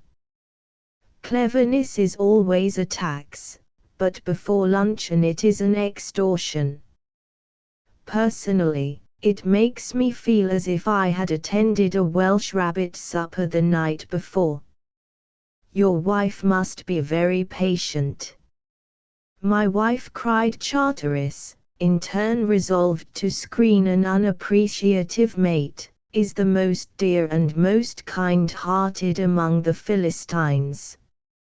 And yet, at times, I grant you, but, of course. Patricia said impatiently. I don't for a moment question that your wife is an angel. And why? His eyebrows lifted, and he smiled. Why, wasn't it an angel? Patricia queried, all impishness now, who kept the first man and woman out of paradise. If I thought you meant that, he cried, and then he shrugged his shoulders. My wife's virtues merit a better husband than fate has accorded her. Anne is the best woman I have ever known. Patricia was not unnaturally irritated. After all, one does not take the trouble to meet a man accidentally in a plantation of young beech trees in order to hear him discourse of his wife's good qualities, and besides, Mr. Charteris was speaking in a disagreeably solemn manner, rather as if he fancied himself in a cathedral. Therefore Patricia cast down her eyes again, and said, men of genius are so rarely understood by their wives. We will waive the question of genius. Mr. Charteris laughed heartily, but he had flushed with pleasure. I suppose, he continued, pacing up and down with cat-like fervor, that matrimony is always more or less of a compromise, like two convicts chained together trying to catch each other's gait. After a while, they succeed to a certain extent.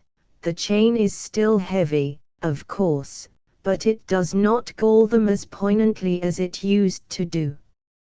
And I fear the artistic temperament is not suited to marriage, its capacity for suffering is too great. Mr. Charteris caught his breath in shuddering fashion, and he paused before Patricia. After a moment he grasped her by both wrists. We are chained fast enough, my lady, he cried, bitterly, and our sentence is for life. There are green fields yonder, but our allotted place is here in the prison yard. There is laughter yonder in the fields, and the scent of wild flowers floats into us at times when we are weary, and the whispering trees sway their branches over the prison wall, and their fruit is good to look on, and they hang within reach. We might reach them very easily.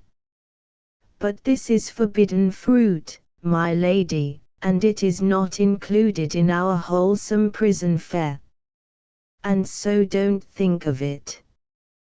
We have been happy, you and I, for a little. We might, don't think of it.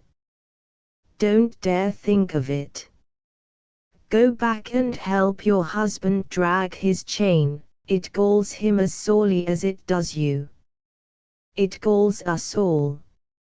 It is the heaviest chain was ever forged, but we do not dare shake it off. Oh, Jack, Jack, don't you dare to talk to me like that. We must be brave. We must be sensible. Patricia, regardless of her skirts, sat down upon the ground, and produced a pocket handkerchief. Oh, what do you mean by making me so unhappy? She demanded, indignantly.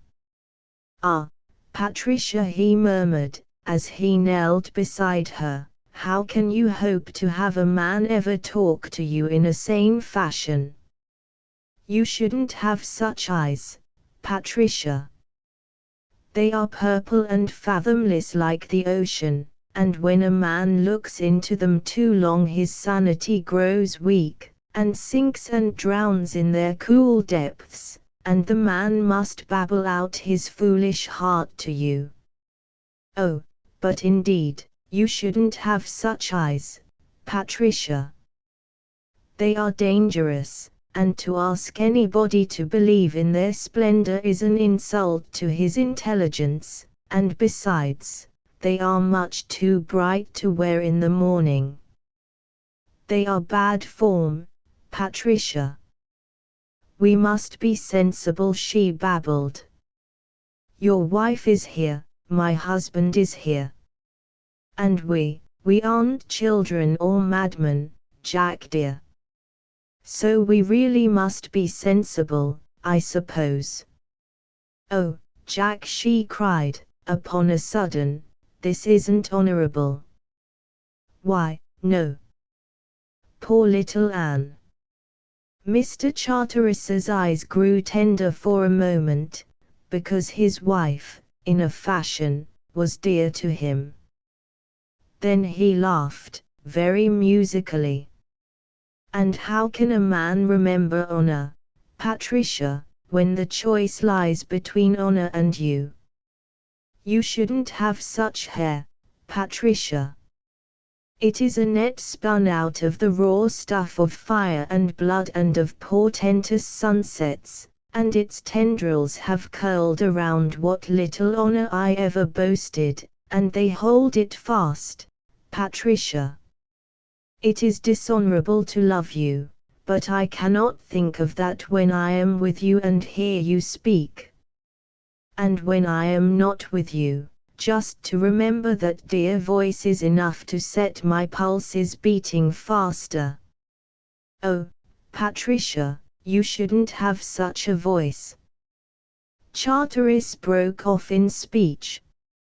Excuse me for interrupting, the old mulatress Virginia was saying, but Miss Pilkins send me say lunch ready, Miss Patrizy. Virginia seemed to notice nothing out of the way. Having delivered her message, she went away quietly, her pleasant yellow face as imperturbable as an idol's. But Patricia shivered. She frightens me, mon ami. Yes, that old woman always gives me goose flesh, and I don't know why. Because she is as deaf as a post, and I simply can't get rid of her. She is a sort of symbol, she, and how many others, I wonder. Oh, well, let's hurry. So Mr. Charteris was never permitted to finish his complaint against Patricia's voice. It was absolutely imperative they should be on time for luncheon. For, as Patricia pointed out, the majority of people are censorious and lose no opportunity for saying nasty things. They are even capable of sneering at a purely platonic friendship which is attempting to preserve the beautiful old Greek spirit. Asterisk asterisk asterisk asterisk asterisk. She was chattering either of her plans for the autumn, or of Dante and the discovery of his missing cantos, or else of how abominably Bob Townsend had treated Rosalind Jemmett, and they had almost reached the upper terrace. Little Roger, indeed, his red head blazing in the sunlight, was already sidling by shy installments toward them, when Patricia moaned inconsequently and for no ascertainable cause fainted. It was the first time for 4 years she had been guilty of such an indiscretion. She was shortly afterward explaining to various members of the Musgraves' house party. It was the heat, no doubt. But since everybody insisted upon it, she would very willingly toast them in another bumper of aromatic spirits of ammonia. Just look at that, Rudolph. You've spilt it all over your coat sleeve. I do wish you would try to be a little less clumsy. Oh, well, I'm spruce as a new penny now. So let's all go to luncheon. Patricia had not been in perfect health for a long while. It seemed to her, in retrospect, that ever since the agonies of little Roger's birth she had been the victim of what she described as a sort of all-over-ishness. Then, too, as has been previously recorded, Patricia had been operated upon by surgeons, and more than once. Good Lord, as she herself declared, it has reached the point that when I see a turkey coming to the dinner table to be carved I can't help treating it as an ingenue. Yet for the last 4 years she had never fainted, until this. It disquieted her. Then, too, awoke faint pricking memories of certain symptoms, which she had not talked about. Now they alarmed her, and in consequence she took the next morning's train to Lichfield. 6. Mrs. Ashmead, who has been previously quoted, now comes into the story. She is only an episode. Still, her intervention led to peculiar results, curiously enough, in which she was not in the least concerned. She simply comes into the story for a moment, and then goes out of it, but her part is an important one. She is like the watchman who announces the coming of Agamemnon. Clytemnestra sharpens her axe at the news, and the fatal bath is prepared for the Anaxandron. The tragedy moves on, the house of Atreus falls, and the wrath of implacable gods bellows across the heavens. Meanwhile, the watchman has gone home to have tea with his family, and we hear no more of him. There are any number of morals to this. Mrs. Ashmead comes into the story on the day Patricia went to Lichfield, and some weeks after John Charteris's arrival at Mattockton. Since then, affairs had progressed in a not unnatural sequence. Mr. Charteris, as we have seen, attributed it to fate, and, assuredly, there must be a special providence of some kind that presides over country houses, a freakish and whimsical providence, which hugely rejoices in confounding one's sense of time and direction. Through its agency, people unaccountably lose their way in the simplest walks, and turn up late and embarrassed for luncheon. At the end of the evening, it brings any number of couples blinking out of the dark, with no idea the clock was striking more than 9:30. And it delights in sending one into the garden, in search of roses or dahlias or upas trees or something of the sort, of course, and thereby causing one to encounter the most unlikely people, and really, quite the last person one would have thought of meeting, as all frequenters of house-party junketings will assure you. And thus is this special house-party providence responsible for a great number of marriages, and, it may be, for a large percentage of the divorce cases, for, if you desire very heartily to see anything of another member of a house party, this lax-minded and easygoing providence will somehow always bring the event about in a specious manner, and without any apparent thought of the consequences. And the Musgraves' house party was no exception. Mrs. Ashmead, for reasons of her own, took daily note of this. The others were largely engrossed by their own affairs. They did not seriously concern themselves about the doings of their fellow guests.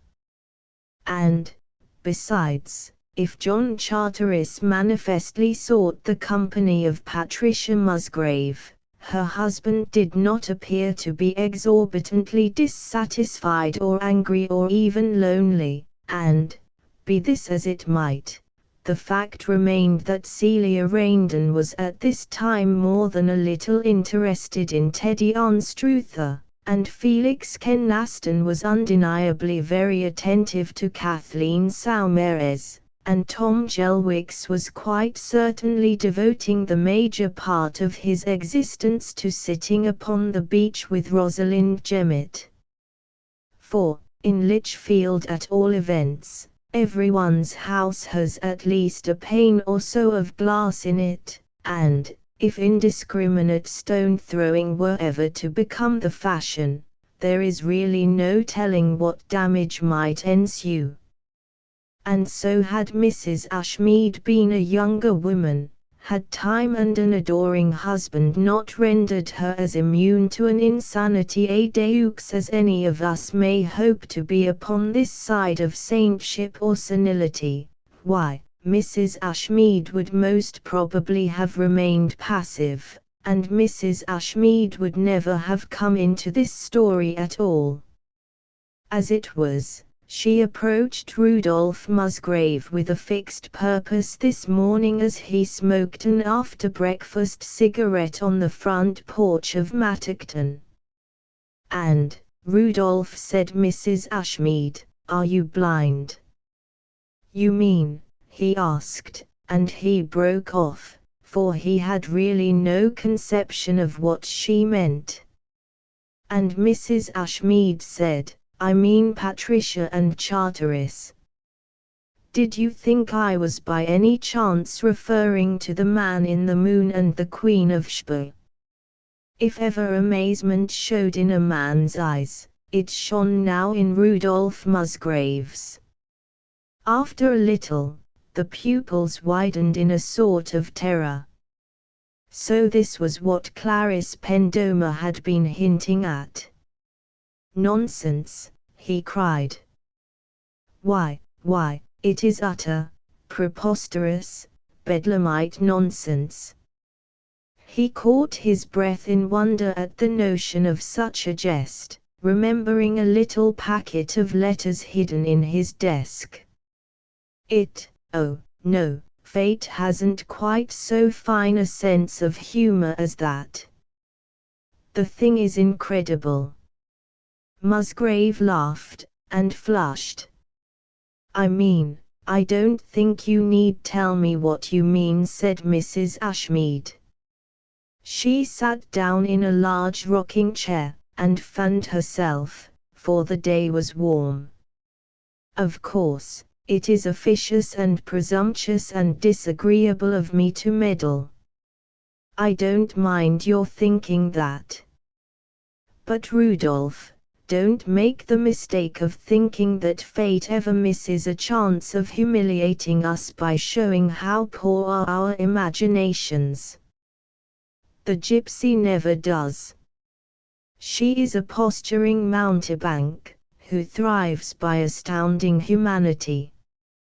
Mrs. Ashmead paused, and her eyes were full of memories, and very wise. I am only a looker-on at the tragic farce that is being played here, she continued, after a little, but lookers-on, you know, see most of the game. They are not playing fairly with you, Rudolph. When people set about an infringement of the Decalogue, they owe it to their self-respect to treat with heaven as a formidable antagonist. To mark the cards is not enough. They are not playing fairly, my dear, and you ought to know it. He walked up and down the porch once or twice, with his hands behind him, then he stopped before Mrs. Ashmead, and smiled down at her. Without, many locusts shrilled monotonously. No, I do not think you are officious or meddling or anything of the sort. I think you are one of the best and kindest-hearted women in the world. But, bless your motherly soul, Polly, the thing is utterly preposterous. Of course, Patricia is young, and likes attention, and it pleases her to have men admire her. That, Polly, is perfectly natural. Why, you wouldn't expect her to sit around under the trees, and read poetry with her own husband, would you? We have been married far too long for that, Patricia and I. She thinks me rather prosy and stupid at times, poor girl, because, in point of fact, I am. But, at the bottom of her heart, oh, it's preposterous. We are the best friends in the world, I tell you. It is simply that she and Jack have a great deal in common. You don't understand John Charteris. I do, said Mrs. Ashmead, placidly. Charteris is simply a baby with a vocabulary. His moral standpoint is entirely that of infancy. It would be ludicrous to describe him as selfish, because he is selfishness incarnate. I sometimes believe it is the only characteristic the man possesses. He reaches out his hand and takes whatever he wants, just as a baby would, quite simply, and as a matter of course. He wants your wife now, and he is reaching out his hand to take her. He probably isn't conscious of doing anything especially wrong. He is always so plausible in whatever he does that he ends by deceiving himself, I suppose. For he is always plausible. It is worse than useless to argue any matter with him, because he invariably ends by making you feel as if you had been caught stealing a hat. The only argument that would get the better of John Charteris is knocking him down, just as spanking is the only argument which ever gets the better of a baby. Yes, he is very like a baby, thoroughly selfish and thoroughly dependent on other people, only, he is a clever baby who exaggerates his own helplessness in order to appeal to women. He has a taste for women. And women naturally like him, for he impresses them as an irresponsible child astray in an artful and designing world. They want to protect him. Even I do, at times. It is really maternal, you know. We would infinitely prefer for him to be soft and little, so that we could pick him up and cuddle him. But as it is, he is dangerous. He believes whatever he tells himself, you see. Her voice died away, and Mrs. Ashmead found herself in the fashion addicted by perturbed women who, nevertheless, mean to have their say out, slowly and impersonally, and quite as if she was fanning someone else through motives of charity. "I don't question," Musgrave said, at length, "that Jack is the highly estimable character you describe. But, oh, it is all nonsense, Polly," he cried, with petulance, and with a tinge, if but the merest nuance, of conviction lacking in his voice. The fan continued its majestic sweep from the shade into the sunlight, and back again into the shadow. Without, many locusts shrilled monotonously. "Rudolph, I know what you meant by saying that fate hadn't such a fine sense of humor. My dear madam, it was simply thrown out, in the heat of conversation, as an axiom." For a moment the fan paused, then went on as before. "It was never charged against Pauline Ashmead, whatever her shortcomings, that she was given to unnecessary verbiage." Colonel Musgrave was striding up and down, divided between a disposition to swear at the universe at large and a desire to laugh at it. Somehow, it did not occur to him to doubt what she had told him. He comprehended now that, chafing under his indebtedness in the affair of Mrs. Pendomer, Charteris would most naturally retaliate by making love to his benefactor's wife, because the Colonel also knew John Charteris. And for the rest, it was useless to struggle against a fate that planned such preposterous and elaborate jokes. One might more rationally depend on fate to work out some both ludicrous and horrible solution, he reflected, remembering a little packet of letters hidden in his desk. Nevertheless, he paused after a while, and laughed, with a tolerable affectation of mirth. "I say, and what in heaven's name, Polly, prompted you to bring me this choice specimen of a mare's nest?" "Because I am fond of you, I suppose. Isn't one always privileged to be disagreeable to one's friends? We have been friends a long while, you know." Mrs. Ashmead was looking out over the river now, but she seemed to see a great way, a very great way, beyond its glaring waters, and to be rather uncertain as to whether what she beheld there was of a humorous or pathetic nature.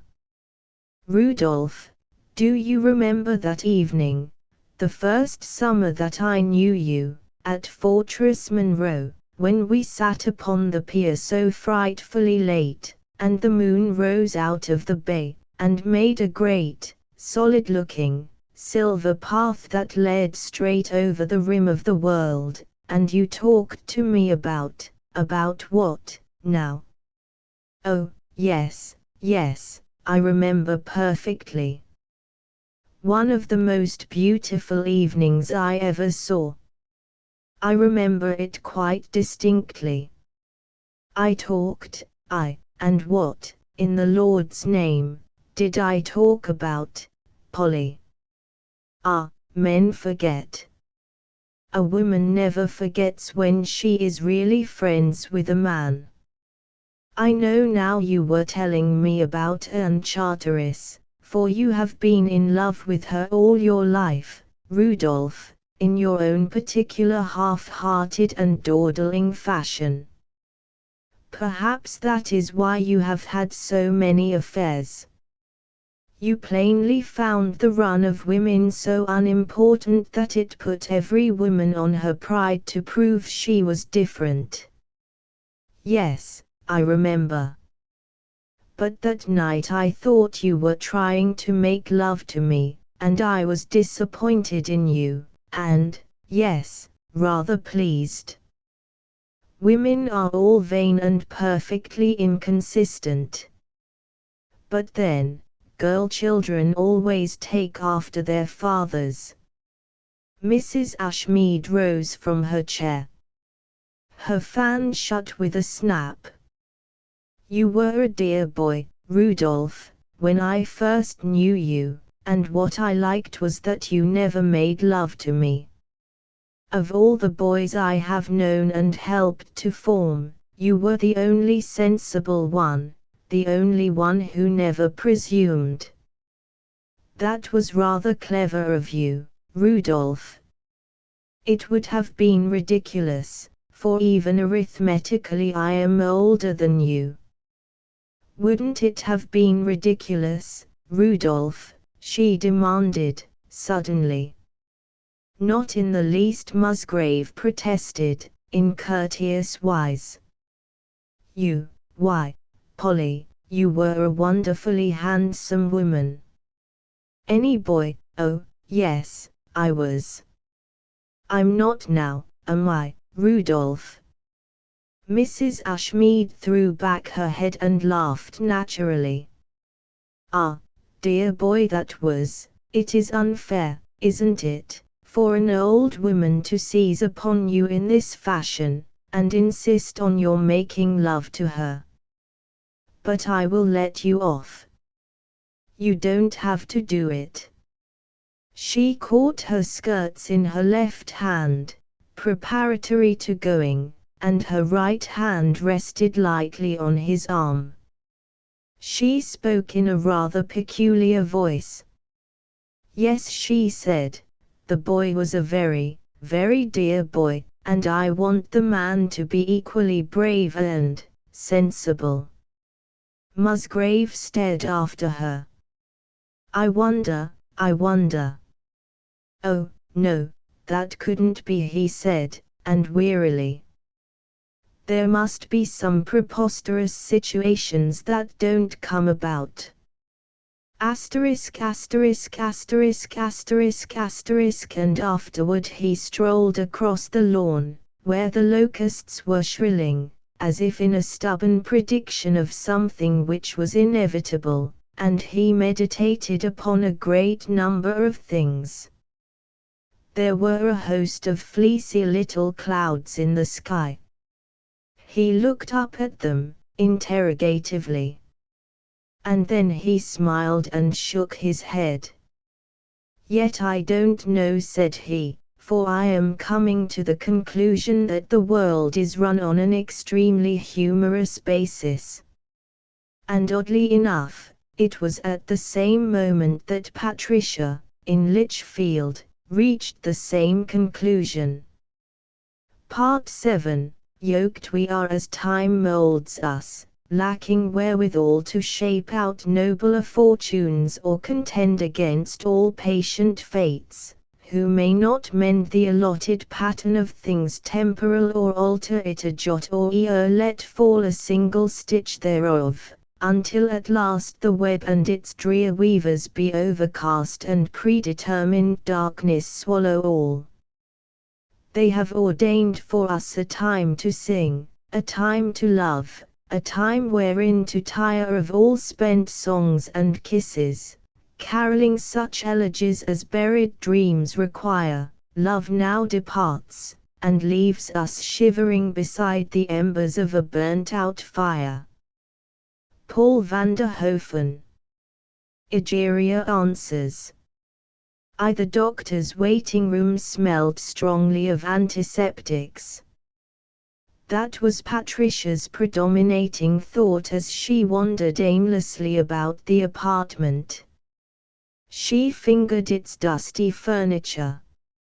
She remembered afterward the steel engraving of Jefferson Davis and his cabinet, with General Lee explaining some evidently important matter to those attentive and unhumanly stiff politicians, and she remembered, too, how in depicting one statesman, who unavoidably sat with his back to the spectator, the artist had exceeded anatomical possibilities in order to obtain a recognizable full-faced portrait.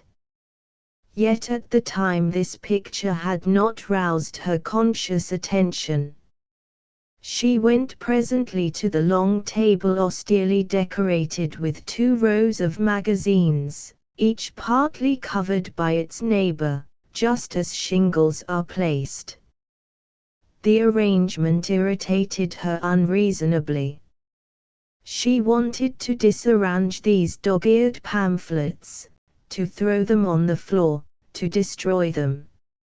She wondered how many other miserable people had tried to read these hateful books while they waited in this abominable room. She started when the door of the consultation room opened. The doctor was patting the silk glove of a harassed-looking woman in black as he escorted her to the outer door, and was assuring her that everything was going very well indeed, and that she was not to worry, and so on. And presently he spoke with Patricia, for a long while, quite levelly, of matters which it is not suitable to record. Discreet man that he was, Wendell Pemberton could not entirely conceal his wonder that Patricia should have remained so long in ignorance of her condition. He spoke concerning malformation and functional weaknesses and, although obscurely because of the bugbear of professional courtesy, voiced his opinion that Patricia had not received the most adroit medical treatment at the time of little Roger's birth. She was dividedly conscious of a desire to laugh and of the notion that she must remain outwardly serious, because though this horrible Pemberton man was talking abject nonsense, she would presently be having him as a dinner guest. But what if he were not talking nonsense? The possibility, considered, roused a sensation of falling through infinity. Yes, yes, Patricia civilly assented. These young doctors have taken this out of me, and that out of me, as you might take the works out of a watch.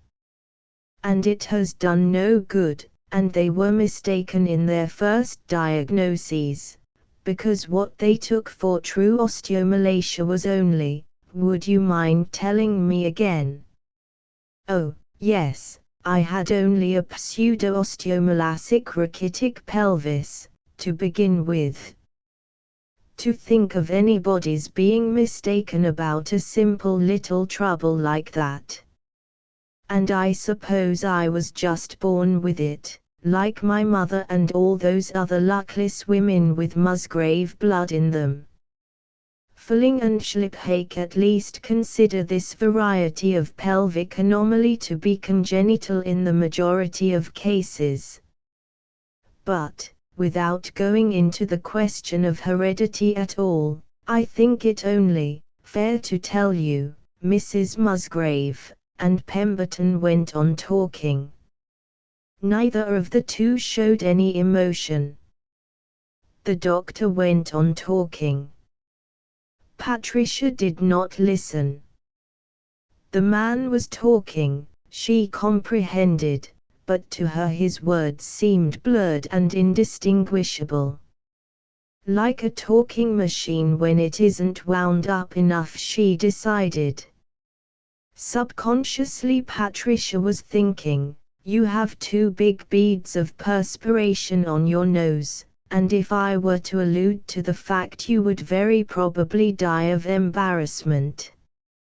Aloud Patricia said, you mean, then, that, to cap it all, a functional disorder of my heart has become organic, so that I would inevitably die under another operation. Or even at a sudden shock. And that particular operation is now the solitary chance of saving my life. The dilemma is neat, isn't it? How God must laugh at the jokes he contrives, said Patricia. I wish that I could laugh. And I will. I don't care whether you think me a reprobate or not, Dr. Pemberton. I want a good stiff drink of whiskey, the Musgrave size. He gave it to her. Patricia had as yet an hour to spend in Lichfield before her train left. She passed it in the garden of her own home, where she had first seen Rudolph Musgrave and he had fought with Pevensey. All that seemed very long ago. The dahlia leaves, she noticed, were edged with yellow. She must look to it that the place was more frequently watered, and that the bulbs were dug up in September. Next year she meant to set the dahlias thinly, like a hedge. Oh, yes, I meant to. Only I won't be alive next year, she recollected. She went about the garden to see if Ned had weeded out the wild pea vines, a pest which had invaded the trim place lately. Only a few of the intruders remained, burnt out and withered as they are annually by the midsummer sun. There would be no more fight until next April. Oh, and I have prayed to you. I have always tried to do what you wanted, and I never asked you to let me be born locked up in a good-for-nothing Musgrave body. And you won't even let me see a wild pea vine again. That isn't much to ask, I think. But you won't let me do it. You really do have rather funny notions about your jokes. She began to laugh. Oh, very well, Patricia said aloud.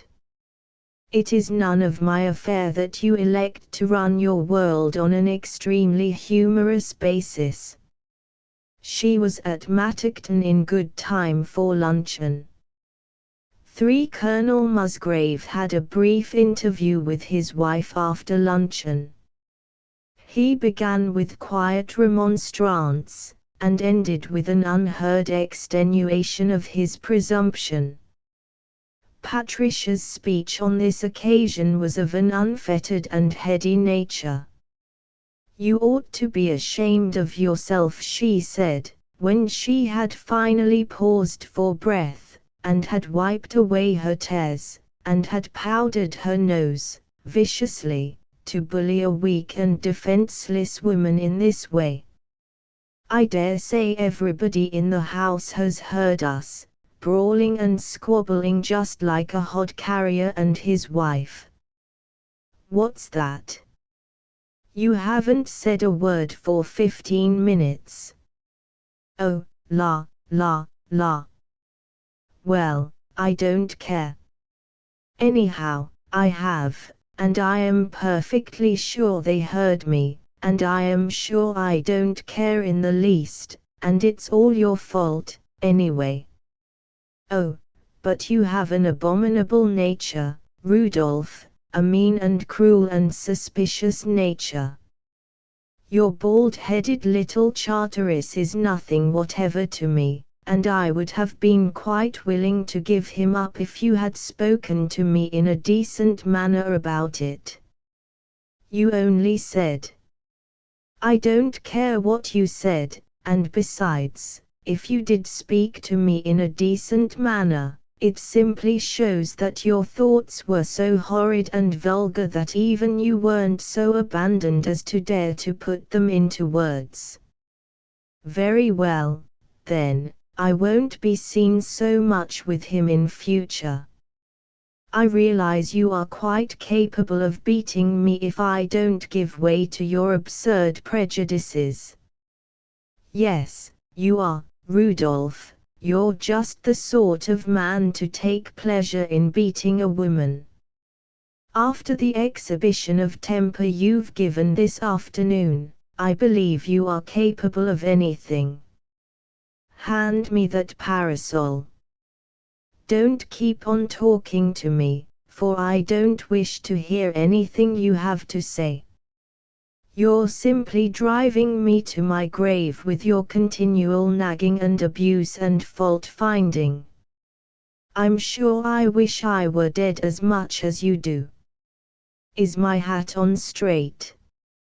How do you expect me to see into that mirror if you stand directly in front of it? There. Not content with robbing me of every pleasure in life, I verily believe you were going to let me go downstairs with my hat cocked over one ear. And don't you snort and look at me like that. I'm not going to meet Mr. Charteris. I'm going driving with Felix Kennaston, he asked me at luncheon. I suppose you'll object to him next. You object to all my friends. Very well. Now you've made me utterly miserable for the entire afternoon, and I'm sure I hope you are satisfied. There was a rustle of skirts, and the door slammed. For Colonel Musgrave went to his own room, where he spent an interval in meditation. He opened his desk and took out a small packet of papers, some of which he read listlessly. How curiously life re-echoed itself. He reflected, for here, again, were cast-be love letters potent to breed mischief, and his talk with Polly Ashmead had been peculiarly reminiscent of his more ancient talk with Clarice Pendomer. Everything that happened seemed to have happened before. But presently he shook his head, sighing. Chance had put into his hands a weapon, and a formidable weapon, it seemed to him, but the Colonel did not care to use it. He preferred to strike with some less grimy cudgel. Then he rang for one of the servants, questioned him, and was informed that Mr. Charteris had gone down to the beach just after luncheon. A moment later, Colonel Musgrave was walking through the gardens in this direction. As he came to the thicket which screens the beach, he called Charteris's name loudly, in order to ascertain his whereabouts.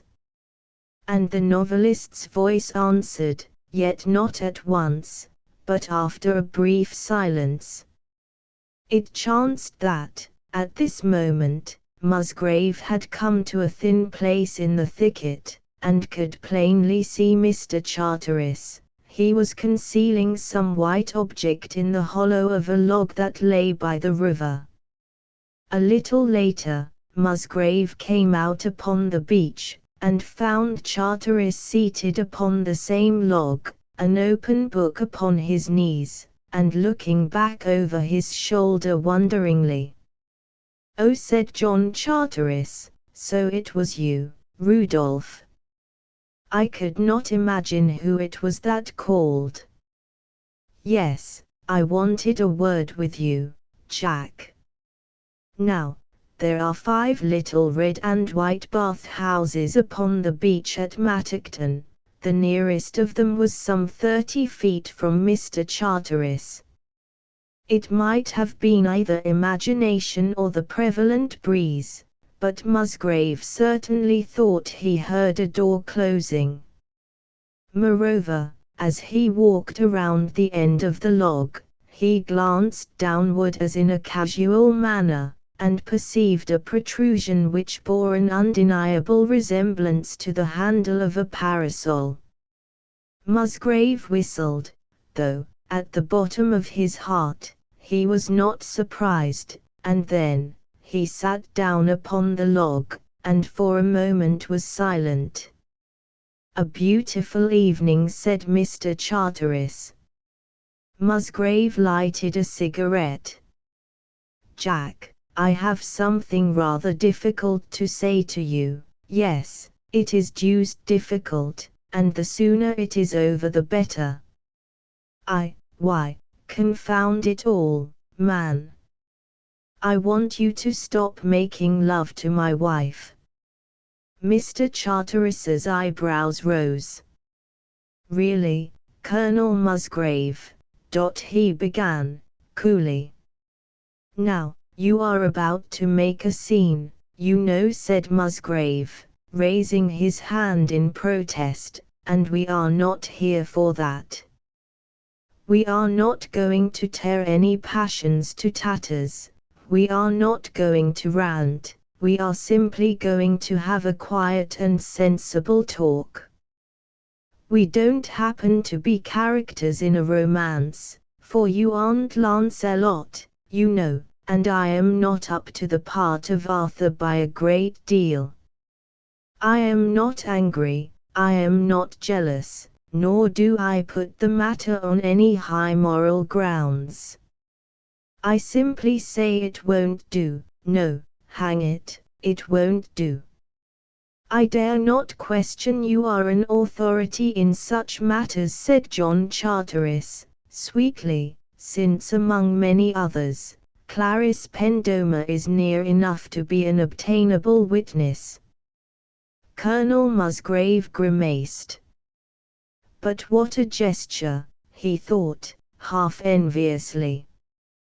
Jack Charteris, quite certainly, meant to make the most of the immunity Musgrave had purchased for him. Nonetheless, Musgrave had now his cue. Patricia must be listening. And so what Colonel Musgrave said was, put it that a burnt child dreads the fire, is that a reason he should not warn his friends against it? At least, said Charteris at length, you are commendably frank. I appreciate that, Rudolph. I honestly appreciate the fact you have come to me, not as the husband of that fiction in which kitchen maids delight, breathing fire and speaking balderdash, but as one sensible man to another. Let us be frank, then, let us play with the cards upon the table. You have charged me with loving your wife, and I answer you frankly, I do. She does me the honor to return this affection. What, then, Rudolph? Musgrave blew out a puff of smoke. I don't especially mind, he said, slowly. According to tradition, of course, I ought to spring at your throat with a smothered curse. But, as a matter of fact, I don't see why I should be irritated. No, in common reason, he added, upon consideration, I am only rather sorry for you both. Mr. Charteris sprang to his feet, and walked up and down the beach. Ah, you hide your feelings well, he cried, and his laughter was a trifle unconvincing and a bit angry. But it is unavailing with me. I know the sick and impotent hatred of me that is seething in your heart, and I feel for you the pity you pretend to entertain toward me. Yes, I pity you. But what would you have? Frankly, while in many ways an estimable man, you are no fit mate for Patricia. She has the sensitive, artistic temperament, poor girl, and only we who are cursed with it can tell you what its possession implies. And you, since frankness is the order of the day, you know, well, you impress me as being a trifle inadequate.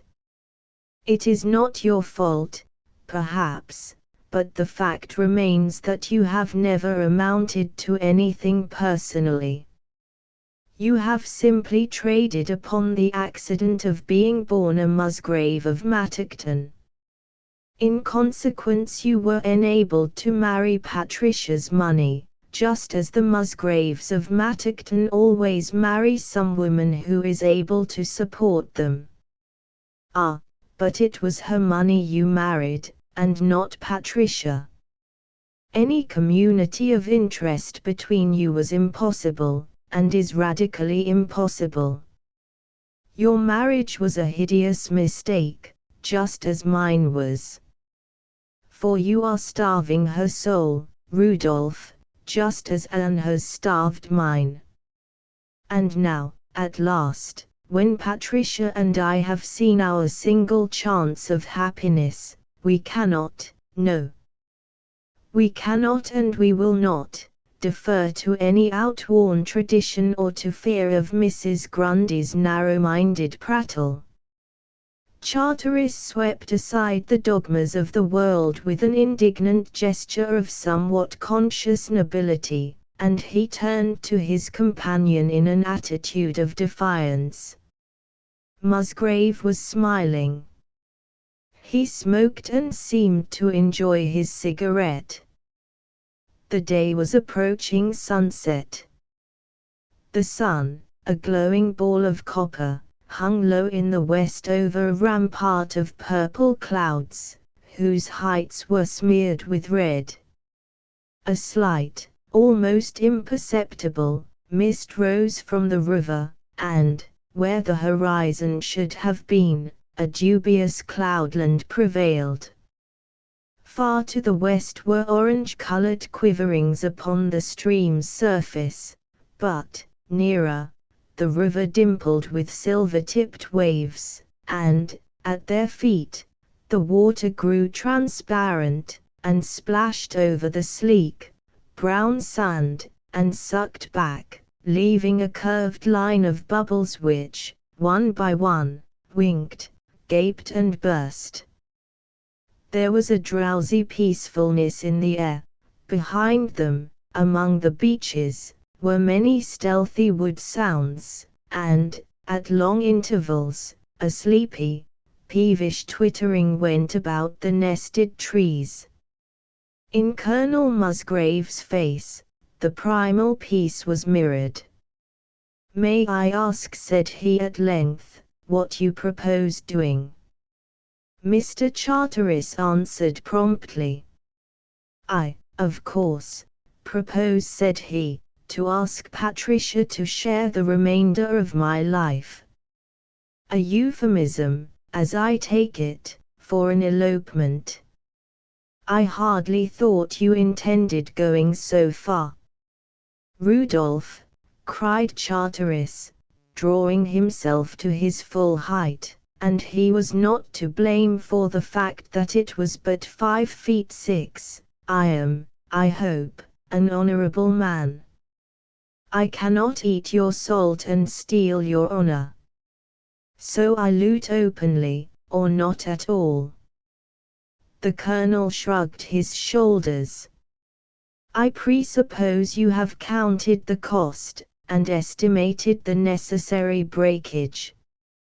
"True love," the novelist declared, in a hushed, sweet voice, "is above such considerations."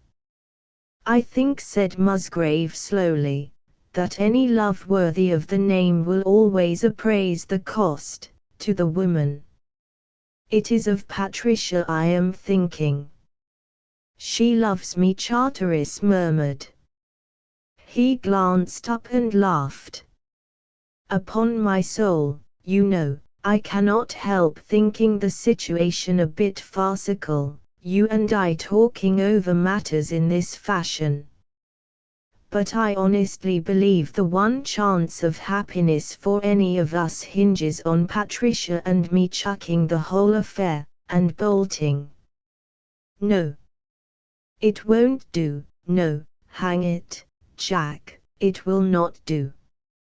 Musgrave glanced toward the bath-house, and he lifted his voice.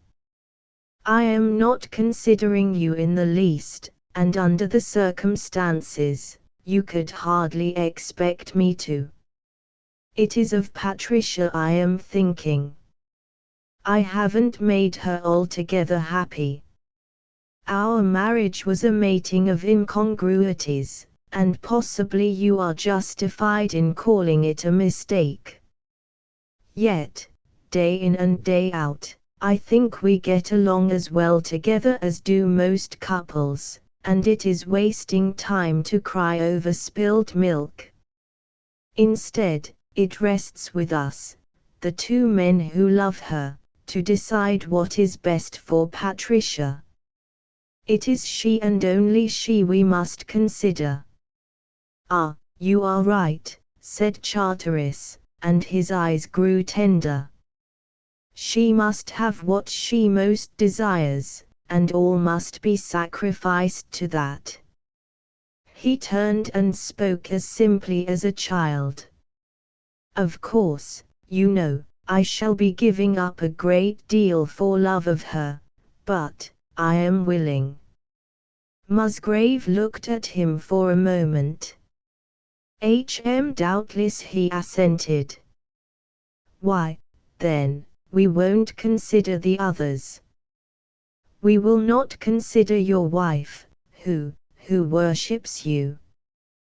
We won't consider the boy. I, for my part, think it is a mother's duty to leave an unsullied name to her child, but, probably, my ideas are bourgeois. We won't consider Patricia's relatives, who, perhaps, will find it rather unpleasant. In short, we must consider no one save Patricia. Of course, one cannot make an omelette without breaking a few eggs.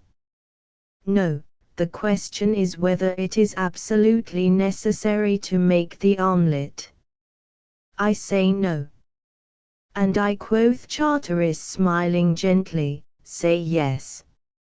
For Patricia, Musgrave went on, as in meditation, but speaking very clearly, it means giving up everything. It means giving up her friends and the life to which she is accustomed. It means being ashamed to face those who were formerly her friends. We, the world, our world of Lichfield, I mean, are lax enough as to the divorce question, heaven knows, but we can't pardon immorality when coupled with poverty. And you would be poor, you know.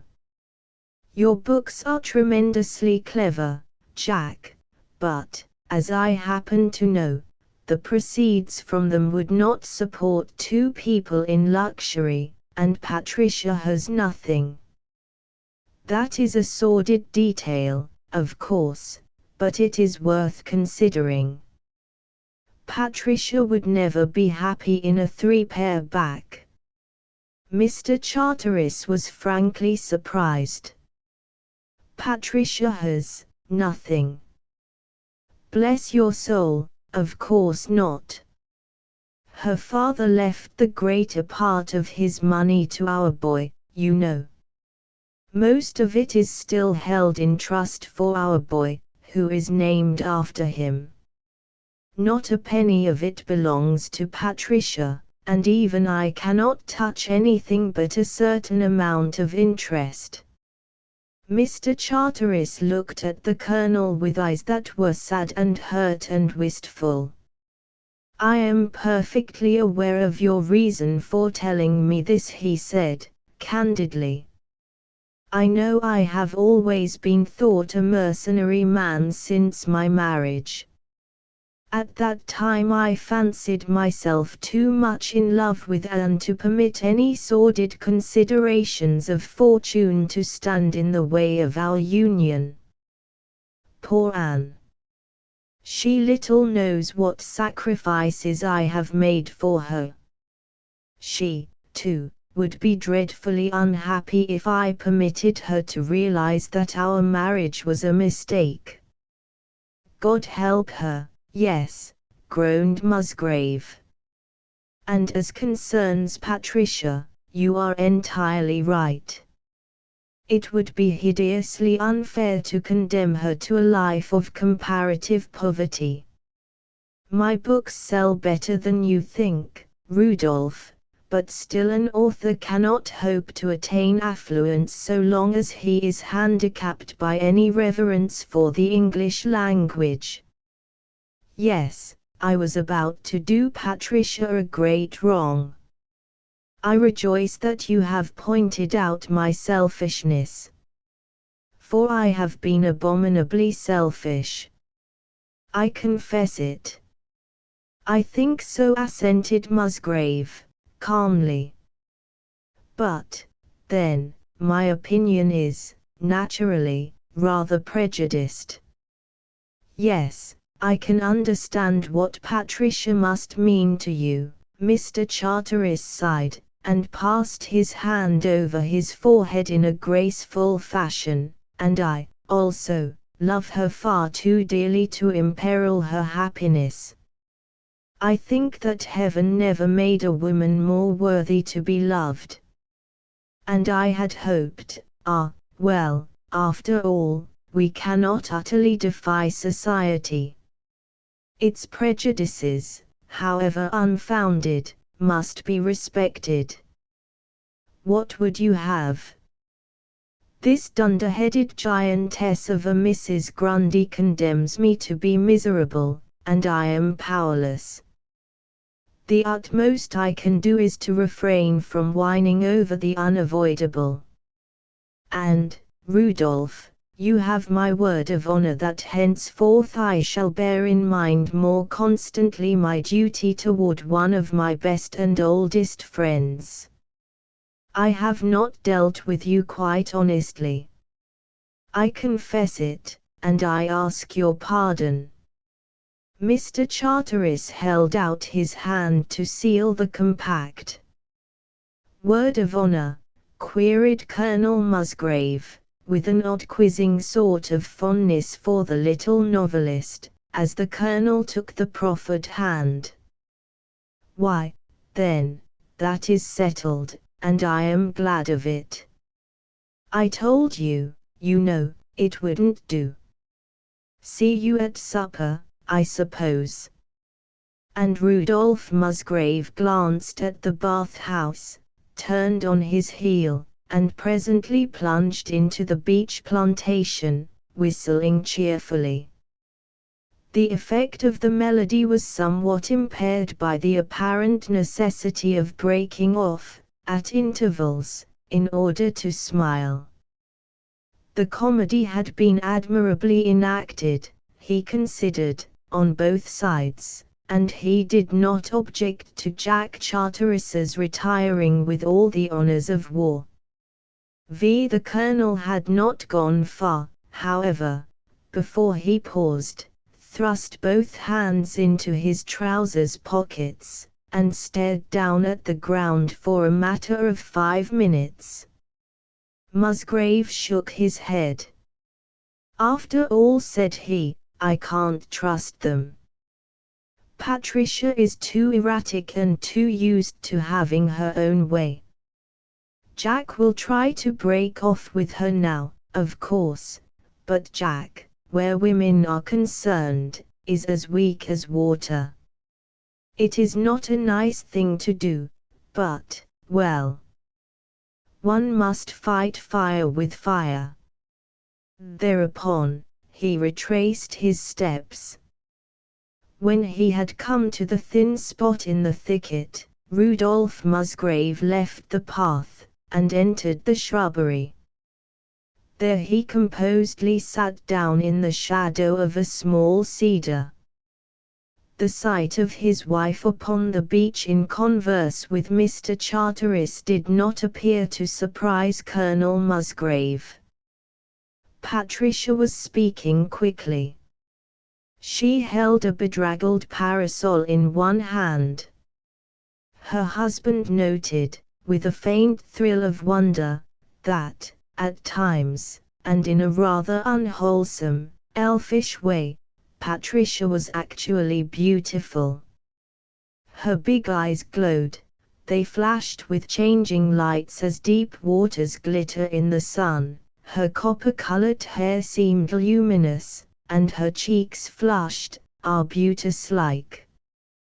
The soft, white stuff that gowned her had the look of foam. Against the grey sky she seemed a freakish spirit in the act of vanishing. For sky and water were all one lambent grey by this. In the west was a thin smear of orange, but, for the rest, the world was of a uniform and gleaming grey. She and Charteris stood in the heart of a great pearl. Believe me, she was saying, Rudolph isn't an ophthalmic bat. But God keep us all respectable. Is Rudolph's notion of a sensible morning prayer. So he just preferred to see nothing and bleat out edifying axioms. That is one of his favorite tricks. No, it was a comedy for my benefit, I tell you. He will allow a deal for the artistic temperament, no doubt, but he doesn't suppose you fetch along a white lace parasol when you go to watch a sunset, especially a parasol he gave me last month. Indeed, protested Mr. Charteris, he saw nothing. I was too quick for him. She shrugged her shoulders. I saw him looking at it. Accordingly, I paid no attention to what he said. But you, Jack, you were splendid. I suppose we shall have to elope at once now, though. Charteris gave her no immediate answer. I am not quite sure, Patricia, that your husband is not, to a certain extent, in the right. Believe me, he did not know you were about. He approached me in a perfectly sensible manner, and exhibited commendable self-restraint. He has played a difficult part to admiration. I could not have done it better myself. And it is not for us who have been endowed with gifts denied to Rudolph, to reproach him for lacking the finer perceptions and sensibilities of life. Yet, I must admit that, for the time, I was a little hurt by his evident belief that we would allow our feeling for each other, which is rather beyond his comprehension, isn't it, dear, to be coerced by mercenary considerations. Oh, Rudolph is just a jackass fool, anyway. She was not particularly interested in the subject. He can't help that, you know, Charteris reminded her, gently.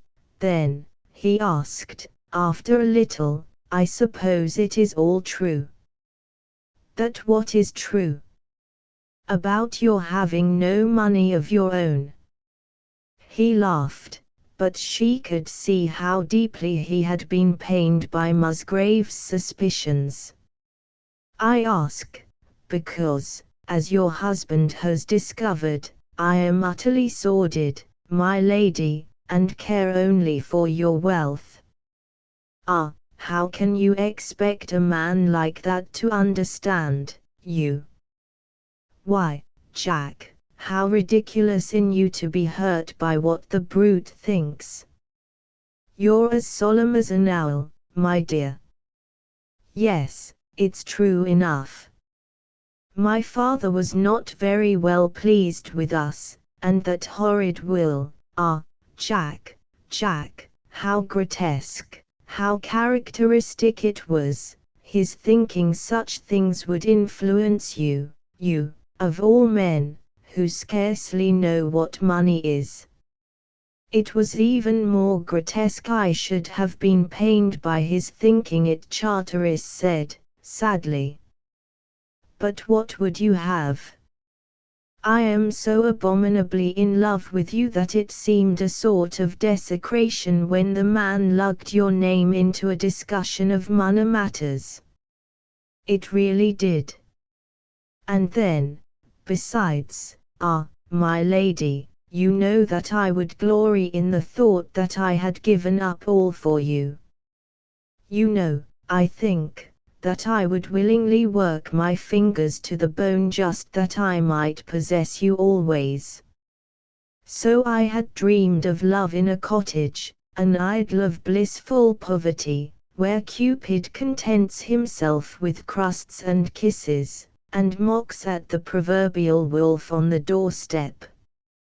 and I give you my word that until today I had not suspected how blindly selfish I have been. For poor old prosaic Rudolph is in the right, after all. Your delicate, tender beauty must not be dragged down to face the unlovely realities and petty deprivations and squalid makeshifts of such an existence as ours would be. True, I would glory in them. Luxury and riches mean little to me, my dear, and I can conceive of no greater happiness than to starve with you. But true love knows how to sacrifice itself. Your husband was right, it would not be fair to you, Patricia. You are going to leave me. Yes, and I pray that I may be strong enough to relinquish you forever, because your welfare is more dear to me than my own happiness. No, I do not pretend that this is easy to do. But when my misery is earned by serving you, I prize my misery. Charteris tried to smile. What would you have? I love you, he said, simply. Ah, my dear, she cried. Musgrave's heart was sick within him as he heard the same notes in her voice that echoed in Anne's voice when she spoke of her husband. This was a new Patricia, her speech was low and gentle now, and her eyes held a light Rudolph Musgrave had not seen there for a long while.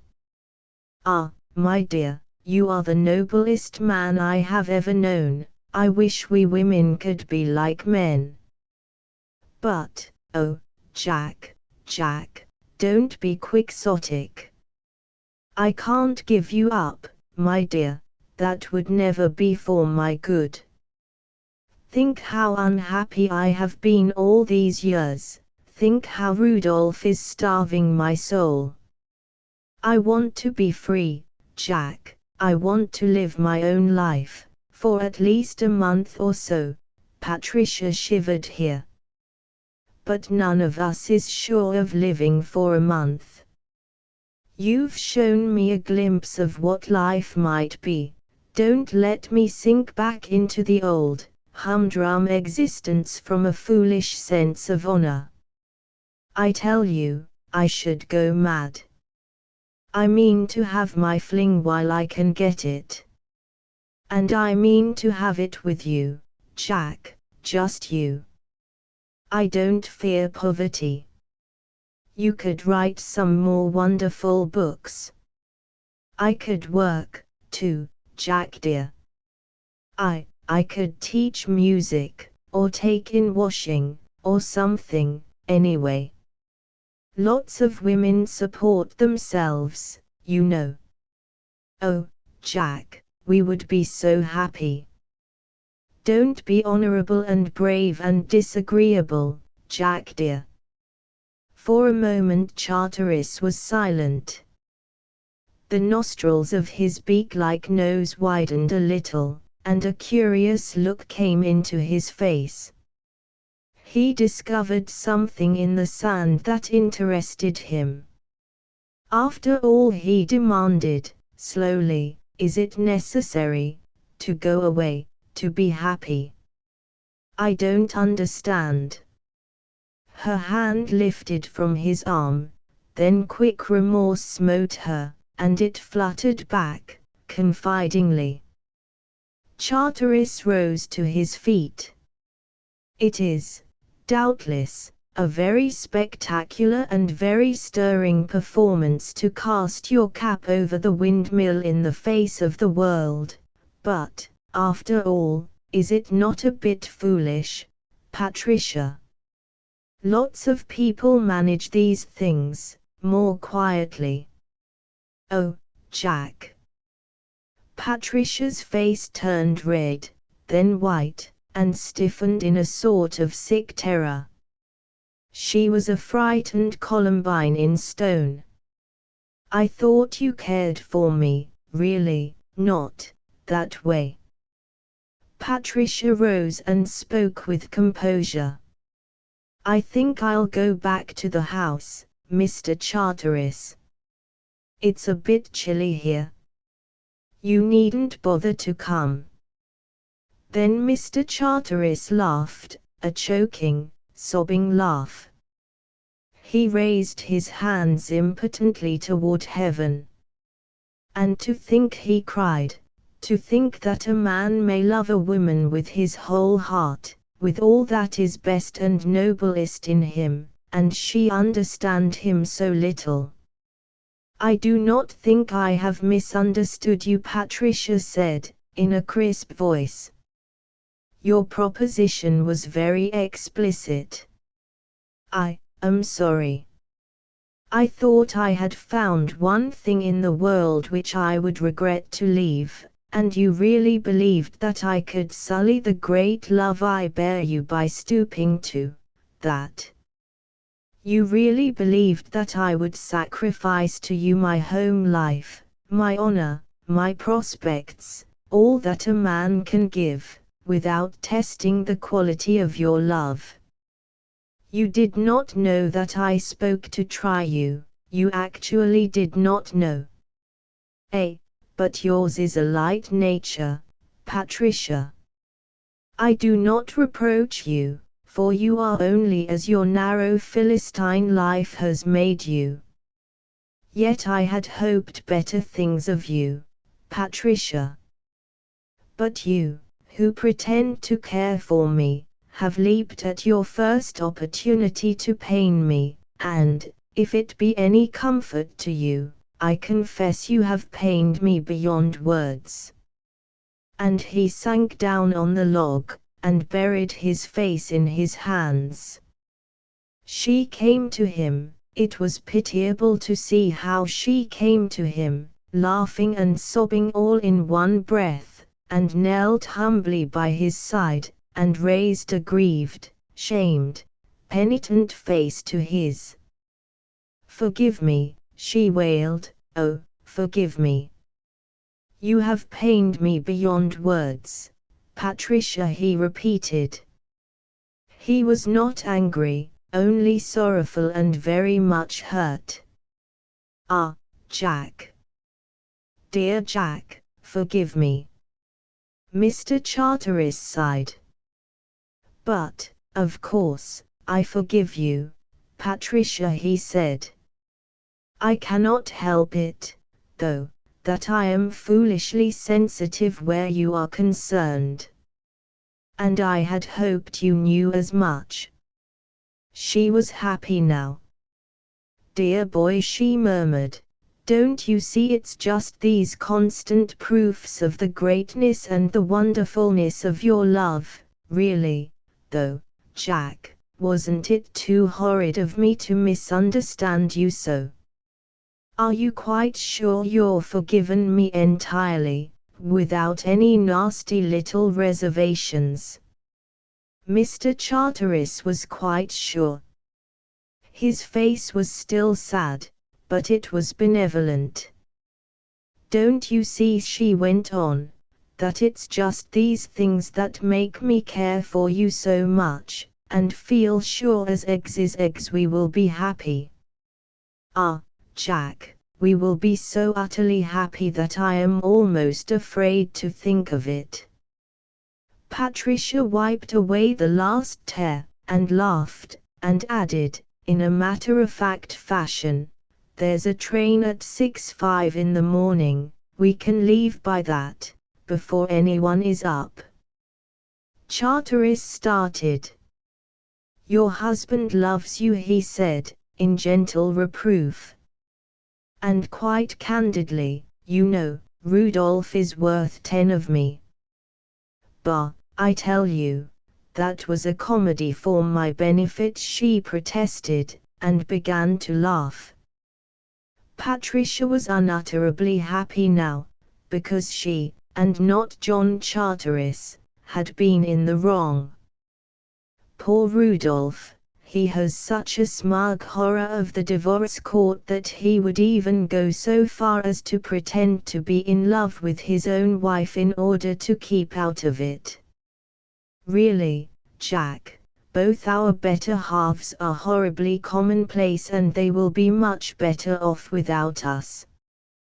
You forget that Rudolph has my word of honor, said Mr. Charteris, in indignation. And that instant, with one of his baffling changes of mood, he began to laugh. Really, though, Patricia, you are very pretty. You are April embodied in sweet flesh, your soul is just a wisp of April cloud, and your life an April day, half sun that only seems to warm, and half tempest that only plays at ferocity, but you are very pretty. That is why I am thinking, light-headedly, it would be a fine and past doubt an agreeable exploit to give up everything for such a woman, and am complacently comparing myself to Antony at Actium. I am thinking it would be an interesting episode in one's life and letters. You see, my dear, I honestly believe the world revolves around John Charteris, although of course I would never admit that to you if I thought for a moment you would take me seriously. Then presently, sighing, he was grave again. But, no. Rudolph has my word of honor, Mr. Charteris repeated, and with unconcealed regret. Ah, does that matter? She cried. Does anything matter, except that we love each other? I tell you I have given the best part of my life to that man, but I mean to make the most of what is left. He has had my youth, my love. There was a time, you know, when I actually fancied I cared for him, and he has only made me unhappy. I hate him, I loathe him, I detest him, I despise him. I never intend to speak to him again. Oh, yes, I shall have to at supper, I suppose, but that doesn't count. And I tell you I mean to be happy in the only way that's possible. Everyone has a right to do that. A woman has an especial right to take her share of happiness in any way she can, because her hour of it is so short. Sometimes the woman knows how short it is and it almost frightens her. But at best, a woman can be really happy through love alone, Jack dear, and it's only when we are young and good to look at that men care for us. After that, there is nothing left but to take to either religion or hand embroidery, so what does it matter, after all? Yes, they all grow tired after a while. Jack, I am only a vain and frivolous person of superlative charm, but I love you very much, my dear, and I solemnly swear to commit suicide the moment my first wrinkle arrives. You shall never grow tired of me, my dear.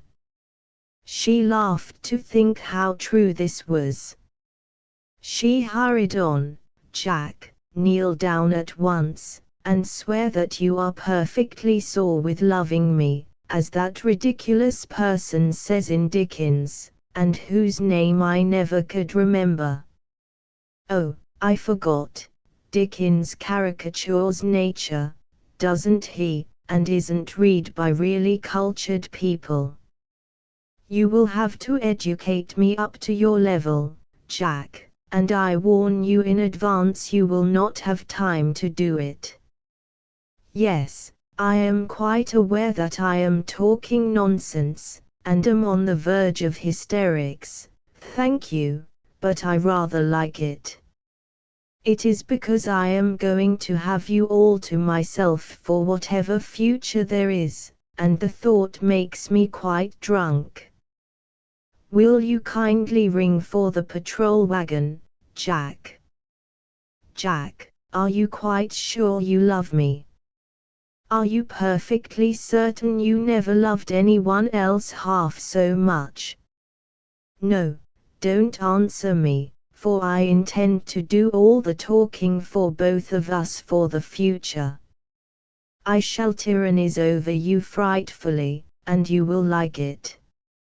All I ask in return is that you will be a good boy, by which I mean a naughty boy, and do solemnly swear, promise and affirm that you will meet me at the side door at 5:30 in the morning, with a portmanteau and the intention of never going back to your wife. You swear it? Thank you so much. Now, I think I would like to cry for a few minutes, and, after that, we will go back to the house, before supper is over and my eyes are perfectly crimson. In fact, Mr. Charteris had consented. Patricia was irresistible as she pleaded and mocked and scolded and coaxed and laughed and cried, all in one bewildering breath. Her plan was simple, it was to slip out of Mattockton at dawn, and walk to the nearby station. There they would take the train, and snap their fingers at convention. The scheme sounded preposterous in outline, but she demonstrated its practicability in performance. And Mr. Charteris consented. Rudolph Musgrave sat in the shadow of the cedar with fierce and confused emotions whirling in his soul. He certainly had never thought of this contingency. Part 8. Harvest time was. I coveted the woes they rued whose love commemorates them, I that meant to get like grace of love then, and intent to win as they had done love's plenitude, rapture and havoc. Vauntingly I sued that love like theirs might make a toy of me, at will caressed, at will, if publicly, demolished, as love found or found not good. Today I am no longer over brave. I have a fever, I that always knew this hour was certain, and am too weak to rave, too tired to seek, as later I must do, tried remedies, time, manhood and the grave, to drug, abate and banish love of you. Alan Rossiter. A fragment. When Patricia and Charteris had left the beach, Colonel Musgrave parted the underbrush and stepped down upon the sand. He must have air and an open place wherein to fight this out. Night had risen about him in bland emptiness. There were no stars overhead, but a patient, wearied, ancient moon pushed through the clouds. The trees and the river conferred with one another doubtfully. He paced up and down the beach. Musgrave laughed in the darkness. His heart was racing, racing in him, and his thoughts were blown foam. He raised his hat and bowed fantastically in the darkness, because the colonel loved his gesture. Signor Lucifer, I present my compliments. You have discoursed with me very plausibly.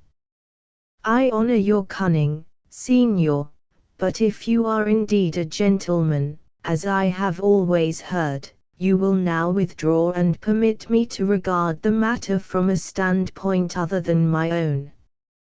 For the others are weak, Signor, as you have doubtless discovered. Good women and bad men are the weakest of their sex. I am the strongest among them, for all that I am no Hercules, and the outcome of this matter must rest with me. So he sat presently upon the log, where Charteris had sat when Musgrave came to this beach at sunset. Very long ago that seemed now. For now the colonel was tired, physically outworn, it seemed to him, as if after prolonged exertion, and now the moon looked down upon him, passionless, cold, inexorable, and seemed to await the colonel's decision. And it was woefully hard to come to any decision.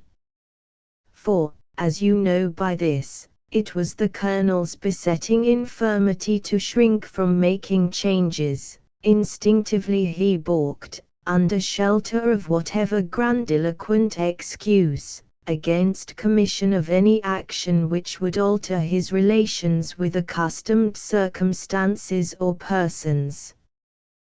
To guide events was never his forte, as he forlornly knew, and here he was condemned perforce to play that uncongenial role, with slender chances of reward.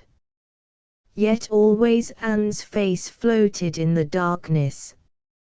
Always Anne's voice whispered through the lisping of the beeches, through the murmur of the water.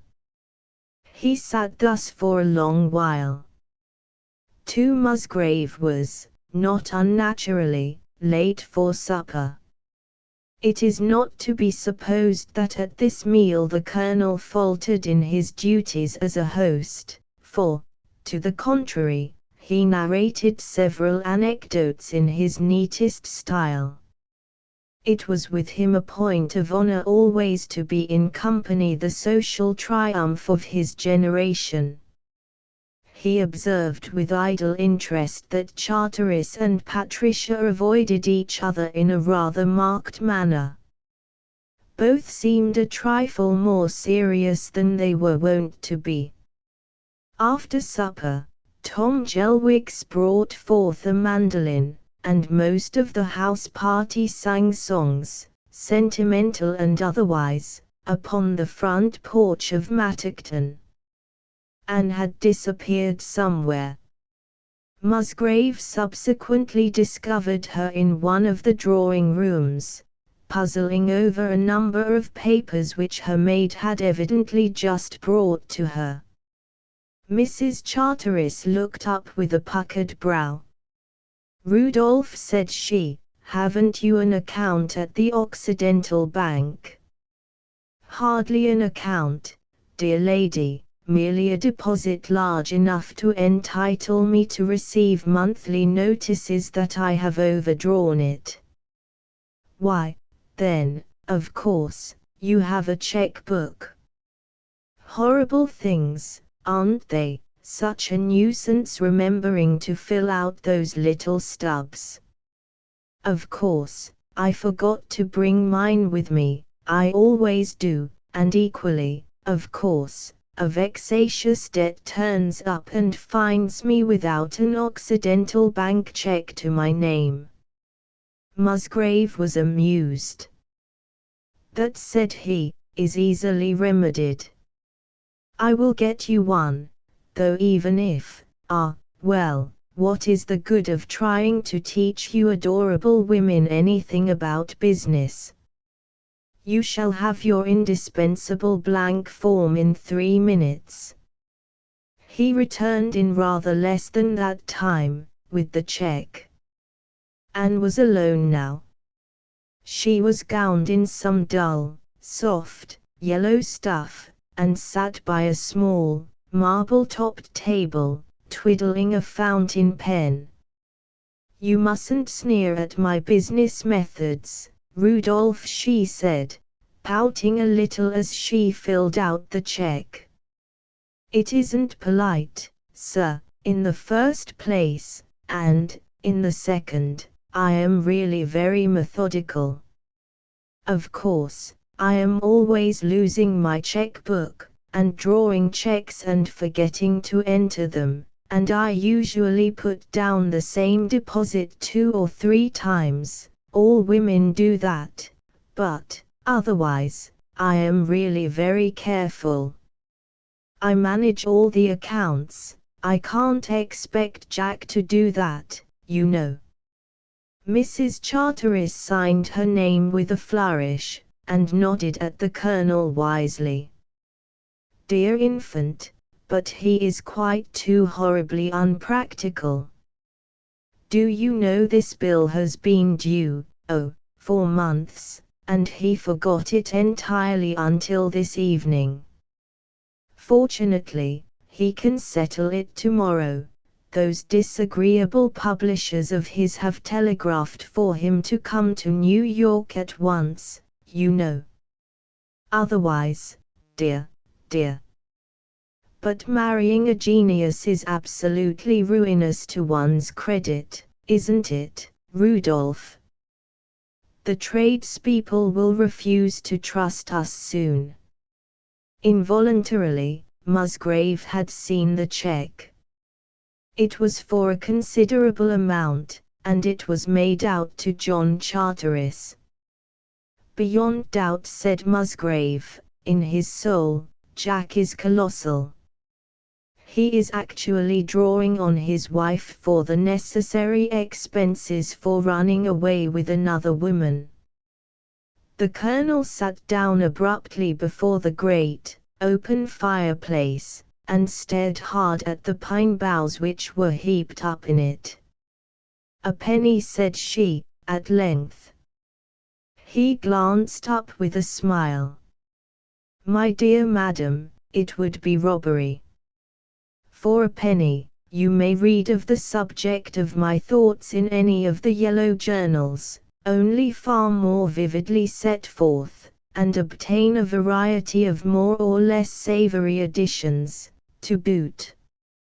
I was thinking of the Lethbury case, and wondering how we could have been so long deceived by the man. Ah, poor Mrs. Lethbury." Anne sighed. "I am very sorry for her, Rudolph. She was a good woman, and was always interested in charitable work."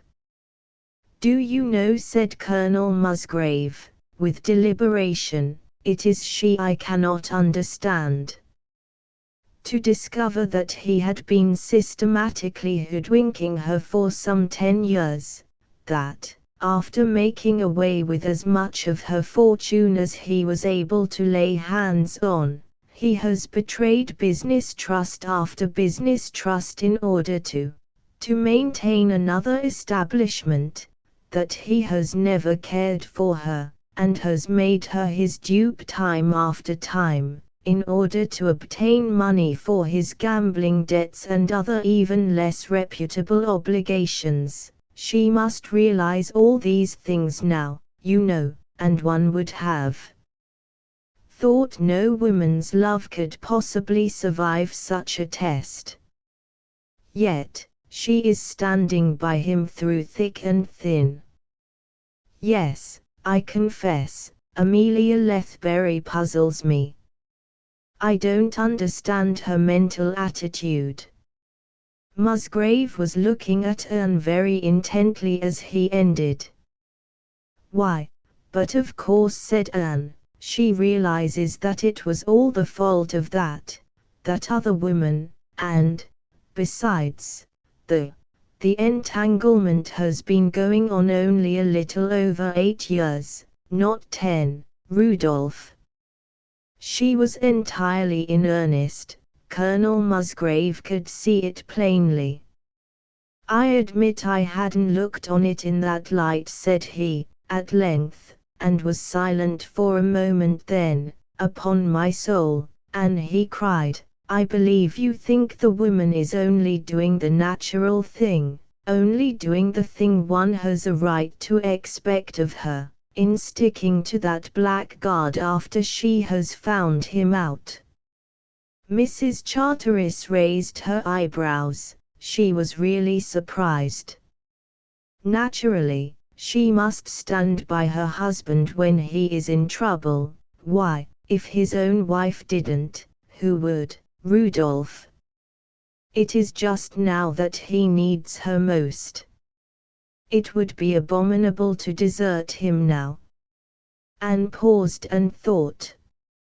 "Depend upon it, she knows a better side of his nature than we can see. She knows him, possibly, to have been misled, or to have acted thoughtlessly, because otherwise, she would not stand by him so firmly."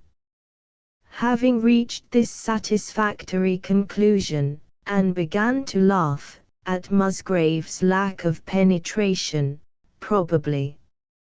So, you see, Rudolph, in either case, her conduct is perfectly natural. And this, he cried, this is how women reason. Am I very stupid? Jack says I am a bit illogical at times. But, Rudolph, you mustn't expect a woman to judge the man she loves. If you call on her to do that, she doesn't reason about it, she just goes on loving him, and thinking how horrid you are.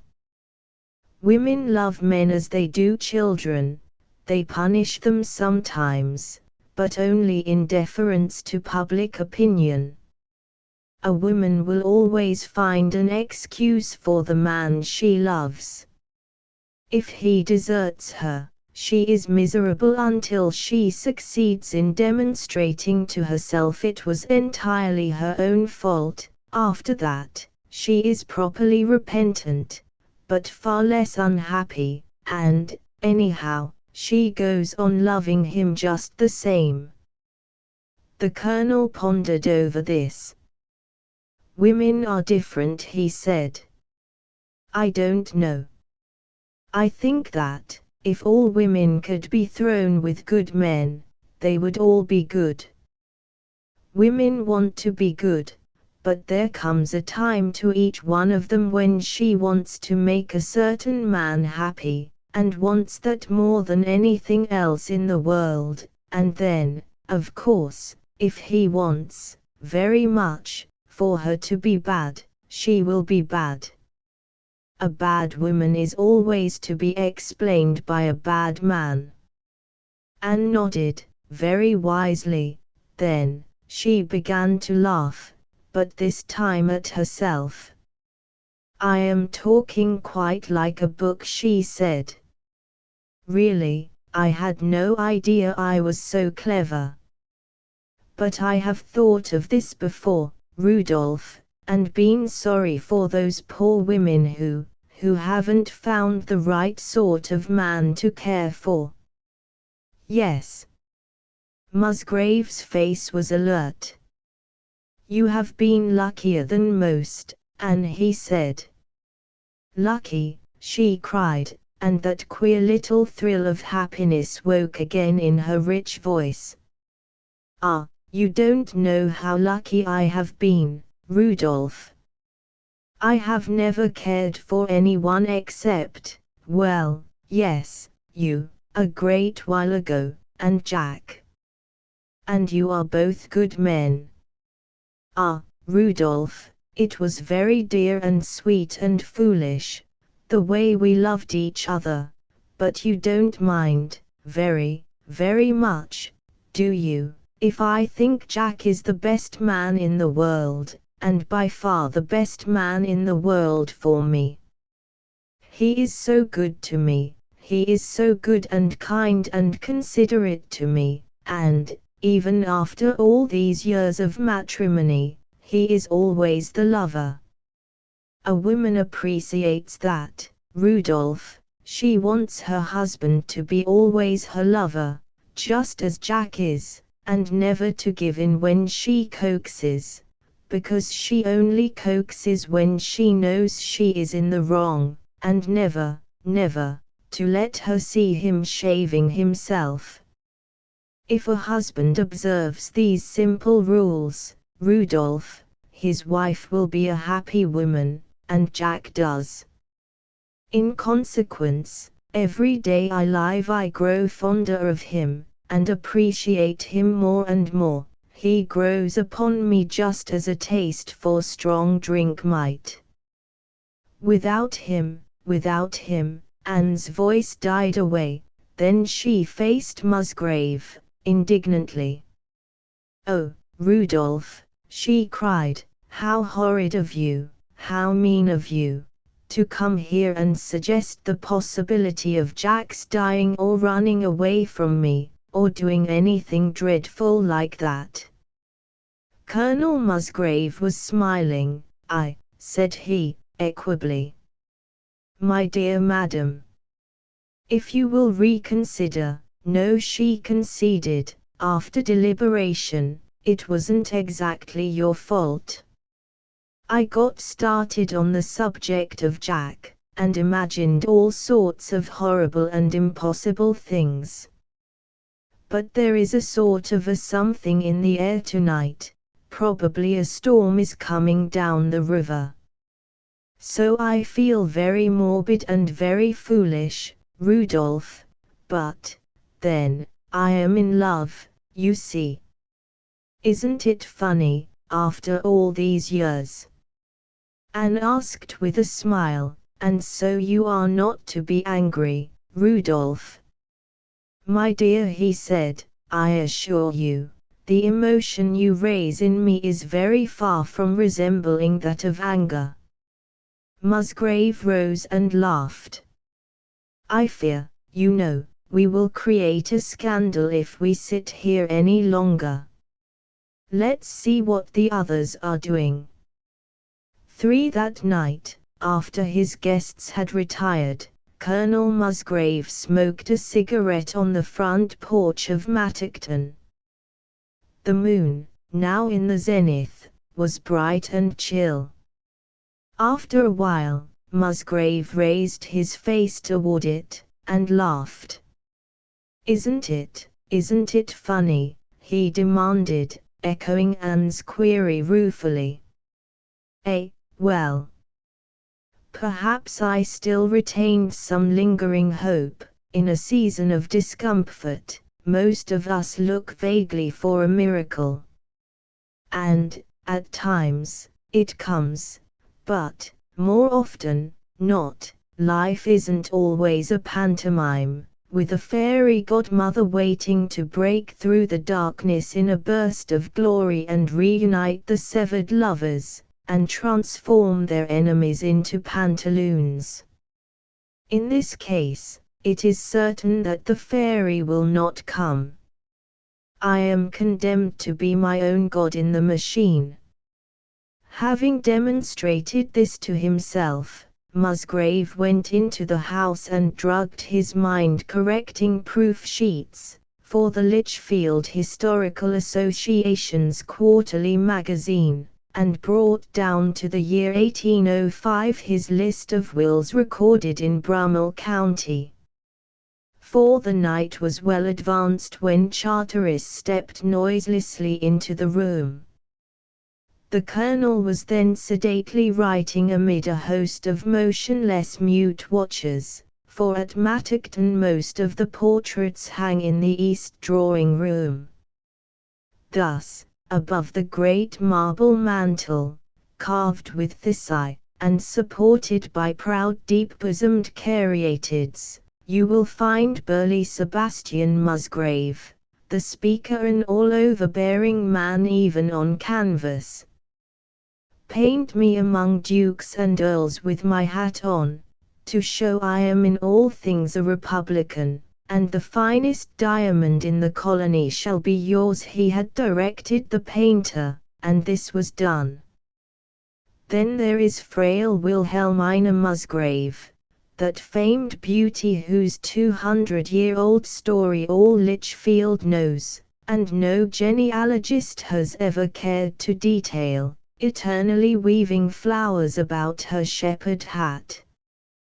There, too, is Evelyn Ramsay, before whose roguish loveliness, as you may remember, the colonel had snapped his fingers in those roseate days when he so joyously considered his profound unworthiness to be Patricia's husband. There is also the colonial governor of Albemarle, a Van Dyck this, 2 Nellas, and Lillis' portrait of Thomas Musgrave, the poet with serious blue eyes and flaxen hair. The painting of Captain George Musgrave, who distinguished himself at the siege of Cartagena, is admittedly an inferior piece of work, but it has vigor, nonetheless, and below it hangs the sword which was presented to him by the Lord High Admiral.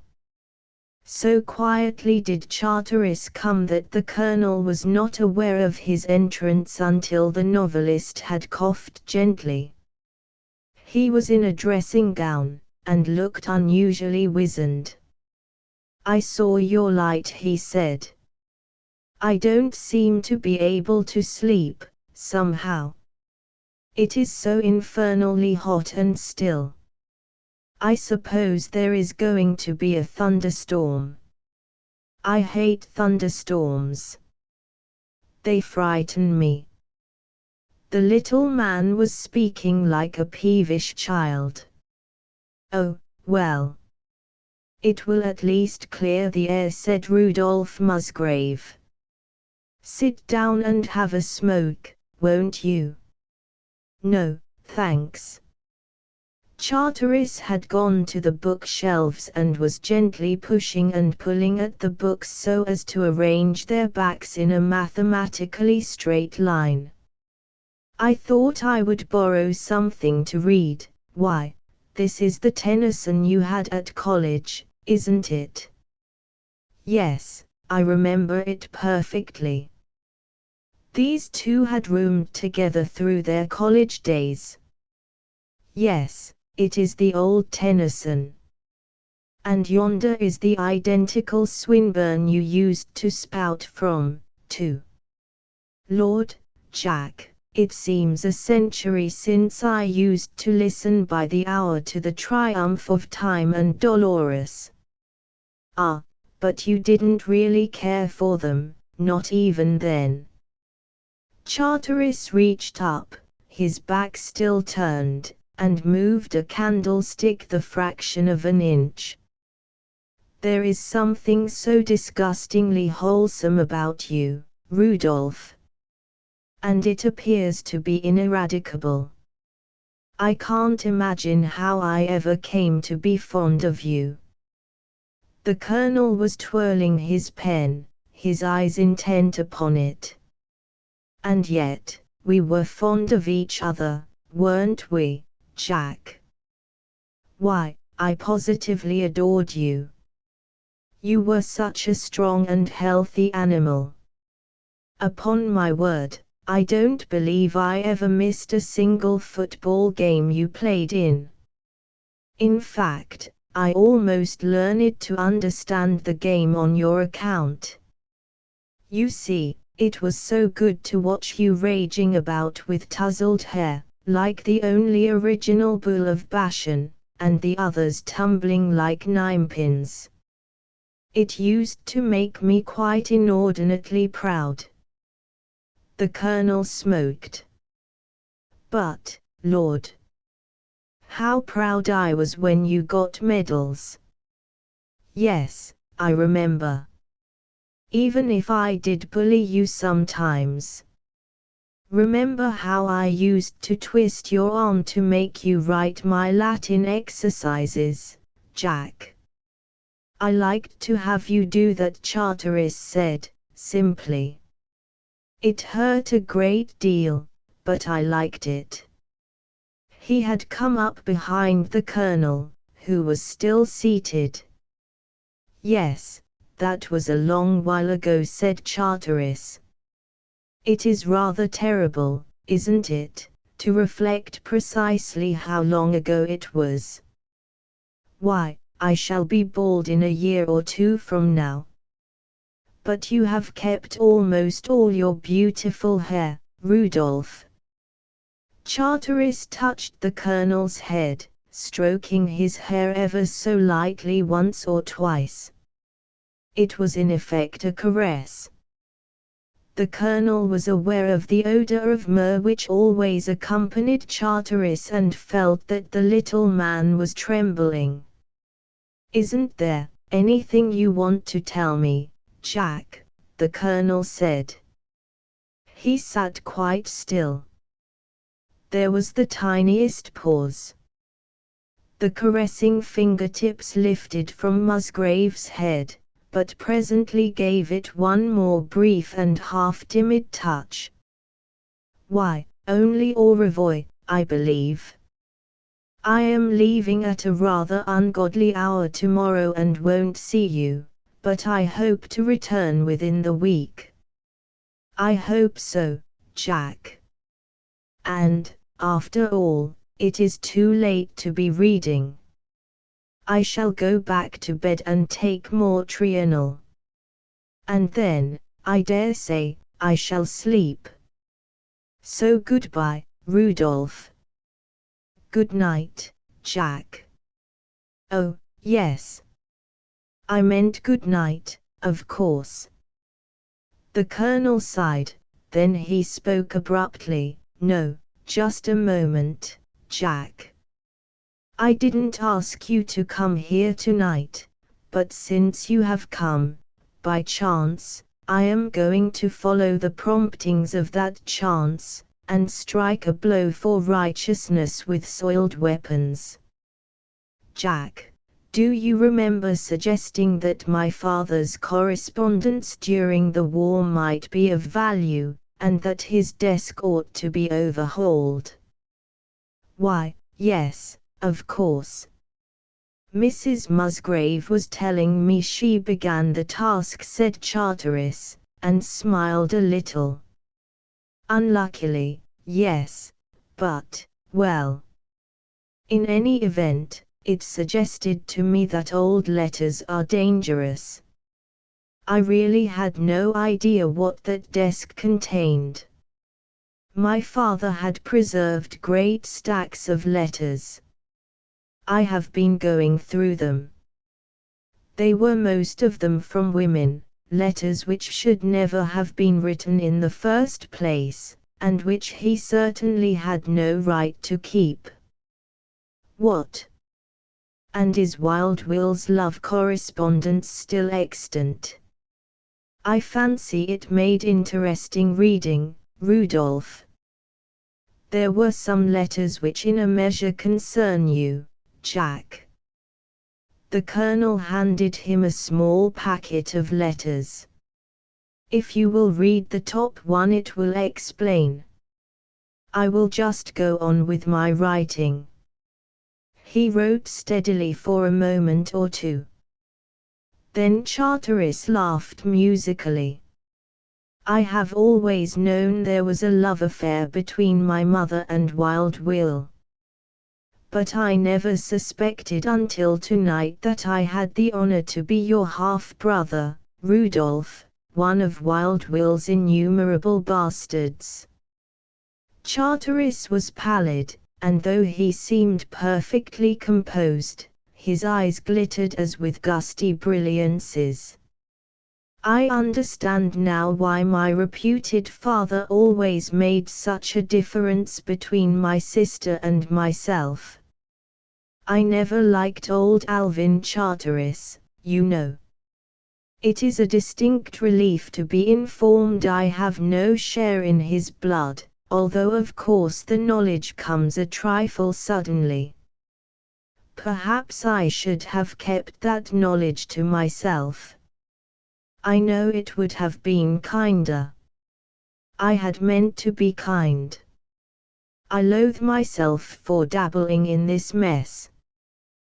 But, in view of all things, it seemed necessary to let you know I am your own brother in the flesh, and that Patricia is your brother's wife.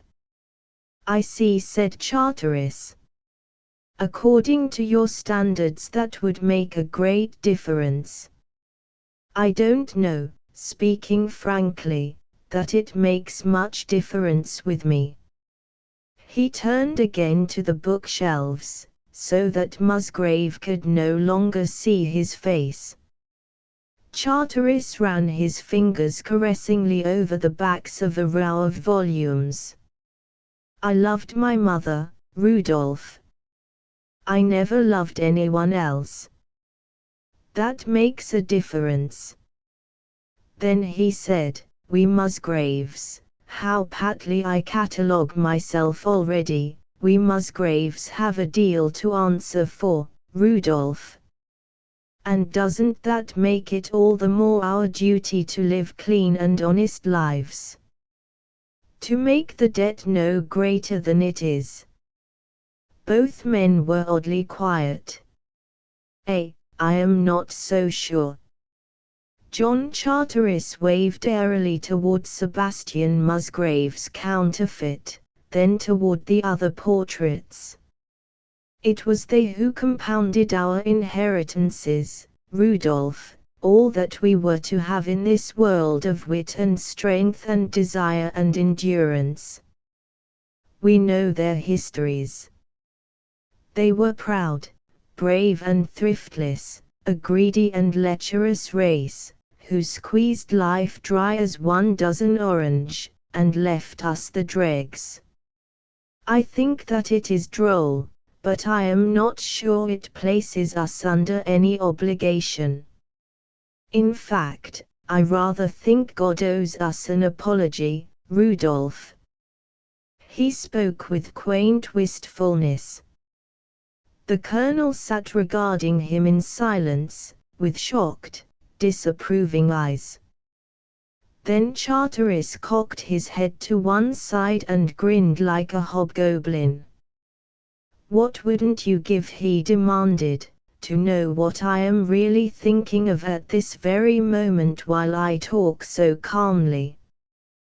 "Well, you will never know. And for the rest, you are at liberty to use your all-important documents as you may elect.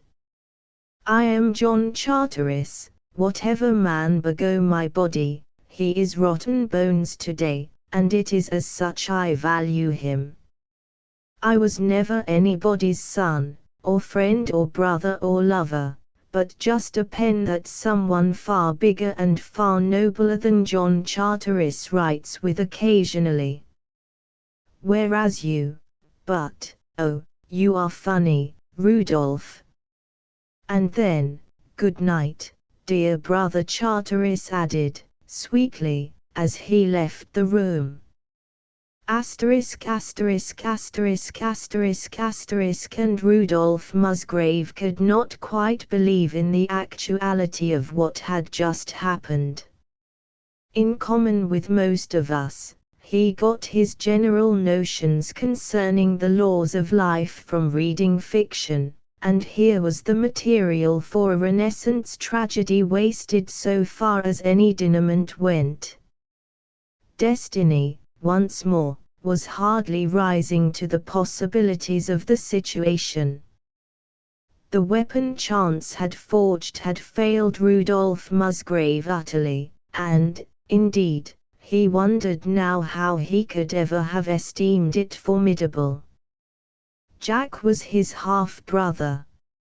In noveldom or in a melodrama this discovery would have transformed their mutual dealings, but as a workaday world's fact, Musgrave would not honestly say that it had in any way affected his feelings toward Jack, and it appeared to have left Charteris equally unaltered. I am not sure, though. We can only guess where Jack is concerned. He goes his own way always, tricky and furtive and lonelier than any other human being I have ever known. It is loneliness that looks out of his eyes, really, even when he is mocking and sneering, the colonel meditated. Then he sighed and went back to the tabulation of his lists of wills. The day was growing strong in the maple grove behind Mattockton. As yet, the climbing sun fired only the topmost branches, and flooded them with a tempered radiance through which birds plunged and shrilled vague rumors to one another. Beneath, a green twilight lingered, twilight which held a gem-like glow, chill and lucent and steady as that of an emerald. Vagrant little puffs of wind bustled among the leaves, with a thin pretense of purpose, and then lapsed, and merged in the large, ambiguous whispering which went stealthily about the grove. Rudolph Musgrave sat on a stone beside the road that winds through the woods toward the railway station, and smoked nervously. He was disheartened of the business of living, and, Absurdly enough, as it seemed to him, he was hungry. It has to be done quietly and without the remotest chance of Anne's ever hearing of it, and without the remotest chance of its ever having to be done again.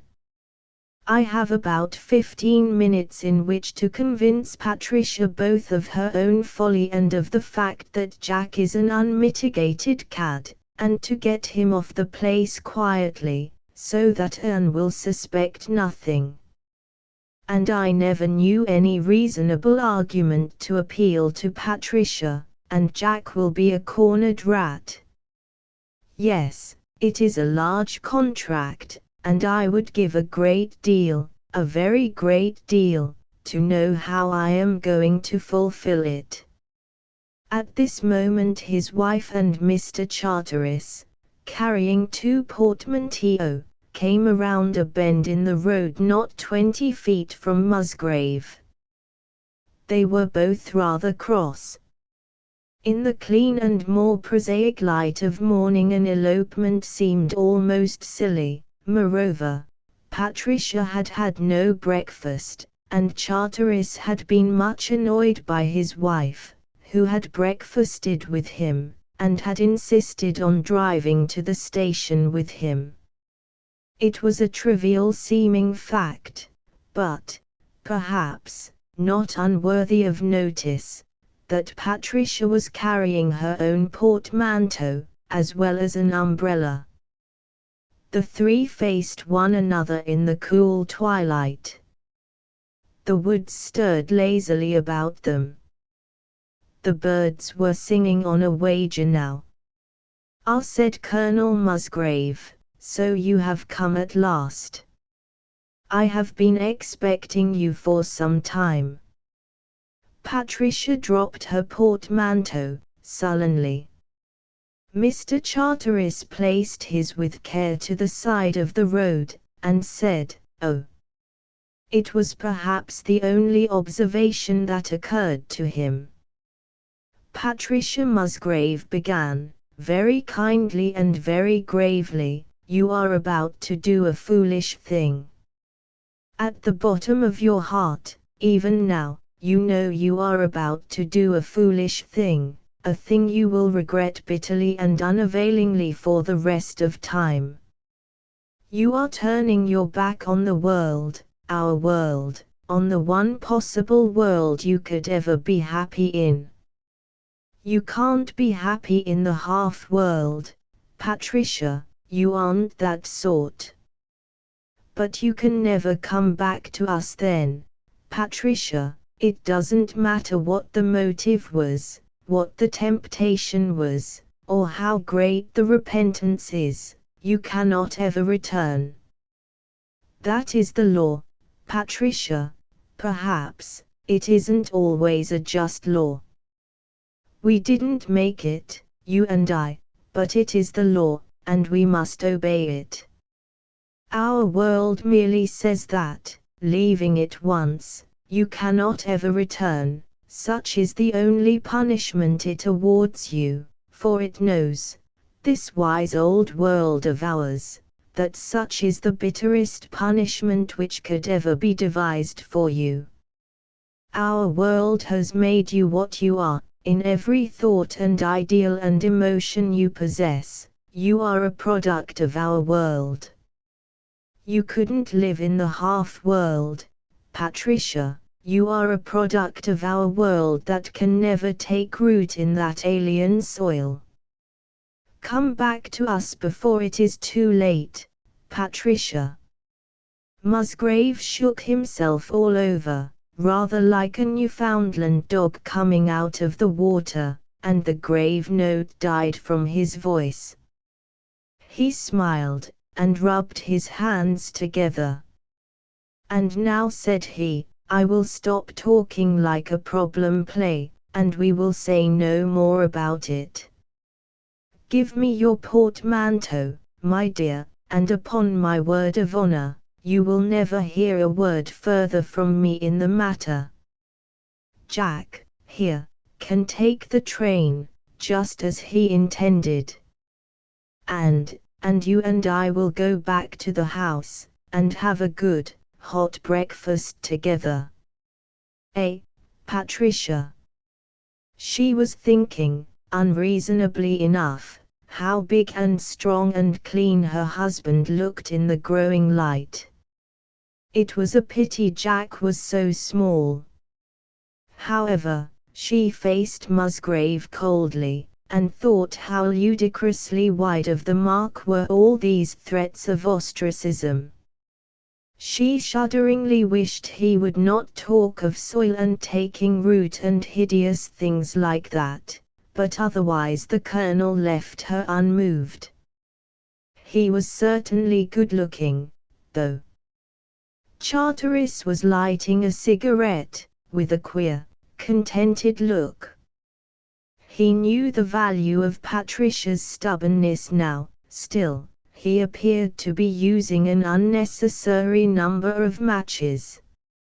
I should have thought you would have perceived the lack of dignity, as well as the utter uselessness, in making such a scene, Patricia said. We aren't suited for each other, Rudolph, and it is better, far better for both of us, to have done with the farce of pretending to be. I am sorry that you still care for me. I didn't know that. But, for the future, I intend to live my own life. Patricia's voice faltered, and she stretched out her hands a little toward her husband in an odd gust of friendliness.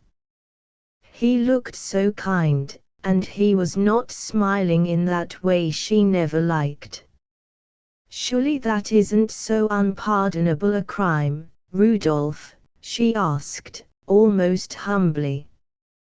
No, my dear, he answered, it is not unpardonable, it is impossible. You can't lead your own life, Patricia, none of us can.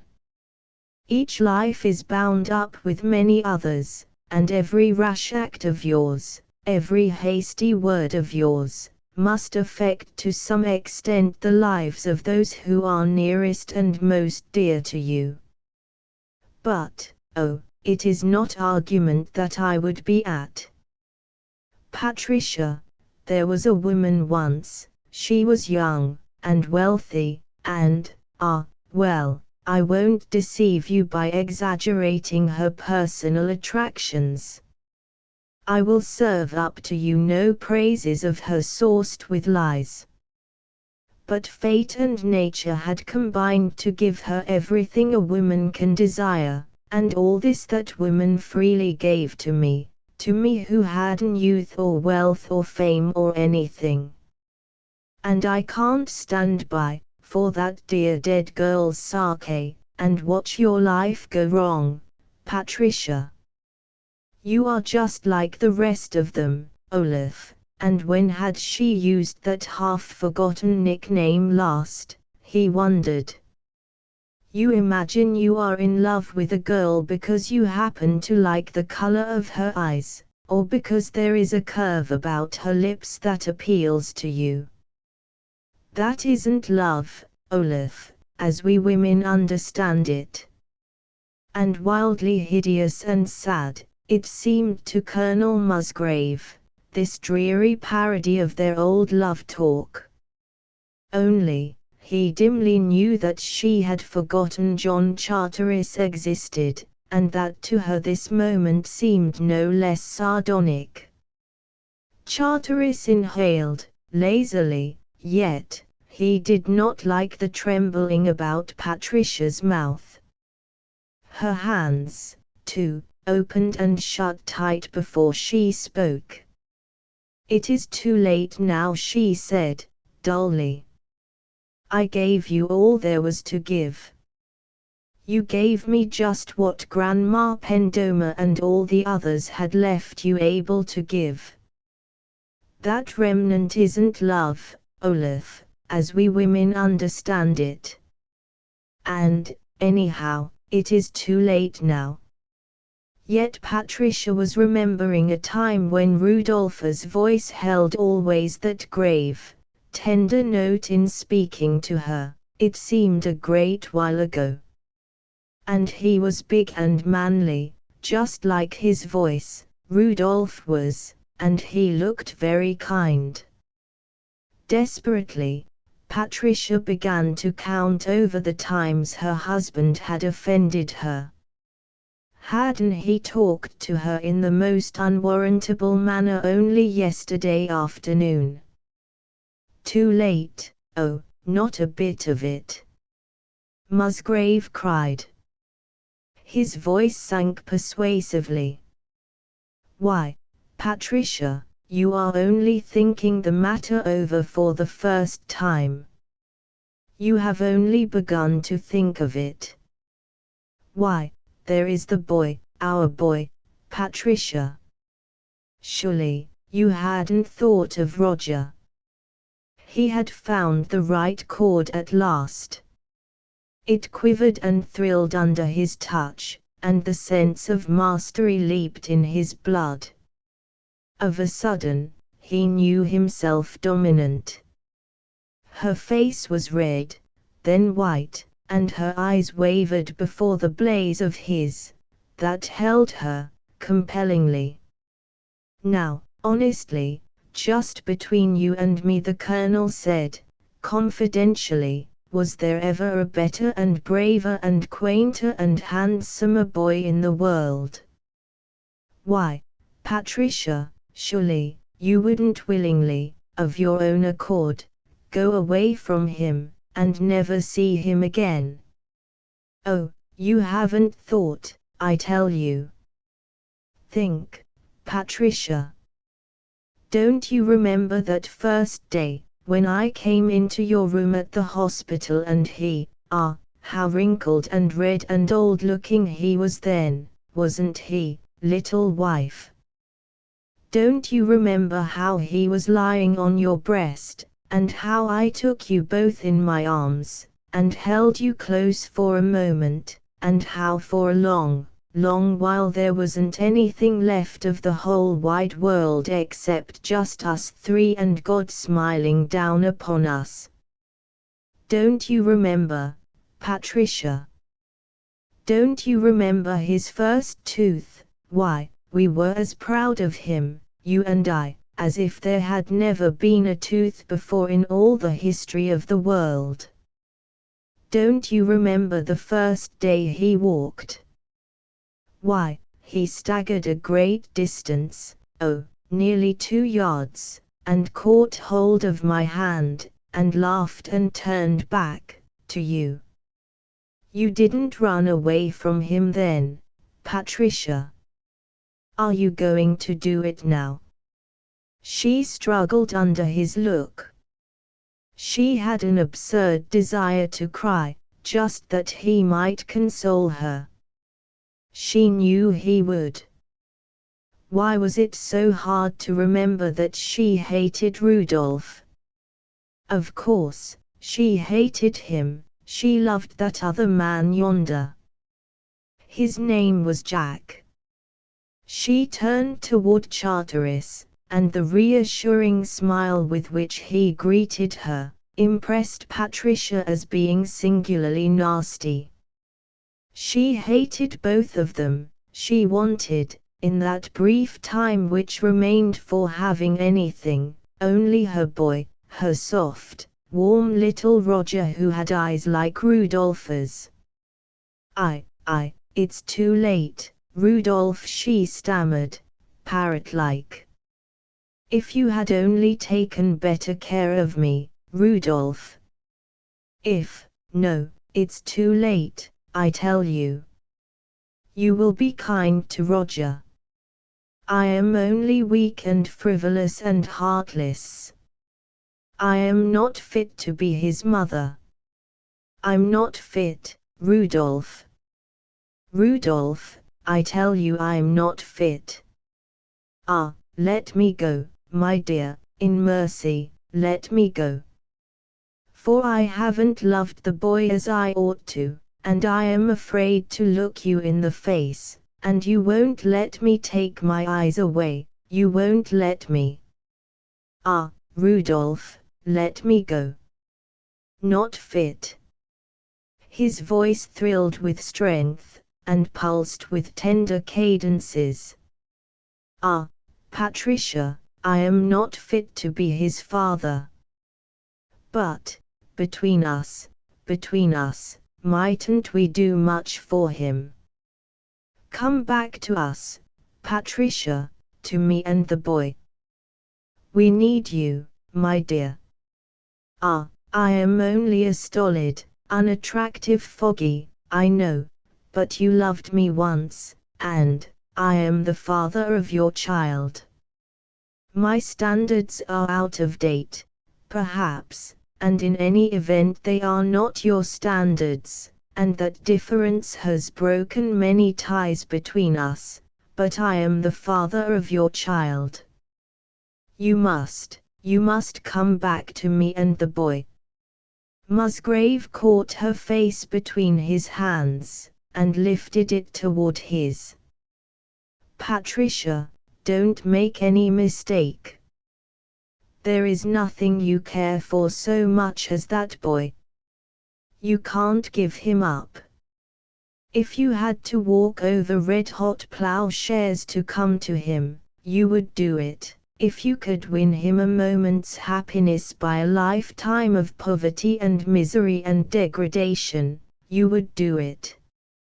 And so would I, little wife. That is the tie which still unites us, that is the tie which is too strong ever to break. Come back to us, Patricia, to me and the boy. Jack, take me away, she wailed helplessly. Charteris came forward with a smile. He was quite sure of Patricia now. Colonel Musgrave, he said, with a faint drawl, if you have entirely finished your edifying and, I assure you, highly entertaining monologue, I will ask you to excuse us. Oh, man. Charteris cried, not unkindly, don't you see it is the only possible outcome? Musgrave faced him. The glow of hard-earned victory was pulsing in the colonel's blood, but his eyes were chill stars. Now, Jack, he said, equably, I am going to talk to you. In fact, I am going to discharge an agreeable duty toward you. Musgrave drew close to him. Charteris shrugged his shoulders. His smile, however, was not entirely satisfactory. It did not suggest enjoyment. I don't blame you for being what you are, Musgrave went on, curtly. You were born so, doubtless. I don't blame a snake for being what it is. But, when I see a snake, I claim the right to set my foot on its head. When I see a man like you, well, this is the right I claim. Thereupon Rudolph Musgrave struck his half-brother in the face with his open hand. The colonel was a strong man, physically, and, on this occasion, he made no effort to curb his strength. Now Musgrave concluded, you are going away from this place very quickly, and you are going alone. You will do this because I tell you to do so, and because you are afraid of me. Understand, also, if you will be so good, that the only reason I don't give you a thorough thrashing is that I don't think you are worth the trouble. I only want Patricia to perceive exactly what sort of man you are. The blow staggered Charteris. He seemed to grow smaller. His clothes seemed to hang more loosely about him. His face was paper white, and the red mark showed plainly upon it. There would be no earthly sense in my hitting you back, he said equably. It would only necessitate my getting the thrashing which, I can assure you, we are equally anxious to avoid. Of course you are able to knock me down and so on, because you are nearly twice as big as I am. I fail to see that proves anything in particular. Come, Patricia. And he turned to her, and reached out his hand. She shrank from him. She drew away from him, without any vehemence, as if he had been some slimy, harmless reptile. A woman does not like to see fear in a man's eyes, and there was fear in Mr. Charteris's eyes, for all that he smiled. Patricia's heart sickened. She loathed him, and she was a little sorry for him. "Oh, you cur, she gasped, in a wondering whisper. Patricia went to her husband, and held out her hands. She was afraid of him. She was proud of him, the strong animal. "Take me away, Rudolph," she said, simply, "take me away from that coward. Take me away, my dear. You may beat me, too, if you like, Rudolph. I dare say I have deserved it. But I want you to deal brutally with me, to carry me away by force, just as you threatened to do the day we were married, at the library, you remember, when the man was crying fresh oranges, and you smelled so deliciously of soap and leather and cigarette smoke." Musgrave took both her hands in his. He smiled at Charteris. The novelist returned the smile, intensifying its sweetness. "I fancy, Rudolph," he said, "that, after all, I shall have to take that train alone." Mr. Charteris continued, with a grimace, "You have no notion, though, how annoying it is not to possess an iota of what is vulgarly considered manliness. But what am I to do? I was not born with the knack of enduring physical pain. Oh, yes, I am a coward, if you like to put it nakedly, but I was born so, willy-nilly. Personally, if I had been consulted in the matter, I would have preferred the usual portion of valor. However, the sanctity of the hearth has been most edifyingly preserved, and, after all, the woman is not worth squabbling about." There was exceedingly little of the mountebank in him now. He kicked Patricia's portmanteau, frankly and viciously, as he stepped over it to lift his own. Holding this in one hand, John Charteris spoke, honestly, "Rudolph, I had a trifle underrated your resources. For you are a brave man, we physical cowards, you know, admire that above all things, and a strong man and a clever man, in that you have adroitly played upon the purely brutal traits of women. Any she-animal clings to its young and looks for protection in its mate. Upon a higher ground I would have beaten you, but as an animal you are my superior. Still, a thing done has an end. You have won back your wife in open fight. I fancy, by the way, that you have rather laid up future trouble for yourself in doing so, but I honor the skill you have shown. Colonel Musgrave, it is to you that, as the vulgar phrase it, I take off my hat." Thereupon, Mr. Charteris uncovered his head with perfect gravity, and turned on his heel, and went down the road, whistling melodiously. Musgrave stared after him, for a while. The lust of victory died, the tumult and passion and fervor were gone from Musgrave's soul. He could very easily imagine the things Jack Charteris would say to Anne concerning him, and the Colonel knew that she would believe them all.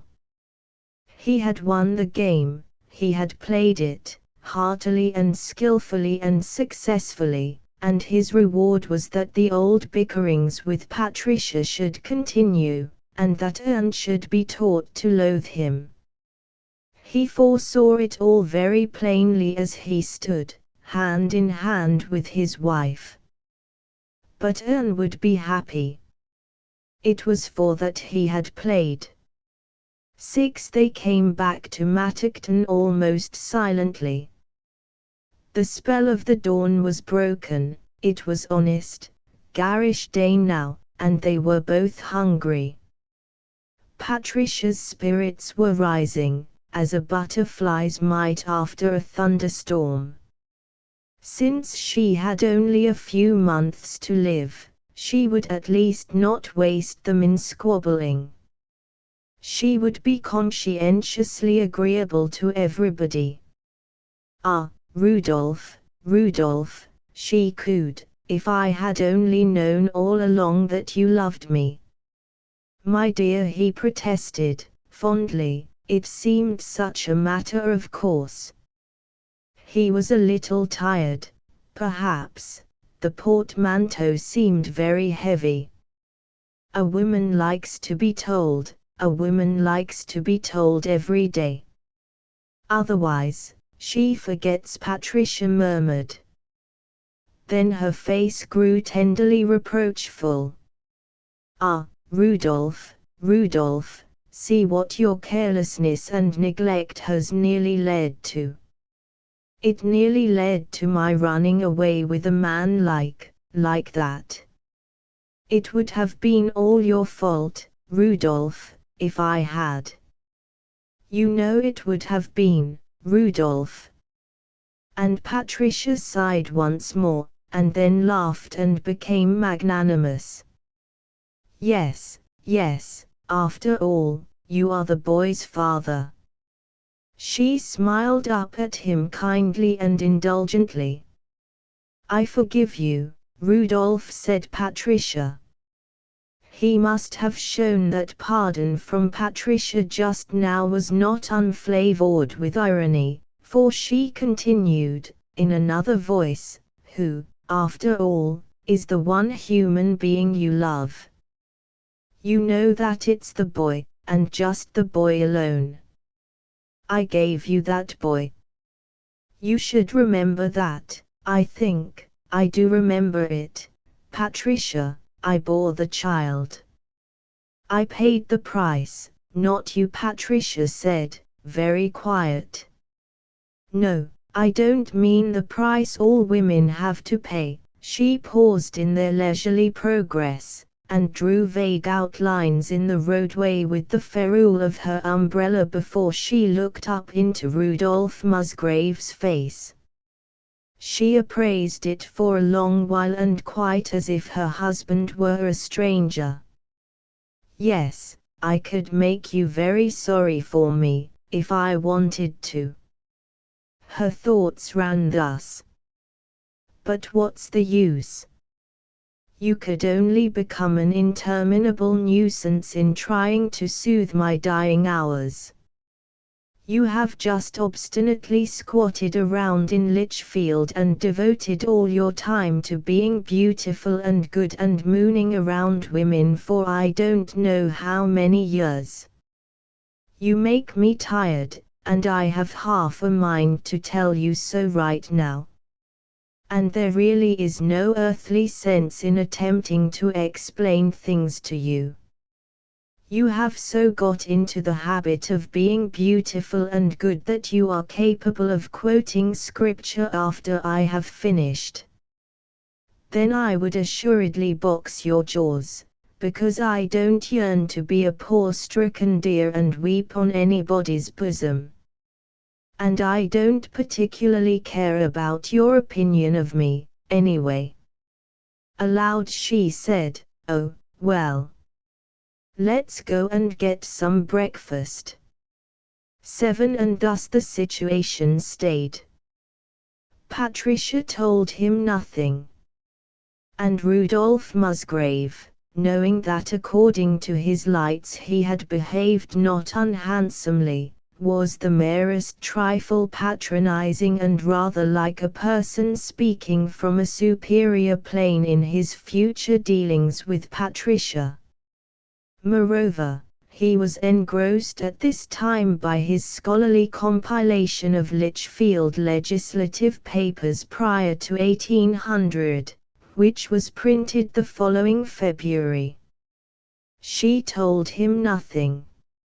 She was a devoted mother for 2 days' space, and then candidly decided that Roger was developing into the most insufferable of little prigs. And, besides, if he had never been born I would quite probably have lived to keep my teeth in a glass of water at night. And I can't help thinking of that privilege being denied me whenever I look at him. She told Rudolph Musgrave nothing.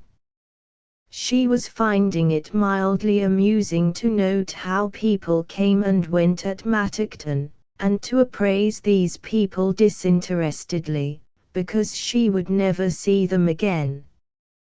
Patricia was drawing her own conclusions as to Lichfield's aristocracy. These people, for the most part a preposterously handsome race, were the pleasantest of companions and their manners were perfection, but there was enough of old Roger Stapleton's blood in Patricia's veins to make her feel, however obscurely, that nobody is justified in living without even an attempt at any personal achievement. The younger men evinced a marked tendency to leave Lichfield, to make their homes elsewhere, she noted, and they very often attained prominence. There was Joe Parkinson, for instance, who had lunched at Oyster Bay only last Thursday, according to the Lichfield Courier-Herald. And, meanwhile, the men of her husband's generation clung to their old mansions, and were ornamental, certainly, and were, very certainly, profoundly self-satisfied, for they adhered to the customs of yesterday under the comfortable delusion that this was the only way to uphold yesterday's ideals. But what, in heaven's name, had any of these men of Rudolph Musgrave's circle ever done beyond enough perfunctory desk work, say, to furnish him food and clothes? A Hamlet of Hamlets was Patricia's verdict as to Lichfield, whose actual tragedy isn't that their fathers were badly treated, but that they themselves are constitutionally unable to do anything except talk about how badly their fathers were treated. No, it was not altogether that these men were indolent. Rudolph and Rudolpha's peers had been reared in the belief that when any manual labor became inevitable, you as a matter of course entrusted its execution to a Negro, and, forced themselves to labor, they not unnaturally complied with an ever-present sense of unfair treatment, and, in consequence, performed the work inefficiently. Lichfield had no doubt preserved a comely manner of living, but it had produced in the last half-century nothing of real importance except John Charteris. 8. For Charteris was important. Patricia was rereading all the books that Charteris had published, and they engrossed her with an augmenting admiration. But it is unnecessary to dilate upon the marvelous and winning pictures of life in Lichfield before the war between the states which Charteris has painted in his novels. Even as the king of birds that with unwearied wing soars nearest to the sun, yet wears upon his breast the softest down, as we learn from no less eminent authority than that of the Lichfield Courier Herald, so Mr. Charteris is equally expert in depicting the derring-do and tenderness of those glorious days of chivalry, of fair women and brave men, of gentle breeding, of splendid culture and wholesome living. Patricia was not a little puzzled by these books. The traditional Lichfield, she decided in the outcome, may very possibly have been just the trick work of a charlatan's cleverness, but, even in that event, here were the tales of life in Lichfield, ardent, sumptuous and fragrant throughout with the fragrance of love and roses, of rhyme and of youth's lovely fallacies, and for the potpourri, if it deserved no higher name, all who believed that living ought to be a uniformly noble transaction could not fail to be grateful eternally. Aesthetic values apart, and, indeed, to all such values Patricia accorded a provisional respect, what most impressed her Stapletonian mind was the fact that these books represented, in a perfectly tangible way, success. Patricia very heartily admired success when it was brevetted as such by the applause of others. And while to be a noted stylist, and even to be reasonably sure of annotated reissuement for the plaguing of unborn school children, was all well enough, in an unimportant, high-minded way, Patricia was far more vividly impressed by the blunt figures which told how many of John Charteris's books had been bought and paid for. She accepted these figures as his publishers gave them forth, implicitly, and she marveled over and took odd joy in these figures. They enabled her to admire Charteris's books without reservation. By this time Mrs. Ashmead had managed, in the most natural manner, to tell Patricia a deal concerning Charteris. No halo graced the portrait Mrs. Ashmead painted. But, indeed, Patricia now viewed John Charteris, considered as a person, without any particular bias. She did not especially care, now, what the man had done or had omitted to do. But the venerable incongruity of the writer and his work confronted her intriguingly. A Charteris writes in Old Lichfield, a Cockney drug clerk writes The Eve of St. Agnes, a genteel printer evolves a Lovelace, and a cut-purse pens the Ballad of Dead Ladies in a Brothel. It is manifestly impossible, and it happens. So here, then, was a knave who held, somehow, the keys to a courtlier and nobler world. These tales made living seem a braver business, for all that they were written by a poltroon. Was it pure posturing? Patricia, at least, thought it was not. At worst, such dexterous maintenance of a pose was hardly despicable, she considered. And, anyhow, she preferred to believe that Charteris had by some miracle put the best of himself into these books, had somehow clarified the abhorrent mixture of ability and evil which was John Charteris, and the best in him she found, on this hypothesis, to be a deal more admirable than the best in Rudolph Musgrave. It is a part of Jack, she fiercely said. It is, because I know it is. All this is part of him, as much a part of him as the cowardice and the trickery. So I don't really care if he is a liar and a coward. I ought to, I suppose. But at the bottom of my heart I admire him.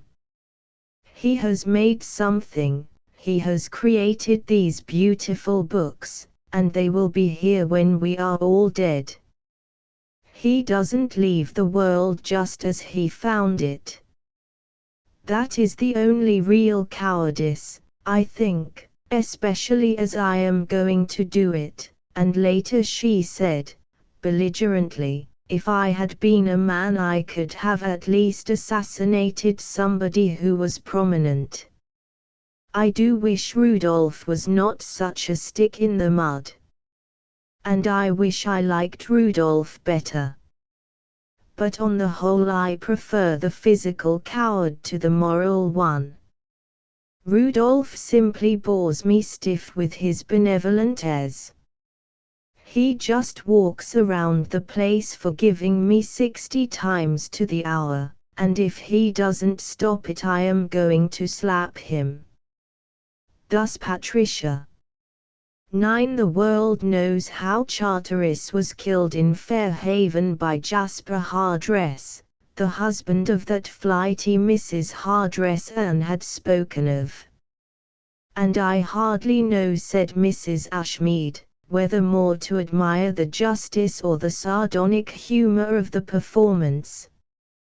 Here, after hundreds of entanglements with women, John Charteris manages to be shot by a jealous maniac on account of a woman with whom, for a wonder, his relations were proven to be innocent.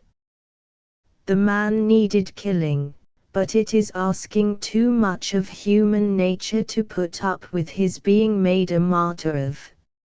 She cried a little, though. It's because I remember him when he was turning out his first mustache," she explained, lucidly. Asterisk asterisk asterisk asterisk asterisk. But with the horror and irony of John Charteris's assassination, the biographer of Rudolph Musgrave has really nothing to do save in so far as this event influenced the life of Rudolph Musgrave. It was on the day of Charteris's death, a fine, clear afternoon in late September, that Rudolph Musgrave went bass fishing with some 8 of his masculine guests. Luncheon was brought to them in a boat about 2 o'clock, along with the day's mail. "I say. But listen, everybody," cried Alfred Chater, whose mail included a morning paper, the Lichfield Courier Herald, in fact. He read aloud. "I wish I could be with Anne," thought Colonel Musgrave. "It may be I could make things easier." But Anne was in Lichfield now. He had just finished dressing for supper when it occurred to him that since their return from the river he had not seen Patricia. He was afraid that Patricia, also, would be upset by this deplorable news. As he crossed the hall, Virginia came out of Patricia's rooms. The Colonel raised his voice in speaking to her, for with age Virginia was growing very deaf. "Yes, sir," she said, "I'm doing middlin' well, sir, thank ye, sir. Just took the evening mail to Miss Patrici, like I always do, sir." She went away quietly, her pleasant yellow face as imperturbable as an idol's. He went into Patricia's bedroom. Patricia had been taking an afternoon nap, and had not risen from the couch, where she lay with 3 or 4 unopened letters upon her breast. 2 she had opened and dropped upon the floor. She seemed not to hear him when he spoke her name, and yet she was not asleep, because her eyes were partly unclosed. There was no purple glint in them, as once there had been always. Her countenance, indeed, showed everywhere less brightly tinted than normally it should be. Her heavy copper-colored hair, alone undimmed, seemed, like some parasitic growth, he thought, to sustain its beauty by virtue of having drained Patricia's body of color and vitality. There was a newspaper in her right hand, with flamboyant headlines, because to Lichfield the death of John Charteris was an event of importance. Patricia seemed very young. You saw that she had suffered. You knew it was not fair to hurt a child like that. But, indeed, Rudolph Musgrave hardly realized as yet that Patricia was dead. For Colonel Musgrave was thinking of that time when this same Patricia had first come to him, fire new from the heart of an ancient sunset, and he had noted, for the first time, that her hair was like the reflection of a sunset in rippling waters, and that her mouth was an inconsiderable trifle, a scrap of sanguine curves, and that her eyes were purple glimpses of infinity. This same Patricia, he said, aloud. Part 9, Relics you have chosen the love that lives song murmurings, song passion and incuriously endures the gradual lapse of time. You have chosen as yours a level life of little happenings, and through the long autumnal evenings Lord Love, no doubt, is of the company, and hugs your ingleside contentedly, smiles at old griefs, and rustles needless wings. And yet I think that sometimes memories of divers trysts, of blood that urged like wine on moonlit nights, and of that first long kiss whereby your lips were first made one with mine, awake and trouble you, and loving is once more important and perhaps divine. Alan Rossiter. 2 in October. I to those who knew John Charteris only through the medium of the printed page it must have appeared that the novelist was stayed in mid-career by an accident of unrelieved and singular brutality. And truly, thus extinguished by the unfounded jealousy of a madman, the force of Charteris's genius seemed, and seems today, as emphasized by that sinister caprice of chance which annihilated it. But people in Lichfield, after the manner of each prophet's countryman, had their own point of view. The artist always stood between these people and the artist's handiwork, in part obscuring it. In any event, it was generally agreed in Lichfield that Anne Charteris's conduct after her husband's death was not all which could be desired. To begin with, she attended the funeral, in black, it was true, but wearing only the lightest of net veils pinned under her chin, more as if she were going somewhere on the train, you know, than as if she were in genuine bereavement. Jack didn't approve of mourning.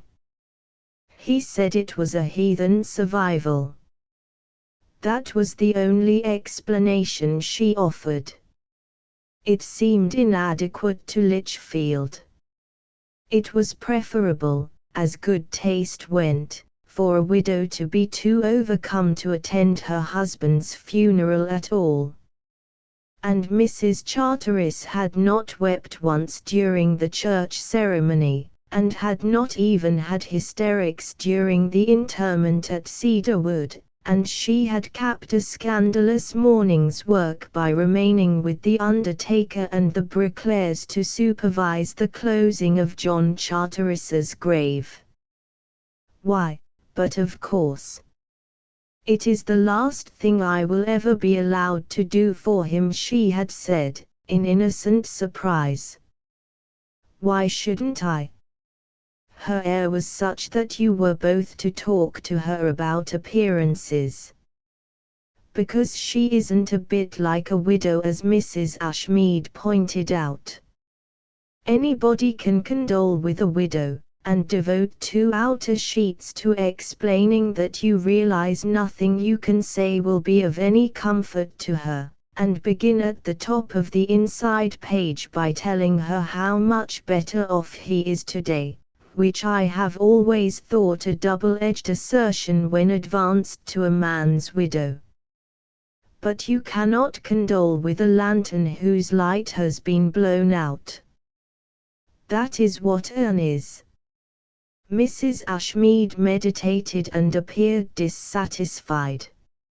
And John Charteris of all people. Anne was presently about the memorial edition of her husband's collected writings. It was magnificently printed and when marketed achieved a flattering success. Robert Etheridge Townshend was commissioned to write the authorized life of John Charteris and to arrange the 2 volumes of letters. Anne was considered an authority on literature and art in general, through virtue of reflected glory. And in the interviews she granted various journalists it was noticeable that she no longer referred to Jack or to Mr. Charteris but to my husband. To have been his wife was her one claim on estimation. And, for the rest, it is inadequate to love the memory of a martyr. Worship is demanded, and so the wife became the priestess. Into Colonel Musgrave's mental processes during this period it will not do to pry too closely. The man had his white nights and his battles, in part with real grief and regret, and in part with sundry emotions which he took on faith as the emotions he ought to have, and, therefore, manifestly, suffered under. Patricia was my wife, Jack was my brother ran his verdict in the outcome, and beyond that he did not care to go. For death cowed his thoughts.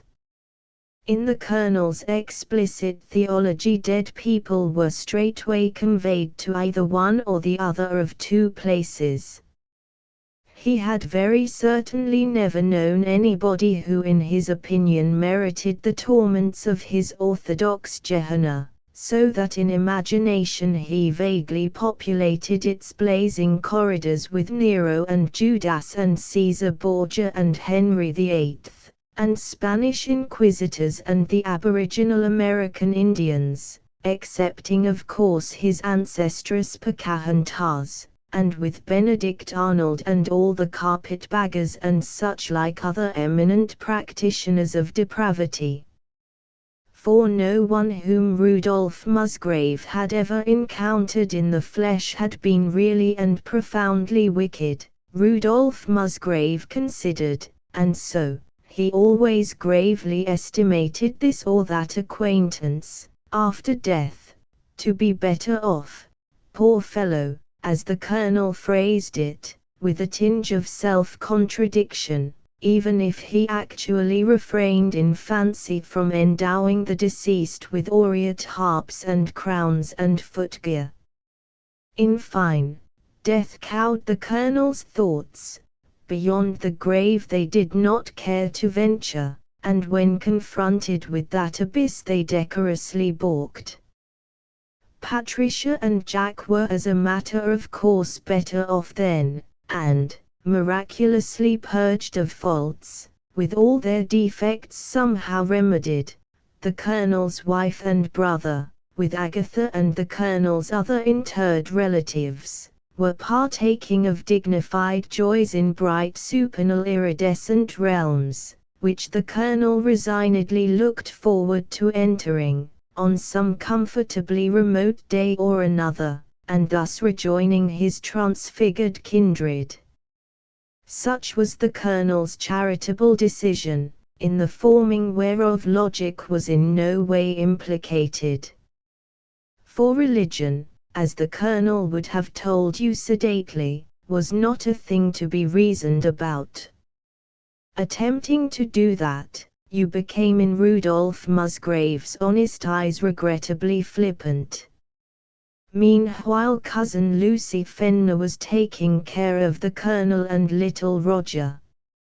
And Lichfield, long before the lettering on Patricia's tombstone had time to lose its first light dusty grey, had accredited cousin Lucy Fenner with illimitable willingness to become Mrs. Rudolph Musgrave, upon proper solicitation, although such tittle-tattle is neither here nor there, for at worst, a widowed, childless and impoverished second cousin, discreetly advanced in her 40s, was entitled to keep house for the Colonel in his bereavement, as a jointly beneficial arrangement, without provoking scandal's tongue to more than a jocose innuendo or two when people met for auction. That new-fangled perplexing variant of bridge, just introduced, wherein you bid on the suits. And, besides, cousin Lucy Fenner, as befitted anyone born an Allardyce, was to all accounts a notable housekeeper, famed alike for the perilous glassiness of her hardwood floors, her dexterous management of servants, her Honiton braid fancy work, familiar to every patron of Lichfield charity bazaars, and her unparalleled calf's foot jelly. Under cousin Lucy Fenner's systematized coddling little Roger grew like the proverbial ill weed, and the Colonel likewise waxed perceptibly in girth. Thus it was that accident and a woman's intervention seemed once more to combine in shielding Rudolph Musgrave from discomfort. And in consequence it was considered improbable that at this late day the Colonel would do the proper thing by Clarice Pendomer, as, at the first tidings of Patricia's death, had been authentically rumoured among the imaginative, and, in fact, Lichfield no longer considered that necessary. The claim of outraged morality against these two had been thrown out of court, through some unworded social statute of limitation, as far as Lichfield went. Of course it was interesting to note that the Colonel called at Mrs. Pendomer's rather frequently nowadays, but, then, Clarice Pendomer had all sorts of callers now, though not many in skirts, and she played poker with men for money until unregenerate hours of the night, and was reputed with a wealth of corroborative detail to have even less discussable sources of income, so that, indeed, Clarice Pendomer was now rather precariously retained within the social pale through her initial precaution of having been born a Bellingham. But all such tittle-tattle, as has been said, is quite beside the mark, since with the decadence of Clarice Pendomer this chronicle has, in the outcome, as scant concern as with the marital aspirations of cousin Lucy Fenner. And, moreover, the Colonel, in colloquial phrase at least, went everywhere.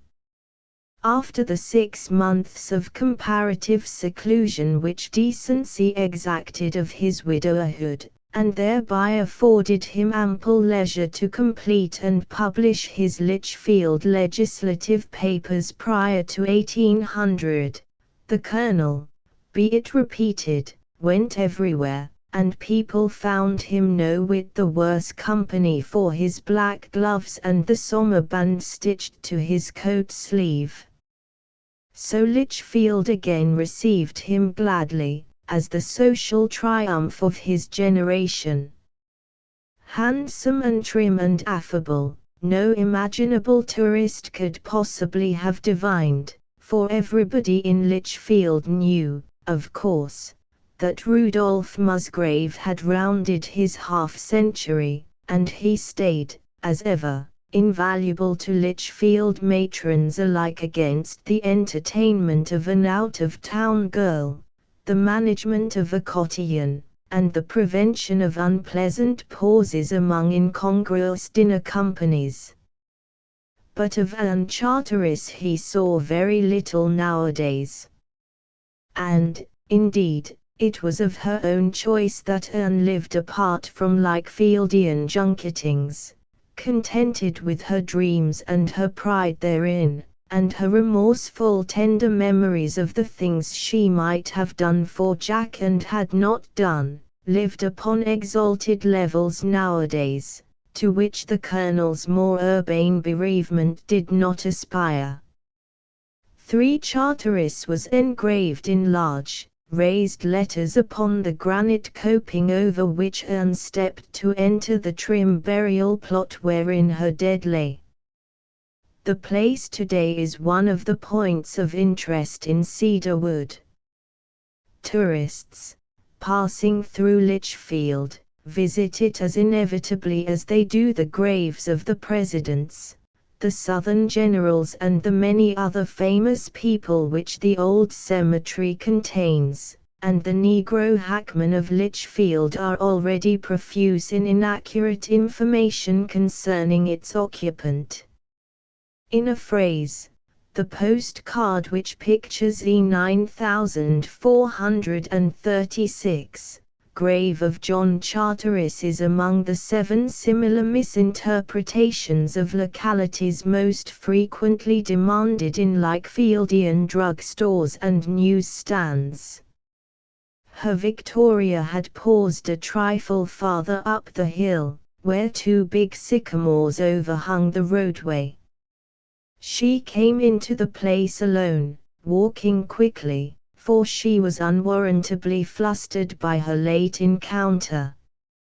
And when she found, of all people, Rudolph Musgrave standing by her husband's grave, as in a sort of puzzled and yet reverent meditation, she was, and somehow as half guiltily, assuring herself there was no possible reason for the repugnance, nay, the rage, which a mere glimpse of trudging, painted and flamboyant Clarice Pendomer had kindled.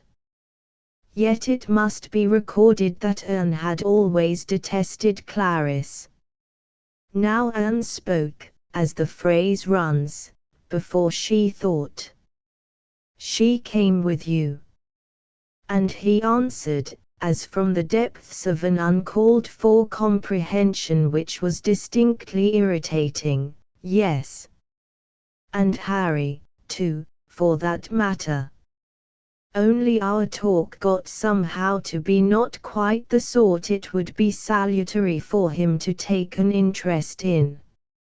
So we told Harry to walk on slowly to the gate, and be sure not to do any number of things he would never have thought of if we hadn't suggested them. You know how people are with children. Harry is her boy. Anne, being vexed, had almost added, and yours. Oh! Say the Fonzit Arrigo of the Pendomer divorce case, poor little chap. Yes, Harry is her boy. Anne said, and again, as she perceived within the moment, a thought too expeditiously, I wish you wouldn't bring them here, Colonel Musgrave.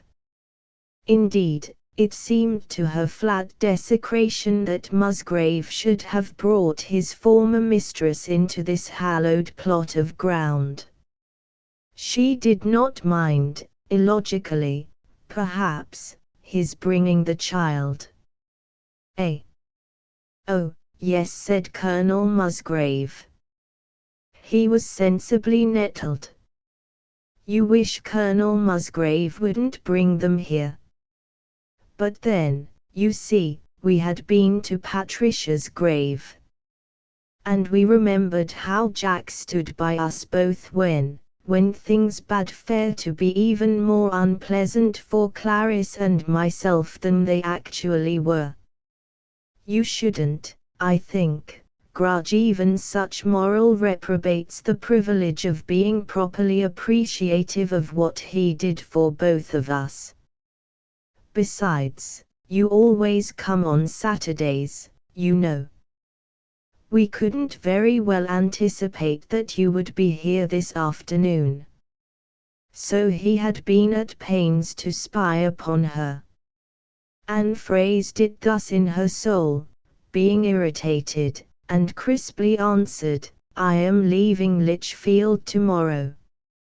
I had meant this to be my farewell to them until October.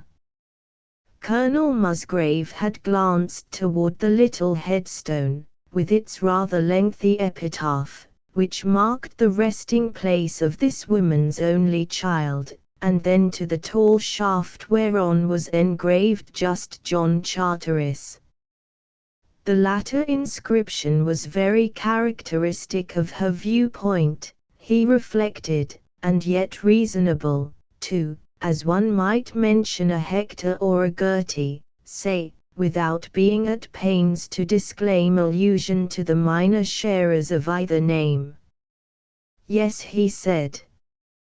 Well, I shall not intrude. No, wait, she dissented.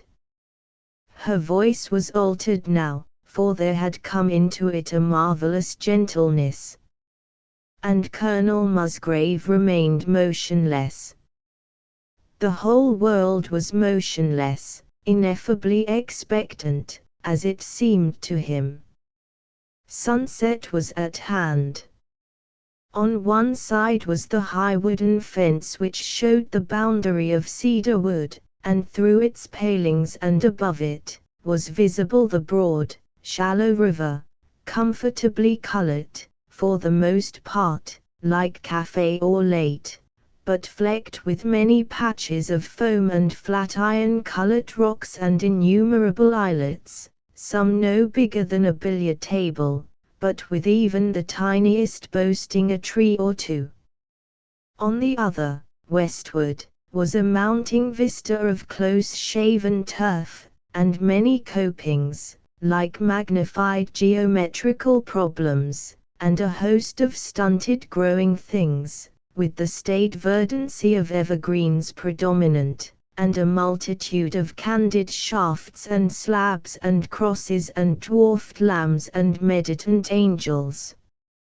Some of these thronged memorials were tinged with violet, and others were a glitter like silver, just as the ordered trees shaded them or no from the low sun.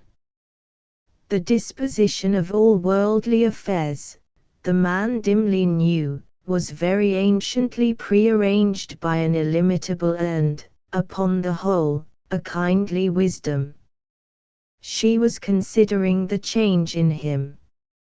Anne was recollecting that Colonel Musgrave had somewhat pointedly avoided her since her widowhood. He seemed almost a stranger nowadays.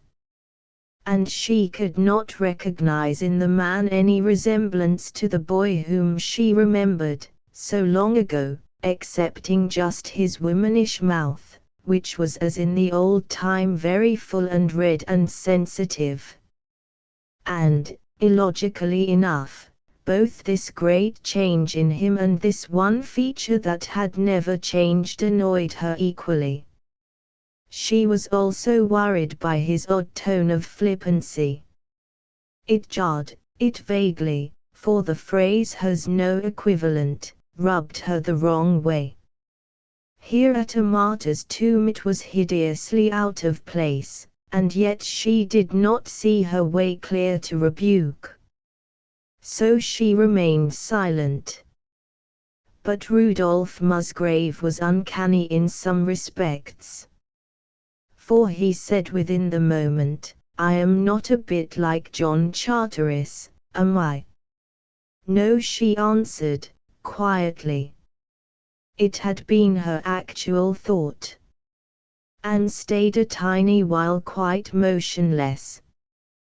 Her eyes saw nothing physical. It was the attitude, Colonel Musgrave reflected, of one who listens to a far-off music and, incommunicably, you knew that the music was of a martial sort. She was all in black, of course, very slim and pure and beautiful. The great cluster of red roses, loosely held, was like blood against the summer gown. The widow of John Charteris, in fine, was a very different person from that Anne Willoughby whom Rudolph Musgrave had loved so long and long ago. This woman had tasted of tonic sorrows unknown to Rudolph Musgrave, and had got consolation too, somehow, in far half-credible uplands unvisited by him. But, he knew, she lived, and was so exquisite, mainly by virtue of that delusion which he, of all men, had preserved, and Charteris was of his creation, his masterpiece, and viewing her, he was aware of great reverence and joy. Anne was happy. It was for that he had played. But aloud, "I am envious," Rudolph Musgrave declared. "He is the single solitary man I ever knew whose widow was contented to be simply his relict forever and ever. Amen. For you will always be just the woman John Charteris loved, won't you?" "Yes, if you lived to be 37 years older than Methuselah, and every genius and potentate in the world should come a-wooing in the meantime, it never would occur to you that you could possibly be anything, even to an insane person, except his relict. And he has been dead now all of 3 whole years.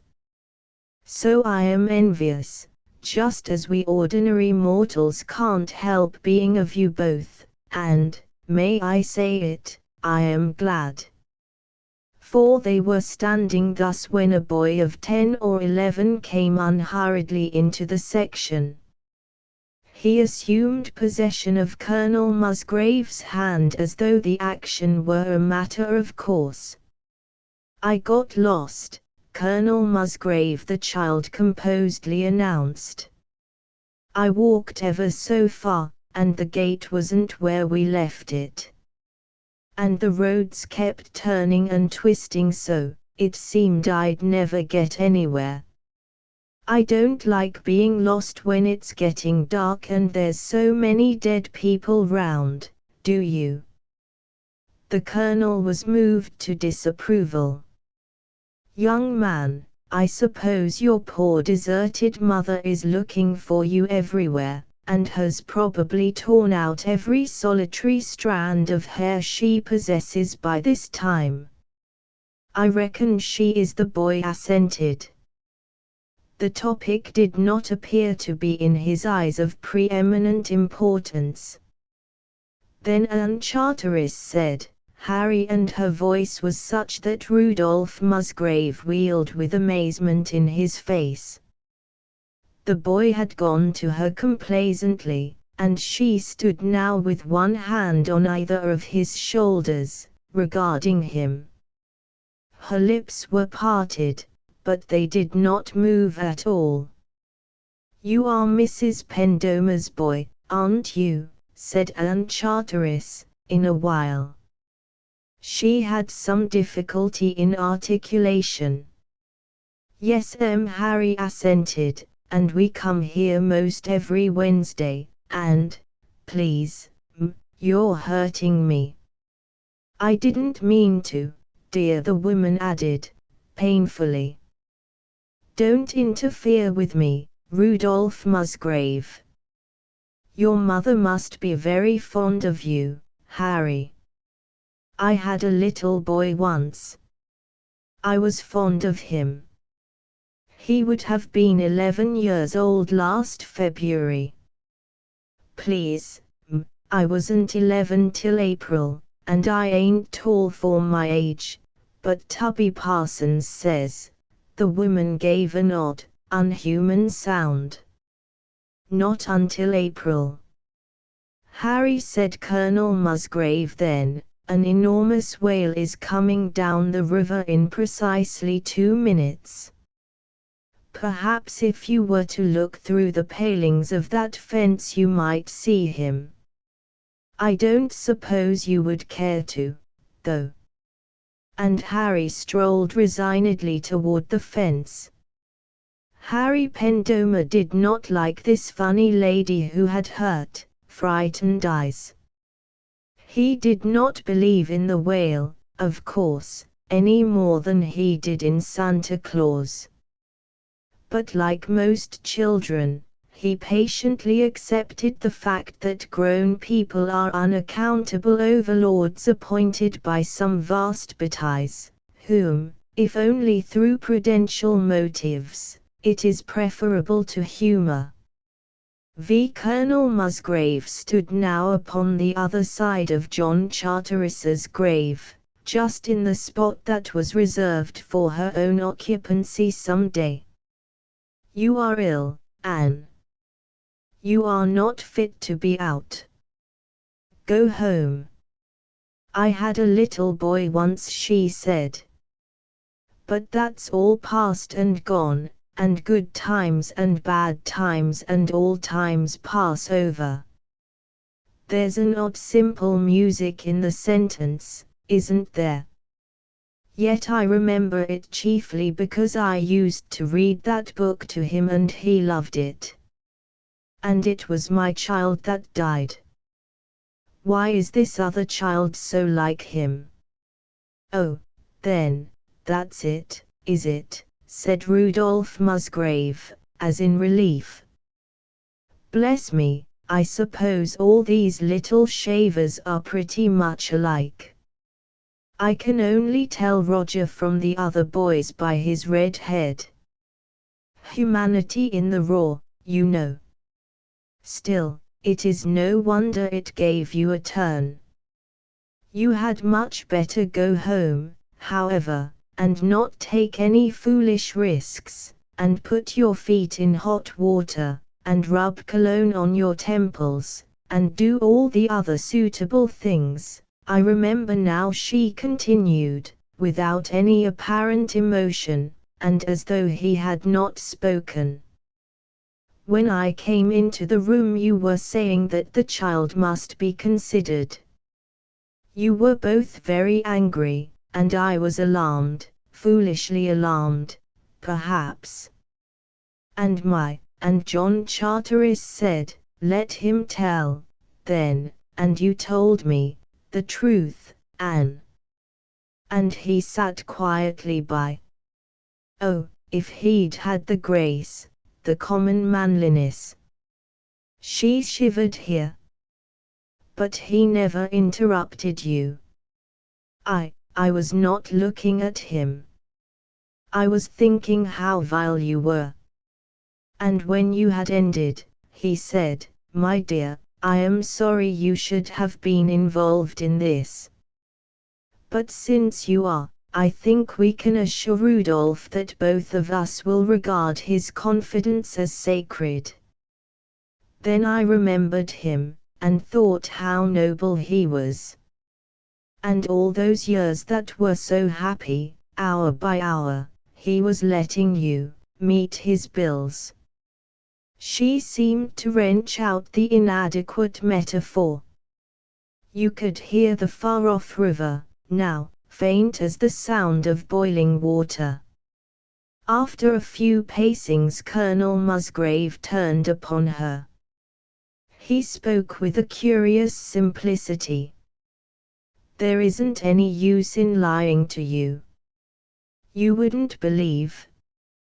You would only go to someone else, some woman probably, who would jump at the chance of telling you everything and a deal more.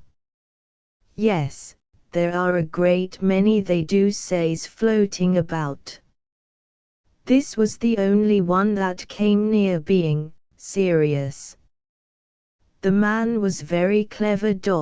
Oh, he wasn't vulgarly lecherous. He was simply Jack Charteris.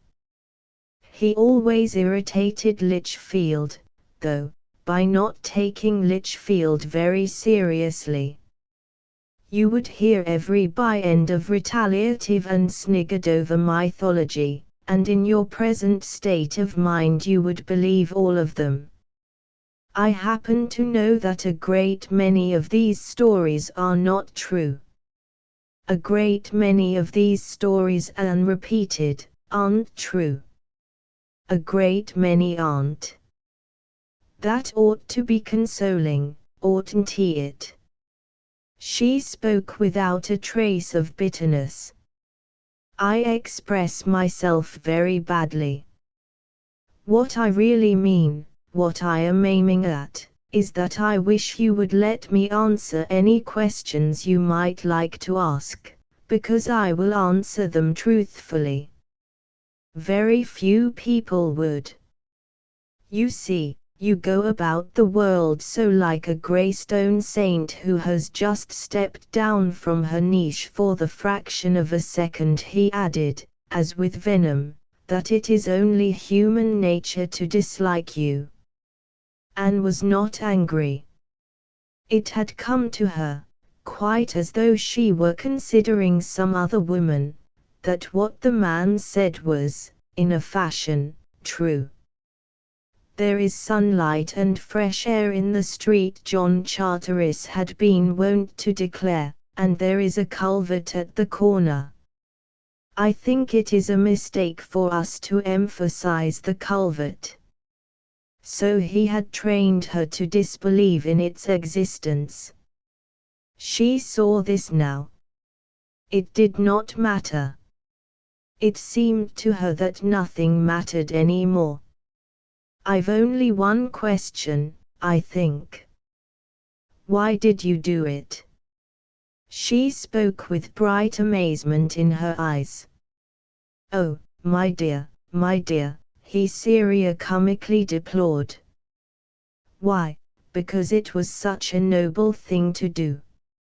It was so like the estimable young man in a play, you know, who acknowledges the crime he never committed and takes a curtain call immediately afterwards. In fine, I simply observed to myself, with the late Monsieur de Bergerac, but what a gesture!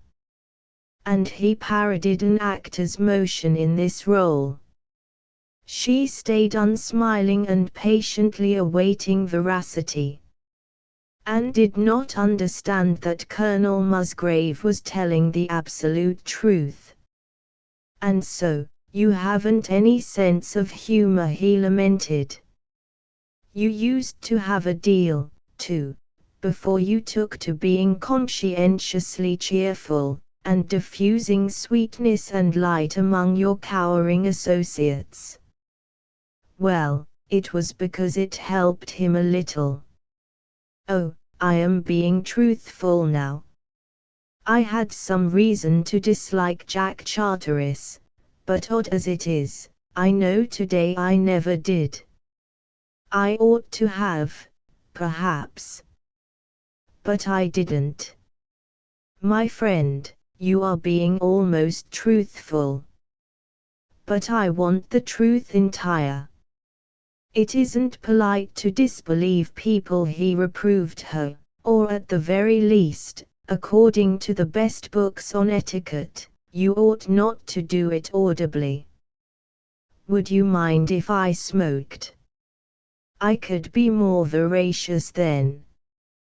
There is something in tobacco that makes frankness a matter of course. I thank you.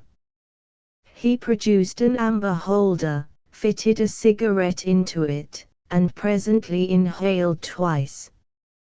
He said, with a curt voice, the reason, naturally, was you.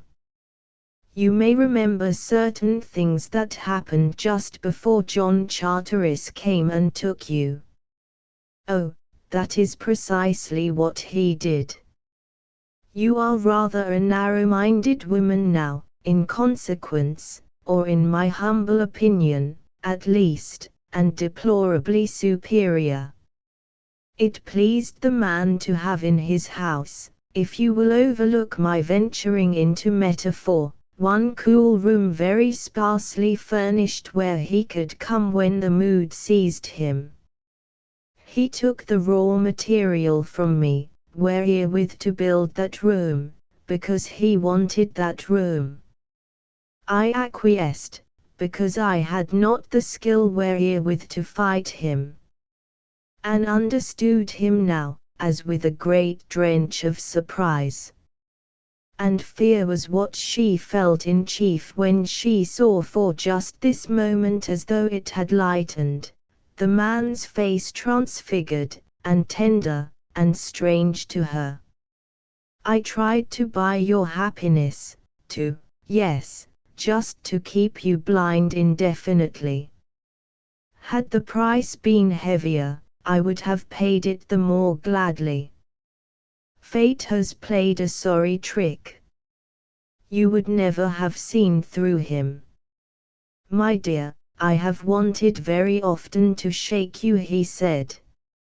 And she knew, in a glorious terror, that she desired him to shake her, and as she had never desired anything else in life. Oh, well, I am just a common, ordinary, garden sort of fool. The Musgraves always are, in one fashion or another, he sulkily concluded. And now the demigod was merely Rudolph Musgrave again, and she was not afraid any longer, but only inexpressibly foredone.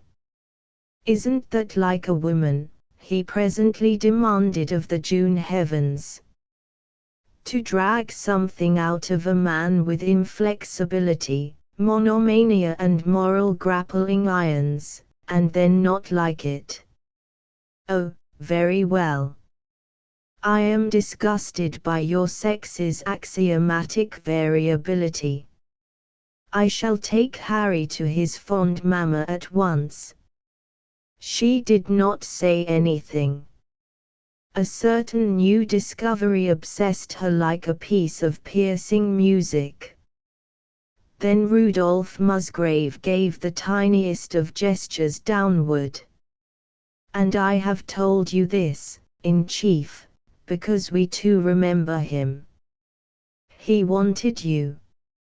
He took you. You are his. You will always be. He gave you just a fragment of himself. That fragment was worth more than everything I had to offer. Anne very carefully arranged her roses on the ivy-covered grave. I do not know, meanwhile, I give these to our master. And my real widowhood begins today. And as she rose he looked at her across the colourful mound, and smiled, half as with embarrassment.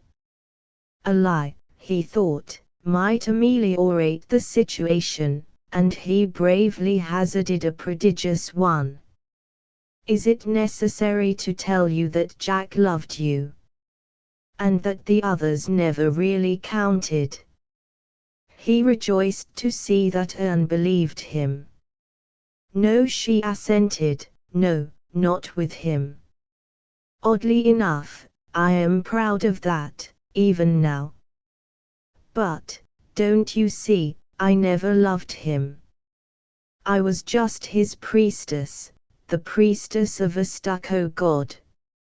Otherwise, I would know it wasn't his fault, but altogether that of the others. He grimaced and gave a bantering flirt of his head.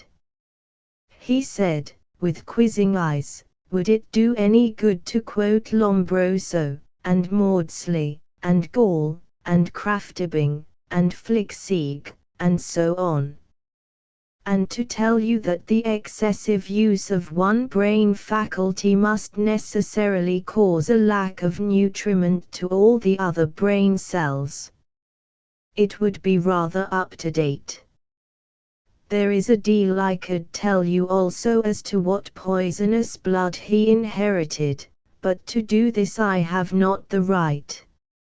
And then Rudolph Musgrave said in all sincerity, a wild, impetuous whirlwind of passion and faculty slumbered quiet there, such heavenly melody dwelling in the heart of it. She had put aside alike the drolling and the palliative suggestion, like flimsy veils.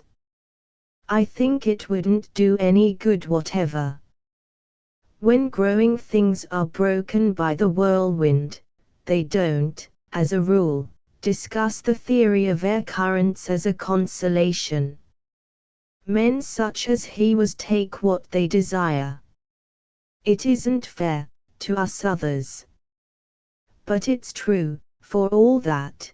Their eyes met warily, and for no reason which they shared in common they smiled together. "Poor little Lady of Shalott," said Rudolph Musgrave. "The mirror is cracked from side to side, isn't it? I am sorry. For life is not so easily disposed of. And there is only life to look at now, and life is a bewilderingly complex business, you will find, because the laws of it are so childishly simple and implacable. And one of these laws seems to be that in our little planet, might makes right." He stayed to puff his cigarette. "Oh, Rudolph dear, don't be just a merry andrew," she cried impulsively, before he had time to continue, which she perceived he meant to do, as if it did not matter. And he took her full meaning, quite as he had been used in the old times to discourse upon a half-sentence. "I am afraid I am that, rather," he said, reflectively. "But then Clarice and I could hardly have weathered scandal except by making ourselves particularly agreeable to everybody. And somehow I got into the habit of making people laugh. It isn't very difficult. I am rather an adept at telling stories which just graze impropriety, for instance. You know, they call me the social triumph of my generation. And people are glad to see me because I am so awfully funny and simply killing and so on. And I suppose it tells in the long run, like the dyer's hand, you know. It does tell. Anne was thinking it would always tell. And that, too, would be John Charteris's handiwork. Ensued a silence. Rudolph Musgrave was painstakingly intent upon his cigarette.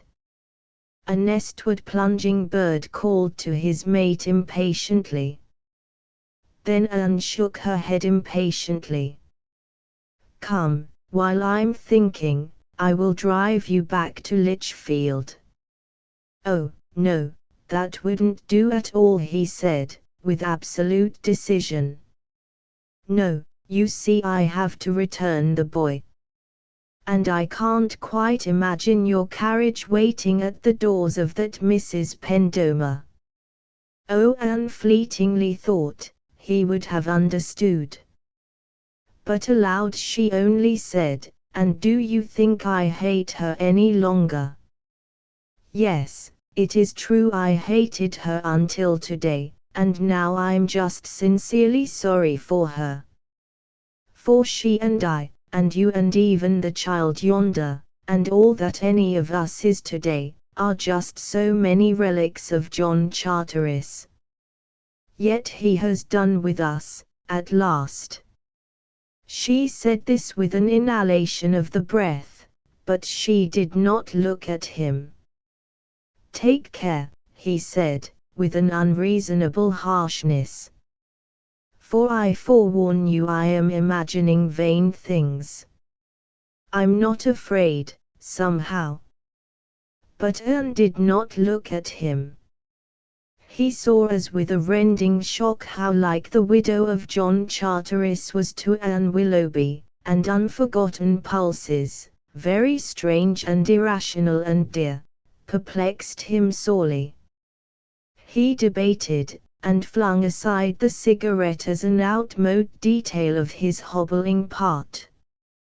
"You say I did a noble thing for you. I tried to. But quixotism has its price. Today I am not quite the man who did that thing. John Charteris has set his imprint too deep upon us. We served his pleasure. We are not any longer the boy and girl who loved each other. She waited in the rising twilight with a yet averted face. The world was motionless, ineffably expectant, as it seemed to him. And the disposition of all worldly affairs, the man dimly knew, was very anciently prearranged by an illimitable and, upon the whole, a kindly wisdom. So that, my dear, he swiftly said, I don't think I can word just what my feeling is for you. Always my view of the world has been that you existed, and that some other people existed, as accessories. Then he was silent for a heartbeat, appraising her. His hands lifted toward her and fell within the moment, as if it were in impotence. Anne spoke at last, and the sweet voice of her was very glad and proud and confident. My friend, remember that I have not thanked you. You have done the most foolish and the manliest thing I ever knew a man to do, just for my sake. And I have accepted it as if it were a matter of course. And I shall always do so. Because it was your right to do this very brave and foolish thing for me. I know you joyed in doing it.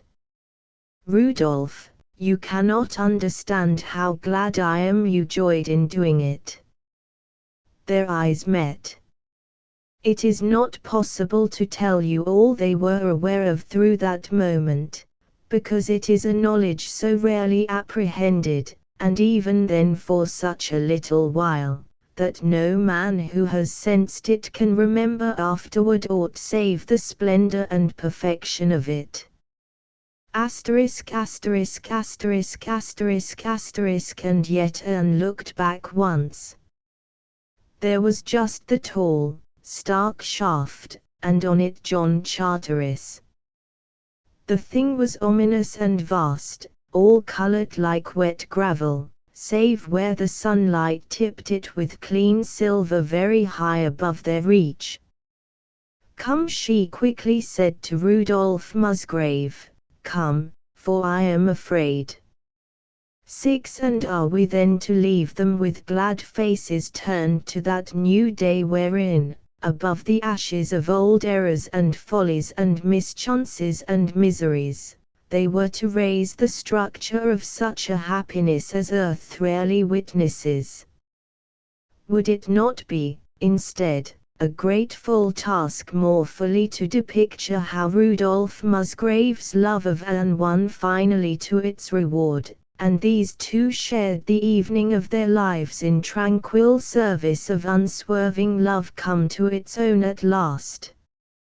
Undoubtedly, since the espousal of one's first love, by oneself, is a phenomenon rarely encountered outside of popular fiction, it would be a very gratifying task to record that Anne and Rudolph Musgrave were married that autumn, that subsequently Lichfield was astounded by the fervor of their lifelong bliss, that Colonel and the second, Mrs. Musgrave were universally respected, in a word, and their dinner parties were always prominently chronicled by the Lichfield Courier Herald, and that Anne took excellent care of little Roger, and that she and her second husband proved eminently suited to each other. But, as a matter of fact, not one of these things ever happened. I have been thinking it over and deplored. Oh, Rudolph dear, I perfectly realize you are the best and noblest man I ever knew.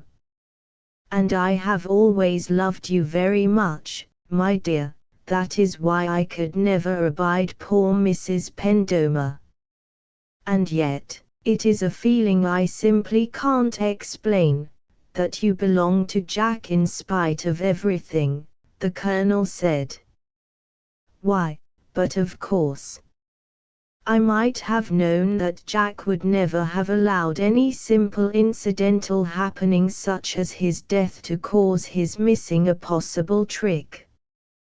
Anne would have comforted Rudolph Musgrave, but, to her discomfiture, the Colonel was grinning, however ruefully. I was thinking, he stated, of the only time that I ever, to my knowledge, talked face to face with the devil. It is rather odd how obstinately life clings to the most hackneyed trick of ballad makers, and still naively pretends to enrich her productions by the stale device of introducing a refrain, so that the idlest remarks of as much as 3 years ago keep cropping up as the actual gist of the present. However, were it within my power, I would evoke a Mammon straightway now to come up yonder, through your hearthrug, and to answer me quite honestly if I did not tell him on the beach at Mattockton that this, precisely this, would be the outcome of your knowing everything. I told you that I couldn't, quite, explain, Anne said.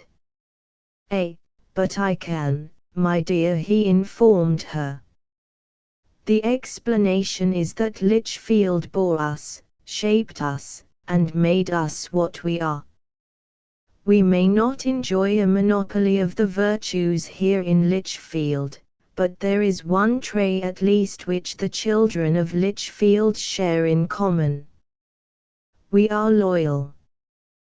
We give but once, and when we give all that we have, and when we have once given it, neither common sense, nor a concourse of expostulating seraphim, nor anything else in the universe, can induce us to believe that a retraction, or even a qualification, of the gift would be quite worthy of us.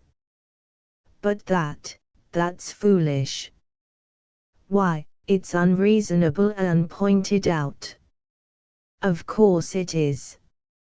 And that is why I am proud of Lichfield.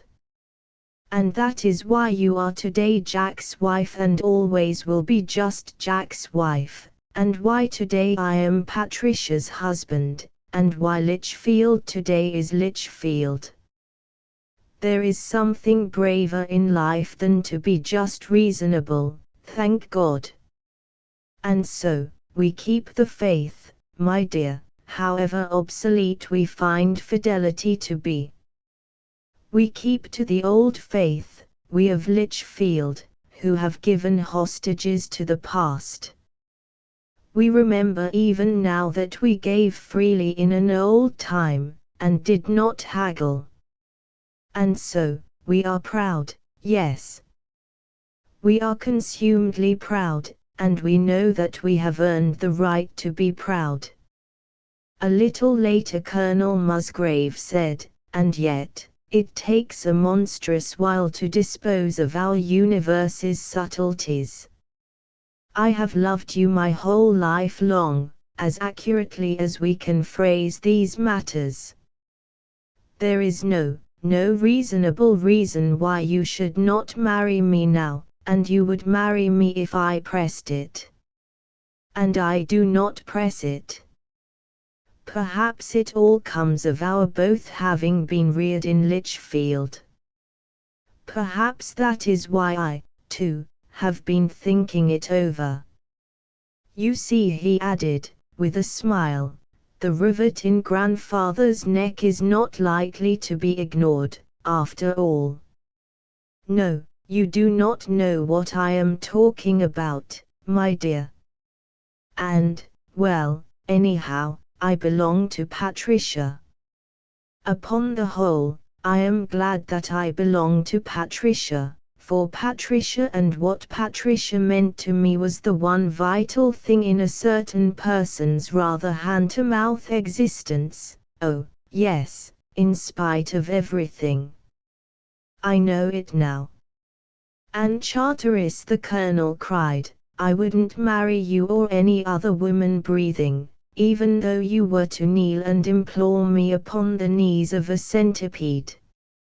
For I belong to Patricia, and the rivet stays unbroken, after all. Oh, and am I being very foolish again? Anne asked. For I have been remembering that when Jack was not quite truthful about some things, you know, the truth he hid was always one which would have hurt me. And I like to believe that was, at least in part, the reason he hid it, Rudolph. So he purchased my happiness, well, at ugly prices perhaps. But he purchased it, nonetheless, and I had it through all those years. So why shouldn't I, after all, be very grateful to him? And, besides, her voice broke, besides, he was Jack, you know. He belonged to me. What does it matter what he did? He belonged to me, and I loved him. And to the colonel's discomfort Anne began to cry. There, he said, so the real truth is out at last. And tears don't help very much. It does seem a bit unfair, my dear, I know. But that is simply because you and I are living in a universe which has never actually committed itself, under any penalizing bond, to be entirely candid as to the laws by which it is conducted. Asterisk asterisk asterisk asterisk asterisk. But it may be that Rudolph Musgrave voiced quite obsolete views. For he said this at a very remote period, when the Beef Trust was being investigated in Washington, when an excited Iberian constabulary was still hunting the anarchists who had attempted to assassinate the young King and Queen of Spain upon their wedding day, when the rebuilding of an earthquake-shattered San Francisco was just beginning to be talked of as a possibility, and when editorials were mostly devoted to discussion of what Mr. Bryan would have to say about bimetallism when he returned from his foreign tour. And, besides, it was Rudolph Musgrave's besetting infirmity always to shrink, under shelter of whatever grandiloquent excuse, from making changes. One may permissibly estimate this foible to have weighed with him a little, even now, just as in all things it had always weighed in Lichfield with all his generation. An old custom is not lightly broken. Part 10, Imprimis. So let us laugh, lest vain rememberings breed, as of old, some rude bucolic cry of awkward anguish, of dreams that die without decorum, of love lacking wings yet striving you ward in his flounderings eternally, as now, even when I lie as I lie now, who know that you and I exist and heed not lesser happenings. I was. I am. I will be. No doubt for some sufficient cause, I drift, defer, equivocate, dream, hazard, grow more stout, age, am no longer love's idolater, and yet I could and would not live without your faith that heartens and your doubts which spur. Lionel Crochard. Palinodea. I so weeks and months, and presently irrevocable years, passed tranquilly, and nothing very important seemed to happen nowadays, either for good or ill, and Rudolph Musgrave was content enough. True, there befell, and with increasing frequency, periods when one must lie abed, and be coaxed into taking interminable medicines, and be ministered unto generally, because one was of a certain age nowadays, and must be prudent. But even such necessities, these underhand indignities of time, had their alleviations. Trained nurses, for example, were uncommonly well-informed and agreeable young women, when you came to know them, and quite ladylike, too, for all that in our topsy-turvy days these girls had to work for their living. Unthinkable as it seemed, the Colonel found that his night nurse, a Miss Ramsay, was actually by birth a Ramsay of Blenheim, and for a little the discovery depressed him.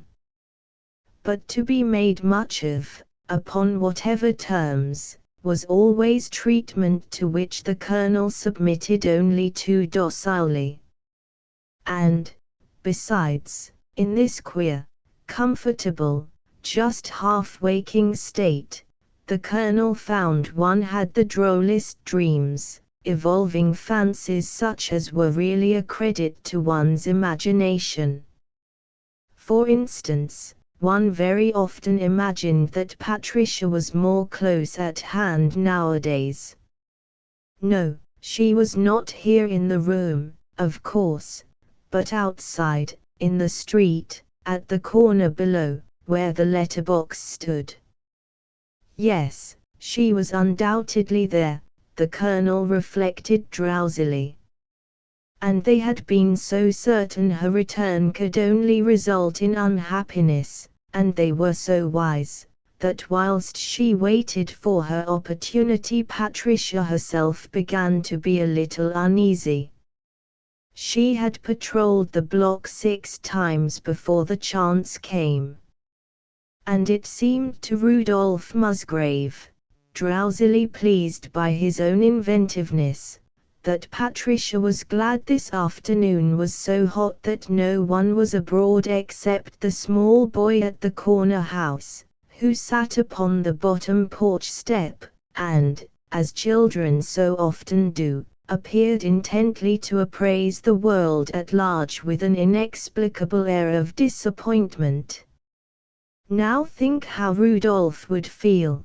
The Colonel whimsically played at reading Patricia's reflection. If I were to be arrested as a suspicious character, that's what the newspapers always call them, I think, on his very doorstep. And he must have been home a half-hour ago at least, because I know it's after 5. But the side gate's latched, and I can't ring the doorbell, if only because it would be too ridiculous to have to ask the maid to tell Colonel Musgrave his wife wanted to see him. Besides, I don't know the new house girl. I wish now we hadn't let old Mary go, even though she was so undependable about thorough cleaning. And it seemed to Rudolph Musgrave that Patricia was tired of pacing before the row of houses, each so like the other, and compared herself to Gulliver astray upon a Brobdingnagian bookshelf which held a library set of some huge author. She had lost interest, too, in the new house upon the other side. If things were different I would have to call on them. But as it is, I am spared that bother at least, said Patricia, just as if being dead did not change people at all. Then a colored woman, trim and frillily-capped, came out of the watched house. She bore some 8 or 9 letters in one hand, and fanned herself with them in a leisurely flat-footed progress to the mailbox at the lower corner. She looks capable, was Patricia's grudging commentary, in slipping through the doorway into the twilight of the hall. But it isn't safe to leave the front door open like this. One never knows. No, I can tell by the look of her she's the sort that can't be induced to sleep on the lot, and takes mysterious bundles home at night. too, and it seemed to Rudolph Musgrave, now in the full flow of this droll dream, that Patricia resentfully noted her front hall had been meddled with. This much alone might Patricia observe in a swift transit to the parlor. She waited there until the maid returned, and registered to the woman's credit the discreet soft closing of the front door and afterward the well-nigh inaudible swish of the rear door of the dining room as the maid went back into the kitchen. In any event, Patricia largely conceded, she probably doesn't clash the knives and forks in the pantry after supper, like she was hostile armaments with any number of cutlasses apiece. I remember Rudolph simply couldn't stand it when we had Ethel. So much was satisfactory. Only, her parlor was so altered. There was, to give you just her instantaneous first impression, so little in it. Broad spaces of plain color showed everywhere, and Patricia's ideal of what a parlor should be, as befitted the chatelaine of a fine home in Lichfield, had always been the tangled elegances of the front show window of a woman's exchange for fancy work. The room had even been repapered, odiously, as she considered, and the shiny floor of it boasted just 3 inefficient rugs, like dingy rafts upon a sea of very strong coffee. Patricia looked in vain for her grandiose plush-covered chairs, her immaculate tidies and the proud yellow lambrequin, embroidered in high relief with white gardenias, which had formerly adorned the mantelpiece.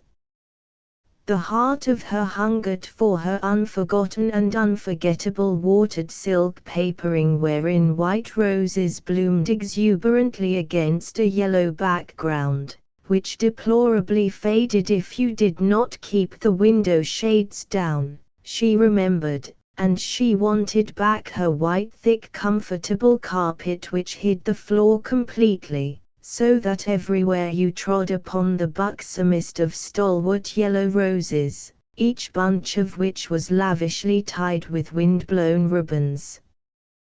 Then, too, her cherished spinning wheel, at least 250 years old, which had looked so pretty after she had gilded it and added a knot of pink sarcenet, was departed, and gone as well was the mirror-topped table, with its array of china swan and frogs and water lilies artistically grouped about its speckless surface.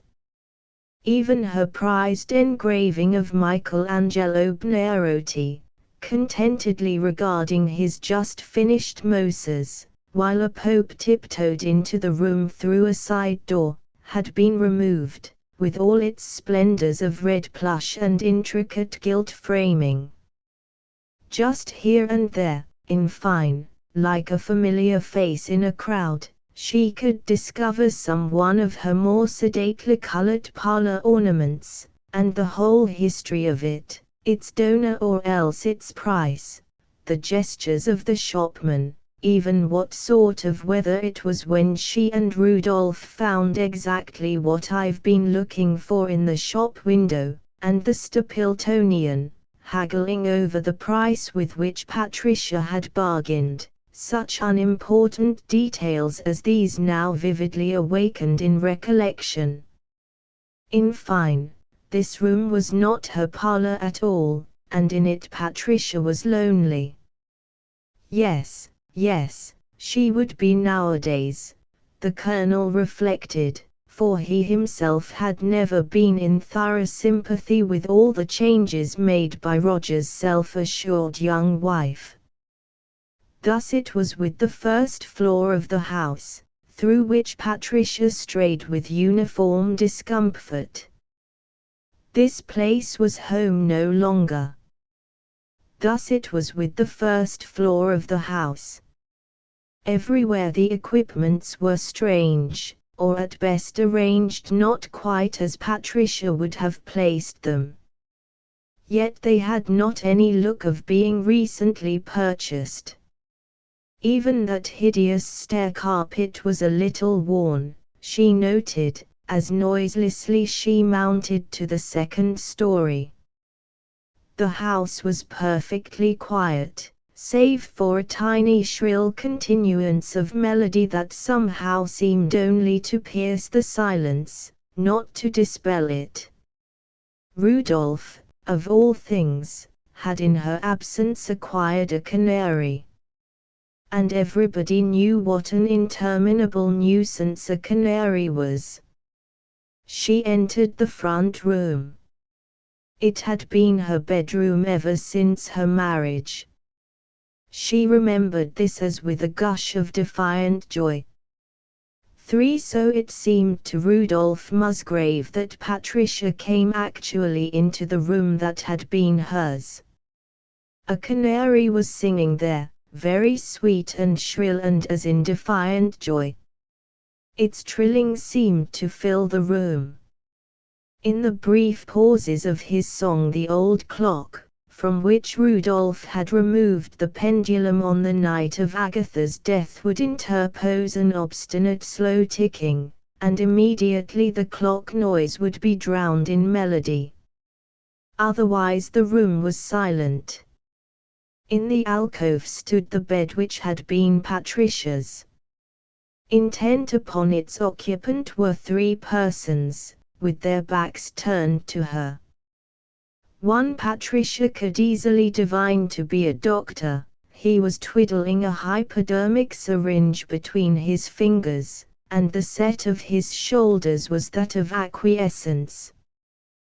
Profiles of the others she saw, one a passive nurse in uniform, who was patiently chafing the right hand of the bed's occupant, the other a lean-featured red-haired stranger, who sat crouched in his chair and held the dying man's left hand. For in the bed, supported by many pillows, and facing Patricia, was a dying man. He was very old, having thick tumbled hair which, like his 2 weeks' beard, was uniformly white. His eyelids drooped a trifle, so that he seemed to meditate concerning something ineffably remote and serious, yet not, upon the whole, unsatisfactory. You saw and heard the intake of each breath, so painfully drawn, and expelled with manifest relief, as if the man were very tired of breathing. Yet the bedclothes heaved with his vain efforts just to keep on breathing. And sometimes his parted lips would twitch curiously. Rudolph Musgrave, too, could see all this quite plainly, in the mirror over the mantel. The doctor spoke. "Yes, it's the end, Professor Musgrave," he said. For this lean-featured red-haired stranger to whom the doctor spoke, a pedagogue to his fingertips, had once been Patricia's dearly purchased, chubby baby Roger. And Rudolph Musgrave stayed motionless. He knew Patricia was there, but that fact no longer seemed either very strange or even unnatural, and besides, it was against some law for him to look at her until Patricia had called him. Meanwhile, just opposite, above the mirror, and facing him, was the Stuart portrait of young Gerald Musgrave. This picture had now hung there for a great many years. The boy still smiled at you in undiminished raillery, even though he smiled ambiguously, and with a sort of humorous sadness in his eyes. Once, very long ago, when the picture hung downstairs, someone had said that Gerald Musgrave's life was barren. The dying man could not now recollect, quite, who that person was. Rudolph Musgrave stayed motionless. He comprehended that he was dying, The greatest of all changes was at hand, and he, who had always shrunk from making changes, was now content enough. Indeed, with Rudolph Musgrave living had always been a vaguely dissatisfactory business, a hand-to-mouth proceeding which he had scrambled through, as he saw now, without any worthy aim or even any intelligible purpose.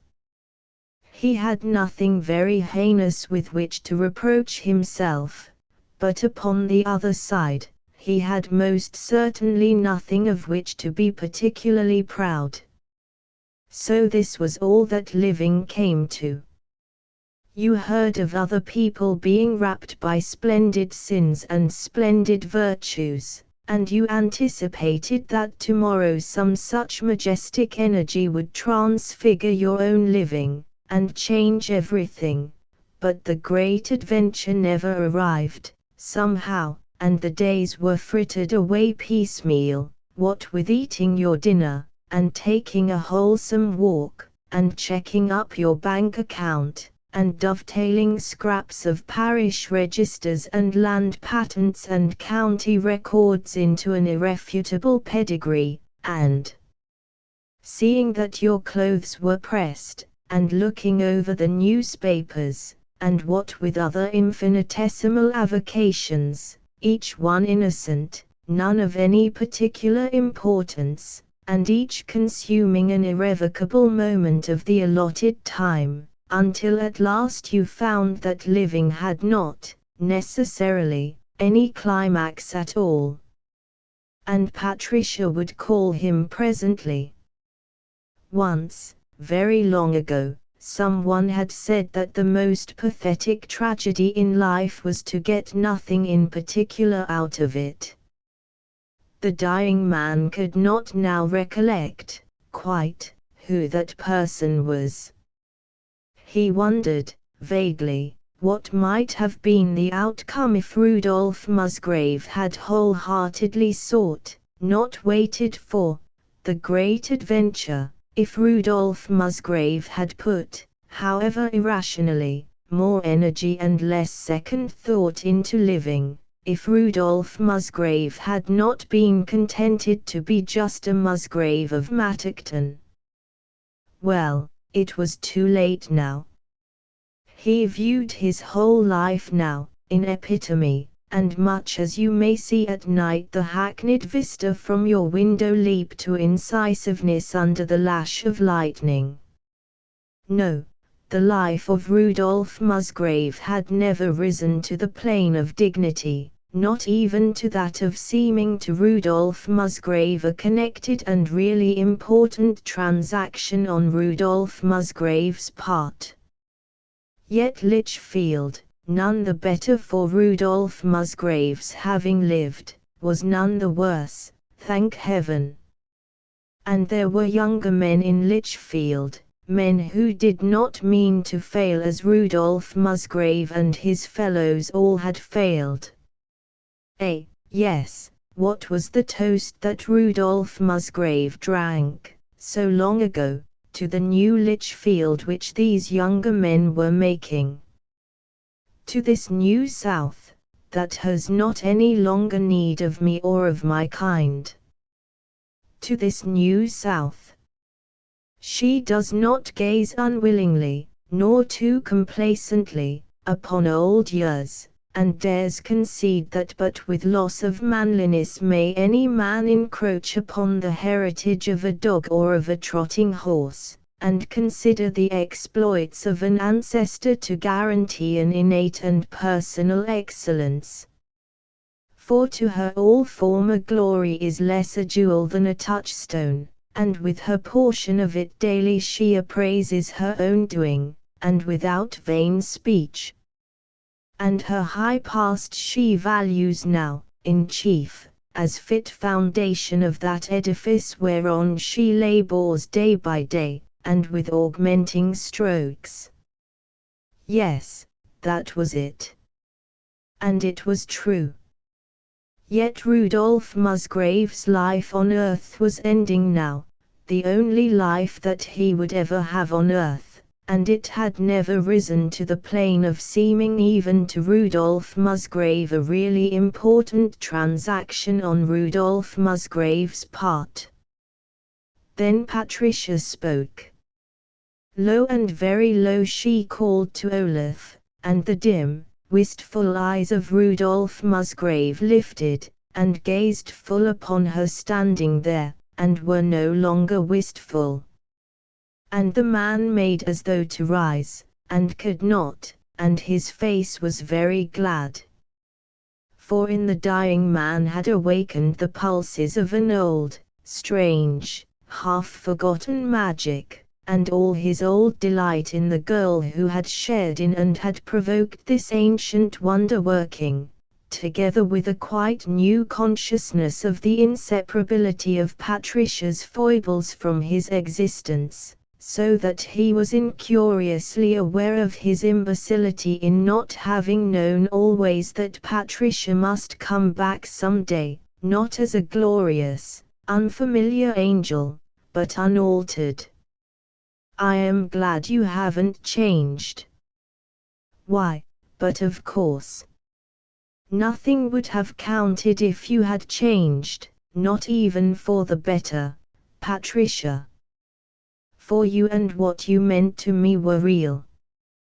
That only was real, that we, not being demigods, but being just what we were, once climbed together very high, where we could glimpse the stars, and nothing else can ever be of any importance. What we inherited was too much for us, was it not, my dear? And now it is not formidable any longer. Oh, but I loved you very greatly, Patricia. And now at last, my dear, I seem to understand, as in that old time when you and I were glad together." But he did not say this aloud, for it seemed to him that he stood in a cool, pleasant garden, and that Patricia came toward him through the long shadows of sunset. The lacy folds and furbelows and semi-transparencies that clothed her were now tinged with gold, and now, as a hedge or a flower bed screened her from the level rays, were softened into multitudinous graduations of greys and mauves and violets. They did not speak. But in her eyes he found compassion and such tenderness as awed him, and then, as a light is puffed out, they were the eyes of a friendly stranger. He understood, for an instant, that of necessity it was decreed time must turn back and everything, even Rudolph Musgrave, be just as it had been when he first saw Patricia. For they had made nothing of their lives, and so, they must begin all over again.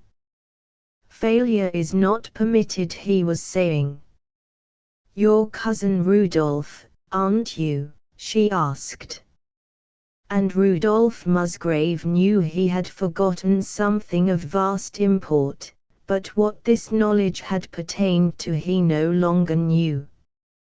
Then Rudolph Musgrave noted, with a delicious tingling somewhere about his heart, that her hair was like the reflection of a sunset in rippling waters, only many times more beautiful, of course, and that her mouth was an inconsiderable trifle, a scrap of sanguine curves, and that her eyes were purple glimpses of infinity.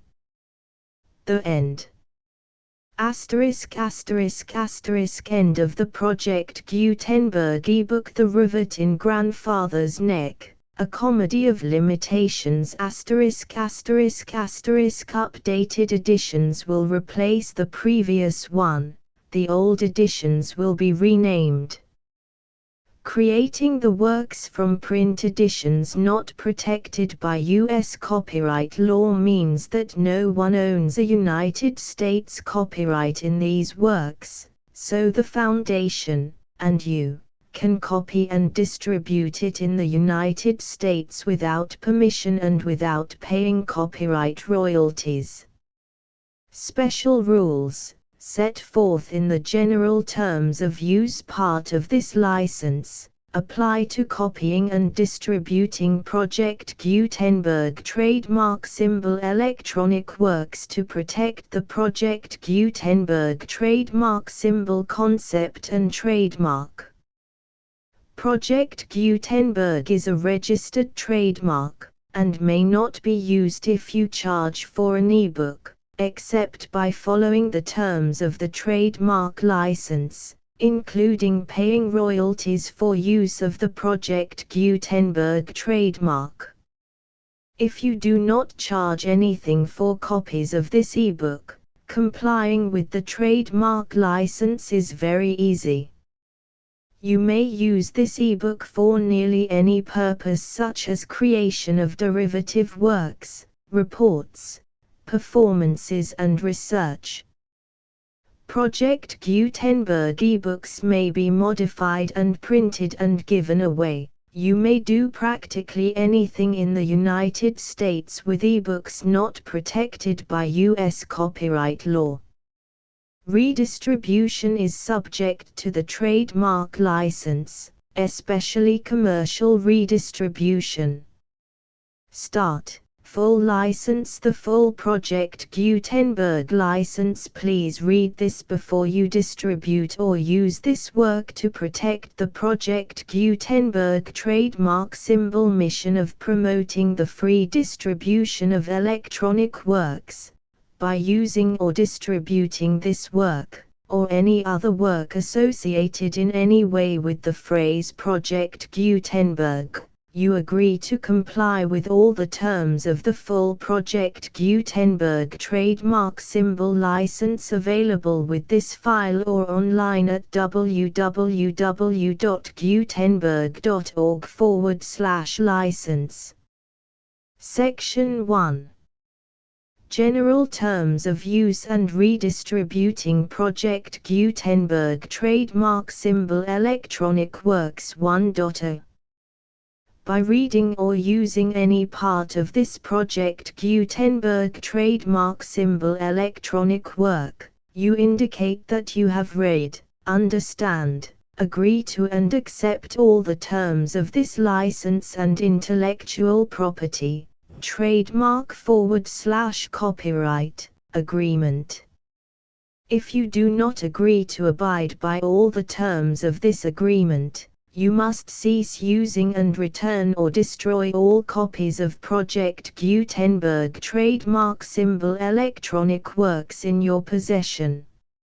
If you paid a fee for obtaining a copy of or access to a Project Gutenberg trademark symbol electronic work and you do not agree to be bound by the terms of this agreement, you may obtain a refund from the person or entity to whom you paid the fee as set forth in paragraph 1.e.8.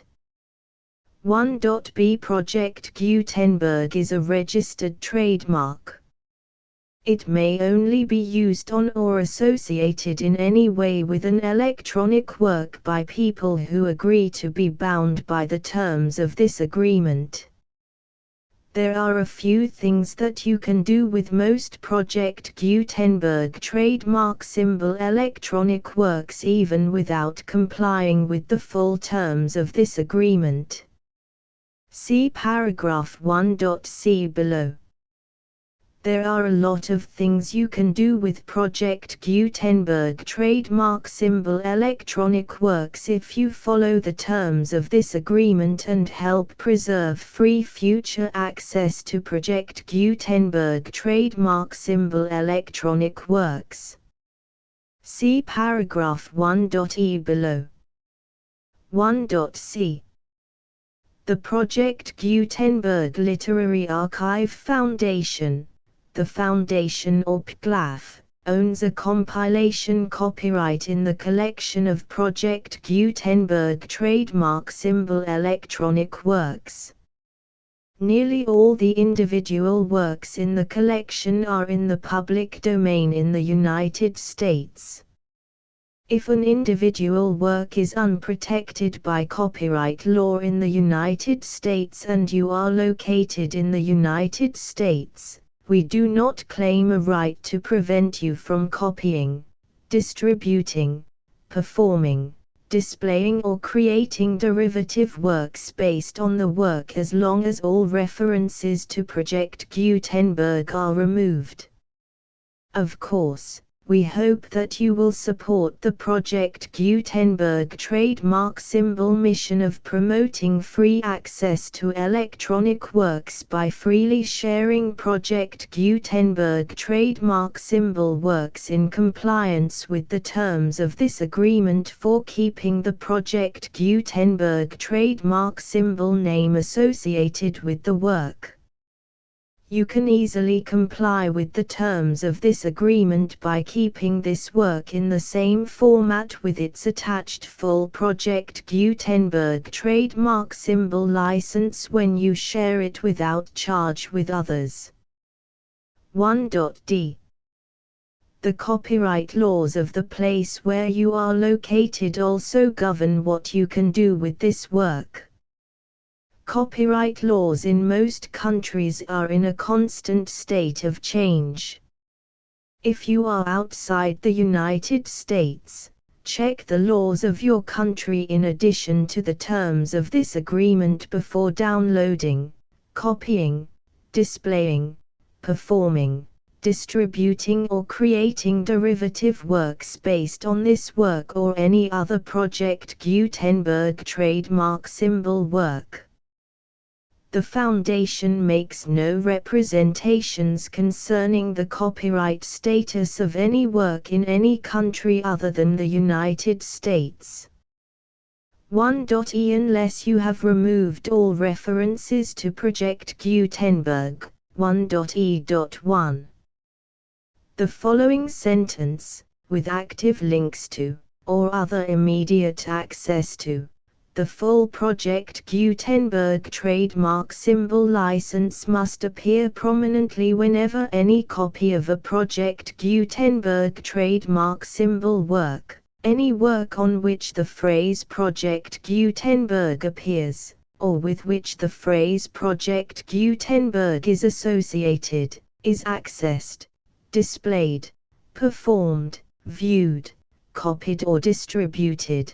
This ebook is for the use of anyone anywhere in the United States and most other parts of the world at no cost and with almost no restrictions whatsoever. You may copy it, give it away or reuse it under the terms of the Project Gutenberg license included with this ebook or online at www.gutenberg.org. If you are not located in the United States, you will have to check the laws of the country where you are located before using this ebook. 1.e.2. If an individual Project Gutenberg trademark symbol electronic work is derived from texts not protected by U.S. copyright law, does not contain a notice indicating that it is posted with permission of the copyright holder, the work can be copied and distributed to anyone in the United States without paying any fees or charges. If you are redistributing or providing access to a work with the phrase Project Gutenberg associated with or appearing on the work, you must comply either with the requirements of paragraphs 1.e.1 through 1.e.7 or obtain permission for the use of the work and the Project Gutenberg trademark symbol trademark as set forth in paragraphs 1.e.8 or 1.e.9. 1.e.3. If an individual Project Gutenberg trademark symbol electronic work is posted with the permission of the copyright holder, your use and distribution must comply with both paragraphs 1.e.1 through 1.e.7 and any additional terms imposed by the copyright holder. Additional terms will be linked to the Project Gutenberg trademark symbol license for all works posted with the permission of the copyright holder found at the beginning of this work. 1.e.4 Do not unlink or detach or remove the full Project Gutenberg trademark symbol license terms from this work, or any files containing a part of this work or any other work associated with Project Gutenberg trademark symbol. 1.e.5 Do not copy, display, perform, distribute or redistribute this electronic work, or any part of this electronic work, without prominently displaying the sentence set forth in paragraph 1.e.1 with active links or immediate access to the full terms of the Project Gutenberg trademark symbol license. 1.e.6 You may convert to and distribute this work in any binary, compressed, marked up, non-proprietary or proprietary form, including any word processing or hypertext form. However, if you provide access to or distribute copies of a Project Gutenberg trademark symbol work in a format other than plain vanilla ASCII or other format used in the official version posted on the official Project Gutenberg trademark symbol website, www.gutenberg.org, you must, at no additional cost, fee or expense to the user, provide a copy, a means of exporting a copy, or a means of obtaining a copy upon request, of the work in its original plain vanilla ASCII or other form. Any alternate format must include the full Project Gutenberg trademark symbol license as specified in paragraph 1.e.1. 1.e.7 Do not charge a fee for access to, viewing, displaying, performing, copying or distributing any Project Gutenberg trademark symbol works unless you comply with paragraph 1.e.8 or 1.e.9. 1.e.8 You may charge a reasonable fee for copies of or providing access to or distributing Project Gutenberg trademark symbol electronic works provided that you pay a royalty fee of 20% of the gross profits you derive from the use of Project Gutenberg trademark symbol works calculated using the method you already use to calculate your applicable taxes. The fee is owed to the owner of the Project Gutenberg trademark symbol trademark, but he has agreed to donate royalties under this paragraph to the Project Gutenberg Literary Archive Foundation. Royalty payments must be paid within 60 days following each date on which you prepare, or are legally required to prepare, your periodic tax returns. Royalty payments should be clearly marked as such and sent to the Project Gutenberg Literary Archive Foundation at the address specified in Section 4, Information about donations to the Project Gutenberg Literary Archive Foundation. You provide a full refund of any money paid by a user who notifies you in writing, or by email, within 30 days of receipt that he does not agree to the terms of the full Project Gutenberg trademark symbol license. You must require such a user to return or destroy all copies of the works possessed in a physical medium and discontinue all use of and all access to other copies of Project Gutenberg trademark symbol works. You provide, in accordance with paragraph 1.f.3, a full refund of any money paid for a work or a replacement copy, If a defect in the electronic work is discovered and reported to you within 90 days of receipt of the work, you comply with all other terms of this agreement for free distribution of Project Gutenberg trademark symbol works. 1.e.9. If you wish to charge a fee or distribute a Project Gutenberg trademark symbol electronic work or group of works on different terms than are set forth in this agreement, you must obtain permission in writing from the Project Gutenberg Literary Archive Foundation, the manager of the Project Gutenberg trademark symbol trademark. Contact the Foundation as set forth in Section 3 below.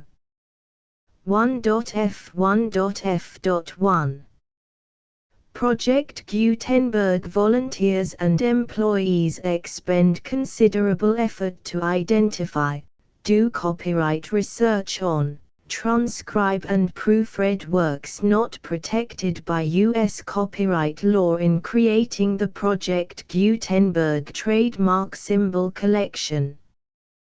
Despite these efforts, Project Gutenberg trademark symbol electronic works, and the medium on which they may be stored, may contain defects such as, but not limited to, incomplete, inaccurate or corrupt data, transcription errors, a copyright or other intellectual property infringement, a defective or damaged disk or other medium, a computer virus, or computer codes that damage or cannot be read by your equipment.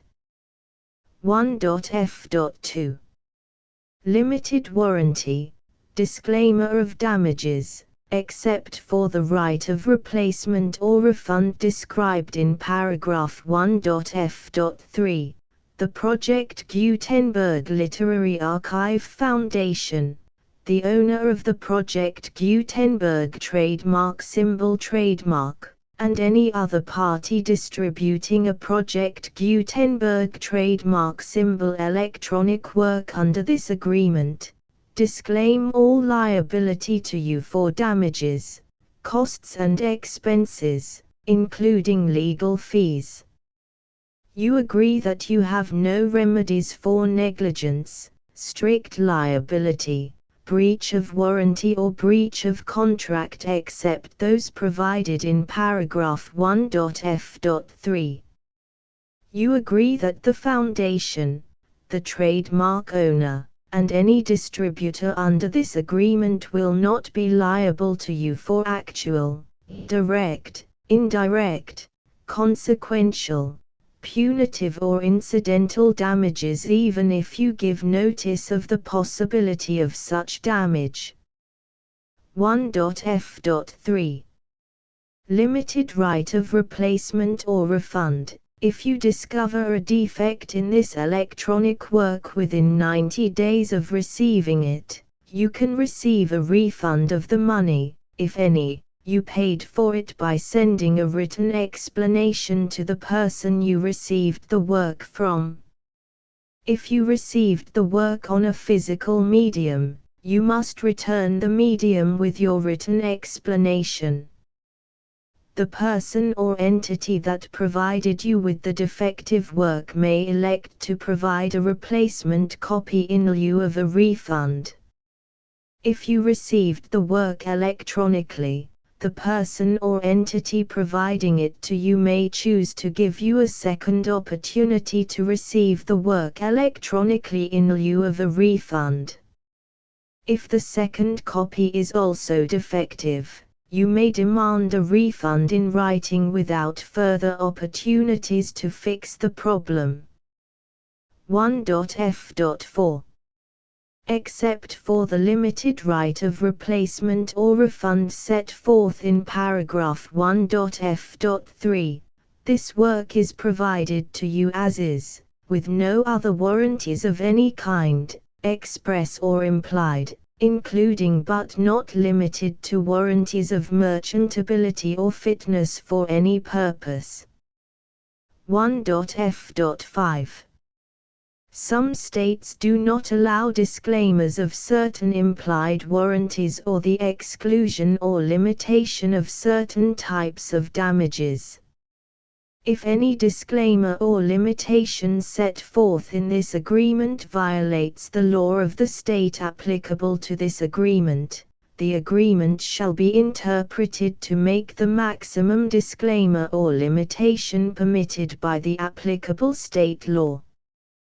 The invalidity or unenforceability of any provision of this agreement shall not void the remaining provisions. 1.f.6 Indemnity. You agree to indemnify and hold the foundation, the trademark owner, any agent or employee of the foundation, anyone providing copies of Project Gutenberg trademark symbol electronic works in accordance with this agreement, and any volunteers associated with the production, promotion and distribution of Project Gutenberg trademark symbol electronic works, harmless from all liability, costs and expenses, including legal fees, that arise directly or indirectly from any of the following which you do or cause to occur. A. Distribution of this or any Project Gutenberg trademark symbol work. B. Alteration, modification, or additions or deletions to any Project Gutenberg trademark symbol work, and C. Any defect you cause. Section 2. Information about the mission of Project Gutenberg trademark symbol. Project Gutenberg trademark symbol is synonymous with the free distribution of electronic works in formats readable by the widest variety of computers, including obsolete, old, middle-aged and new computers. It exists because of the efforts of hundreds of volunteers and donations from people in all walks of life. Volunteers and financial support to provide volunteers with the assistance they need are critical to reaching Project Gutenberg trademark symbol's goals and ensuring that the Project Gutenberg trademark symbol collection will remain freely available for generations to come. In 2001, the Project Gutenberg Literary Archive Foundation was created to provide a secure and permanent future for Project Gutenberg trademark symbol and future generations. To learn more about the Project Gutenberg Literary Archive Foundation and how your efforts and donations can help, see sections 3 and 4 and the Foundation information page at www.gutenberg.org. Section 3.